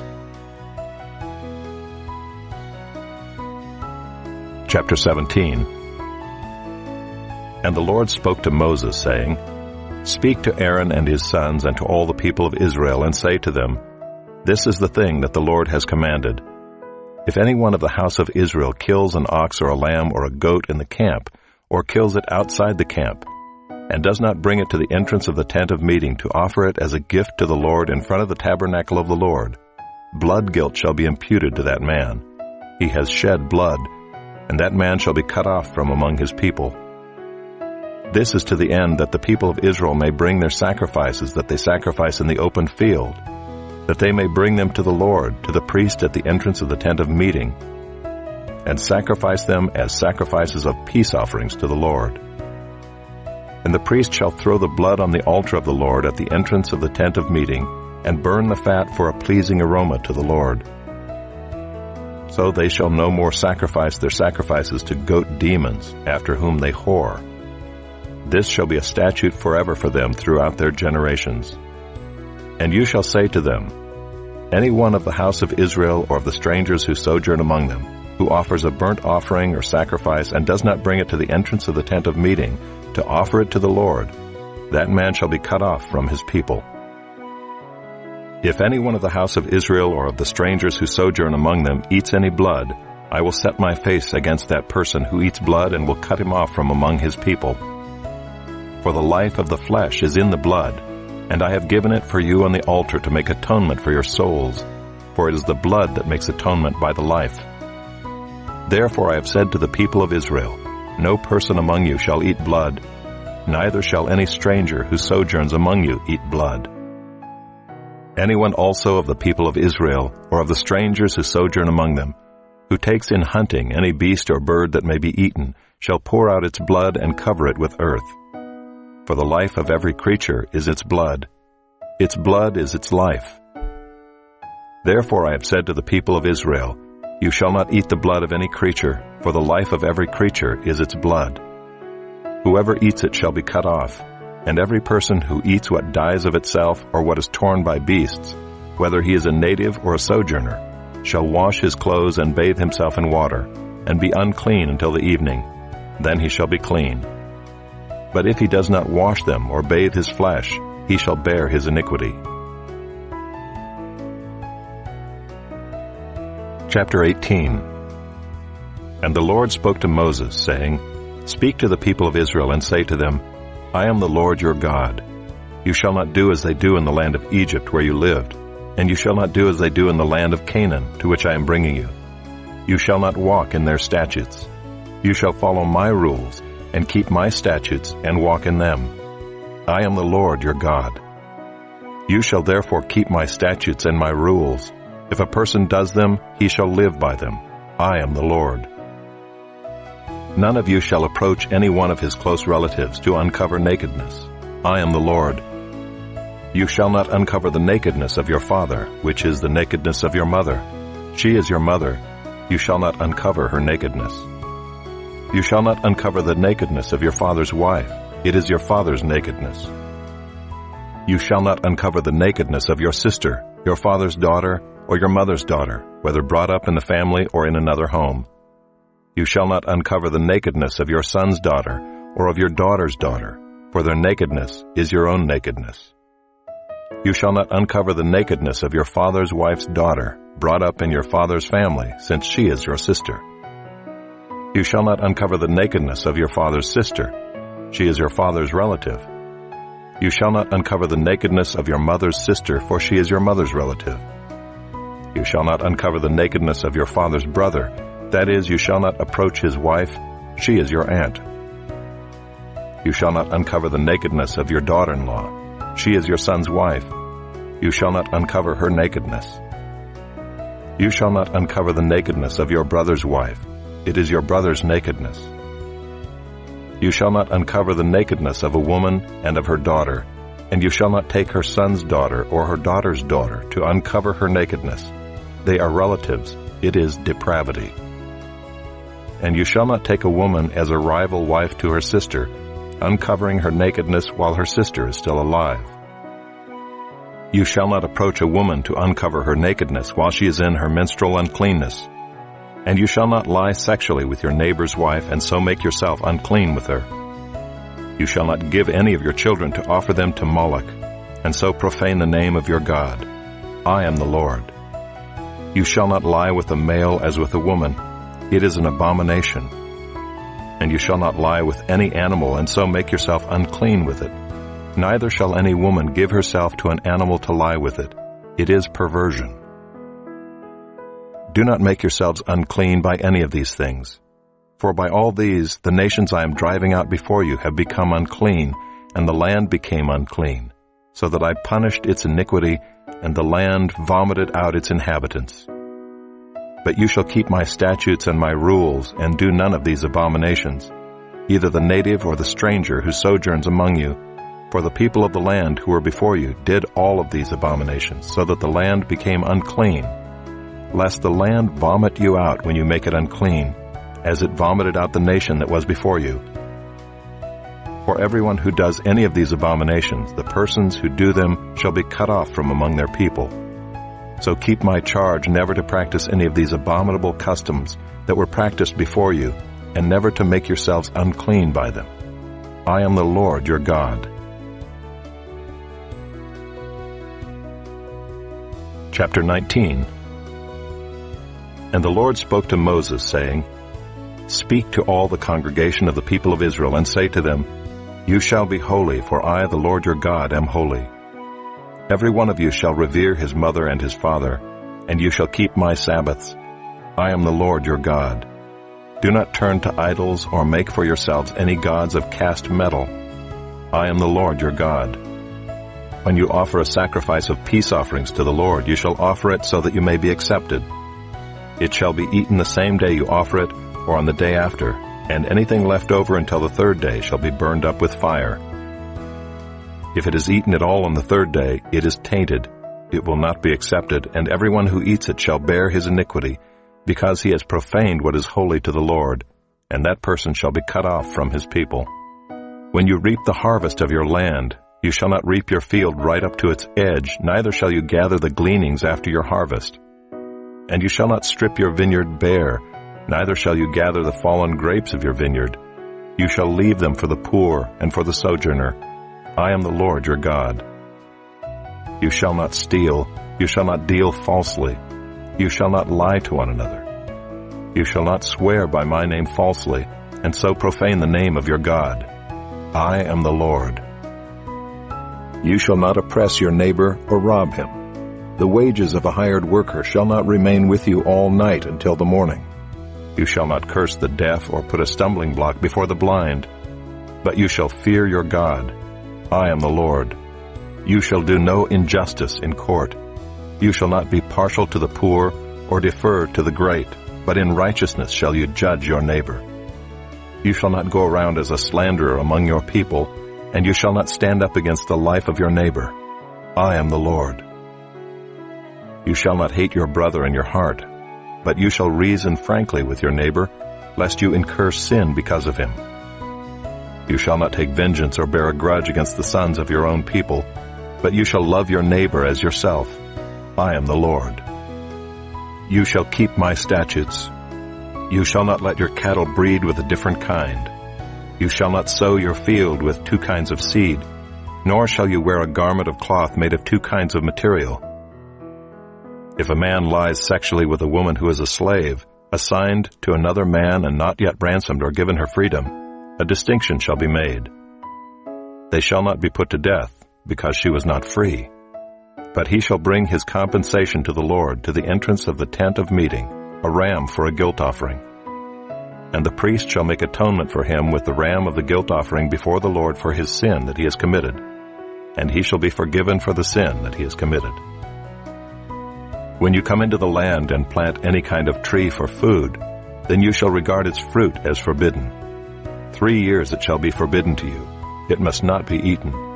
And in the 4th year all its fruit shall be holy, an offering of praise to the Lord. But in the 5th year you may eat of its fruit, to increase its yield for you. I am the Lord your God. You shall not eat any flesh with the blood in it. You shall not interpret omens or tell fortunes. You shall not round off the hair on your temples or mar the edges of your beard. You shall not make any cuts on your body for the dead or tattoo yourselves. I am the Lord.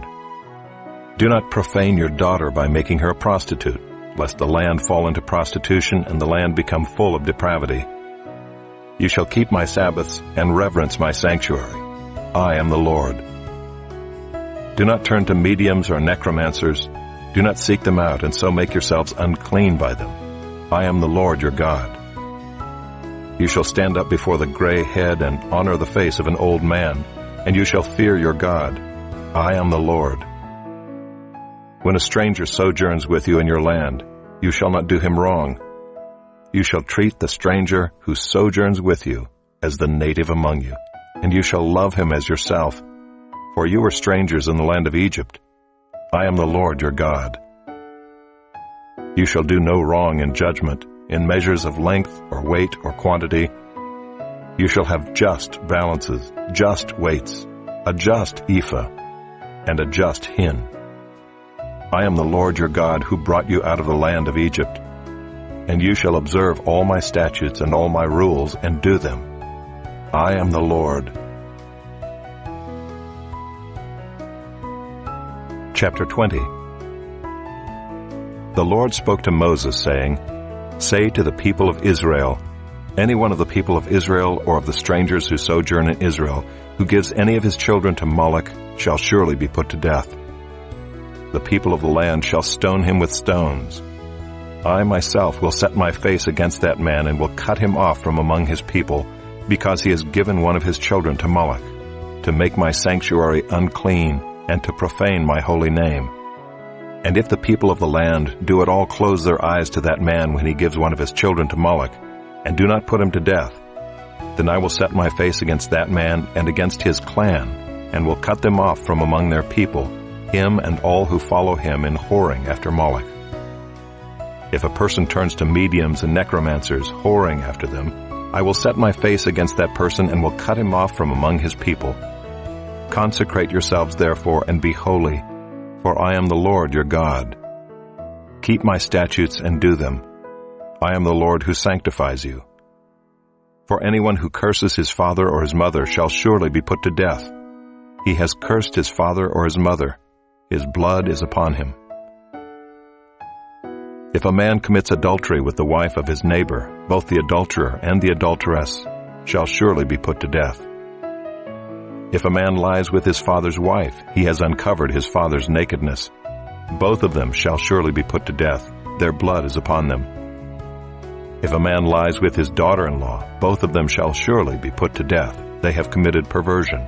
Their blood is upon them. If a man lies with a male as with a woman, both of them have committed an abomination. They shall surely be put to death. Their blood is upon them. If a man takes a woman and her mother also, it is depravity. He and they shall be burned with fire, that there may be no depravity among you. If a man lies with an animal, he shall surely be put to death, and you shall kill the animal. If a woman approaches any animal and lies with it, you shall kill the woman and the animal. They shall surely be put to death. Their blood is upon them. If a man takes his sister, a daughter of his father, or a daughter of his mother, and sees her nakedness, and she sees his nakedness, it is a disgrace, and they shall be cut off in the sight of the children of their people. He has uncovered his sister's nakedness, and he shall bear his iniquity. If a man lies with a woman during her menstrual period and uncovers her nakedness, he has made naked her fountain, and she has uncovered the fountain of her blood. Both of them shall be cut off from among their people. You shall not uncover the nakedness of your mother's sister or of your father's sister, for that is to make naked one's relative. They shall bear their iniquity. If a man lies with his uncle's wife, he has uncovered his uncle's nakedness. They shall bear their sin. They shall die childless. If a man takes his brother's wife, it is impurity. He has uncovered his brother's nakedness. They shall be childless. You shall therefore keep all my statutes and all my rules and do them, that the land where I am bringing you to live may not vomit you out. And you shall not walk in the customs of the nation that I am driving out before you, for they did all these things, and therefore I detested them. But I have said to you, you shall inherit their land, and I will give it to you to possess, a land flowing with milk and honey. I am the Lord your God, who has separated you from the peoples. You shall therefore separate the clean beast from the unclean, and the unclean bird from the clean. You shall not make yourselves detestable by beast, or by bird, or by anything with which the ground crawls, which I have set apart for you to hold unclean. You shall be holy to me, for I, the Lord, am holy, and have separated you from the peoples, that you should be mine. A man or a woman who is a medium or a necromancer shall surely be put to death. They shall be stoned with stones. Their blood shall be upon them.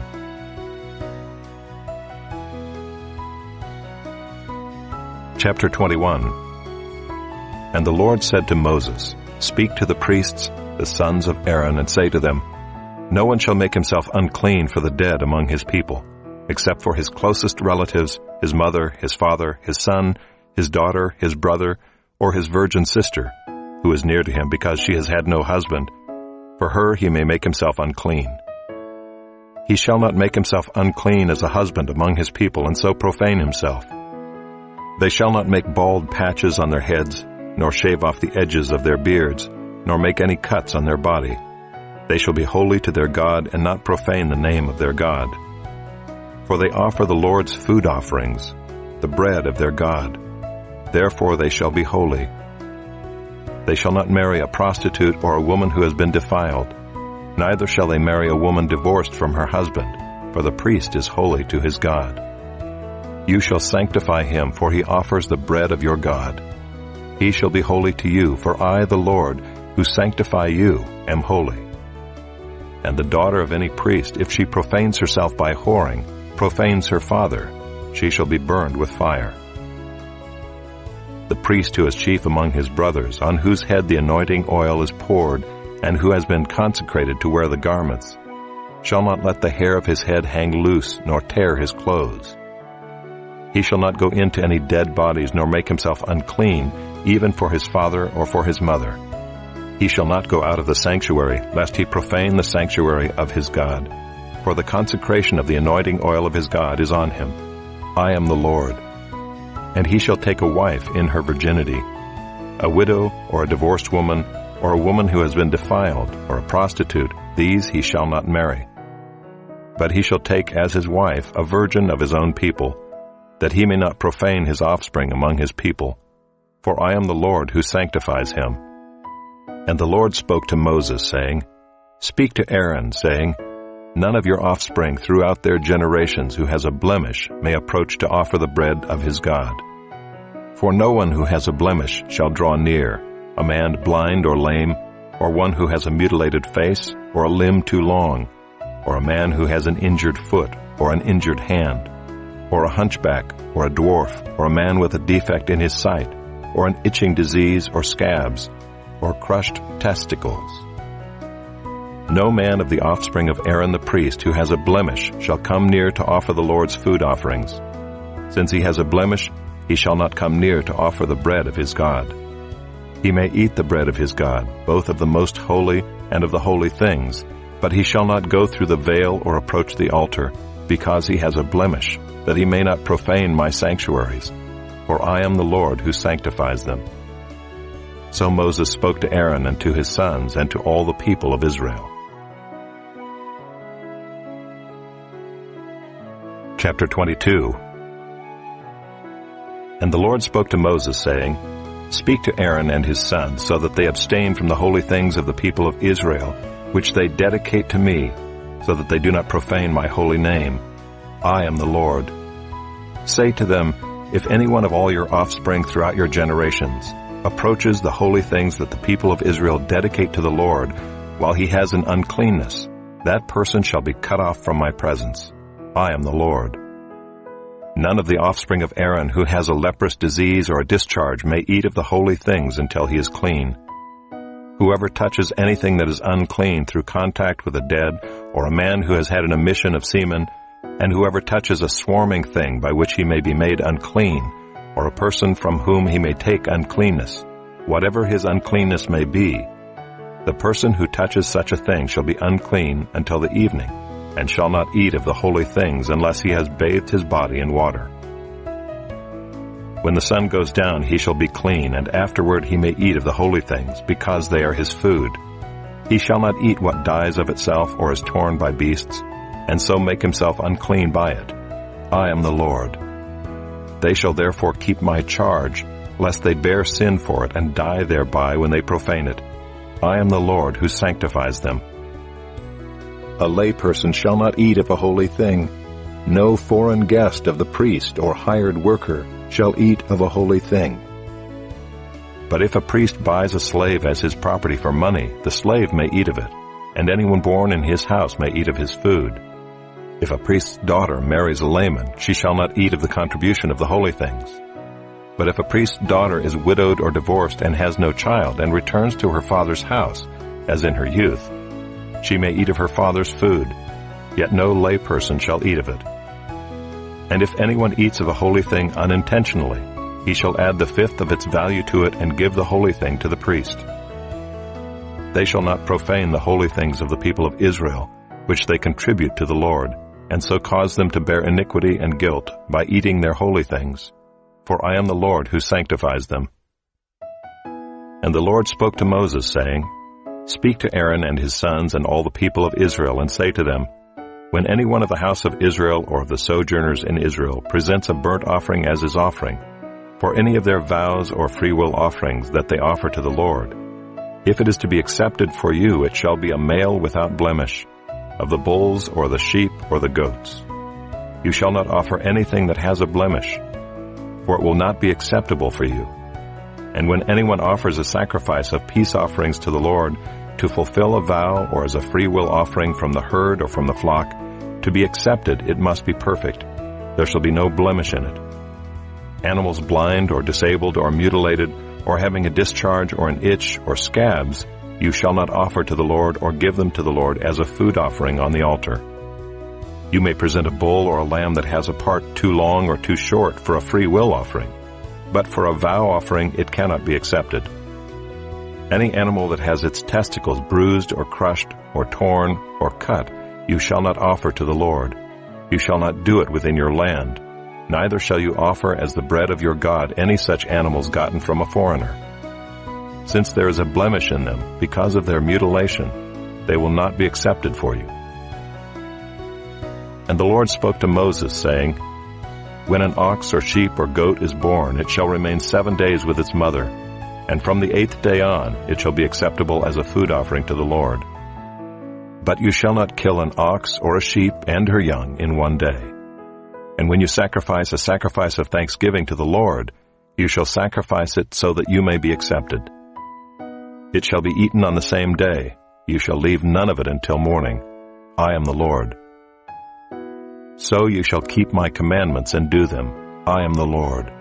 And you shall not profane my holy name, that I may be sanctified among the people of Israel. I am the Lord who sanctifies you, who brought you out of the land of Egypt to be your God. I am the Lord. Chapter 23.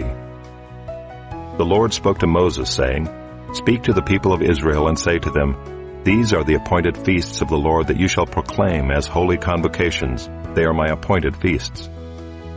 6 days shall work be done, but on the 7th day is a Sabbath of solemn rest, a holy convocation. You shall do no work. It is a Sabbath to the Lord in all your dwelling places.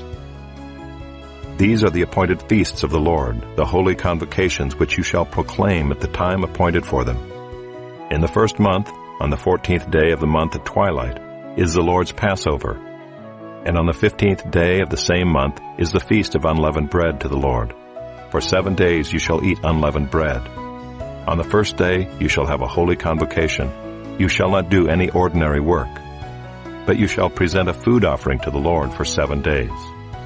On the 7th day is a holy convocation. You shall not do any ordinary work.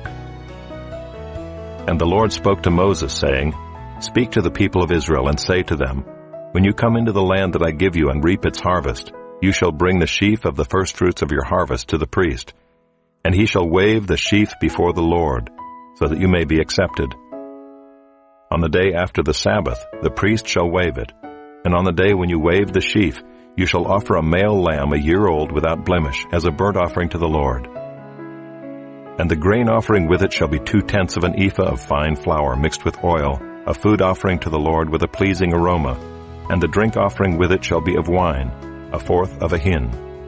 And you shall eat neither bread nor grain, parched or fresh, until this same day, until you have brought the offering of your God. It is a statute forever throughout your generations in all your dwellings. You shall count 7 full weeks from the day after the Sabbath, from the day that you brought the sheaf of the wave offering. You shall count 50 days to the day after the 7th Sabbath. Then you shall present a grain offering of new grain to the Lord. You shall bring from your dwelling places 2 loaves of bread to be waved, made of 2/10 of an ephah. They shall be of fine flour, and they shall be baked with leaven as firstfruits to the Lord. And you shall present with the bread 7 lambs a year old without blemish, and 1 bull from the herd, and 2 rams. They shall be a burnt offering to the Lord with their grain offering and their drink offerings, a food offering with a pleasing aroma to the Lord. And you shall offer 1 male goat for a sin offering, and 2 male lambs a year old as a sacrifice of peace offerings. And the priest shall wave them with the bread of the firstfruits, as a wave offering before the Lord, with the 2 lambs. They shall be holy to the Lord for the priest. And you shall make a proclamation on the same day. You shall hold a holy convocation. You shall not do any ordinary work. It is a statute forever in all your dwelling places throughout your generations. And when you reap the harvest of your land, you shall not reap your field right up to its edge, nor shall you gather the gleanings after your harvest. You shall leave them for the poor and for the sojourner. I am the Lord your God. And the Lord spoke to Moses, saying, Speak to the people of Israel, saying, In the 7th month, on the 1st day of the month, you shall observe a day of solemn rest, a memorial proclaimed with blast of trumpets, a holy convocation. You shall not do any ordinary work, and you shall present a food offering to the Lord. And the Lord spoke to Moses, saying, Now on the 10th day of this 7th month is the Day of Atonement. It shall be for you a time of holy convocation, and you shall afflict yourselves and present a food offering to the Lord. And you shall not do any work on that very day, for it is a day of atonement, to make atonement for you before the Lord your God. For whoever is not afflicted on that very day shall be cut off from his people. And whoever does any work on that very day, that person I will destroy from among his people. You shall not do any work.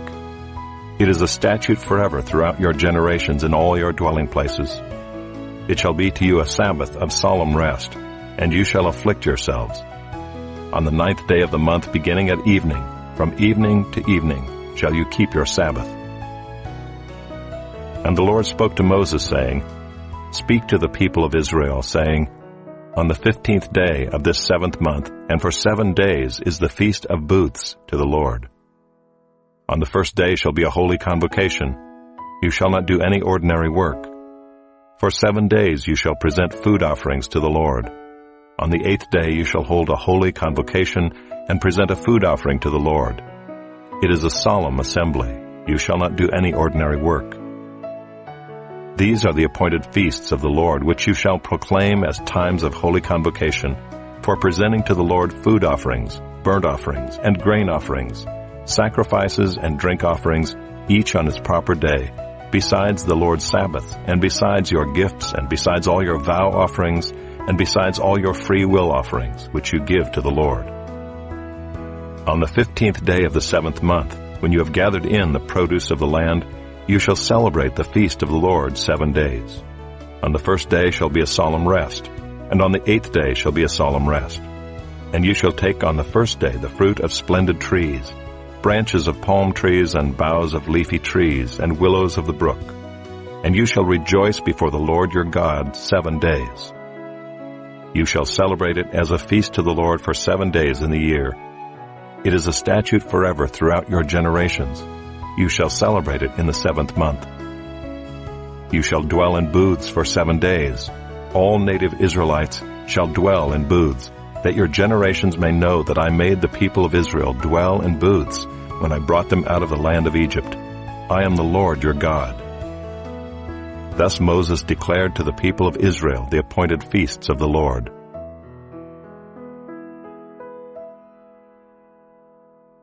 Chapter 24. The Lord spoke to Moses, saying, Command the people of Israel to bring you pure oil from beaten olives for the lamp, that a light may be kept burning regularly. Outside the veil of the testimony in the tent of meeting, Aaron shall arrange it from evening to morning before the Lord regularly. It shall be a statute forever throughout your generations. He shall arrange the lamps on the lampstand of pure gold before the Lord regularly.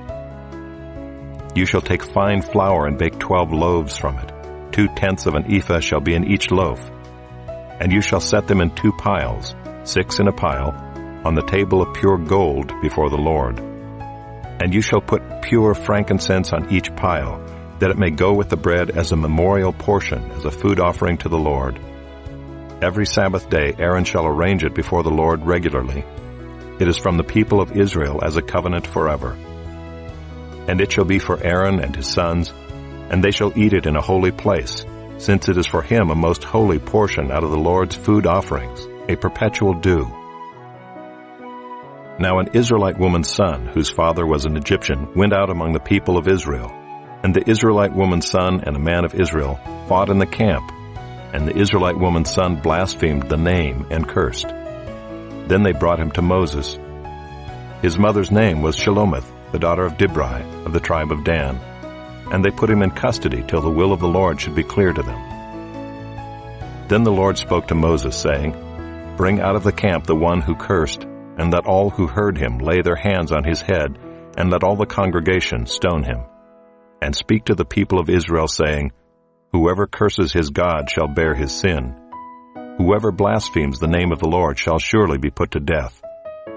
All the congregation shall stone him. The sojourner as well as the native, when he blasphemes the name, shall be put to death. Whoever takes a human life shall surely be put to death. Whoever takes an animal's life shall make it good, life for life. If anyone injures his neighbor, as he has done, it shall be done to him, fracture for fracture, eye for eye, tooth for tooth. Whatever injury he has given a person shall be given to him. Whoever kills an animal shall make it good, and whoever kills a person shall be put to death. You shall have the same rule for the sojourner and for the native, for I am the Lord your God. So Moses spoke to the people of Israel, and they brought out of the camp the one who had cursed and stoned him with stones. Thus the people of Israel did as the Lord commanded Moses. Chapter 25. The Lord spoke to Moses on Mount Sinai, saying, "Speak to the people of Israel and say to them, When you come into the land that I give you, the land shall keep a Sabbath to the Lord. For 6 years you shall sow your field, and for 6 years you shall prune your vineyard and gather in its fruits. But in the 7th year there shall be a Sabbath of solemn rest for the land, a Sabbath to the Lord. You shall not sow your field or prune your vineyard. You shall not reap what grows of itself in your harvest, or gather the grapes of your undressed vine. It shall be a year of solemn rest for the land. The Sabbath of the land shall provide food for you, for yourself and for your male and female slaves, and for your hired worker and the sojourner who lives with you, and for your cattle and for the wild animals that are in your land. All its yield shall be for food. You shall count 7 weeks of years, 7 times 7 years, so that the time of the 7 weeks of years shall give you 49 years. Then you shall sound the loud trumpet on the 10th day of the 7th month. On the Day of Atonement you shall sound the trumpet throughout all your land, and you shall consecrate the 50th year and proclaim liberty throughout the land to all its inhabitants. It shall be a jubilee for you, when each of you shall return to his property, and each of you shall return to his clan. That 50th year shall be a jubilee for you. In it you shall neither sow nor reap what grows of itself, nor gather the grapes from the undressed vines. For it is a jubilee. It shall be holy to you. You may eat the produce of the field. In this year of jubilee each of you shall return to his property. And if you make a sale to your neighbor or buy from your neighbor, you shall not wrong one another. You shall pay your neighbor according to the number of years after the jubilee, and he shall sell to you according to the number of years for crops. If the years are many, you shall increase the price, and if the years are few, you shall reduce the price. For it is the number of the crops that he is selling to you. You shall not wrong one another, but you shall fear your God, for I am the Lord your God. Therefore you shall do my statutes and keep my rules and perform them, and then you will dwell in the land securely. The land will yield its fruit, and you will eat your fill and dwell in it securely. And if you say, What shall we eat in the 7th year, if we may not sow or gather in our crop? I will command my blessing on you in the 6th year, so that it will produce a crop sufficient for 3 years. When you sow in the 8th year, you will be eating some of the old crop. You shall eat the old until the 9th year, when its crop arrives. The land shall not be sold in perpetuity, for the land is mine, for you are strangers and sojourners with me. And in all the country you possess, you shall allow a redemption of the land. If your brother becomes poor and sells part of his property, then his nearest redeemer shall come and redeem what his brother has sold. If a man has no one to redeem it, and then himself becomes prosperous and finds sufficient means to redeem it, let him calculate the years since he sold it and pay back the balance to the man to whom he sold it, and then return to his property. But if he does not have sufficient means to recover it, then what he sold shall remain in the hand of the buyer until the year of Jubilee. In the Jubilee it shall be released, and he shall return to his property. If a man sells a dwelling house in a walled city, he may redeem it within a year of its sale. For a full year he shall have the right of redemption. If it is not redeemed within a full year, then the house in the walled city shall belong in perpetuity to the buyer throughout his generations. It shall not be released in the Jubilee. But the houses of the villages that have no wall around them shall be classified with the fields of the land. They may be redeemed, and they shall be released in the Jubilee. As for the cities of the Levites may redeem at any time the houses in the cities they possess. And if one of the Levites exercises his right of redemption, then the house that was sold in a city they possess shall be released in the Jubilee. For the houses in the cities of the Levites are their possession among the people of Israel. But the fields of pasture land belonging to their cities may not be sold, for that is their possession forever. If your brother becomes poor and cannot maintain himself with you, you shall support him as though he were a stranger and a sojourner, and he shall live with you. Take no interest from him or profit, but fear your God, that your brother may live beside you. You shall not lend him your money at interest, nor give him your food for profit. I am the Lord your God, who brought you out of the land of Egypt, to give you the land of Canaan, and to be your God. If your brother becomes poor beside you and sells himself to you, you shall not make him serve as a slave.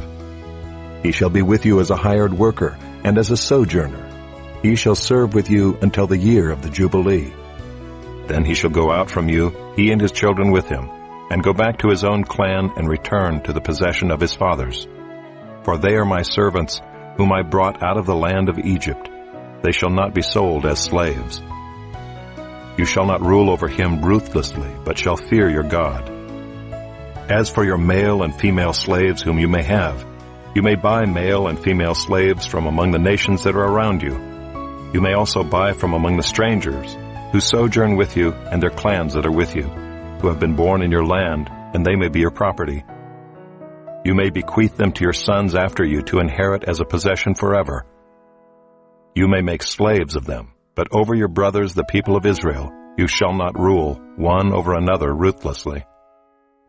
If a stranger or sojourner with you becomes rich, and your brother beside him becomes poor and sells himself to the stranger or sojourner with you, or to a member of the stranger's clan, then after he is sold, he may be redeemed. One of his brothers may redeem him, or his uncle or his cousin may redeem him, or a close relative from his clan may redeem him. Or if he grows rich, he may redeem himself. He shall calculate with his buyer from the year when he sold himself to him until the year of Jubilee, and the price of his sale shall vary with the number of years. The time he was with his owner shall be rated as the time of a hired worker. If there are still many years left, he shall pay proportionately for his redemption some of his sale price. If there remain but a few years until the year of Jubilee, he shall calculate and pay for his redemption in proportion to his years of service. He shall treat him as a worker hired year by year. He shall not rule ruthlessly over him in your sight. And if he is not redeemed by these means, then he and his children with him shall be released in the year of Jubilee. For it is to me that the people of Israel are servants. They are my servants whom I brought out of the land of Egypt. I am the Lord your God.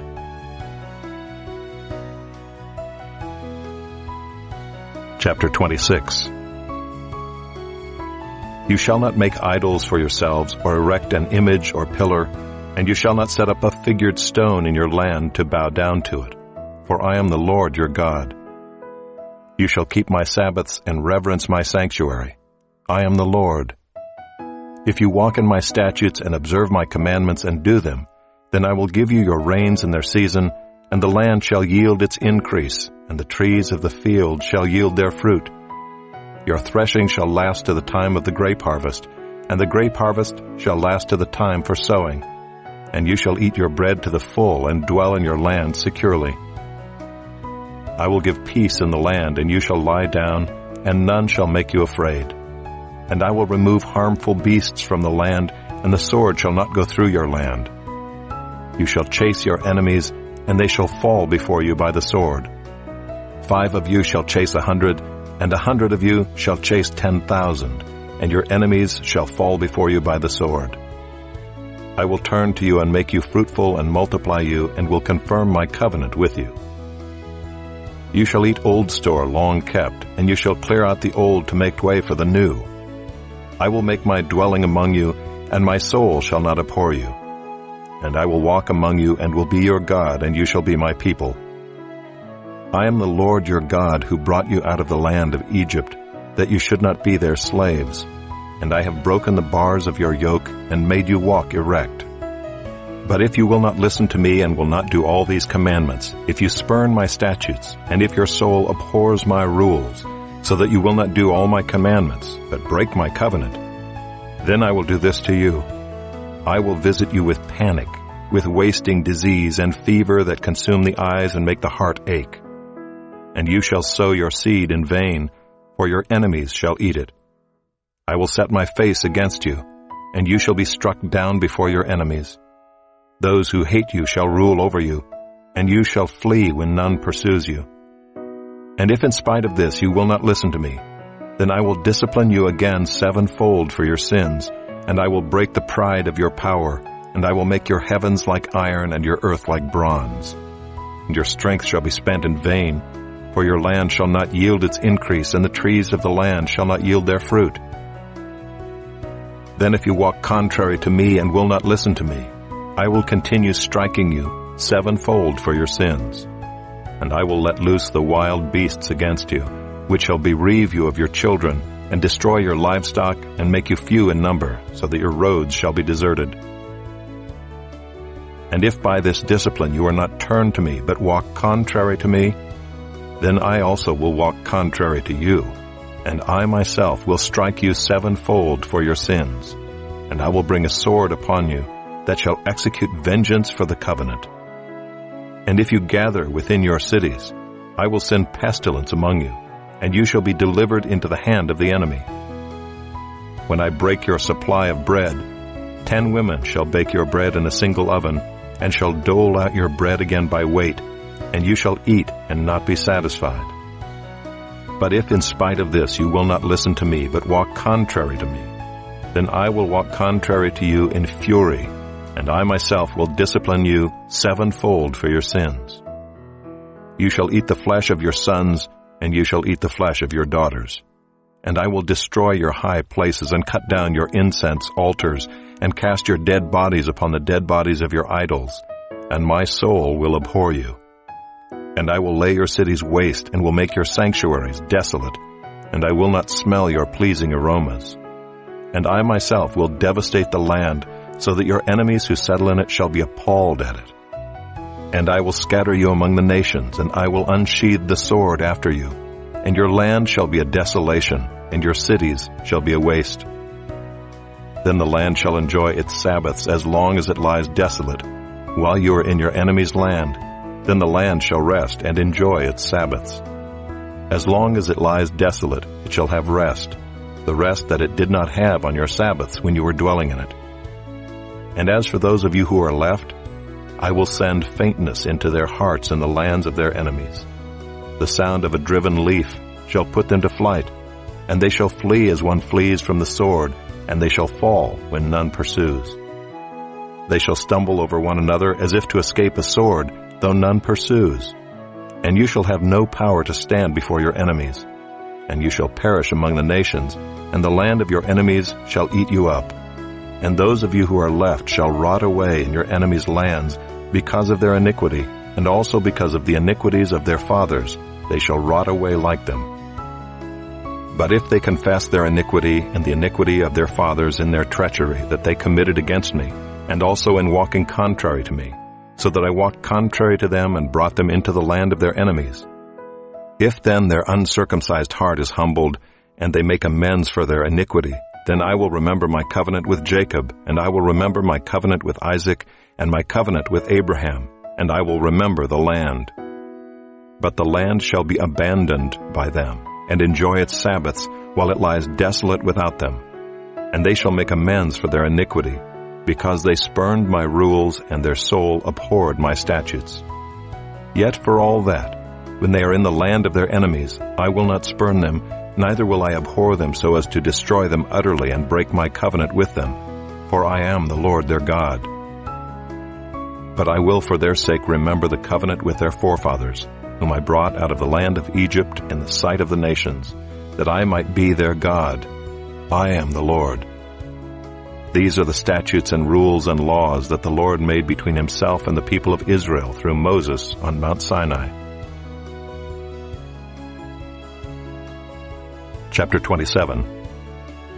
The Lord spoke to Moses, saying, "Speak to the people of Israel and say to them, if anyone makes a special vow to the Lord involving the valuation of persons, then the valuation of a male from 20 years old up to 60 years old shall be 50 shekels of silver, according to the shekel of the sanctuary. If the person is a female, the valuation shall be 30 shekels.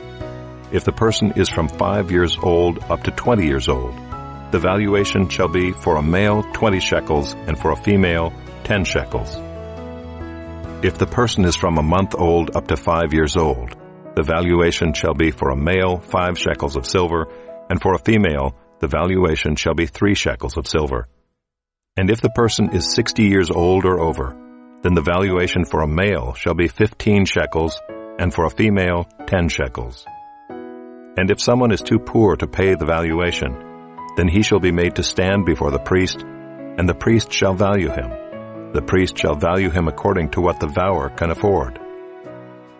If the vow is an animal that may be offered as an offering to the Lord, all of it that he gives to the Lord is holy. He shall not exchange it or make a substitute for it, good for bad or bad for good. And if he does in fact substitute one animal for another, then both it and the substitute shall be holy. And if it is any unclean animal that may not be offered as an offering to the Lord, then he shall stand the animal before the priest, and the priest shall value it as either good or bad, as the priest values it, so it shall be. But if he wishes to redeem it, he shall add a fifth to the valuation. When a man dedicates his house as a holy gift to the Lord, the priest shall value it as either good or bad, as the priest values it, so it shall stand. And if the donor wishes to redeem his house, he shall add a fifth to the valuation price, and it shall be his. If a man dedicates to the Lord part of the land that is his possession, then the valuation shall be in proportion to its seed. A homer of barley seed shall be valued at 50 shekels of silver. If he dedicates his field from the year of Jubilee, the valuation shall stand. But if he dedicates his field after the Jubilee, then the priest shall calculate the price according to the years that remain until the year of Jubilee, and a deduction shall be made from the valuation. And if he who dedicates the field wishes to redeem it, then he shall add a fifth to its valuation price, and it shall remain his. But if he does not wish to redeem the field, or if he has sold the field to another man, it shall not be redeemed any more. But the field, when it is released in the Jubilee, shall be a holy gift to the Lord, like a field that has been devoted. The priest shall be in possession of it. If he dedicates to the Lord a field that he has bought, which is not a part of his possession, then the priest shall calculate the amount of the valuation for it up to the year of Jubilee, and the man shall give the valuation on that day as a holy gift to the Lord. In the year of Jubilee the field shall return to him from whom it was bought, to whom the land belongs as a possession.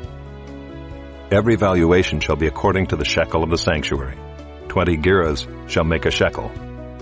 But a firstborn of animals which as a firstborn belongs to the Lord, no man may dedicate, whether ox or sheep, it is the Lord's. And if it is an unclean animal, then he shall buy it back at the valuation, and add a fifth to it, or if it is not redeemed, it shall be sold at the valuation. But no devoted thing that a man devotes to the Lord, of anything that he has, whether man or beast, or of his inherited field, shall be sold or redeemed. Every devoted thing is most holy to the Lord. No one devoted who is to be devoted for destruction from mankind shall be ransomed. He shall surely be put to death. Every tithe of the land, whether of the seed of the land or of the fruit of the trees, is the Lord's. It is holy to the Lord. If a man wishes to redeem some of his tithe, he shall add a fifth to it. And every tithe of herds and flocks, every 10th animal of all that pass under the herdsman's staff, shall be holy to the Lord. One shall not differentiate between good or bad, neither shall he make a substitute for it. And if he does substitute for it, then both it and the substitute shall be holy. It shall not be redeemed. These are the commandments that the Lord commanded Moses for the people of Israel on Mount Sinai.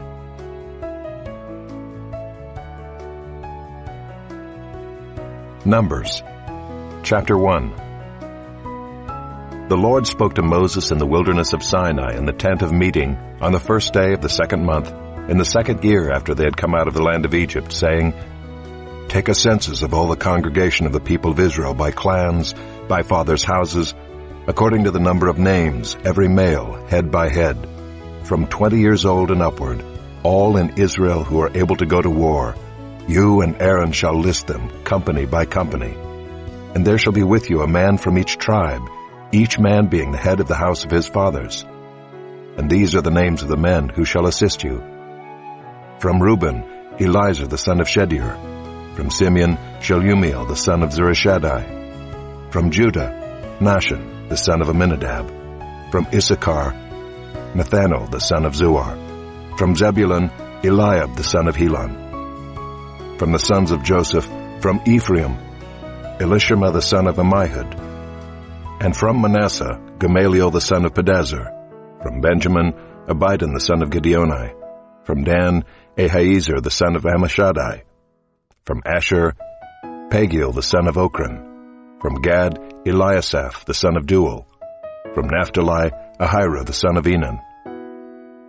These were the ones chosen from the congregation, the chiefs of their ancestral tribes, the heads of the clans of Israel.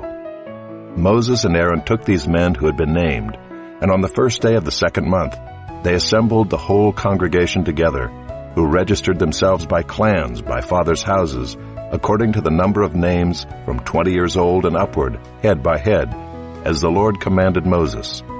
So he listed them in the wilderness of Sinai. The people of Reuben, Israel's firstborn, their generations by their clans, by their fathers' houses, according to the number of names, head by head, every male from 20 years old and upward, all who were able to go to war. Those listed of the tribe of Reuben were 46,500. Of the people of Simeon, their generations by their clans, by their fathers' houses, those of them who were listed according to the number of names, head by head, every male from 20 years old and upward, all who were able to go to war. Those listed of the tribe of Simeon were 59,300. Of the people of Gad, their generations by their clans, by their fathers' houses, according to the number of the names, from 20 years old and upward, all who were able to go to war. Those listed of the tribe of Gad were 45,650. Of the people of Judah, their generations by their clans, by their fathers' houses, according to the number of names, from 20 years old and upward, every man able to go to war. Those listed of the tribe of Judah were 74,600. Of the people of Issachar, their generations by their clans, by their fathers' houses, according to the number of names, from 20 years old and upward, every man able to go to war. Those listed of the tribe of Issachar were 54,400. Of the people of Zebulun, their generations by their clans, by their fathers' houses, according to the number of names, from 20 years old and upward, every man able to go to war. Those listed of the tribe of Zebulun were 57,400. Of the people of Joseph, namely of the people of Ephraim, their generations by their clans, by their fathers' houses, according to the number of names, from 20 years old and upward, every man able to go to war. Those listed of the tribe of Ephraim were 40,500. Of the people of Manasseh, their generations by their clans, by their fathers' houses, according to the number of names, from 20 years old and upward, every man able to go to war. Those listed of the tribe of Manasseh were 32,200. Of the people of Benjamin, their generations by their clans, by their fathers' houses, according to the number of names, from 20 years old and upward, every man able to go to war. Those listed of the tribe of Benjamin were 35,400. Of the people of Dan, their generations by their clans, by their fathers' houses, according to the number of names, from 20 years old and upward, every man able to go to war. Those listed of the tribe of Dan were 62,700. Of the people of Asher, their generations by their clans, by their fathers' houses, according to the number of names, from 20 years old and upward, every man able to go to war. Those listed of the tribe of Asher were 41,500. Of the people of Naphtali, their generations by their clans, by their fathers' houses, according to the number of names, from 20 years old and upward, every man able to go to war. Those listed of the tribe of Naphtali were 53,400. These are those who were listed, whom Moses and Aaron listed with the help of the chiefs of Israel, 12 men, each representing his father's house. So all those listed of the people of Israel by their fathers' houses, from 20 years old and upward, every man able to go to war in Israel, all those listed were 603,550. But the Levites were not listed along with them by their ancestral tribe. For the Lord spoke to Moses, saying, "Only the tribe of Levi you shall not list, and you shall not take a census of them among the people of Israel. But appoint the Levites over the tabernacle of the testimony, and over all its furnishings, and over all that belongs to it. They are to carry the tabernacle and all its furnishings, and they shall take care of it, and shall camp around the tabernacle. When the tabernacle is to set out, the Levites shall take it down, and when the tabernacle is to be pitched, the Levites shall set it up. And if any outsider comes near, he shall be put to death. The people of Israel shall pitch their tents by their companies, each man in his own camp, and each man by his own standard. But the Levites shall camp around the tabernacle of the testimony, so that there may be no wrath on the congregation of the people of Israel. And the Levites shall keep guard over the tabernacle of the testimony. Thus did the people of Israel. They did according to all that the Lord commanded Moses.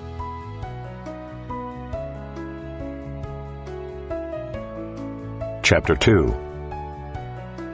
The Lord spoke to Moses and Aaron, saying, The people of Israel shall camp each by his own standard, with the banners of their fathers' houses. They shall camp facing the tent of meeting on every side.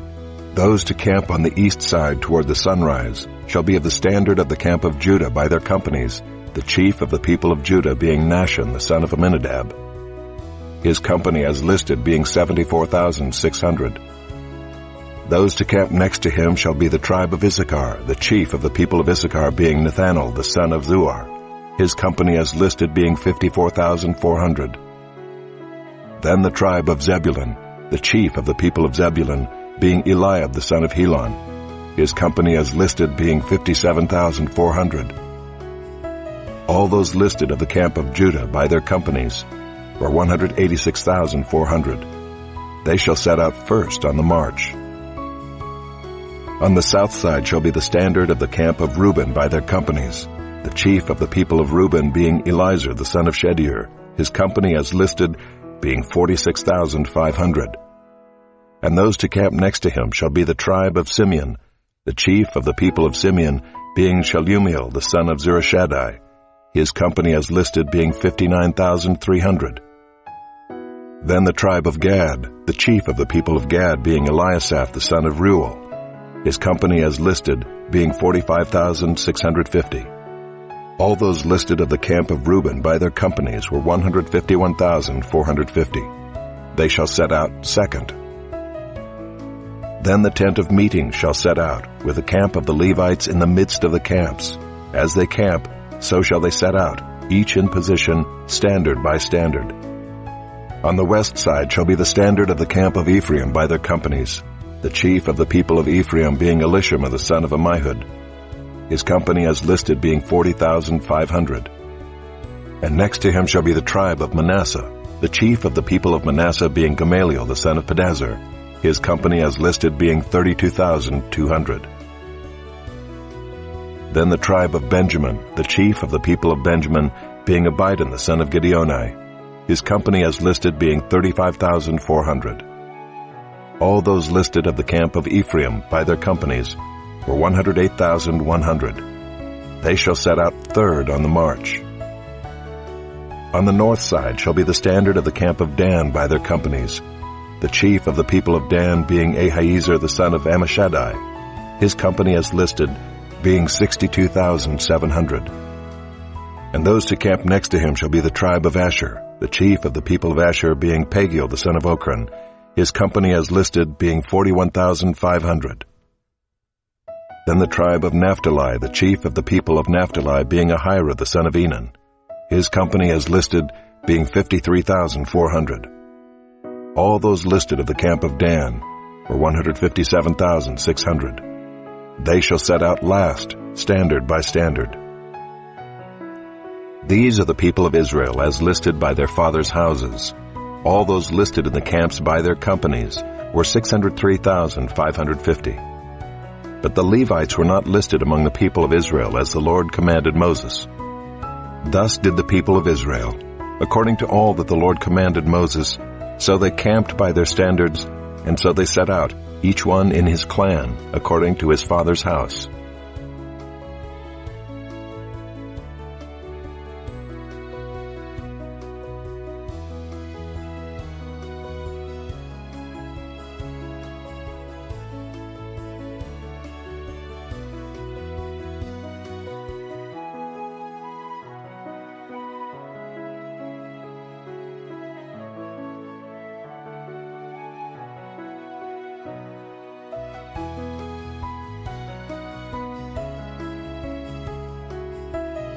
Chapter 2.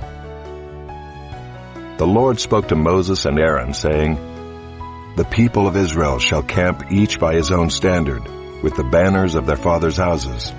They shall camp facing the tent of meeting on every side. Those to camp on the east side toward the sunrise shall be of the standard of the camp of Judah by their companies, the chief of the people of Judah being Nahshon the son of Amminadab. His company as listed being 74,600. Those to camp next to him shall be the tribe of Issachar, the chief of the people of Issachar being Nethanel the son of Zuar, his company as listed being 54,400. Then the tribe of Zebulun, the chief of the people of Zebulun, being Eliab the son of Helon, his company as listed being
Chapter 3.